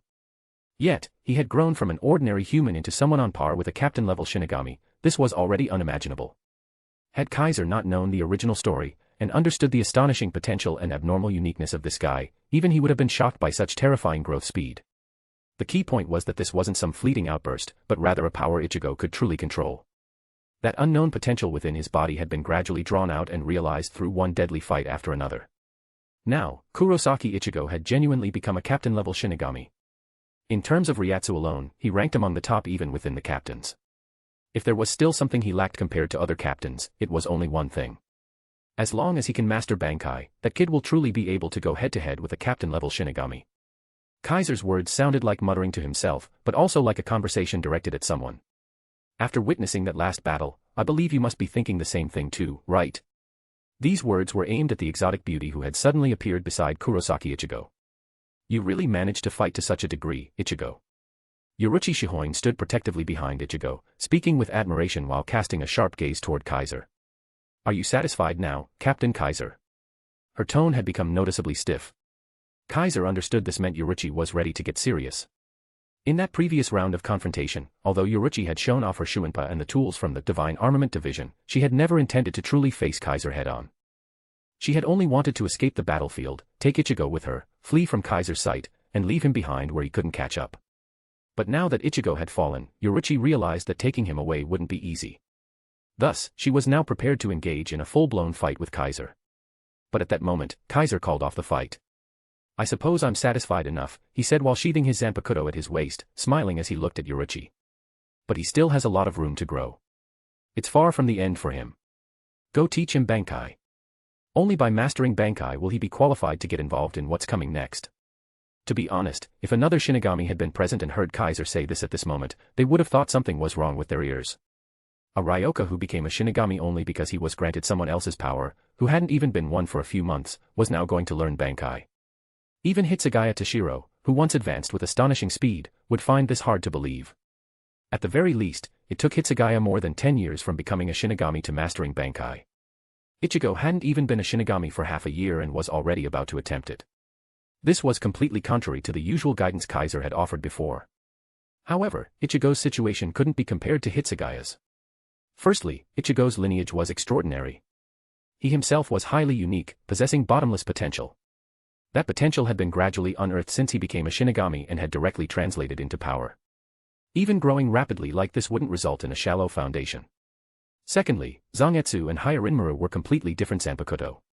Unlike Hyarinmaru, which had immense power and required great effort to understand and control, Zangetsu, while not an ordinary zanpakuto, was a direct attack type with no flashy abilities, making it much easier to master. Once Ichigo could freely use Getsuga Tensho, he had effectively mastered Zangetsu's power and was ready to begin training for Bankai. With his continuously exploding potential, once he mastered Bankai, Ichigo should be able to quickly gain control over its power and unleash significant force. Unlike Daigyurin Hyarinmaru, whose already hard-to-master Shurkai was further strengthened in its Bankai, making it nearly impossible for Hitsugaya to utilize its full potential. That's the advantage of direct attack type Zanpakuto, they're easier to use and more straightforward to understand, with fewer complications. Most Shinigami, even after acquiring Bankai, would still need 10 to 20 years to fully master its power. But for direct attack types, Bankai was far easier to grasp, so long as it didn't come with bizarre abilities, it was generally quick to handle. He's already able to temporarily manifest his Zanpakuto. Once it submits to him and reveals its true name for Bankai, he'll be able to master it. Kaiser glanced at the unconscious Kurosaki Ichigo at Yoruichi's feet and said, "Of course, I know you've already prepared everything for him, including the methods for mastering Bankai quickly. So, I suppose I don't need to tell you what to do." Upon hearing that, Yoruichi's eyes became sharper as she stared at Kaiser. "How do you know even that?" She couldn't help but ask this one thing. "Because I haven't forgotten the identity of that childhood friend you rescued over 100 years ago," Kaiser said with a cheerful smile. The former captain of the 12th Division, and the founder and first director of the Shinigami Research and Development Institute, his intellect and skill were the real deal. Evidence of that was his inclusion in the future list of the 5 special war powers, his reason being unknown means. Let's be honest, being suspected as the mastermind of the holification experiment wasn't without basis. Because he really did have the capability, the technology, and the methods to make it happen. Furthermore, the reason Rukia Kachiki was sentenced to death and caught up in Sosuke Aizen's plot was also, to a large extent, his fault. Because of that, he gave Ichigo and the others a lot of help. Otherwise, as an ordinary human in the world of the living, how would Ichigo have opened the Senkamen to reach Soul Society? Who taught Ichigo how to achieve Shurkai? Why did Yoruichi turn into a cat and stick around Ichigo like a caretaker? It was all because that man couldn't bear to watch the current situation unfold. He couldn't let Rukia die. So he stayed hidden and orchestrated everything. One could say, in terms of behind-the-scenes manipulation, he was comparable to Sosuke Aizen. Compared to him, even the current captain of the 12th Division and present director of the Research Institute, Mayuri Kuratsuchi, was like a tame kitten. One of Mayuri's lifelong goals was to surpass that man, to prove he wasn't inferior. Unfortunately, even by the end of the original story, he never succeeded. "All right, hurry and take him away."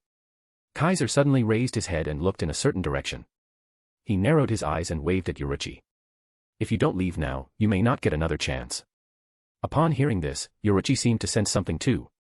Her expression hardened as she cast a deep glance at Kaiser and then lifted Kurosaki Ichigo from the ground. Hoisting Ichigo over her shoulder, she turned and said to Kaiser, "Though I don't know what you're scheming, I'll accept this goodwill for now." Her tone paused slightly, and then she added, "Give my regards to Suifeng." With that, Yoruichi's figure flickered and disappeared with Shuanpa. "Oh, please." Kaiser muttered with a sigh. "I'm not into comforting little fangirls." Though he said that, his gaze remained fixed in a particular direction. "So, what now?" As he murmured to himself, figures quickly approached from the direction he was watching. SHFF. SHFF. SHFF. SHFF. SHFF. Bursts of air rang out as the figures began appearing one after another around Kaiser, surrounding him. The gusting wind stirred the white haori on each figure's back. The air grew oppressively heavy in an instant.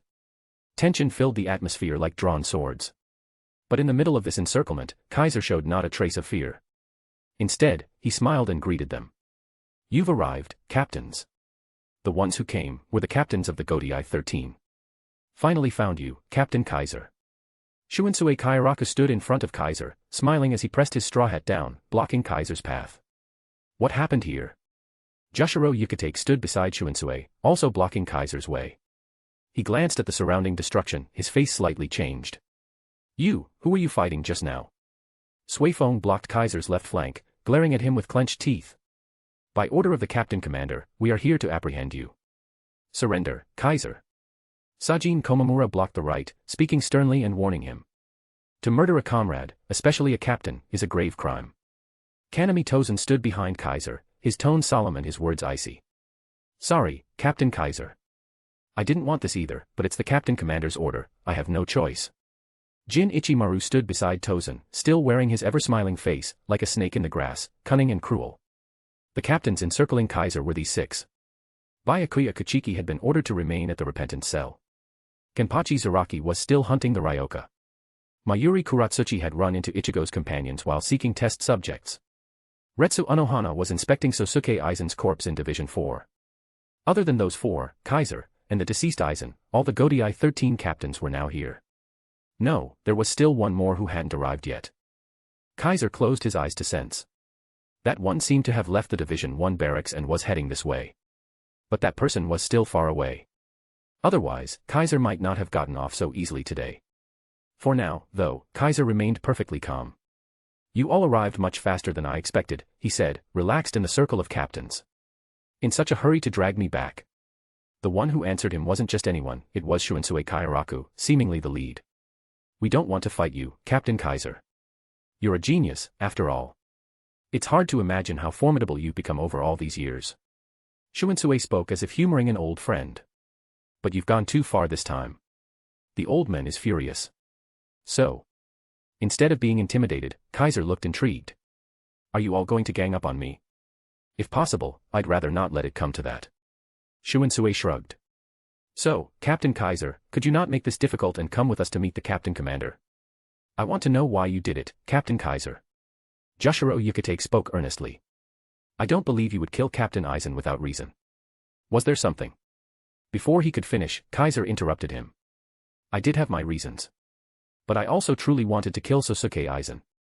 Kaiser openly admitted this in front of 6 captains. If not for being wary of his abilities, what you'd see wouldn't just be his corpse. The moment he said this, the air around them turned oppressively heavy. The atmosphere plummeted. We've already seen Captain Eisen's corpse. Komamura didn't expect Kaiser to be so arrogant and spoke angrily. The words of a criminal always lack justice. Tozen had already drawn his zanpakuto. Oh my, to think you'd admit it so plainly. Jin Ichimaru smiled, clearly enjoying the chaos. No more talk. Suifeng finally exploded with pent-up fury. Let's all attack together, take him down quickly. The situation instantly became explosive, dangerously tense. Small Blue Diamond read 100+ chapters ahead. Patreon.com/NiaXD. Chapter 203, Chapter 251, Begin the Battle. Fierce fight against 6 captains. Without a doubt, Suifeng's words were aggressive. At the very least, Shunsui Kairaku and Jushiro Yukatake did not want to engage in direct conflict with Kaiser here. They both felt something was off about this incident, even if Kaiser had admitted he wanted to kill Sosuke Eisen, they still hadn't asked him for his reasons. So, the two of them didn't respond to Suifeng's proposal. However, the others didn't feel the same. Cry out, Suzumushi. The most taciturn and the most justice-driven, Kanami Tozen, was the first to act, softly releasing his zanpakuto into Shurkai. Bzzz. In an instant, Tozen's zanpakuto began to emit a strange ryatsu from its surface. That ryatsu vibrated rapidly, producing an insect-like buzzing that echoed through the scene. That buzzing became sonic waves, which vibrated intensely as they reached Kaiser's ears and drilled into his mind. This was Suzumushi's first movement, the most basic ability of Tozen's zanpakuto. Its sonic waves not only caused physical vibrations but could also hypnotize enemies, making them lose the ability to resist. Under the effect of the sonic waves, Kaiser's figure paused slightly, as if frozen in place, unable to move. Seeing this, Sajin Komamura, who shared Tozen's sense of justice and was his close friend, immediately drew his zanpakuto. Roar. Tenken. With Komamura's shout, his zanpakuto trembled violently, and a semi-transparent giant arm formed above him. The arm gripped a massive blade, and as Komamura swung his zanpakuto downward, the giant arm mirrored the motion, raising it sword high before cleaving down violently. The blow hulled through the air, shattered the ground, and struck directly at Kaiser below. Boom. The giant arm's blade smashed the earth, and with a thunderous roar, the ground collapsed and crumbled instantly. However, at the center of the crumbling pit, the previously frozen Kaiser suddenly moved, drawing the zanpakuto at his waist to block the massive descending sword. Sparks flew at the point where the elegant zanpakuto met the giant blade. Such powerful strength. Holding the blade one-handed, Kaiser blocked a weapon many times larger than his own body, as if pinned down by a giant stone pillar, and gave an admiring comment. Unfortunately, besides my Ryatsu, my physical strength isn't bad either. As he said this, Kaiser suddenly exerted force in his sword arm, and with a loud clang, he knocked the massive blade away. SHFF. Just as Kaiser deflected the blade, a petite figure appeared behind him in a flash. Sting all enemies to death. Suzumabachi. With a cold voice, Sui Feng drew her zanpakuto and released its shuriken. The blade transformed into a small, queen bee stinger-like weapon that wrapped around one finger like a gauntlet, the tip gleaming with deadly light. With her zanpakuto released, Sui Feng struck at Kaiser's back without hesitation. The strike was fast and sharp, like a real queen bee sting, so quick that only a fleeting glint could be seen. Pa! Suddenly, a hand reached out and caught the wrist wearing the stinger gauntlet, halting the rapid and deadly thrust. So this is the famed Suzumabachi. Looking at the queen bee-like blade on Sui Feng's hand, Kaiser spoke playfully. You even used this move. Seems like Captain Sui Feng doesn't intend to take me to see the Captain Commander, but to directly eliminate this eyesore of a man here and now. One could hardly blame Kaiser for saying this. Because Sui Feng's zanpakuto had a terrifying ability. That ability was called two-hit kill. As the name suggested, it was an ability where hitting the same spot twice would instantly kill the target. This terrifying ability, combined with Sui Feng's unparalleled shuinpa and skill, made her the nightmare of all enemies. Since you know Suzumabachi's ability, then surrender your weapon now. Sui Feng knocked away Kaiser's hand from her wrist and flashed back a distance, her face cold as ice. Don't expect me to show mercy again. I don't have time to waste with you here. She truly didn't have time to waste with Kaiser. All she wanted now was to find the black cat Kaiser mentioned and verify whether it was the person she had been waiting for all this time. That was what she cared about most. Everything else, Eisen's death, the Ryoka invasion, even Rukia Kuchiki's situation, she didn't want to be involved in at all. If not for her responsibilities as the commander of the punishment force and the Onmitsukido, she would have ignored the captain commander's orders and continued searching for that cat. Of course, no one besides Kaiser knew this. So, seeing Sui Feng's assassination attempt fail, the others immediately attacked again. Suzumushi's second movement, Benihiko. Tozen leapt into the air, swirling his zanpakuto in a circle. Blades with pointed tips on both ends appeared where his blade moved, raining down toward Kaiser like a storm. Bakuto number 39, and Kozen. Kaiser raised his hand and invoked a bakuto, forming a circular shield of pure Ryoryoka before him. Clang clang clang clang clang clang clang clang clang clang. The falling blade struck the circular shield and bounced off like hitting solid steel, clattering to the ground. Tenken. On the other side, Komamura roared and swung another slash at Kaiser, sending a shockwave howling like a hurricane. SHFF. Kaiser finally moved to dodge, using shuinpa and leaving a residual image in place while his true body reappeared in midair. At that moment, the serpent hidden in the grass struck. Shoot to kill, Shinso. With a whisper like a devil's murmur, a blade light ripped through the air and shot toward Kaiser. The blade light was long and fast, within a blink, it pierced toward Kaiser's back. Clang. A loud clash of metal rang out. The shooting blade was blocked by Kaiser's suddenly raised zanpakuto, stopping it from piercing his body and only colliding with the blade. The force of the blow pushed Kaiser back through the air before he stabilized himself midair. As expected, even using a sneak attack-like move, Captain Kaiser still blocked it. Jin Ichimaru smiled from behind, his extended zanpakuto Shinso still piercing toward Kaiser's blade. I've been watching out for you. Kaiser still held his zanpakuto in one hand, bracing it in front of him as its edge scraped against the elongated blade of Jin's Shinso. His eyes narrowed. Even I don't want to be hit in the back by your Bankai. Kamishini no Yari, Shinso's Bankai, was said to extend up to 13 kilometers and move at 500 times the speed of sound, terrifying in every way. Though both of those claims were Jin's lies, not actually that long or that fast, in the battle with Hitsugaya Toshiro, the extension and retraction speed was so fast that even captains couldn't follow it. Even Kaiser could only vaguely catch a glimpse of a fast flash of blade, he couldn't see the body of the sword at all. So even if Jin exaggerated the numbers, the weapon was still a threat. At the very least, Kaiser didn't want to be struck in the back by Jin's Kamishini no Yari, he wasn't confident he could react in time. Because of that, Kaiser had always kept a portion of his attention on Jin. If he saw any sign of Bankai, he would use Shuinpa immediately and finish Jin with a single slash. Oh my, being watched so closely by Captain Kaiser, it's truly an honor. Jin still wore his snake-like smile, and Shinso had already retracted to its normal size. Suzumushi. Tenken. Tozen and Komamura weren't interested in chatting with Kaiser. One launched sonic attacks, the other unleashed shockwaves, striking from both sides. SHFF. Suifeng also used Shuinpa, instantly closing in on Kaiser. The three captains engaged Kaiser in close combat, filling the battlefield with sonic waves, shock waves, blades, giant arms, and countless residual images in a fierce clash. Kaiser dodged using Shuinpa, playing cat and mouse with Suifeng, while leaving residual images to confuse Komamura and Tozen, causing their attacks to repeatedly miss. Jin occasionally took shots from behind, having Shinso cut through the air again and again toward Kaiser, but with only its Shurkai, Kaiser wasn't worried. With just a few dodges, he avoided all of Jin's thrusts. Despite the four captains working together, they had yet to land a single effective hit on Kaiser. Watching from the sidelines, Shuinsue Kauraku and Jushiro Yukatake exchanged glances. We should step in too. Shuinsue sighed. Captain Kaiser is more troublesome than we thought. His Shuinpa alone makes him nearly untouchable. Even Captain Suifeng can't catch up. If this goes on, he'll escape. I understand. Yukatake's expression was grim. If we want answers, Captain Kaiser needs to cooperate. We'll have to subdue him first. The two stopped watching and both raised their hands. Bakudo number 79, Kyushibari. Yukatake moved first, invoking a high-level Bakudo.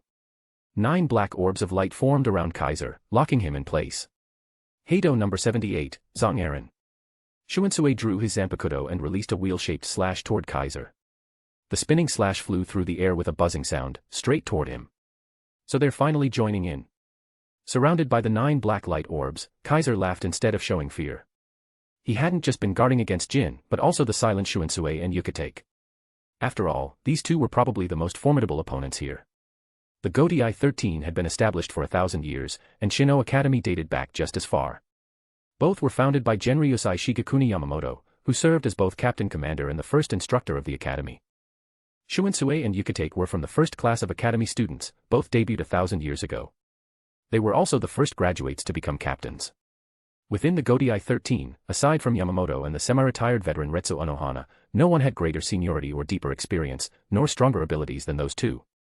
In the later stages of the original story, Shuinsue even succeeded Yamamoto as the second captain commander. Yukatake, though physically weak, harbored a great terror within him. With such formidable foes lurking, how could Kaiser not be on guard? Seeing them move, Kaiser stopped holding back as well and instantly unleashed his full Ryatsu. Boom. Golden Ryatsu burst from Kaiser's body like a column of light, soaring skyward. The terrifying spiritual pressure scorched the atmosphere and burned the reishi in the air, shattering the 9 black orbs restraining him. SHFF. Free again, Kaiser stepped with Shuinpa and flashed backward to higher ground. Then, he slashed downward toward all the captains below. This slash contained Ryatsu gathered at high speed upon his zanpakuto. It was a sword pressure attack. The golden sword pressure streamed downward like a flood of light, shaking heaven and earth. Not good. Dodge it. No, it's too late. Tozen, Komamura, and Suifeng all shouted in unison, and even Jin opened his usually closed eyes. Seeing the massive sword pressure about to crash down, Shuinsue and Yukatake once again raised their hands. Proud air of heaven, iron-walled fortress, dragon stride, lion's roar, tiger's roar, wolf's charge, cut the heavens and earth before they crumble. Bakudo number 81, Danku. They chanted loudly, invoking Bakudo, forming a heavy transparent barrier in front of everyone. Boom. The golden sword pressure crashed into the barrier, triggering a thunderous explosion. Its roar shook the heavens and the earth. Chapter 204, Chapter 252, It will happen very soon. Rumble, rumble, rumble. Amid thunderous explosions, the golden sword pressure continuously slammed against the heavy transparent barrier, sending wave after wave of golden ripples surging outwards, destroying everything in their path. The battlefield, already reduced to rubble, began collapsing once more under the terrifying impact, triggering a second collapse. The buildings were all gone, the ground had no intact spot left, and even the debris, shattered stones, and ruined walls were gradually evaporating in the Ryatsu intense enough to burn away reishi, disappearing without a trace. Crack, crack, crack, crack. Before long, cracks began to appear on the thick transparent barrier, spiderwebbing across its surface. No good. It can't hold any more. The laziness on Shuinsue Kauraku's face vanished, and he shouted with some urgency. His Ryatsu is too strong. Suifeng had already started sweating. Kanami Tozen, Jin Ichimaru, and Sajin Komamura all looked extremely grim, their hearts trembling. They knew Kaiser was strong, so strong that he was unfathomable. Decades ago, before even graduating from the Shino Academy, he was already able to single-handedly slay a Juchus-class Minos Grande, and could even face Kimpachi Zaraki head-on and emerge victorious, proving he had captain-level power. Now, decades later, he had grown even stronger. His Shuinpa alone had surpassed everyone, and in other areas, he had surely improved drastically as well, otherwise, he wouldn't be worthy of being called the strongest genius in 1,000 years. So, the gathered captains never underestimated Kaiser. They had already cast aside unnecessary pride and teamed up to take him down. But even after teaming up, their opponent was still able to display such overwhelming power. It was deeply shocking and left many shaken. His Ryatsu is much stronger than it was decades ago. Even a fully unsealed Kimpachi Zaraki probably can't match him now. Such thoughts surfaced in the minds of the captains. Precisely because his Ryatsu had grown so much stronger, Kaiser's full-power sword pressure was nearly able to shatter Danku, a Bakuto that could perfectly block all Heido below number 90. Move. Seeing that the transparent barrier was about to be completely shattered, Suifeng shouted loudly. Yukatake. Shunsui Kauraku shouted in turn. SHFF. Jushiro Yukatake instantly flashed in front of everyone, stepping between them and the incoming sword pressure. He reached both hands into his captain's Hayori and suddenly drew his zanpakuto. All waves, become my shield. All lightning, become my blade. Yukatake held the hilts of his blades with both hands and slowly crossed them. His zanpakuto split into two. One in each hand, the blades gradually changed shape into something resembling fish fins. The hilts were connected by a red cord adorned with 5 plaques, which chimed as the blades swayed. Sojio no Kotowari. With his zanpakuto released, Yukatake raised the blade in his left hand to meet the descending sword pressure that had broken through Danku. Bzz. The tip of his zanpakuto met the incoming sword pressure and actually absorbed the energy that could have shattered Bakuto number 81. Buzz. Buzz. Buzz. Buzz. Buzz. As the sword pressure was absorbed by Yukatake's left sword, the energy seemed to flow through the connecting red cord to the right blade. The 5 plaques on the cord lit up and vibrated one after another. Then, Yukatake raised the blade in his right hand and released the accumulated sword pressure in the direction of Kaiser. Boom. The golden sword pressure, now like a massive beam of light, shot across the sky and launched toward Kaiser. SHFF. Kaiser unhesitatingly activated Shuinpa, flashing away from his original position. The beam of sword pressure passed through where he had just been and continued up toward the sky, dispersing the clouds above. Kaiser reappeared on the other side, gazing at the dissipating clouds and at Yukatake below with both blades raised. His eyes began to shimmer. So that's one of the only 2 dual-blade zanpakuto currently in Soul Society. As everyone knew, a Shinigami normally only had 1 zanpakuto. At first, it would appear in the standard katana form, only changing after its shurikai. But in the past millennium, 2 zanpakuto had split into dual forms during shurikai. Their wielders were none other than Shunsui Kauraku and Jushiro Yukatake. If you looked closely, you'd notice that Kauraku had 2 zanpakuto at his waist, one long, one short. One was easy to spot, while the other was hidden beneath his Hayori. The blade Kauraku drew earlier to cast Heido number 78 was the long one.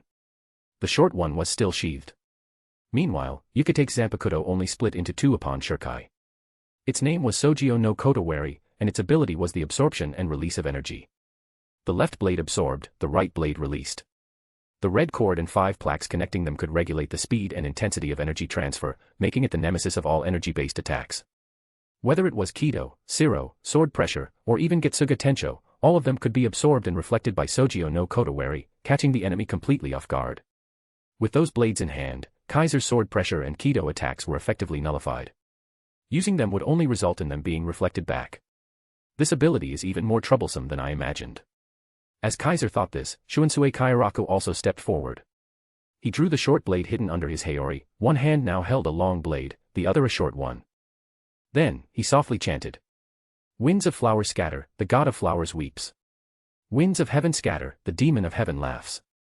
Kauraku's twin swords began to change form as well, transforming into one long and one short large curved blade. The blade bodies were black, the edges white, and the guards rectangular with clipped corners and floral designs. The hilts were patterned, and the ends adorned with red tassels, powerful and beautiful. Kaiten Kayakatsu. Shunsui Kauraku released his zanpakuto. The 2 large curved blades were, like Sojio no Kotowari, one of only 2 dual zanpakuto in all of Soul Society. Bushigoma. Kauraku spun his body and raised both swords horizontally, each releasing a spinning wind like a top. As he twirled, the 2 winds merged into one, forming a massive tangible gust that howled toward Kaiser. SHFF. SHFF. SHFF. Kaiser stepped with Shuinpa, retreating rapidly to widen the gap, but Kauraku didn't let up, continuing to spin and slash, sending wave after wave of wind at him. Heido number 33, Sokatsui. Kaiser raised his hand and released a blast of blue flames at the incoming whirlwind. But as soon as he cast the spell, Yukatake arrived with Shuinpa. Buzz. As the Ryuryoku vibrated, the blue flames were absorbed by Yukatake's left blade, passed through the red cord and plaques, and were quickly transferred to the right blade, then released back at Kaiser. SHFF. Kaiser instantly used Shuinpa to dodge, leaving behind a residual image that was obliterated by the blue flames. He landed back on the ruined ground. Suzumushi. Tenkan. Shinso. The other captains finally reacted, activating their zanpakuto abilities. Countless blades rained from the sky, a massive arm slashed downward with a great sword, and dazzling blade light streaked through the air, all targeting Kaiser from different directions. Seeing this, Kaiser was just about to respond when a voice stopped him. Bakudo number 30, Shidatsu Sansen. Suifeng had appeared in the air at some point, tracing a triangle with her hand, forming 3 giant beak-shaped light projectiles at each corner. The beams shot forth and struck Kaiser's arms and waist, pinning him in place. Boom. Without hesitation, Kaiser released his full Ryatsu, causing golden spiritual pressure to erupt and burn away the binding light. But by then, he could no longer evade the incoming attacks from 3 captain-class zanpakuto. Boom. The massive arm and sword descended first, shattering the ground where Kaiser stood. Countless blades rained down and pierced the shattered earth, while blade light slashed through the area with the sound of ripping flesh, and a flash of blood appeared in the dust. The 6 captains had successfully cornered Kaiser and completed their combined assault. His volcanic Ryatsu suddenly faltered and began weakening rapidly. Did we get him? The captains gathered, sensing the weakened Ryatsu, and the same thought flashed through their minds. Could he be dead? Jin Ichimaru smiled as he spoke, causing Kauraku and Yukatake's brows to furrow. He's not someone who would die so easily. Suifeng coldly responded, prompting Komamura and Tozen to tighten their grips on their zanpakuto. The 6 silently watched the area, trying to see through the dispersing dust. As it cleared, the scene within was revealed. What? All the captains' expressions changed. Because the area they had bombarded was now completely empty, not a soul in sight. SHFF. SHFF. SHFF. SHFF. The captains instantly used Shuinpa, appearing in the blast zone. Then, they saw it, there was a hole in the ground. This is a sewer entrance. He went into the sewers. After him. Suifeng, Komamura, Tozen, and even Yukatake all reacted instantly and dove in without hesitation. Still chasing. Captain Kauraku. Jin Ichimaru asked reluctantly with a bitter smile. This is so troublesome. Kauraku sighed, but still jumped in after them. Give me a break. Jin's bitter smile deepened, but he too followed, disappearing underground. The 6 captains all entered the sewers in pursuit of Kaiser. None of them noticed a figure appearing high above the ground. With inorganic white light wings on his back, like a meteor, Kaiser soared into the sky and arrived at this spot. Drip, drip. Drops of fresh blood fell from his left hand, dripping from the clouds, proof he wasn't entirely unscathed. I overdid it. Flicking the blood from his hand, Kaiser muttered to himself with a hint of helplessness as he retracted the pure white wings. Sure enough, trying to face 6 captains without releasing my zanpakuto or using other special weapons was pushing it too far. And that was considering the enemy had only used Shurkai. If Kauraku and the others had unleashed their Bankai, he likely wouldn't have remained so composed. I'd like to keep fighting, but if I keep going, I won't be able to wrap this up. Kaiser clearly sensed it, the scorching Ryatsu from Division 1 was already approaching. That person was the truly troublesome one, no less dangerous than Sosuke Eisen. Though Kaiser wasn't afraid, there was no need to go all out here. After all, his true enemy was still Eisen. SHFF. Kaiser retracted his wings and sheathed his zanpakuto. Buzz buzz buzz. The zanpakuto at his waist began to tremble, as if conveying its dissatisfaction and rage, nearly causing the Ryatsu he had painstakingly suppressed to leak out. Kaiser, of course, knew what it was upset about. Don't worry. He placed a hand on the hilt and said softly. The battle where you'll show your true power is coming very soon. As he soothed his zanpakuto and felt that scorching Ryatsu approaching, Kaiser had a hunch, the climax of this entire farce was about to begin. Ichigo Kurosaki had likely begun training for Bankai. When he emerged, it would be time for the real storm to hit. Before that, can I find Eisen? Kaiser wasn't too sure. So, he wanted to meet someone first. What are you going to do, Renji Abarai? Chapter 205, Chapter 253, The Origin of the Matter. A restless night slowly passed as all of Siriidii remained shaken. By the time morning came and sunlight once again shone upon the earth and Siriidii, the atmosphere throughout Siriidii had not relaxed in the slightest. On the contrary, it had grown even heavier. There was no helping it. After a whole night of effort, all the Shinigami had returned empty-handed, not a single one managed to locate Kaiser, not even any of the intruding Ryoka were captured, which worsened Genryusai Shigekuni Yamamoto's mood. The 6 captains who had gone so far as to dive into the sewers to find Kaiser were the first to return in vain, helplessly heading back to their own barracks, intending to rest before acting again. The Shinigami who had been searching for the Ryoka were also exhausted and could only return to their quarters for a temporary rest. Of course, there were still some who had no leisure for rest, still searching for the Ryoka, or rather, for Kaiser. Renji Abarai was one of those people. He had spent the entire night looking for Kaiser, yet hadn't found even the slightest trace of him. With Rukia's execution drawing near, his mood had become increasingly agitated, as if he'd fallen into a dazed state. Even with morning breaking, he didn't think to rest and continued wandering aimlessly. After wandering for quite a while, Renji Abarai suddenly stopped walking. Because he realized he had arrived at a very nostalgic place. Shino Academy. Yes, Renji Abarai had arrived in front of the main gates of the Shino Academy. At this moment, the academy gates were tightly shut, with no one entering or exiting, and not a single sign of life.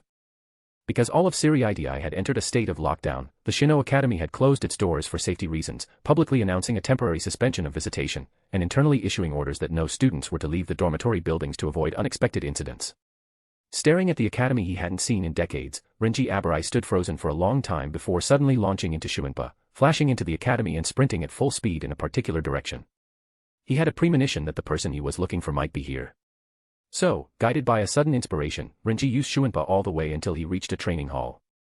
This was none other than the kendo hall they had used back when they took swordsmanship classes. Upon arriving, Renji finally slowed his steps and walked inside. Not long after, he entered the kendo hall and saw the person he had searched for endlessly without finding. I knew it. If I waited here, I figured you'd show up. That person was seated cross-legged on the floor, his zanpakuto, usually tied to his waist, placed beside him. In his hand, he held a small bottle, sipping from it slowly as he smiled and greeted Renji.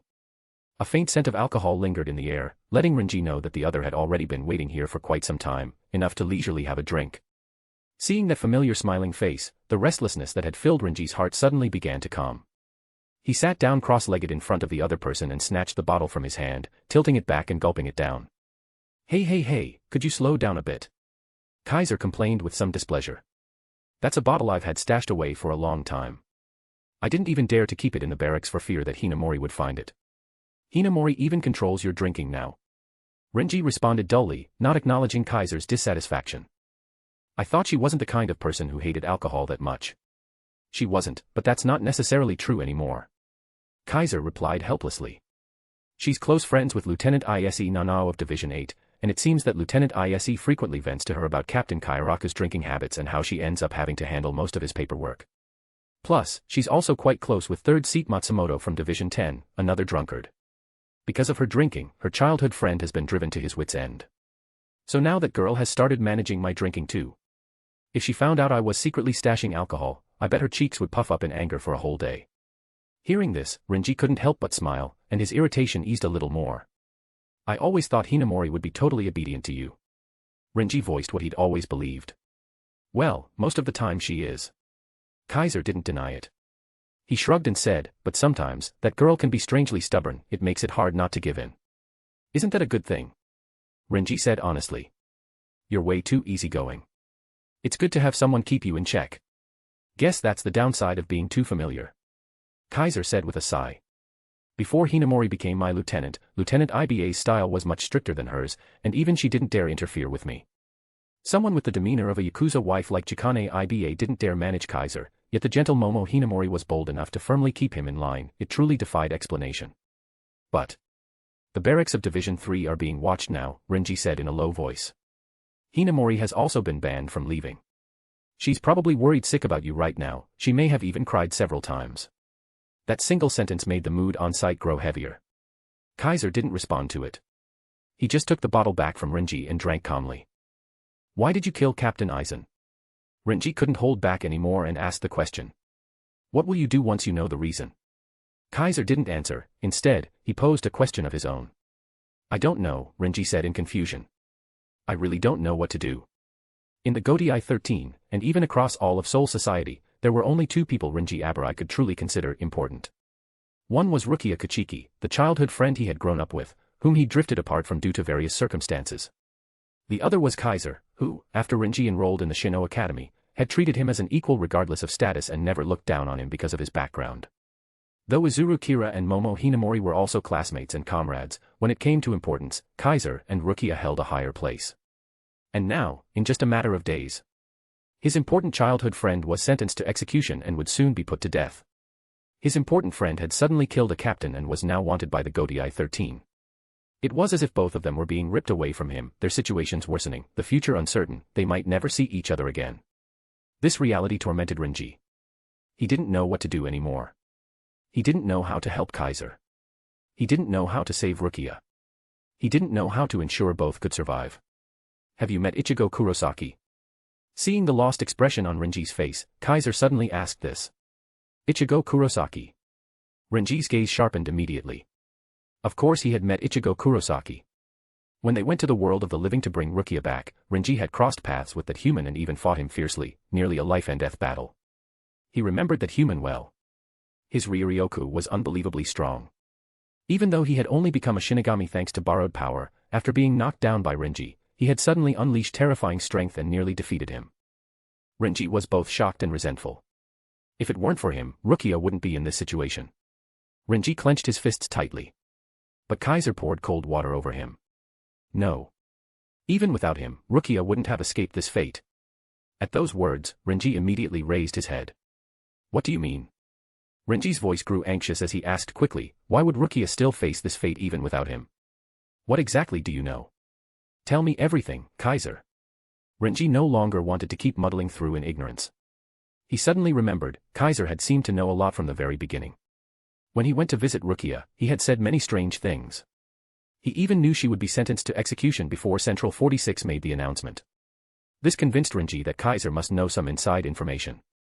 This matter not only concerned Rukia's life, it might also be related to why Kaiser had killed Captain Eisen. Stop hiding it from me. Renji shouted and even started to rise to his feet. Facing such a Renji, Kaiser remained calm, still sipping the sake unhurriedly, showing not the slightest hint of urgency. Just as Renji was about to explode from anxiety, Kaiser finally spoke. Someone wants something inside Rukia's body. Kaiser's words stunned Renji. Something inside Rukia's body. Renji couldn't comprehend what that meant. Yes, Kaiser continued calmly. It's something created by the former captain of Division 12, implanted in her body without her consent. The former captain of Division 12. Renji had, of course, heard of this individual. It was said that this person was the founder of the Shinigami Research and Development Institute, possessing an incredibly brilliant mind, and had developed many unbelievable inventions and strange techniques, contributing greatly to Soul Society's technological advancement. However, over a century ago, he had committed taboo acts and caused a major incident, leading to his defection from Soul Society. Renji remembered, the former captain's name was Kasuke Urahara. Kaiser stated the name that left a deep impression on many people. He's now settled in the world of the living, running a shop that provides goods and services for stationed Shinigami, living quite comfortably. Of course, that's only on the surface. In truth, he's always known that his situation isn't secure. Here, that not secure didn't refer to being an enemy of the Godai 13 due to defection, but rather that someone had always been watching him. Over a century ago, forbidden holification experiments suddenly emerged. Someone used Rukongai residents and even Shinigami from Ser-Veresta for experiments, trying to holify them and develop a way to break the limits of Shinigami. This experiment drew great attention from the Godai 13, and many captains and lieutenants were sent to investigate. But they were all secretly targeted by the mastermind and became test subjects, losing control and going berserk. Kaiser narrated these hidden truths in a calm tone, truths that no ordinary person could possibly know. At that time, former Division 12 Captain Kasuke Urahara had developed similar technology. His research closely overlapped with the masterminds and their creations complemented each other. In order to save the many captains and lieutenants who were undergoing holification and on the verge of becoming hollows, Urahara used his inventions. But what he didn't know was that he had already been marked by the mastermind. This was how the incident began, and why Kasuke Urahara was ultimately drawn into it. Though he fled Soul Society, he had always known that the mastermind was searching for him, aiming to obtain the key to breaking Shinigami limits, to combine it with their own research and complete the technology. So, Urahara constantly monitored Soul Society and remained vigilant against the mastermind. To prevent the item from being stolen, Urahara chose to hide it somewhere the enemy wouldn't easily retrieve. That place was the inside of a soul. And the soul he chose was Rukia. Kaiser's calm voice nearly destroyed Renji's sanity. Why Rukia? Renji finally couldn't hold back and stood up. Circumstance and coincidence, I suppose. She just happened to be in the world of the living at that time. Kaiser replied indifferently. Anyway, his plan worked. That item really was hidden inside Rukia. Even I couldn't extract it. Remember what I did back in the prison? At that time, I was trying to extract that item. Hearing this, Renji was stunned again. Wait, weren't you just trying to take advantage of Rukia back then? Renji blurted out what he had always thought. Bam. Kaiser instantly had dark lines across his face and kicked Renji over. Take advantage of Rukia. What is there to take advantage of? Kaiser cursed harshly. Just that little bit of flesh, what's there to take advantage of? You really haven't seen the world. One day, I'll show you what it really means to take advantage of someone. Kirin Tudu, Rias, Kuroka. Chapter 206, Chapter 254, The Best Moment to Strike.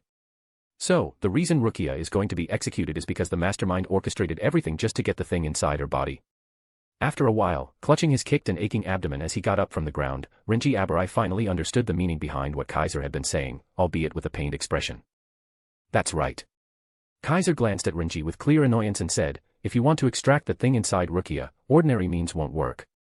But if she's killed by the released Sokayaku, then the thing inside her might be forced to emerge.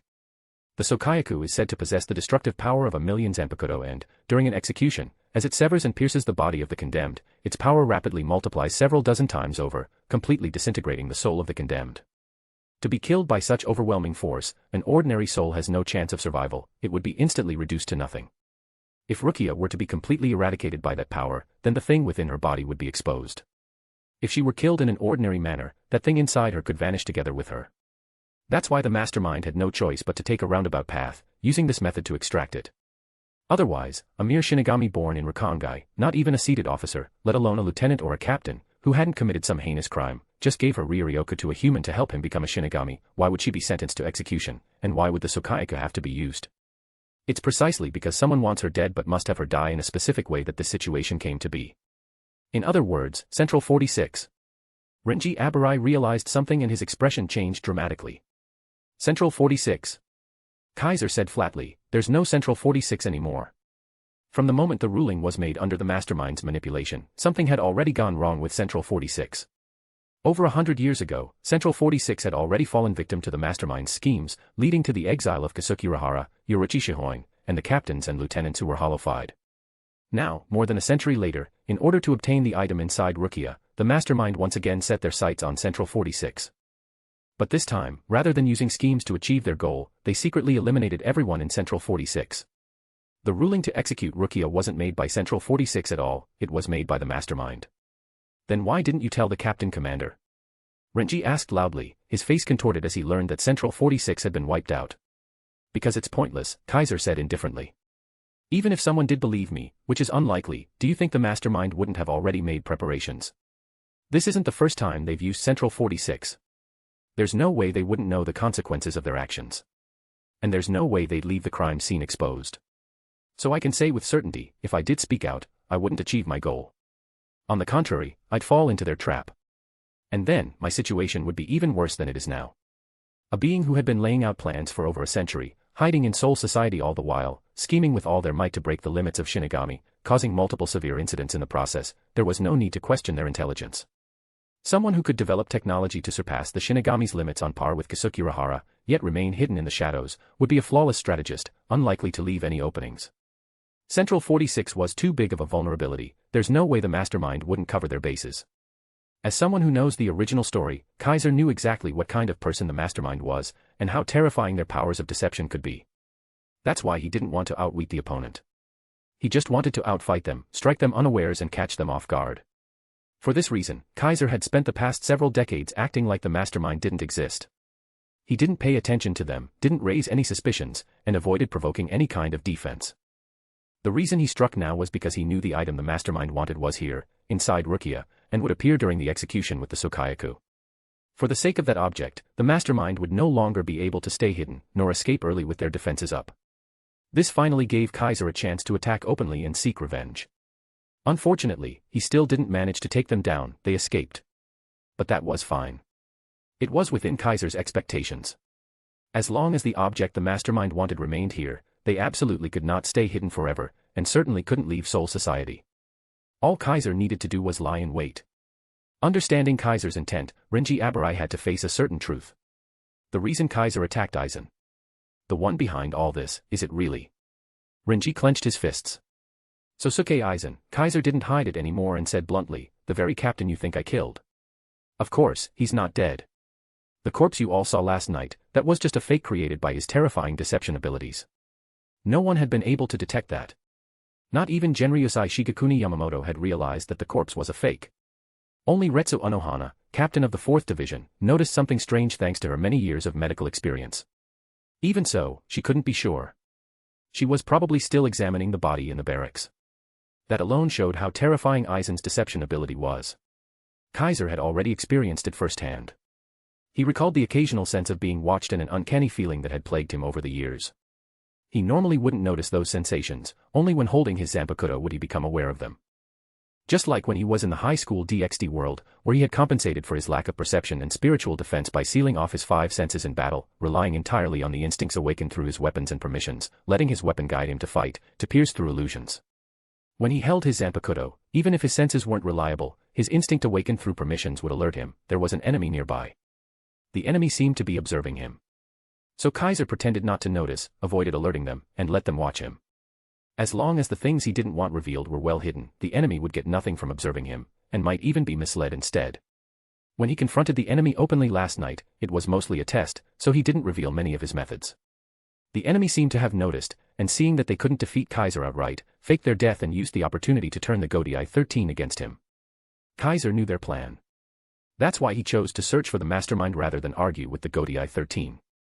Regrettably, once the enemy deliberately went into hiding, Kaiser couldn't find them at all. There were probably traps in Central 46, and likely surveillance at the Senzeikyū. If Kaiser showed up, the enemy would definitely try to gather all the captains and launch a siege against him. The snake's been startled. Finding him again won't be easy. And I don't want to fight the Godai 13 to the death, letting the enemy benefit from it all. All I can do now is wait for him to come out again. Once he understood that, Kaiser finally had the leisure to come here for a quiet drink, and to talk some sense into his friend, so he wouldn't stay stuck in a dead end. That's my current plan. Kaiser turned to Renji Abarai and asked. And you? Now that you know the truth, what do you plan to do? Renji clenched his fists even tighter. To be honest, he still couldn't quite believe this was the truth. Mostly because Sosuke Eisen gave off such a deceptive impression, gentle and kind, approachable and humble. Despite being a captain, he never looked down on anyone. Whether it was a division member, an academy student, or even a soul from Rukangai, he always treated them equally. To many, he was a good man. A kind man. A highly charismatic man. Even Momo Hinamori had deeply admired Eisen at first. If Kaiser hadn't been there, she definitely would have joined the 5th Division and become Eisen's lieutenant like in the original story. Renji Abarai also had a good impression of Eisen. If not for meeting Kaiser, his path would have followed the original timeline, joining the 5th Division before transferring to the 11th and then the 6th. Now Kaiser told him that this man had been orchestrating one horrifying incident after another from the shadows. It was hard to believe. If anyone else had said this, Renji would never have believed them. But the one saying it was Kaiser. I'm going to save Rukia. Renji Abarai said firmly. I won't let her be killed. Now's not the time, Kaiser shook his head. I already said it, that place is being watched. If you go now, you'll walk straight into a trap. Then when can I go? Renji asked urgently.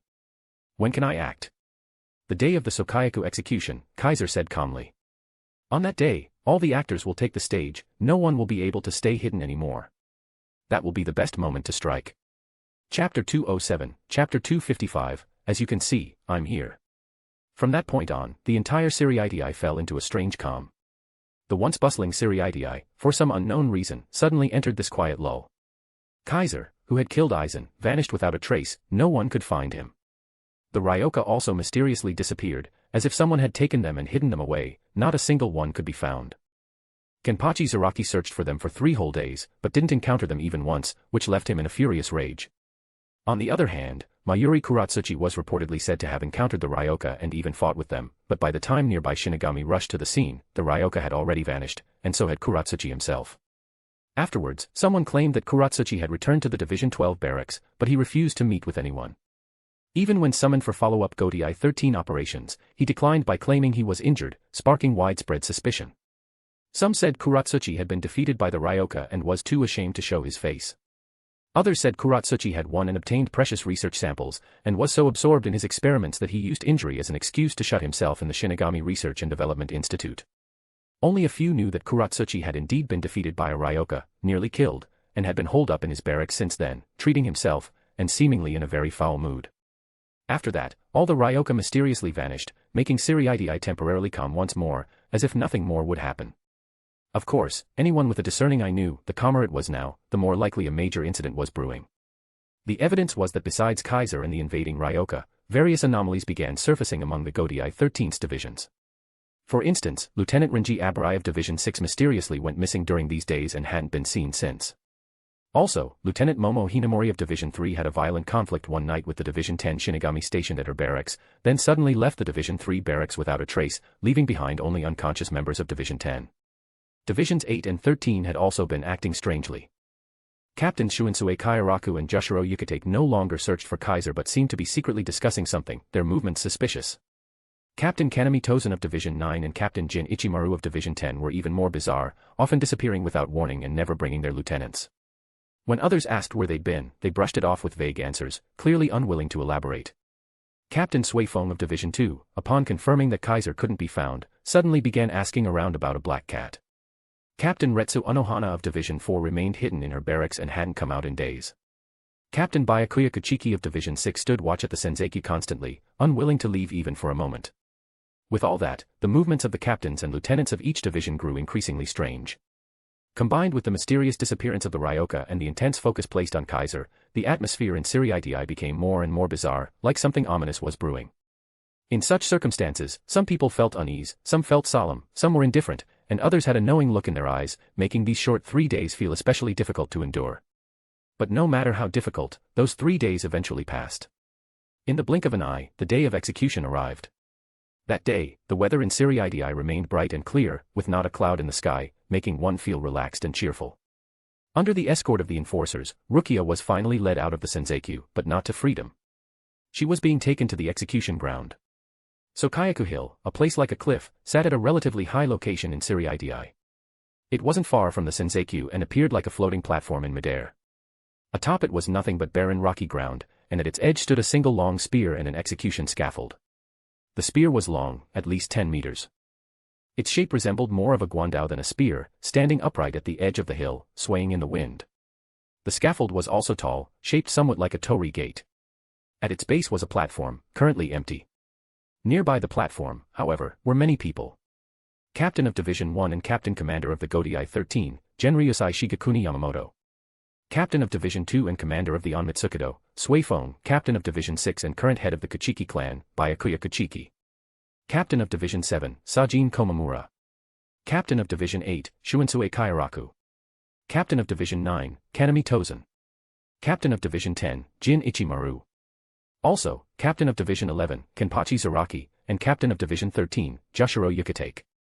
9 captains in total, all gathered here, with their lieutenants in tow, seemingly to witness the execution. Aside from the deceased Captain of Division 5, Sosuke Eisen, and the absconded Captain of Division 3, Kaiser, the only other absent captains were Retsu Unohana of Division 4 and Mayuri Kuratsuchi of Division 12, who remained in seclusion and didn't even come to witness the Sokayaku execution. Looking at those captains, each draped in their haori, standing proudly with their lieutenants, their presence imposing, Rukia's thoughts at this moment were unexpectedly peculiar. What did I ever do to deserve this?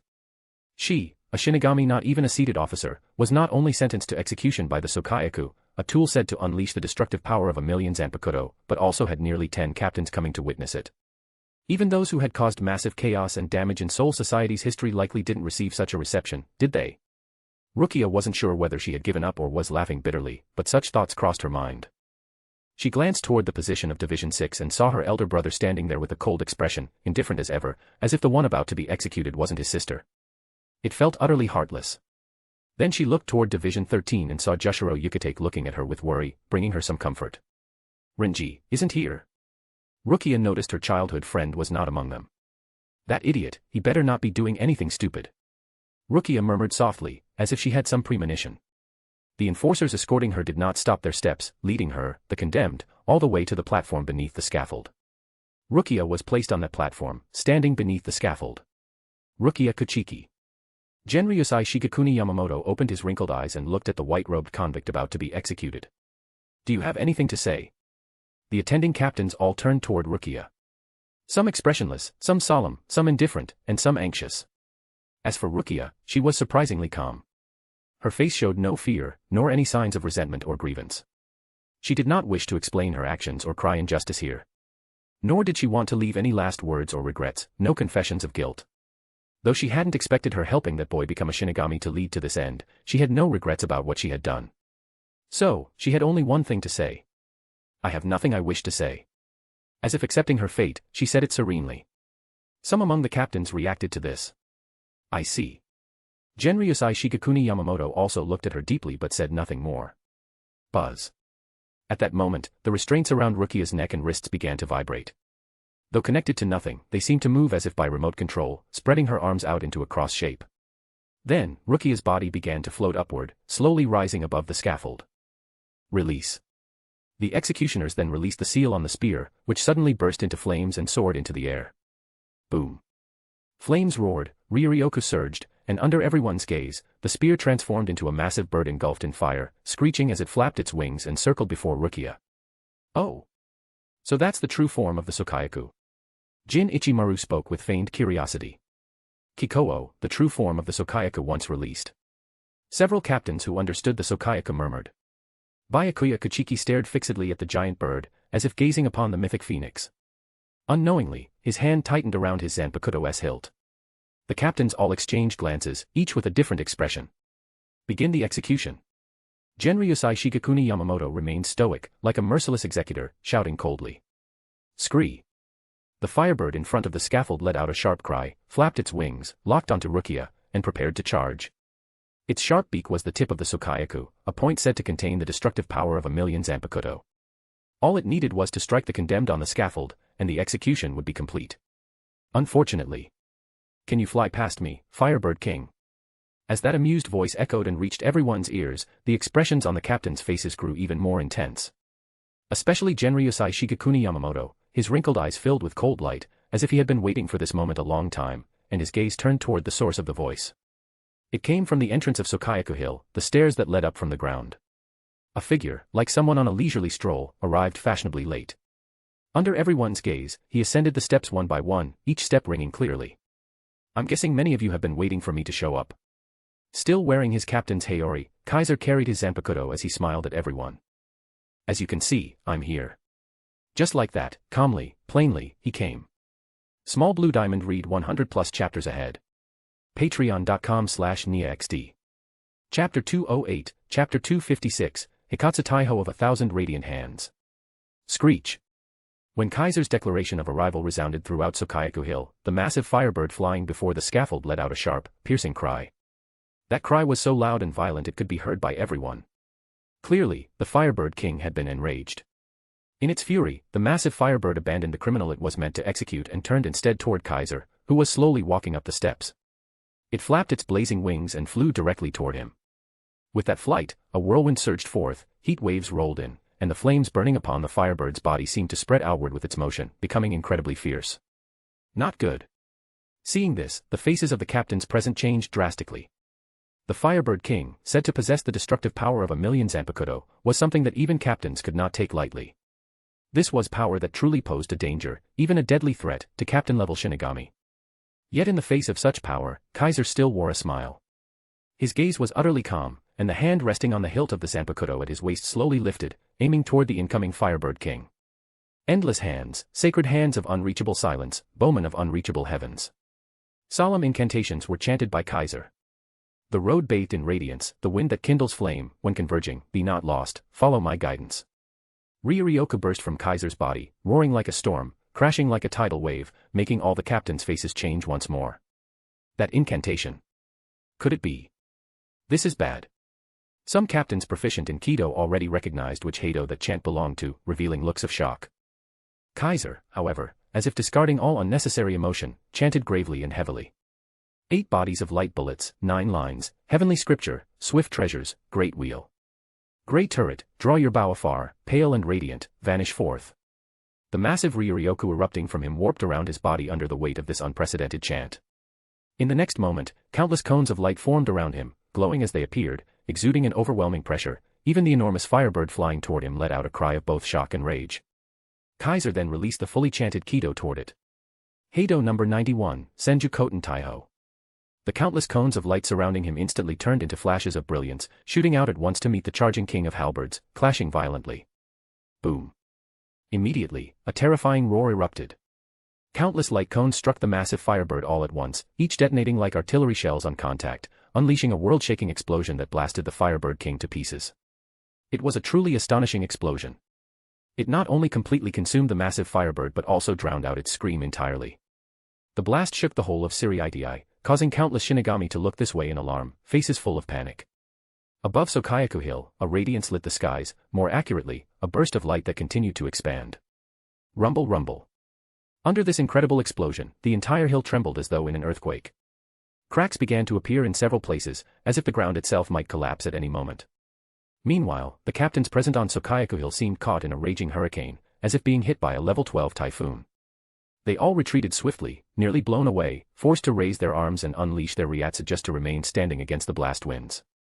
Of course, while the captains could withstand the blast, the lieutenants present didn't fare so well. Thus, several lieutenants were either blown away screaming or used all their strength to desperately cling to the hill, looking as miserable as could be. Heido above number 90. That guy, he's actually capable of using Kido of this level. This power is unbelievable. Damn. The captains and lieutenants, one after another, turned from stunned to furious. Only a few had grave expressions, as if pondering something deeper. Captain Kaiser. As for Rukia, who was on the scaffold, she actually wasn't affected much. Bound tightly, unable to move at all, she felt the gale lash at her body with pain, but it couldn't blow her away. She could only widen her eyes, watching the scene before her unfold, and cry out toward Kaiser. She didn't know why Kaiser had come. But she knew that his appearance wasn't a good thing. Unfortunately, she was already deep within this game, unaware of what had truly happened to her, or how she had ended up in this situation, thus, her opinion no longer mattered. Kaiser did hear her cry, but he didn't look at her. He simply withdrew his raised hand, letting the explosion bloom above his head. His Heiori and Shihakusho billowed wildly in the blast wind, but his posture remained immovable. The so-called Sokayaku, said to possess the destructive power of 1,000,000 zanpakuto, is nothing special. The massive firebird known as the Firebird King was destroyed in the explosion above his head. Crack! A long spear appeared within the blast, shattering like thunder into countless pieces. Its fragments turned into motes of light and drifted from the sky, falling across Kaiser's area, casting him in a divine radiance, as though he were a celestial warrior. Sokayaku has been destroyed. The so-called Sokayaku execution no longer exists. Kaiser's voice echoed once more, reaching everyone's ears. This little reunion gift, does it please you all? That familiar, half-smiling voice made several captains boil with anger. Swish. A figure was first to use Shuinpa and appear before Kaiser, raising his zanpakuto high and then slashing downward, sharp and merciless. Clang. Kaiser drew his blade, parrying the descending strike. A metallic clash rang out as he forced the attacker back. The first to strike is you. Kaiser said calmly. Are you in such a hurry to send your own sister to her death? The one standing before Kaiser was none other than Byakuya Kachiki. You've gone too far, Kaiser. Byakuya held his zanpakuto, his expression cold. This time, I won't allow you to act recklessly. He appeared completely serious, his ryatsu released without reservation, more intense than at any previous time when confronting Kaiser. This ryatsu isn't bad, Kaiser said, standing as if in a breeze. But this time, I'm not your opponent. As soon as Kaiser's words fell, a voice rose behind Byakuya. Roar. Zabimaru. A sharp blade shot out behind him like a serpent emerging from the grass, extending toward Byakuya as it lunged. Clang. Byakuya had been vigilant, immediately swinging his zanpakuto backward to block the incoming strike. Looking closely, the blade was an extended serpent-like greatsword. It was a dual-edged segmented blade resembling a snake's belly. Half of the sword's spine was black, the rest of the blade was silver-white, with numerous protrusions. The blade had split into multiple segments, each linked by silver chains and metal cords, extending its length significantly. Its front edge had clashed with Byakuya's zanpakuto, while the hilt was over 10 meters away, held tightly by its owner. What are you doing? Byakuya turned a cold gaze toward the one who had attacked. It was his lieutenant, and recently missing for some time, Renji Abarai of Division 6. Captain. Renji shouted firmly, holding the dual-edged, whip-like blade. I've come to save Rukia. Denied. Byakuya issued a cold order. Stand down. I won't. Renji stood firm in Byakuya's terrifying ryatsu, sweating from his forehead, yet undaunted. Don't stop me, Captain. Otherwise, even you, I'll defeat you. Defeat me. Byakuya showed no contempt, his tone unchanged. With just you. If his opponent had been Kaiser, Byakuya would have been far more wary. But against Renji Abarai, he didn't take it seriously. This was his lieutenant, how could he not know the extent of his ability? Renji had been in the Godai 13 for decades. His strength was considerable, but at the end of the day, he was still a lieutenant, not someone who could challenge a captain. Facing Renji, Byakuya didn't even need to release his zanpakuto to win easily. If he did release it, Renji would have no chance. However, what Byakuya didn't know. The current me is no longer who I used to be. Renji recalled everything since graduating from the Shino Academy and joining the Godai 13. Because of Kaiser's influence, he had joined Division 11 after graduation to become a combat specialist. Though far from Kaiser's level of talent, Renji was no ordinary Shinigami. Soon after joining Division 11, he defeated several high-ranking officers, becoming 6th seat, and eventually 4th seat, earning praise from his seniors. Unfortunately, the lieutenant and 3rd seat of Division 11 were not ordinary people, their strength far exceeding their rank. Thus, Renji remained stuck at 4th seat. Striving to rise further, Renji transferred to Division 6 and became its lieutenant. At the same time, he sought out Kaiser, asking him for guidance to grow stronger. For decades, he trained under Kaiser's instruction. Thanks to that, Renji had now obtained what most Shinigami could only dream of. Let me show you my true power. Renji released an astonishing Ryatsu. That Ryatsu had already surpassed the lieutenant level. This Ryatsu. Byakuya's eyes opened slightly wider. Don't tell me, you. Before he could finish his sentence, Renji shouted a line that shocked the entire field. Bankai. An overwhelming Ryatsu surged around Renji, causing his zanpakuto to undergo a dramatic transformation. The previously whip-like blade thickened and expanded in the light, becoming a giant form that coiled around Renji. Renji's Shihakusho also transformed. Brown fur appeared on his shoulders, his right shoulder's fur reached to his wrist, the left only to the elbow, adorned with a skull emblem. A skull ornament also hung from a chain across his chest, his appearance changed drastically. Surrounding him, Zabimaru had transformed into a giant skeletal serpent. Its eyes were yellow, its head covered in crimson fur, and its body composed of numerous beige skeletal segments. Its tail formed a staff-like handle, which Renji held. Zabimaru. Renji had completed his Bankai. His Ryatsu surged several times over, shocking everyone around. That's Lieutenant Abarai. Lieutenant Abarai actually achieved Bankai. Heavens! Captains and lieutenants alike exclaimed in astonishment. You actually mastered Bankai. Even Byakuya was surprised, clearly, this had exceeded his expectations. I completed this Bankai some time ago. Renji stared at Byakuya. That guy Kaiser is really incredible. He's never revealed his zanpakuto, not even its shurikai, but he understands mine inside and out. He helped me achieve Bankai with ease. Though, according to him, this Bankai is still incomplete. I haven't yet grasped its full power or true form. But he doesn't see that as a bad thing. Incompleteness has its perks, it makes mastery easier. Normally, even if a Shinigami obtained Bankai, it would take over 10 or 20 years to refine and control it properly. Renji's Bankai, though incomplete, allowed him to shorten that process. Now, he could fully wield the power of this Bankai form. Even against you, Captain, if you're careless, you'll lose. With that, Renji raised the staff-like tail in his hand. Roar! The skeletal serpent let out a bellow and lunged toward Byakuya. Chapter 209, Chapter 257, a situation spiraling into chaos. As Renji Abarai formally declared war on Byakuya Kuchiki, the other captains likewise began to move. For instance, Sajin Komamura and Kanami Tozen, these two stepped forward simultaneously when Byakuya attacked Kaiser but was intercepted by Renji, intending to charge toward Kaiser's position. But standing in their way were two others. And those two were none other than the colleagues who had just been standing with them. Captain Kauraku. Captain Yukatake. What are you doing? Sajin Komamura voiced in surprise, while the more direct Kanami Tozen questioned sternly. Standing in their path were Shunsue Kauraku and Jushiro Yukatake. Sorry, you two. Kauraku removed the straw hat from his head, smiled at them, and said, things are rather lively over there right now, so how about we don't go disturbing them? What do you say? Yukatake didn't speak but silently stood forward, clearly expressing his resolve. What is the meaning of this? Komamura's expression changed on the spot. Have you two fallen as well? Captain Kauraku. Captain Yukatake. Tozen gripped his zanpakuto, looking as though he'd been betrayed. Kauraku and Yukatake exchanged a glance, then each spoke in turn. There are some things we need to verify. Before that, let's not act rashly. As they spoke, the two of them couldn't help but recall the messages they had found in their squad barracks 2 days ago. The messages were different. Sosuke Eisen is not dead. This was what Kauraku received. Rukia Kachiki has been caught in a conspiracy. This was what Yukatake received. Naturally, both messages had been left by Kaiser. He knew who would be willing to trust him and who wouldn't. So, while awaiting the day of execution, he left messages in the barracks of Squad 8 and Squad 13. Of course, neither Kauraku nor Yukatake fully believed them, though they did harbor suspicions. Unlike the other captains, they had already become doubtful when Kaiser spoke of all the anomalies he had encountered over the past century during the captain's meeting, doubts about Rukia being sentenced to execution. Moreover, Rukia, a Shinigami not even ranked among the seated officers, was sentenced to death by Sokayaku, and the execution was hastily moved forward. So many oddities made the two even more suspicious, suspecting there might be some hidden truth. But at the time, they had not taken any action. It wasn't until Kaiser suddenly attacked Eisen for no apparent reason, openly declaring he had come for Eisen, that the suspicions in Kauraku and Yukatake's hearts reached their peak.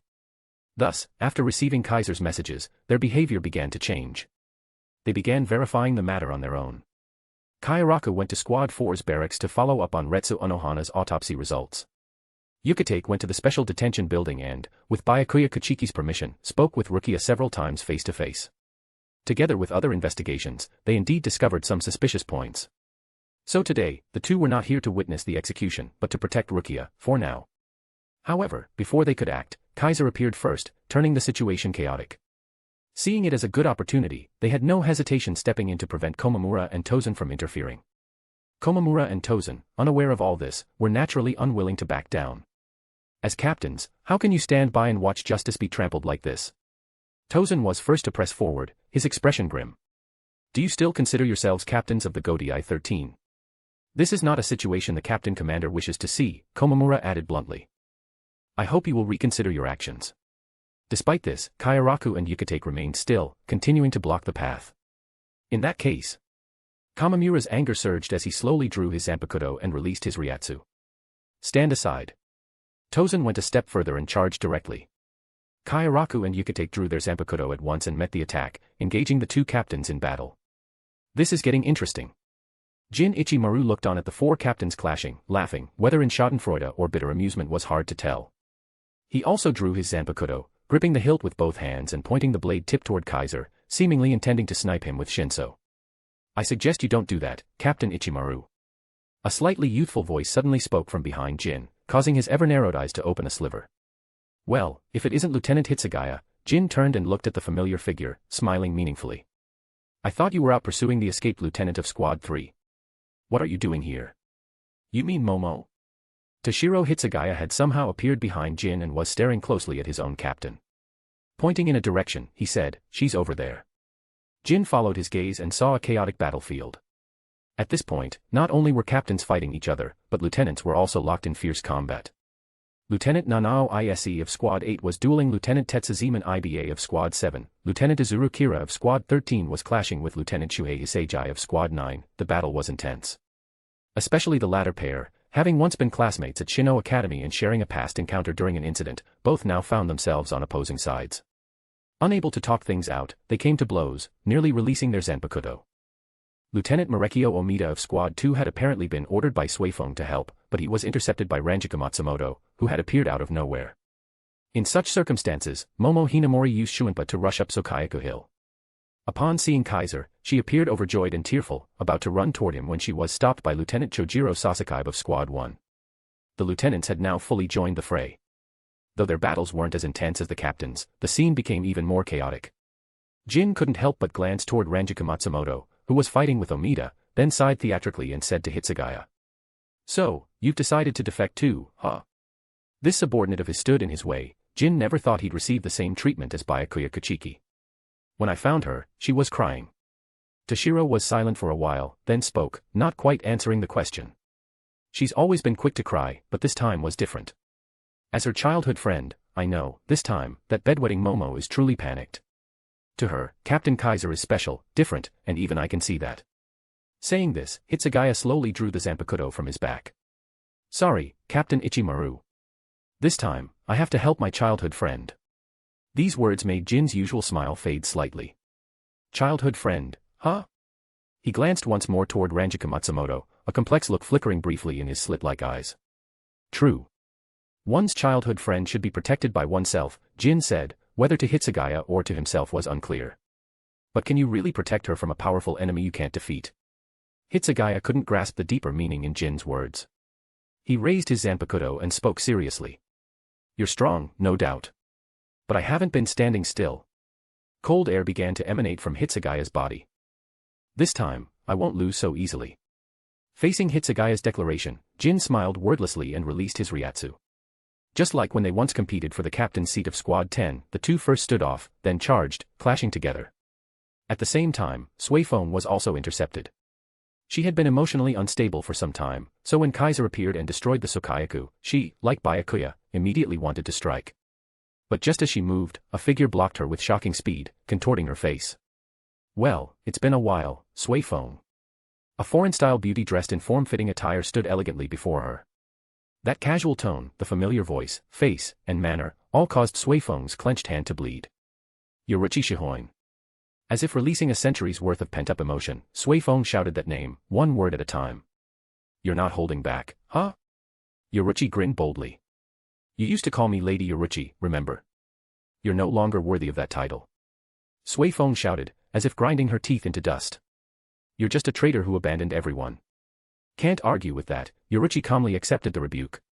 So, what do you want to say to a traitor like me? Go on, let's hear it. I have nothing to say to traitors, Suifeng suppressed her emotions coldly. There's only one thing I do with traitors. Suifeng drew her zanpakuto and released it directly. Kill. Bearing the weight of years of emotion, Suifeng charged toward Yoruchi, launching into battle with her. Chapter 210, Chapter 258, Incomparably Blazing Ryatsu. Sokayaku Hill, at the scaffold. At this moment, Rukia was still hanging there, unable to move. Renji. She saw Renji Abarai appear, and also saw him unleash his Bankai, controlling the skeletal serpent to roar and attack Byakuya Kuchiki. She instantly became extremely flustered. No. Renji. Rukia shouted with all her strength. You mustn't fight Nisama. Run. No one knew better than Rukia just how powerful her older brother truly was. Though among the captains of the Godai 13, Byakuya was relatively young in both age and experience, he was the most exceptional genius among the heads of the Kuchiki clan throughout its generations, and his strength was unfathomable. That Renji Abarai could achieve Bankai was indeed shocking to Rukia, but Byakuya Kuchiki had already attained Bankai several decades ago. Back when Renji was still a student at Shino Academy, working hard to attain Shirkai, Byakuya had already completed Bankai and become the captain of Division 6. Decades had passed since then. Though Renji's growth was astounding, as the most brilliant heir of the Kuchiki clan, how could Byakuya not have grown? His rate of progress could only be faster than Renji's, there was no reason to believe he had been surpassed. Thus, Rukia didn't think Renji could defeat Byakuya at all. And if he couldn't, then for recklessly raising a hand against a captain, against the head of the Kuchiki clan, Renji's only possible outcome was to be slain on the spot. Run, Renji. Rukia's voice turned hoarse with anxiety. Until all you know is telling others to run. A deliberately mocking voice echoed from above and entered Rukia's ears. Then why, when something happened, didn't you run first yourself? Why did you choose to surrender and get tied up here awaiting execution? When those words reached her ears, Rukia almost doubted her own hearing. That voice, could it be? Rukia looked up in disbelief. There, standing atop the scaffold, wearing a cloak over his shihakusho and holding a massive, cleaver-like zanpakuto, was a Shinigami with orange hair. Ichigo. Rukia's eyes trembled as she called out his name. The newcomer was indeed Ichigo Kurosaki. Why, you're Ichigo? Rukia asked in disbelief. Is it really you? No blame could be placed on Rukia for reacting this way. She clearly remembered, when she encountered Byakuya Kuchiki and Renji Abarai and was taken to the Soul Society, leaving the human world behind, Ichigo was still a half-baked Shinigami who couldn't even perform a proper Shirkai. Back then, although Ichigo had immense spiritual power, in the context of the Godai 13, he wasn't worth mentioning, he wasn't even a seated officer. At best, he had a strong burst of power and could display astonishing combat strength in specific moments. Yet it had only been a few days since then. Not even half a month had passed, right? In less than half a month, Ichigo seemed like a different person. Not only had he mastered Shirkai, the Ryatsu emanating from him had undergone a complete transformation, becoming several times more powerful than before. Rukia was certain this was captain-level Ryatsu. So, Ichigo had already become a captain-class Shinigami. How could Rukia possibly believe that? In contrast, Ichigo acted as if nothing had happened. He didn't seem like someone coming to break into an execution ground, he looked more like someone out for a countryside stroll. I'm not the only one who came. Ichigo pointed to a corner below. Everyone's here. Upon hearing that, Rukia quickly looked down. And the moment she did, she saw several familiar faces. Kuchiki-san. A cheerful girl waved up at her excitedly, standing next to a boy in a pure white battle uniform and a muscular, Native American-looking young man. Inoue. Ishida. Chad. Rukia murmured in a daze, as though struck. Why did you come? Why? The answer to that question was self-evident. Of course, to save you. Ichigo looked down at Rukia and snorted. At this point, don't you dare say something like, I didn't need you to save me, okay? We've already come all the way here. It's caused quite the commotion, even those captains down there are fighting amongst themselves for no reason. This is a once-in-a-lifetime chance. If you dare tell us to escape now, I'll knock you out with Zangetsu. As he spoke, Ichigo flew to Rukia's side. With a flash of Zangetsu, he slashed off all the restraints binding her. Then, carrying Rukia, he descended to the ground. You. Rukia's expression was complicated, and her heart was filled with a turbulent mix of emotions. Inoue. Ichigo ignored Rukia and tossed her to the approaching Orihime Inoue. Take Rukia and go. Orihime cautiously caught Rukia, first stunned, then said blankly, why? Aren't we all going together? Right, Ichigo replied crisply. You guys go first. I'll catch up later. There was no helping it. There's a ridiculous guy eyeing me. Ichigo's sharp gaze turned forward. Jingle, jingle, jingle. With the sound of ringing bells, a spiky-haired battle maniac swayed forward, bells tied into his hair. Yo, sorry to interrupt your reunion, said the grinning beastly figure. Do you know how hard I've been trying to find you guys? A violent Ryatsu swept out like an invisible storm, causing everyone to hold their breath and tremble. This is bad. Hey. Ichigo. That guy's seriously dangerous. Chad was drenched in cold sweat. Yuryu Ishida's breathing grew rapid, and he shouted in panic. I know. Ichigo stood calmly, shielding the group behind him. That guy should be the captain of Division 11, Kimpachi Zaraki, that Ikaku talked about. Ikaku Madarame, third seat of Division 11, a powerful Shinigami even Renji admired. Because of him, Renji never advanced beyond the fourth seat during his time in Division 11. After arriving in Soul Society and infiltrating Ser-Veresta, Ichigo's first opponent had been Ikaku, and it had taken a lot of effort to defeat him. At that time, Chad had faced the fifth seat, Yumichika Iasegawa, and had also barely secured victory after a grueling fight. It was through these two that Ichigo and the others learned about Kimpachi Zaraki. By the way, Mayuri Kuratsuchi had been defeated by Yuryu Ishida, who paid a painful price for the win, leaving Mayuri so depressed that he refused to leave his lab afterward. And Kimpachi had worked so hard to track down Ichigo's group precisely because of Ikaku and Yumichika's reports. Ikaku already told me, you're strong, and might be able to give me a good time. Kimpachi's eyes were on no one else but Ichigo, who remained calm under his oppressive Ryatsu. Holding his battered zanpakuto, Kimpachi grinned ferociously. Now that I see you, I believe he wasn't lying. Ichigo's Ryatsu, not at all inferior to his own, put Kimpachi into a state of wild excitement. You guys go. Ichigo still faced Kimpachi with a calm gaze, but his voice was directed to his companions behind him. Ichigo. Rukia immediately shouted, wanting to stop him. The opponent was Kimpachi Zaraki. Even though Ichigo now had captain-level Ryatsu, Rukia still couldn't imagine him winning. But Ichigo was no longer listening to any discouragement. Inoue. Chad. Ishida. Under Ichigo's sharp command, the three glanced at each other, then obeyed and ran. Wait.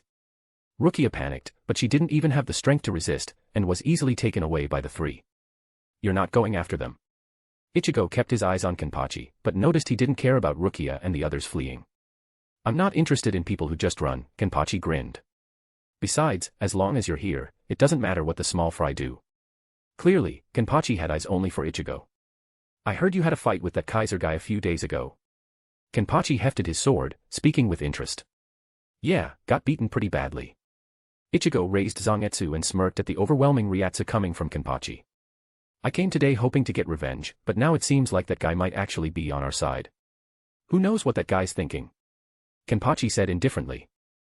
I did want to use this chance to fight him again, but unfortunately, a terrifying old man's already been pissed off by him. Ichigo naturally knew who Kimpachi was referring to. Because ever since earlier, a terrifying Ryatsu had been slowly drawing near, radiating intense heat. That Ryatsu, even Ichigo, in his current state, felt his grip on Zangetsu tremble slightly. Even the captains and lieutenants locked in battle had paused for a moment, casting respectful gazes toward the source of the Ryatsu. This is the first time I've seen that old man so mad. Kimpachi spoke, whether in admiration or sympathy, even he couldn't tell. That guy is in serious trouble this time. Chapter 211, Chapter 259, Ryujin Jaka. No one knew when it began, but in the very center of Sokayaku Hill, a deeply oppressive silence had taken hold. All around, captains from various divisions were locked in fierce combat. Lieutenants from various divisions were also engaged in battle, causing waves of Ryatsu and residual shockwaves to expand violently, but not a single one of these spiritual pressures or shockwaves could reach this area. All of them were blocked. And what blocked them wasn't anything else, it was a blazing Ryatsu. It was like a slowly burning flame, not very conspicuous or magnificent at first, but as time passed, as battles erupted all around, this Ryatsu burned hotter and hotter. By the time all the captains and lieutenants had either actively or passively engaged in combat, this Ryatsu had expanded to its fullest, burning like an invisible sea of fire, roaring with majesty. Dawn. The sound of a wooden staff striking the ground rang out clearly, breaking the silence of the scene. Wearing the Division 1 captain's Hayori, Genryusai Shigekuni Yamamoto stepped forward with slow yet powerful strides, arriving in front of Kaiser, who had been quietly waiting. Is this the situation you've been waiting for? Genryusai Shigekuni Yamamoto's gaze toward Kaiser seemed to carry flames. They were flames of fury. With the emergence of this anger, the surrounding Ryatsu suddenly became heavy and terrifying, as if it could crush heaven and earth, causing all of Sokayaku Hill to shake violently. Faced with this terrifying Ryatsu, one by one, the lieutenants stiffened, their breathing became labored, and they could no longer move. Some even collapsed to the ground, knees buckling, panting heavily like dying fish out of water. Even the captains showed solemn expressions, some sweating profusely. It was clear how terrifying this Ryatsu truly was. As the target of this Ryatsu, Kaiser's eyes flickered, his mind somewhat stirred. Because this Ryatsu was more astonishing, more terrifying than he had imagined. Undoubtedly, this was the most shocking, the most terrifying Ryatsu Kaiser had encountered since arriving in this world. And that was only natural. After all, the man before him was the strongest Shinigami in the current Soul Society. Having been in this world for so long, Kaiser had yet to encounter anyone whose Ryatsu surpassed his own. Today, he had. As expected of the Captain Commander, the strongest Shinigami in 1,000 years. Kaiser first offered a sincere compliment, then responded to Genryusai Shigekuni Yamamoto. However, you're mistaken about one thing. The person who caused this situation isn't me. Kaiser replied with uncommon calm. Of course, to you, Captain Commander, that probably doesn't matter, does it? No matter what, Kaiser was the center of this chaos, one of its origins. Genryusai Shigekuni Yamamoto clearly understood this, which was why he was so furious. How disgraceful. Genryusai Shigekuni Yamamoto struck the ground hard with his wooden staff, shattering it to express his rage. As the guardians of Soul Society, the pillars of Ser-Veresta, how could the captains of the Godii 13 be involved in such large-scale internal strife? Disrupting order, defiling the execution ground, challenging authority, creating chaos. The Godii 13, founded by me, has now become the source of such intolerable misconduct. This can no longer be described as a mere lapse in judgment. As one who had sworn to protect the order of Soul Society, Genryusai Shigekuni Yamamoto felt nothing but anger over all of this. Compared to that, Kaiser's reasons for being here, or even Rukia Kachiki's life, had already become insignificant. This was why Kaiser had said that for Genryusai Shigekuni Yamamoto, this situation made no difference. No matter the reason, no matter the truth, from the perspective of Soul Society as a whole, none of it mattered anymore. To Genryusai Shigekuni Yamamoto, who had personally established the Godii 13, the current situation was no different than civil war. His fury and disappointment had already reached their peak, even bordering on irrational. For committing such acts, you should know very well what the consequences will be, Kaiser. His thunderous roar shook the air, shaking the hearts of many Shinigami who lacked resolve. Of course I know. Kaiser's expression remained calm, as if none of this was outside his expectations, and slowly drew his zanpakuto. No matter what happens today, as the Captain Commander, you cannot ignore my arrival, nor can you ignore the current situation. Otherwise, Soul Society's order will truly collapse. That, for you, would be absolutely unacceptable. Therefore, I've long been prepared for the battle to come. Kaiser's Ryatsu also slowly began to seep out. At first it blew like a gentle breeze, then it grew more and more violent, more and more surging, until it transformed completely into a tempest, into a tangible golden stream of light that collided with Genryusai Shigekuni Yamamoto's unmatched, terrifying Ryatsu. In terms of quantity, it might not match Genryusai Shigekuni Yamamoto's, but in terms of quality, it was on par, perhaps even superior. That guy. Many captains were stunned by Kaiser's full Ryatsu release, and their gazes grew increasingly complex. Impressive. Genryusai Shigekuni Yamamoto's eyes gleamed. Though he was angry, he didn't withhold his praise. Compared to decades ago, your Ryatsu has become even more powerful. The current you stands at the very peak of second-class spiritual pressure. Just one step, no, perhaps just half a step, and you'll cross the limit into the entirely new tier of first-class spiritual pressure. In terms of talent alone, you're the most exceptional person I've ever seen, unparalleled. As he spoke, Genryusai Shigekuni Yamamoto's expression turned to rage. I once had high hopes for you, believing you could become the new pillar of the Godai 13, even the entire Soul Society. But you've disappointed me far too much. Today, I must show you what it truly means to lead by example as a captain. The wooden staff in Genryusai Shigekuni Yamamoto's hand was suddenly twisted apart by an invisible force, breaking into countless splinters. And with that, what was hidden inside the staff was revealed for all to see. It was a katana with a simple appearance. Its hilt was deep purple, its tsuba elliptical, and its scabbard brown. It didn't look flashy at all, but it exuded a sense of ancientness, desolation, and heat. Shing. Genryusai Shigekuni Yamamoto slowly drew his sword and lowered it at his side, the blade pointing diagonally to the ground. An intense heat emanated from it, causing even the untouched ground to hiss and emit scorched smoke. Retreat. Fall back now. Seeing this, led by Shunsue Kauraku and Jushiro Yukatake, a number of captains felt a chill in their hearts and shouted while using Shunpa to back away. What? Ichigo Kurosaki, still fighting Kimpachi Zaraki, hadn't processed what was happening. Seeing the strange phenomenon, he stood there stunned. Don't just stand there, kid. Kimpachi Zaraki slashed at him, forcing Ichigo to retreat, and for once, his grim face turned serious. The one about to appear is the oldest zanpakuto in all of Soul Society, the strongest fire-type power. If you don't want to die. Kimpachi Zaraki suddenly charged in and slashed at Ichigo. Then don't get too close. As if to confirm Kimpachi's words, Genryusai Shigekuni Yamamoto's zanpakuto began to unleash a dreadful heat. You won't release your zanpakuto. Genryusai Shigekuni Yamamoto looked at Kaiser and spoke slowly. Are you saying that even against me, you'll do as before, fighting without even using your zanpakuto's release? Hearing this, Kaiser glanced calmly at the all-too-familiar zanpakuto in Genryusai Shigekuni Yamamoto's hand, then smiled serenely. That depends on whether you, Captain Commander, can force me to that point. Such an arrogant statement made Genryusai Shigekuni Yamamoto close his eyes. You're quite bold, brat. His tone became dangerous. In that case, pray you won't be reduced to ash by the flames that incinerate all of creation. With those words, the power of his zanpakuto burst forth completely. All things in the universe turned to ash. His power erupted into an inferno, igniting with terrifying force. Ryujin Jaka. As Genryusai Shigekuni Yamamoto uttered the name of his zanpakuto, massive flames not only wrapped around the blade in his hand, they burst outward like a wildfire, spreading in an instant. The flames roared and thundered, rampaging throughout the area covered by his Ryatsu. Thus, the ground caught fire, the atmosphere evaporated, and the astonishing heat turned into tangible devastation. The raging flames transformed the area into a sea of fire, engulfing both Genryusai Shigekuni Yamamoto and Kaiser. True to its name, this was a mighty heat, intensity, and flame capable of reducing all things in existence to ash. This was the strongest and oldest fire-type zanpakuto, the zanpakuto of the Shinigami said to possess the strongest attack in all of Soul Society for the past 1,000 years, Genryusai Shigekuni Yamamoto. Ryujin Jaka, the other zanpakuto that Kaiser once obtained in the fantasy library, whose original wielder had now released it. Prepare yourself. Genryusai Shigekuni Yamamoto made his declaration and swung his zanpakuto. Boom. The next second, terrifying flames exploded outward. Atop Sokayaku Hill, a towering inferno swirled upward, grand and magnificent. Chapter 212, Chapter 260, The Strongest. Torch.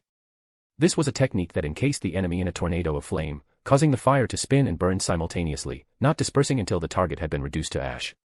When this move was unleashed by Genryusai Shigekuni Yamamoto, the flaming tornado erupted from Sokayaku Hill like a volcanic explosion. It spiraled and burned as it surged into the sky, so large that even those tens or hundreds of kilometers away could clearly see the towering column of flame. It was an extraordinary sight. Under the ferocious and magnificent swirl of flames, all of Sokayaku Hill was engulfed in searing heat.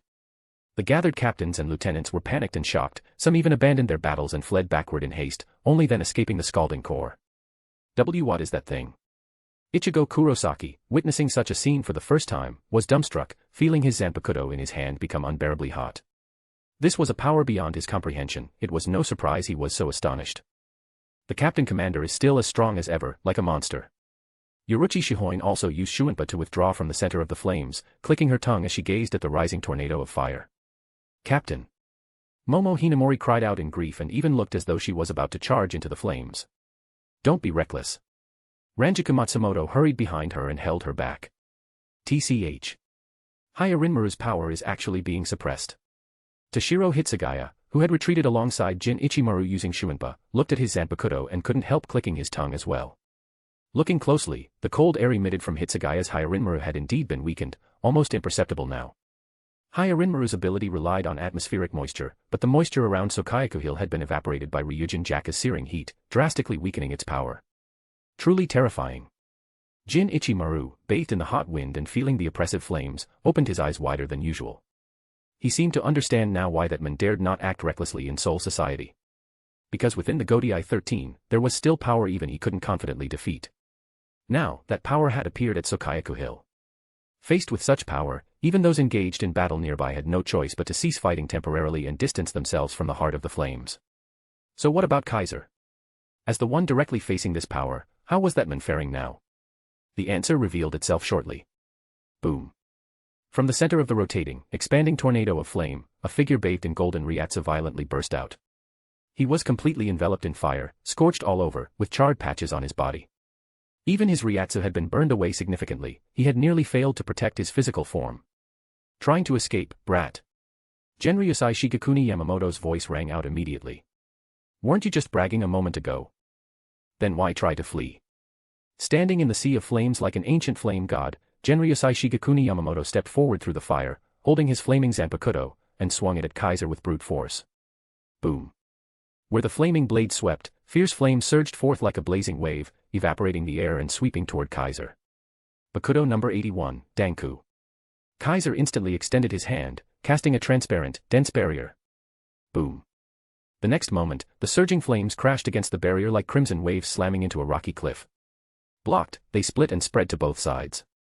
Heido number 91, Senju Koten Taiho. After blocking Ryujin Jaka's flames, Kaiser immediately cast a Heido. Countless light cones formed quickly, launching from the sides of the transparent barrier and blasting toward Genryusai Shigekuni Yamamoto. This scene not only changed the expressions of everyone present, even Genryusai Shigekuni Yamamoto's pupils contracted. A Heido in the 90s, and he cast it without an incantation. This was not something to be overlooked. Casting without incantation was only possible for Shinigami with sufficient power. The higher the level of the Kido, the harder this feat became. Generally speaking, being able to cast even a spell in the 60s without incantation was an incredible achievement, many captains might not even manage it. And for Heido in the 90s, being able to cast them without incantation, throughout the history of the Godai 13, there were only a handful capable of such a feat, not to mention the Godai 13, even within the Kido Corps, where the most elite spellcasters resided, very few great Kido chiefs could manage this. Just as captains were the strongest in the Godai 13, the great Kido chief was the leader of the Kido Corps, and even among them, few could do this. This showed just how difficult it was to cast a Heido above number 90 without incantation.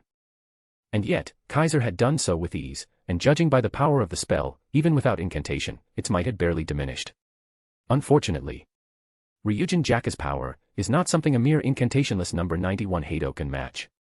Genryusai Shigekuni Yamamoto waved his hand casually, and flames erupted in full force, devouring the incoming light cones and burning them all to nothing. Shup. Immediately after, Genryusai Shigekuni Yamamoto vanished with Shuinpa, appearing before Kaiser in a flash, raising his flaming blade high, and slashing down with deadly force. Clang. Kaiser raised his zanpakuto without hesitation and blocked the overhead strike. Boom. But Ryujin Jaka's flames erupted on contact, blasting Kaiser's entire body away. Is this all you've got? Genryusai Shigekuni Yamamoto vanished again with Shuinpa, ghost-like, catching up to the blasted away Kaiser, eyes fierce. Or is your power only good for throwing Soul Society into disorder? As he spoke, Genryusai Shigekuni Yamamoto's Ryujin Jaka surged with flames, as if wielding an entire sea of fire, and brought it crashing down on Kaiser mercilessly. Bakudo number 61, Rikuchikoro. Kaiser raised his palm and cast the spell just in time. 6 beams of light flew in from all directions, striking Genryusai Shigekuni Yamamoto's waist and freezing his movement. Bakudo number 63, Seijo Sabaku. A second binding spell followed, thick chains of light shot out and tightly wrapped around Genryusai Shigekuni Yamamoto. Bakudo number 79, Kyushibari. Kaiser didn't stop. A third binding spell was cast, 9 black orbs of light appeared around Genryusai Shigekuni Yamamoto, immobilizing him. The seamless use of 3 high-level Bakudo stunned the onlookers, and many were shocked. Tricks. Genryusai Shigekuni Yamamoto sneered, Ryujin Jaka's flames surging, enveloping his entire body. As the flames burned, black smoke rose from him, but the bindings were incinerated, restoring his freedom. Boom. The sea of fire he had raised came crashing down, striking Kaiser directly and engulfing him in flame. Within the surging inferno, Kaiser quickly cast defensive Bakuto, forming a circular shield before him. However, Ryujin Jaka's flames were far too overwhelming, the shield held for less than a second before shattering. Fortunately, it bought just enough time for Kaiser to use Shuinpa, vanishing from his original spot and dodging the oncoming blaze. Shup. Shup. Shup. Shup. Using Shuinpa, Kaiser kept flashing and disappearing around Genryusai Shigekuni Yamamoto, disrupting his perception. I told you, these are mere tricks. Genryusai Shigekuni Yamamoto remained still, only his eyes darting about, watching the flickering figure. Then, he abruptly swung Ryujin Jaka in a direction, releasing a torrent of flames. Shup. Kaiser happened to appear there and collided directly with the oncoming flames, his pupils contracting sharply. This time, he couldn't dodge. If I can't dodge. Kaiser's Ryatsu erupted violently. Then I'll break through head-on. Golden Ryatsu gathered in his zanpakuto, making it gleam. In the next moment, Kaiser swung his sword, unleashing golden sword pressure. The beam of golden energy shot forward and clashed with the incoming flames. Boom. Golden sword pressure and crimson flames collided, triggering a deafening explosion that rocked Sokayaku Hill, sending shockwaves and violent winds roaring through the sky. My full-powered strike could only barely cancel it out. Seeing this, Kaiser finally gave a bitter smile. Ryujin Jaka, the strongest and oldest fire-type zanpakuto, had shown its power before Kaiser without reservation. Unlike Toshiro Hitsugaya still developing Hyarinmaru, Genryusai Shigekuni Yamamoto had fully mastered Ryujin Jaka through 2,000 years of war, elevating it to an unparalleled peak and earning its title as the strongest. Genryusai Shigekuni Yamamoto, his title as the strongest Shinigami was well-deserved. Kaiser wore a bitter smile, but in his eyes, a fierce fighting spirit surged forth, and his will to battle ignited.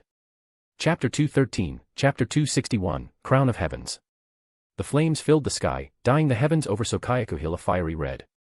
Hot winds and extreme heat fluctuated across the land, transforming the entire area into a blazing purgatory, scorching and surging.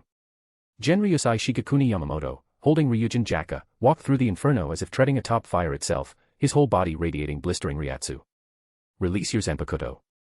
Genryusai Shigekuni Yamamoto locked eyes with Kaiser, whose fighting spirit had been ignited, and pronounced each word with clarity. Let this old man see what kind of power that zanpakuto you've hidden until now truly possesses. Without a doubt, that sentence drew the attention of everyone present. All eyes turned toward Kaiser, their expressions varied, their thoughts scattered, but their gazes surprisingly united, focused for a moment on the zanpakuto in Kaiser's hand. That zanpakuto, which to this day had never been released before anyone, had already aroused much curiosity. Because it had once exhibited an unusual quality during a captain's meeting, many already knew it was no ordinary blade. Thus, they had long been curious about what Kaiser's zanpakuto looked like and what powers it held. Even those who had been spying on Kaiser from the shadows were concerned about this matter. Bathed in everyone's attention and provoked by Genryusai Shigekuni Yamamoto's challenge, Kaiser had yet to speak, but the zanpakuto in his hand was already starting to vibrate. Kaiser could feel it.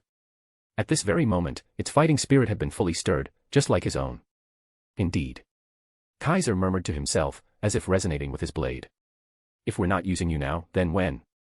Kaiser smiled with sheer delight. Ting. He flicked his finger against the blade, producing a crisp, clear ring. The atmosphere instantly shifted. It became solemn. It became reverent. Since you're all so curious, then open your eyes wide and take a good look. Kaiser lifted his gaze, eyes like torches, voice like a crashing wave. Behold, the descent of the king. As his words fell, Kaiser raised his zanpakuto high. Golden Ryatsu surged from his body. The same Ryatsu bloomed on the zanpakuto in his hand. Two streams of Ryatsu from the same source fused together, intertwined, merged, and devoured one another, until they became one towering pillar of light shooting into the heavens. This Ryatsu. Many faces changed drastically. Whoa, is this some kind of joke? Ichigo Kurosaki, who had once fought Kaiser, was already drenched in cold sweat. Throne in the heavens, supreme in virtue. Throne of jewels, sovereign in greatness. Among the 33 realms, crowned and enthroned. Kaiser's voice seemed to echo from the deepest part of the world, resonating through the skies as it turned into reverberating echoes. Crown of Heavens. When that name was spoken by Kaiser, its sound echoed throughout all of Ser-Veresta, audible to every soul. Boom. On that majestic and noble zanpakuto, an overwhelming Ryatsu unfolded like the gates of a royal palace. At that moment, all those atop Sokayaku Hill or nearby witnessed it. They saw the descent of countless blades. As if descending from a distant celestial realm, they fell while circling around Kaiser. Their shapes varied greatly, some large, some small, some broad, some narrow, some resembling tachi, others straight swords, zanbato, tanghengdao, ceremonial blades, naginata, miaodao, and even spears, sabers, halberds, staves, every kind imaginable. They surrounded Kaiser's noble zanpakuto like loyal retainers, either in worship or in devotion. A closer look would reveal these myriad blades were not physical, but semi-transparent, half-real, half-illusory. Like shadows projected from some otherworldly realm of swords, not entirely material, yet instilling a sense of beauty and mystique. In the end, these spectral blades flickered in and out around Kaiser's zanpakuto, appearing dreamlike. So this is your zanpakuto? Genryusai Shigekuni Yamamoto's eyes gleamed. If the scene when he released his zanpakuto was one of overwhelming force and grandeur, then Kaiser's release was the ultimate in stillness. There was no earth-shaking spectacle, no sweeping momentum. Yet with the descent of those illusory blades, Genryusai Shigekuni Yamamoto could keenly sense something extraordinary had arrived. To this, Kaiser only smiled faintly. Then, he swung down the raised zanpakuto. With that single swing, the earth-shaking force Genryusai Shigekuni Yamamoto had been anticipating finally came. Boom. It was as if an entire world of swords came crashing down. As Kaiser swung his zanpakuto, a torrent of force erupted and struck Genryusai Shigekuni Yamamoto head-on. The thunderous roar exploded through the air, shaking the very sky. Ugh! Flames burst around Genryusai Shigekuni Yamamoto as he clashed with the oncoming power, but even so, he was sent flying, spitting blood as he crashed into the execution scaffold on Sokayaku Hill, shattering it. Sensei! The sudden turn of events made Shunsui Kauraku and Jushiro Yukatake cry out in alarm. Captain Commander! The other captains and lieutenants also called out, their voices filled with shock and panic. Cough, cough. Genryusai Shigekuni Yamamoto coughed a few times, blood spurting from his mouth as he looked ahead. There was shock in his eyes, his spirit shaken. Injury. To him, this was something that hadn't happened in who knew how many years. Yet Kaiser, upon releasing his zanpakuto, had injured him with a single blow. Genryusai Shigekuni Yamamoto could feel it, that strike contained no special trick. It was purely strength. It was as if dozens, hundreds, even thousands of powers had been condensed into a single blow. When that wave of force struck his body, it truly felt like he had taken thousands of attacks at once. This was unlike Byakuya Kuchiki's zanpakuto that simply increased attack count.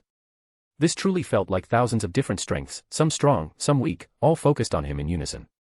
So the Captain Commander has realized it. Kaiser appeared before Genryusai Shigekuni Yamamoto, surrounded by flickering blades, like the sovereign of all swords. And indeed, he nearly was. Crown of Heavens is the king of zanpakuto. Its ability is to gather the power of all zanpakuto in existence into itself. Its strength is the sum total of every zanpakuto's power in this world. Kaiser raised the now even more majestic, noble zanpakuto, illusory blades flaring and fading along its edge. Though it's only their power, not their abilities, even so, a single strike from Crown of Heavens is equal to a united full-force blow from all the Shinigami in this world. Even you, Captain Commander, can't remain unscathed from that. As he spoke, Kaiser smiled. Rather absurd, isn't it? The leader of the Shinigami wounded by a collective attack from all the Shinigami of this world. Such is fate, wouldn't you say? Hearing this, fire flashed in Genryusai Shigekuni Yamamoto's eyes. Ryujin Jaka slashed forward, unleashing a massive surge of flames at Kaiser. Those flames, capable of incinerating all of creation, had previously forced Kaiser into retreat. But now. Blade Array Matrix. Kaiser raised Crown of Heavens once more. Those flickering swords suddenly flew out, materializing to form an array around him. Boom. The surging flames struck Kaiser, but were blocked by the countless swords around him. Some shattered, others held fast, but even when blades broke, new ones appeared instantly to shield Kaiser, keeping him completely unscathed within Ryujin Jaka's flames. What? Genryusai Shigekuni Yamamoto's expression shifted. This is a defensive move using Crown of Heavens' power. Kaiser calmly explained. Just like its attack is a concentrated strike from all Shinigami in this world. In defense, the Blade Array Matrix is like having every zanpakuto in existence standing before me. Unless you can shatter all the zanpakuto in this world with a single blow, your attacks won't touch me. As Kaiser's words fell, the countless blades circling around him rose into the sky, manifesting into a sea of zanpakuto shadows. Next is a wide-range attack, summoning the shadows of all the zanpakuto gathered within Crown of Heavens. Golden light shone in Kaiser's eyes. Blade Array Execution. Countless zanpakuto in the sky rained down like a storm, blanketing Genryusai Shigekuni Yamamoto. Shup. He used Shumenpa to dodge, but couldn't escape the attack's vast range. Soon he was struck by the downpour of blades. Boom boom boom boom boom boom boom boom boom boom boom. Blade after blade crashed down, smashing the ground, collapsing hills, and sending debris and dust flying everywhere. This is bad. Fall back quickly. Watch out. Those still on Sokayaku Hill were horrified by the blade storm. They hastily escaped by Shumenpa or on foot, fleeing like civilians under aerial bombardment, thoroughly disheveled. Rumble rumble. Sokayaku Hill, under the endless bombardment of zanpakuto, began to crumble, breaking apart amid constant tremors. The scene was like mountains collapsing, the earth quaking. Author's note, a little bit extra chapters for you. Have a nice day. Thanks for all the support and give some power stones if you can. Small Blue Diamond, read 100 plus chapters ahead. Patreon.com/NiaXD. Chapter 214, Chapter 262, the gap is simply too vast. On this day, Sokayaku Hill collapsed.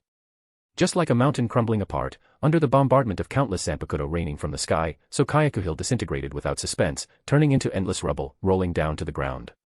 Dust and smoke billowed and spread like a sandstorm. Shup. Shup. Shup. One by one, the Shinigami who had been on Sokayaku Hill used Shumenpa to flee from the crumbling ruin. Boom. A vast blaze also erupted from within, surging through the falling rubble, flying forth amid the crashing zanpakuto. Only after breaking free from the collapsing scene did Genryusai Shigekuni Yamamoto appear from the flames, his captains Hayori and Shihakusho tattered, revealing a body covered in wounds, his figure unexpectedly somewhat disheveled. Captain Commander. Captain Commander. Many Shinigami who saw this were shocked. Clearly, they had never seen Genryusai Shigekuni Yamamoto in such a state. As the strongest Shinigami of the past 1,000 years, and the most powerful being in all of Soul Society, Genryusai Shigekuni Yamamoto did not just represent the pinnacle of Shinigami, but the pinnacle of the entire Soul Society. Even the Godei 13 and Shin-O Academy had been founded by this man. The current structure of Soul Society could be said to be built by his hands alone. Such a man had lived for over 2,000 years. Unchallenged for a millennium, how many people had ever seen him look this defeated? So the Shinigami who witnessed this were stunned, their minds shaken for a moment. However, reality is not ruled by personal will. A figure surrounded by countless blades streaked through the air at high speed, instantly catching up to Genryusai Shigekuni Yamamoto. The zanpakuto in his hand, covered in flickering illusions of countless other zanpakuto, came crashing down on the hastily raised Ryujin Jaka. Boom. At the instant of impact, there was no clashing sound of metal, only a deafening blast. A power formed by the combined might of all zanpakuto in existence exploded upon the blazing Ryujin Jaka, causing its blade to tremble. The flames it emitted were blown apart, scattering into sparks. Genryusai Shigekuni Yamamoto felt himself hurled toward the earth by an unmatched force, crashing straight into the ground, shattering and collapsing the terrain, billowing smoke rising. Surrounded by countless blades, Kaiser refused to let up, or rather, had entered a state of frenzy, his figure flashing downward with unmatched Shumenpa, diving into the swirling dust. Boom. As if struck by a meteor, the churning dust was instantly blasted away. The already shattered terrain was struck again, raising another storm of dust and debris, like a volcanic eruption. Kaiser and Genryusai Shigekuni Yamamoto engaged in fierce battle within, blades clashing, figures crossing, bursts of blades and explosive flames erupting all around. Genryusai Shigekuni Yamamoto, battered and scarred, his eyes burned brighter than ever before. He roared with fury, slashing Ryujin Jaka and releasing wave after wave of explosive flames, each strike a thunderous detonation. This firepower was too fearsome for even a captain-level Shinigami to confront directly, yet Kaiser charged forward unfazed, piercing through the explosive flames toward Genryusai Shigekuni Yamamoto. The countless blades around Kaiser shattered and reformed, broken ones instantly replaced, blocking every oncoming wave of flame. With the protection of Blade Array Matrix, Kaiser completely ignored Genryusai Shigekuni Yamamoto's attacks. His crown of heaven slashed down with immense power, the collective might of all zanpakuto in existence, each strike sending Genryusai Shigekuni Yamamoto flying. Boom, boom, boom, boom. Genryusai Shigekuni Yamamoto's body smashed through rocks and debris, like demolishing buildings, leaving destruction in his wake. Raya. Genryusai Shigekuni Yamamoto's expression twisted into fury, like a wrathful deity, roaring as he slashed Ryujin Jaka, flames growing stronger and fiercer, trying to break through Kaiser's Blade Array Matrix. But even the strongest, oldest fire-type zanpakuto, Ryujin Jaka, could not possibly destroy all zanpakuto in one strike, at least not in Shirkai form. So his attacks were rendered ineffective, while Kaiser's strikes landed with devastating effect, carving fresh wounds. Boom boom boom boom boom boom boom boom. Before long, under Kaiser's control, the blades surrounding him launched another storm-like assault, an overwhelming barrage crashing down on Genryusai Shigekuni Yamamoto, tearing apart the earth, pulverizing the terrain. Clank clank clank clank clank clank clank clank clank clank clank clank clank clank clank clank. Genryusai Shigekuni Yamamoto swung Ryujin Jaka, knocking away blade after blade, but the sheer volume was too great. Even with his skill, he couldn't deflect them all. Forced to dodge with Shuinpa while deflecting as many as he could, the remaining blades smashed the rocks and ground around him. Slash. Slash. Slash. Eventually, his defenses faltered. A few blades broke through, slicing across his thigh, his side, even his cheek, leaving deep gashes. Kaiser emerged from the sea of flying swords, wielding Crown of Heavens. One slash struck Ryujin Jaka again, scattering its flames and sending Genryusai Shigekuni Yamamoto flying once more. Their battle shifted rapidly, carrying them kilometers away from the original site of Sokayaku Hill. Everything they passed was swept into their clash, either obliterated or reduced to rubble, leaving a swath of ruin behind. This scene sent shivers through the onlookers. Captain Commander is actually being suppressed. The Shinigami could hardly believe their eyes. Even the captains of the Godai 13 were stunned. That man, has he really become this strong? Suifeng, Shuinsui Kauraku, Jushiro Yukatake, those who had worked with Kaiser for decades, were all shaken to their core. They had known Kaiser was powerful, but never imagined he had grown this strong. Could just a few decades really turn a newly graduated academy student into someone like this? Or, had he always been this powerful? No. That's not it. Many cried out silently in their hearts. Kaiser himself was indeed strong, and his growth over the decades was astonishing, but the true reason he could suppress Genryusai Shigekuni Yamamoto, the strongest Shinigami of the last millennium, was that zanpakuto, Crown of Heavens. They had all heard Kaiser's explanation, understood its true nature. It was the king of zanpakuto, a being that absorbed the power of all zanpakuto into itself. Its strength was the collective strength of every zanpakuto in existence. Its single strike was the combined strike of every zanpakuto in existence. The more zanpakuto there were, the stronger Crown of Heavens became. Even Ryujin Jaka, despite being the strongest, oldest fire-type zanpakuto, was still just one blade among all others. Against the sum total of every zanpakuto, of course it would be suppressed. Though Crown of Heavens only held their power, not their unique abilities, that power alone was unmatched. They even saw Kaiser occasionally grab one of the many blades surrounding him, throwing or striking with it, fighting with dual blades like Shuinsui Kauraku and Jushiro Yukatake. His fighting style was versatile and ever-changing, occasionally catching even the battle-hardened Captain Commander off guard. The Kaiser before releasing his zanpakuto, and the Kaiser after, were simply worlds apart. The difference was so vast that many Shinigami now believed, this was Kaiser truly fighting seriously. And that belief was largely correct. After all, Kaiser with a weapon in hand was utterly different from when he was unarmed. Before its release, Crown of Heavens was merely a noble and ornate zanpakuto. But once released, it exploded with the power of every zanpakuto in the world. How could such power not be overwhelming? And Kaiser possessed the authority to fully wield the total power of any weapon in his grasp. So the full combined might of every zanpakuto burst forth without the slightest leakage in his hands. Thus, he effortlessly suppressed Genryusai Shigekuni Yamamoto, turning the tide completely, becoming overwhelming and dominant. The captain's understanding was correct. For Kaiser, who possessed the ultimate authority over weapons, only after releasing his zanpakuto did he reveal his true power. Before that, he was no different than being unarmed. Under such conditions, this shocking one-sided suppression unfolded before all Shinigami. Boom. Flames surged like a tidal wave, crashing against countless blades, shattered in turn by the endless assault, scattering across the sky. From afar, it looked like flaming meteors streaking across the heavens. Ryujin Jaka's flames exploded into countless sparks raining down to the ground. Kaiser brought down Crown of Heavens like a bolt of lightning. The torrent of power it carried overwhelmed Ryujin Jaka's flames, knocking Genryusai Shigekuni Yamamoto from the sky. Even as his feet landed, the earth beneath him shattered, leaving behind a massive crater. Cough. At last, Genryusai Shigekuni Yamamoto coughed up blood again. His knee buckled, forcing him to kneel. He instinctively tried to stand, but found his legs powerless, unable to rise. His eyes revealed disbelief.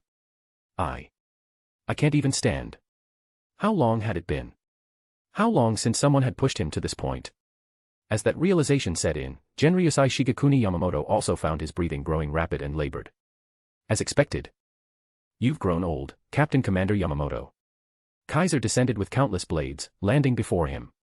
After more than 2,000 years of battle, even you are no longer at your peak. Undeniably, as a Shinigami, Genryusai Shigekuni Yamamoto had reached the limit. If one were to quantify all a Shinigami's abilities with a score out of 100, then in every category, Genryusai Shigekuni Yamamoto had reached 100. Zanjutsu, Hakuda, Shuinpa, Kido, even mastery and use of his zanpakuto, all were perfect scores. His Ryatsu as well, His spiritual pressure level was certainly the highest, unquestionably at first class. In both Soul Society and Hueco Mundo, none could compare. However, even with first-class spiritual pressure, even with strength surpassing all others, after living more than 2 millennia, he had inevitably entered the stage of decline. In every way, he possessed overwhelming statistics. But age meant his physical stamina could no longer keep up. In short, he could no longer sustain such intense battle. The proof was clear. Kaiser remained composed, not even out of breath, while Genryusai Shigekuni Yamamoto was already gasping, like an exhausted old general. Your only chance of defeating me now is probably to use Bankai. Kaiser held Crown of Heavens and looked at Genryusai Shigekuni Yamamoto with meaningful eyes. Why not, give your Bankai another try. Kaiser's words were nothing short of provocation. To this, Genryusai Shigekuni Yamamoto did not grow angry, he only sneered. To deal with a mere brat, why would I need Bankai? That response did not surprise Kaiser. True, he replied, completely unsurprised.